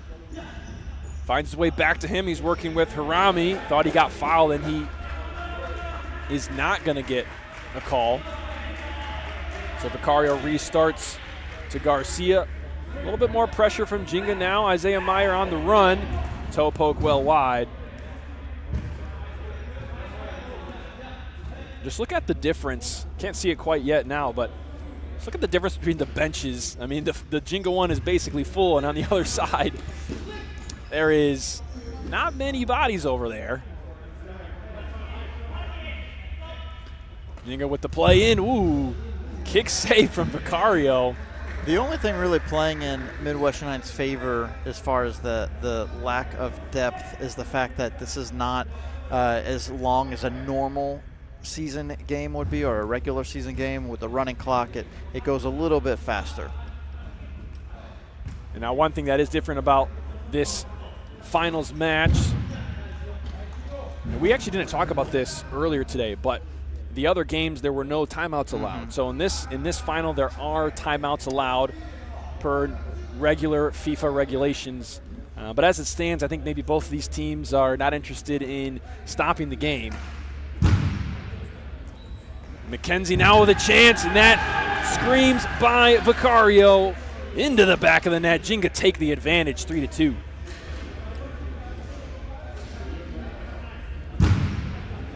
Yeah, coming off the play on the sideline, over to McKenzie, and again, that's another ball that I would say 9 times out of 10, maybe more. Yeah, absolutely. Yeah. We would see Vicario save that. I mean, there's definitely a lot of fatigue at this point in time. And not just physical fatigue, I mean mental fatigue too. as well. Mental fatigue too.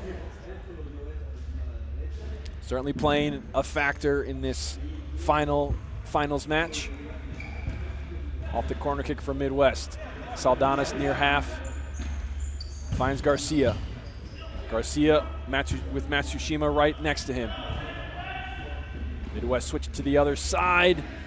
Fighting for it is Jenga. Well done from Ryushin Harami to get that one. And the chance saved by Vicario. Here comes the corner, a little chip in. No Jenga player in sight. They were way far away from the center of the arc. Now Midwest the other way. Great chance. Isaiah Meyer says, thank you very much. I will capitalize on that opportunity. We're square. All square. And, you know, we did mention earlier to anticipate a lot of goals, and they're not disappointing. 6 goals already. Jenga restart play with 4.5 to go. We are tied at 3 apiece here in the FCS Tour Lansing final.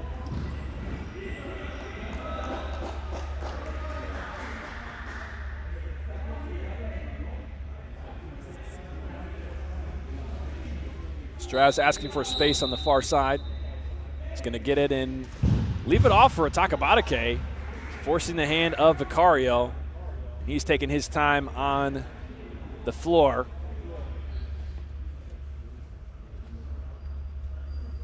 So corner kick now for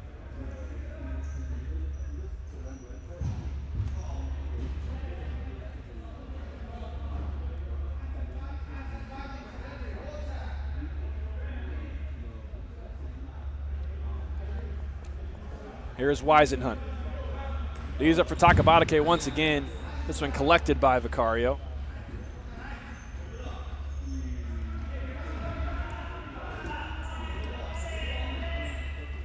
Now Midwest have possession of their own. Little back heel looking inside was Isaac Cervantes. Not quite on the same page as Garcia.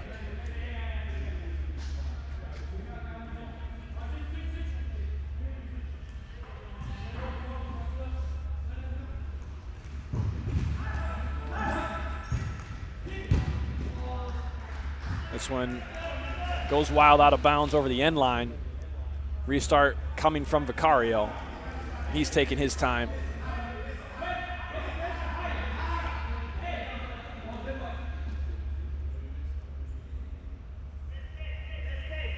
Gio Garcia walking it up now. Saldanas. Relatively low pressure from Jenga. Here's Garcia again. Oh, he loses it. Rasdorf collects just for the moment.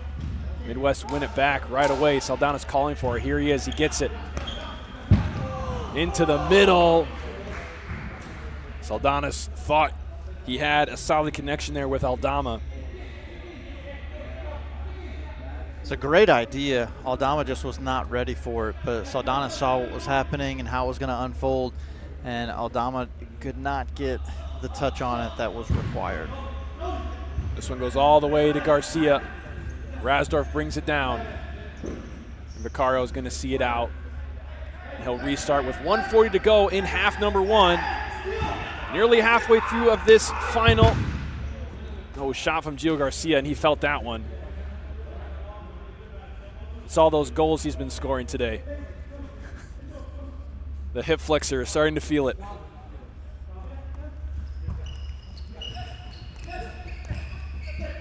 Here is Saldanas over to Aguillon. Inside to Garcia. 70 seconds to go. Trying to keep it in is Aldama, but going the other way. Takabatake got a little bit of space, and Garcia clearly limping. He needs a sub. And we have a yellow coming out. I believe that was – it was either Saldanas or It was an accumulated Aldama. foul. Yeah, and it looks like it was on Aldama. Yeah. It was kind of odd because he showed the caution to Tokobatake, but it looks like it was for Aldama. So caution for Aldama. Now Jenga, the shot from Weisenhunt blocked by Straz, and he kind of felt that one as well. I see a grimace on his face. Under 20 seconds to go in the first half. Jorge Saldanas walking it up. Roger Straz is there. Perhaps one final attack for Midwest. Oh, the strike just outside of the goal for Manny Bedoya. And that'll take us to 0-0-0-0 in half number one. We are tied 3 apiece, Gerard, at the end of half number one. Surprising? Well, that's what I was just about to ask you. What do you think? Not surprised. Very much we thought this was going to be like a heavyweight fight, the last man standing type of thing, and we're just seeing them go back and forth just like you would in a prize fight. They're both giving everything that they got, and you can tell just like a couple of those goals that went in from Vicario, it's like they're giving everything they got, but they don't have a lot left to give, and so it's going to be a battle the rest of the way. So the fact that it's 3-3 right now, I could very much see this ending in a tie, us going to extra time, and maybe even PKs. And I bet you that is one thing that both of these teams do Don't not want. is to go into extra time after playing their 4th match of the day. Both teams taking their time at this halfway mark to sort out what they want to do. And it's just funny to me again, going from the Midwest side you just saw a second ago, and how small that group looks compared to Jenga. I mean, they're like half as much right now almost. But I would say, from that first half, how about that goal from Jorge Saldanas? Yeah. Wow. Incredibly impressive. And look, So the assist fun. from Aguillon too was outstanding. That was but that volley, that it's so difficult to do it, but on the run and then a cross-court pass as well. Oh, yeah. Just the timing, it has to be impeccable to get that right. So incredibly high level of skill, high level of difficulty to pull that off. That was definitely the highlight for me in half number one. This 3-3 match, it's looking good, looking even, and both teams, you can clearly tell, are taking their time with things. The intensity is lower in some areas. We're seeing some maybe some mental lapses and things like that. As we look at the score sheet here, you see 3-3, 6 goals scored between both teams. Each team has a different goal scorer for each one of the goals scored. So 6 goals scored, 6 goal scorers, which is pretty interesting. It's not something that we've seen all day, to see the distribution of goals be so evenly spread out amongst both teams like this. So as we wrap up our first half, of course, there the logo for Lansing City got in there. We're working out some of our new graphics, and we're still fitting in some of the pieces, but that's all right. Last game of the day, the final 3-3, gearing up to be an exciting finish. And we're not too far away from restarting play here. We're going to step aside just for a moment. We'll keep you here, but we will give our voices a break, and so don't go anywhere.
And here we go. The second half of the FCS Tour Lansing final underway. Jenga immediately on the attack. Ryushin Harami putting that ball into the mix. And now Midwest United are going to come the other way.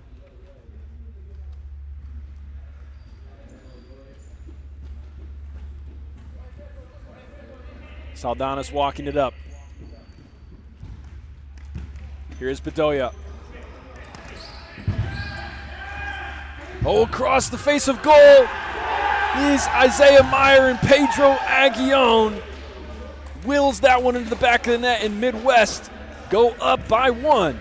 Wow, what an outstanding effort from Aguillon just to win that. Isaiah Meyer did a great job maintaining possession, keeping the ball in play, and just putting it in a dangerous location, and Aguillon was not going to give up. And you know what? 7th goal of the day, 7th goal scorer. 7th goal. Ooh, that one. Pedro Aguillon just got hit in the head. He's still on the ground in a little bit of a daze. We're going to stop play here just for a second. Garcia's not sure why that wasn't a foul. And Coach Gio Garcia is asking some questions of the officials, specifically how was there not a foul or contact with the head-to-head collision. So with him going out and Garcia going out earlier, perhaps only, oh wow, that one nearly snuck by Ryota Iyama. On the attack was Aldama. Vicario has to go up high to collect that one.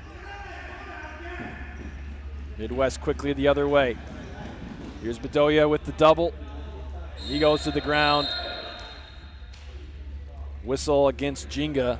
Looks like Cole Smith picked up his first foul. First foul of the second half as well. And Pedro Aguillon still holding his head. He had a tough shot in the last matchup against Jenga. Roger Straz hit a free kick directly into his head from close distance.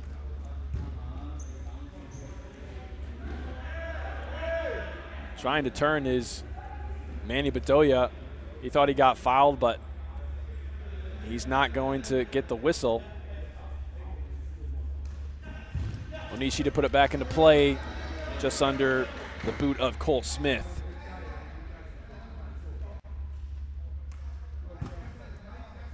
Jorge Saldanas to put it back into play. Isaiah Meyer in the back. Far side Bedoya. Low pressure from Jenga. Midwest with the 1-goal advantage. Keeping it here, Isaiah Meyer getting by his defender, taking a shot, but it's blocked. Here comes Harami the other way. Left foot strike. That one got by Vicario, was just a bit wide. Looked like he had it covered.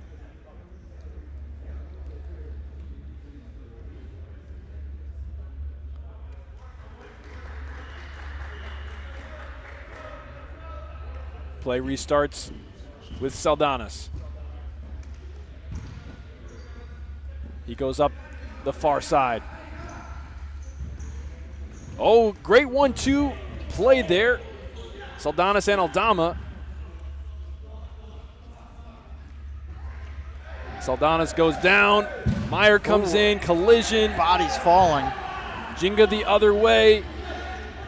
Sliding Saldanas. Vicario makes the save on Harami. He's disappointed he didn't find nylon. Yeah, and not surprising Vicario to walk away with an incredible save right there. I mean, the whole minute leading up to that, body's just diving all over the place, putting it on the line for this win. Takabatake off the volley on the corner. Collision here right in front of the official, and he's going to call it for Jenga. Wasn't sure if we'd see Gio Garcia back in the game after the way he left the first half, but here he is. It's not like Midwest United have many options. And the shot from Harami is going to sail over.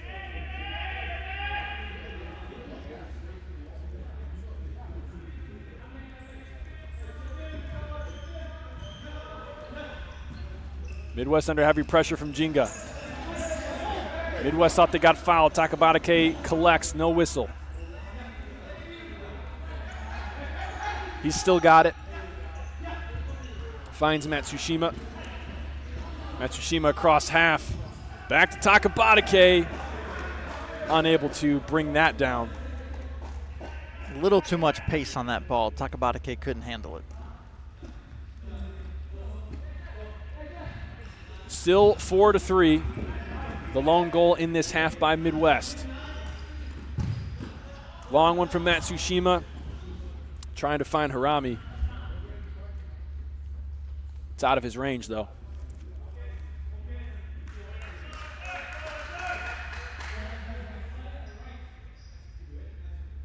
Saldana's taking his time to put this one back into play. Excuse me, that's Gio Garcia. Oh, this one, bit of a careless ball. Takabatake trying to take advantage.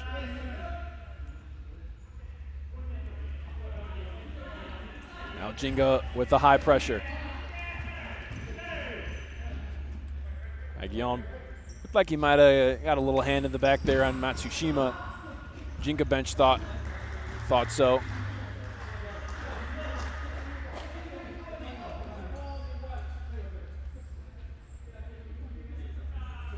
Now up comes Iyama, goalkeeper for Jenga.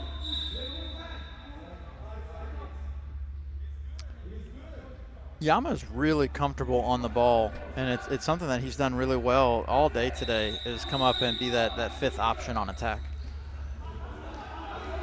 Not on the same page there are Jenga, and coming the other way is Cervantes and Meyer, but it's just a little bit behind Meyer. Well, that's disappointing to not even get a shot on goal after that effort.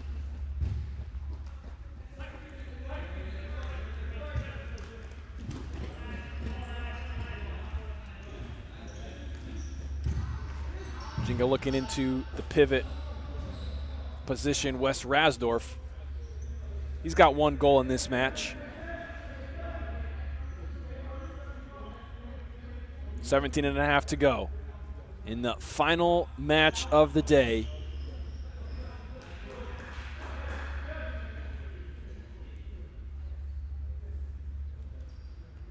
First games at 9 a.m. this morning. Midwest, I think they actually played in the 10 a.m. game, so they've had a very long day. Jenga's first game at noon. So both teams at the end of their long day. Of course, Midwest with a short drive to Grand Rapids, and Jenga with a long one all the way to Cincinnati, so they're going to have a late night.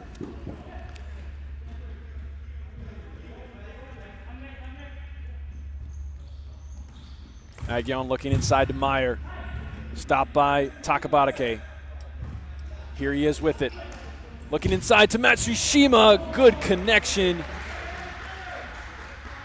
But his deflection or his touch on net, not where he wanted it to be. Yeah, really fantastic movement from Saturo, though. And here's West Rasdorf with an opportunity. Sails it wide.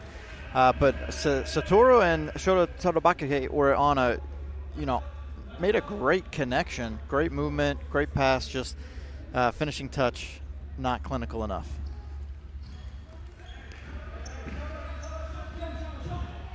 Little chip into the pivot spot for Midwest. Breaking through and being pulled down is Salvador Aldama. And that is certainly a caution for Roger Straz. Aldama's still down.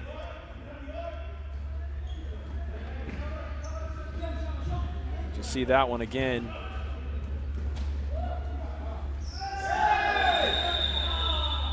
Wow, yeah, that's, definitely a yellow. Yeah, definitely a yellow. It's similar to one of the situations we had last season in the playoffs with Imperial and Olay. It's questionable if it warrants potentially a red card there, especially because he's about to shoot on goal. At least we got a yellow here, because in that last matchup with Imperial and Olay, we did not even see a caution. So I guess you could say progress. Well, worst part for me is Aldama limping off. Yeah, that's always tough to see. Midwest trying to take advantage. The shot from Bedoya is not there.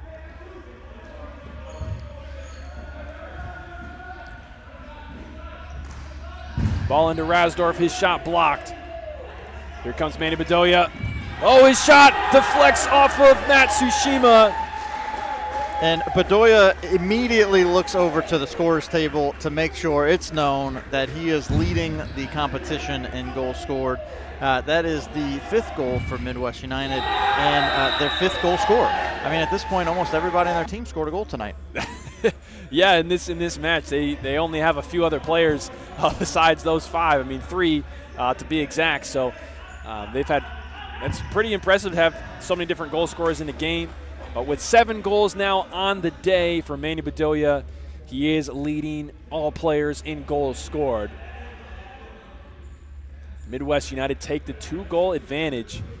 I don't know if you caught it watching at home, but Matsushima went immediately over to his goalkeeper and said, hey, that was on me. It deflected off of me, and don't worry about it. I mean, that's one of those, it's so tough to defend a deflected shot because you can't really plan for it. But nonetheless, Midwest go up 2. It is one of the things that we've seen time and time again from Satoru is just this higher level of accountability and responsibility. He has a willingness to take and accept responsibility when things go wrong during the course of a game, whether it's as a player or as a coach or as a manager of the team. Quick substitution for Midwest there. Now Isaiah Meyer down the line. Dribbles it out of bounds.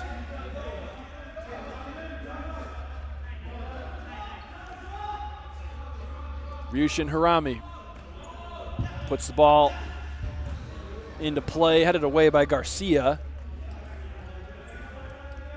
Now Ryota Iyami with the ball at his foot. He's going to progress up past half, finding Weisenhunt at the pivot spot, looking for a turn and shot. Couldn't get much behind it. That giveaway by Bedoya could be costly. Weisenhunt. Ooh. Wow, back post, Yoshiki Kitagawa. That could have been one of the prettiest goals that we've had today. Yeah, it's not often that you see headers in futsal, especially goals scored off of him, and he was close. He was very close. And the ball from Weisenhunt, a great ball to the back post. Now here he is to put it into play. Jenga maintained possession. Here comes Harami. Stopped in his tracks by Bedoya. Great tracking back by Jenga, forcing what was a 1v keeper into a contested 1v keeper. And the shot from Manny Bedoya off the mark. Yama goes long. Vicario is in the area, but it's his defenders that make the clearance. Isaiah Meyer gets by Weisenhunt with space, and his shot blocked by Ryushin Harami. Corner kick for Midwest. All the way back to Gio Garcia. Now Saldanis.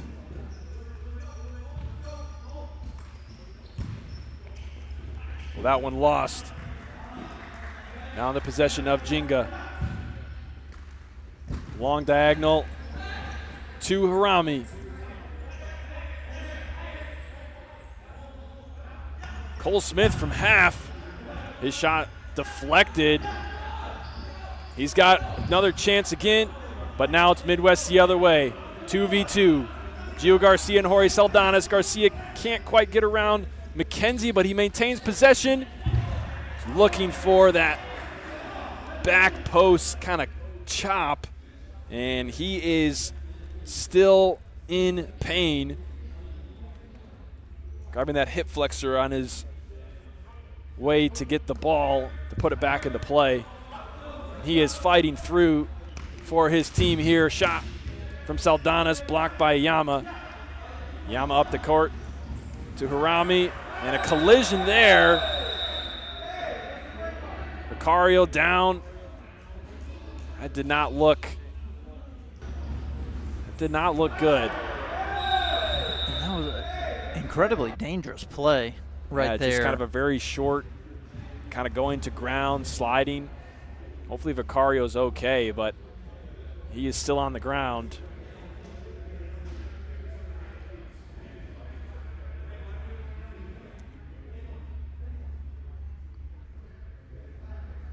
I absolutely hope he's okay. I'm not sure what he would, not sure who would replace him if he were to not be able to continue. And a timeout called by Jenga. And the staff in the arena playing the timeout music, trying to pump some energy back into this arena. There's not many fans around, and the players are exhausted. So the fans are getting into it.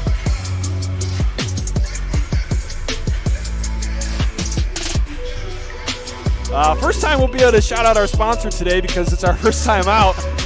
Ally Marketing. If you're looking for a marketing partner, a friend in the marketing space, Ally is your friend. And check out those moves.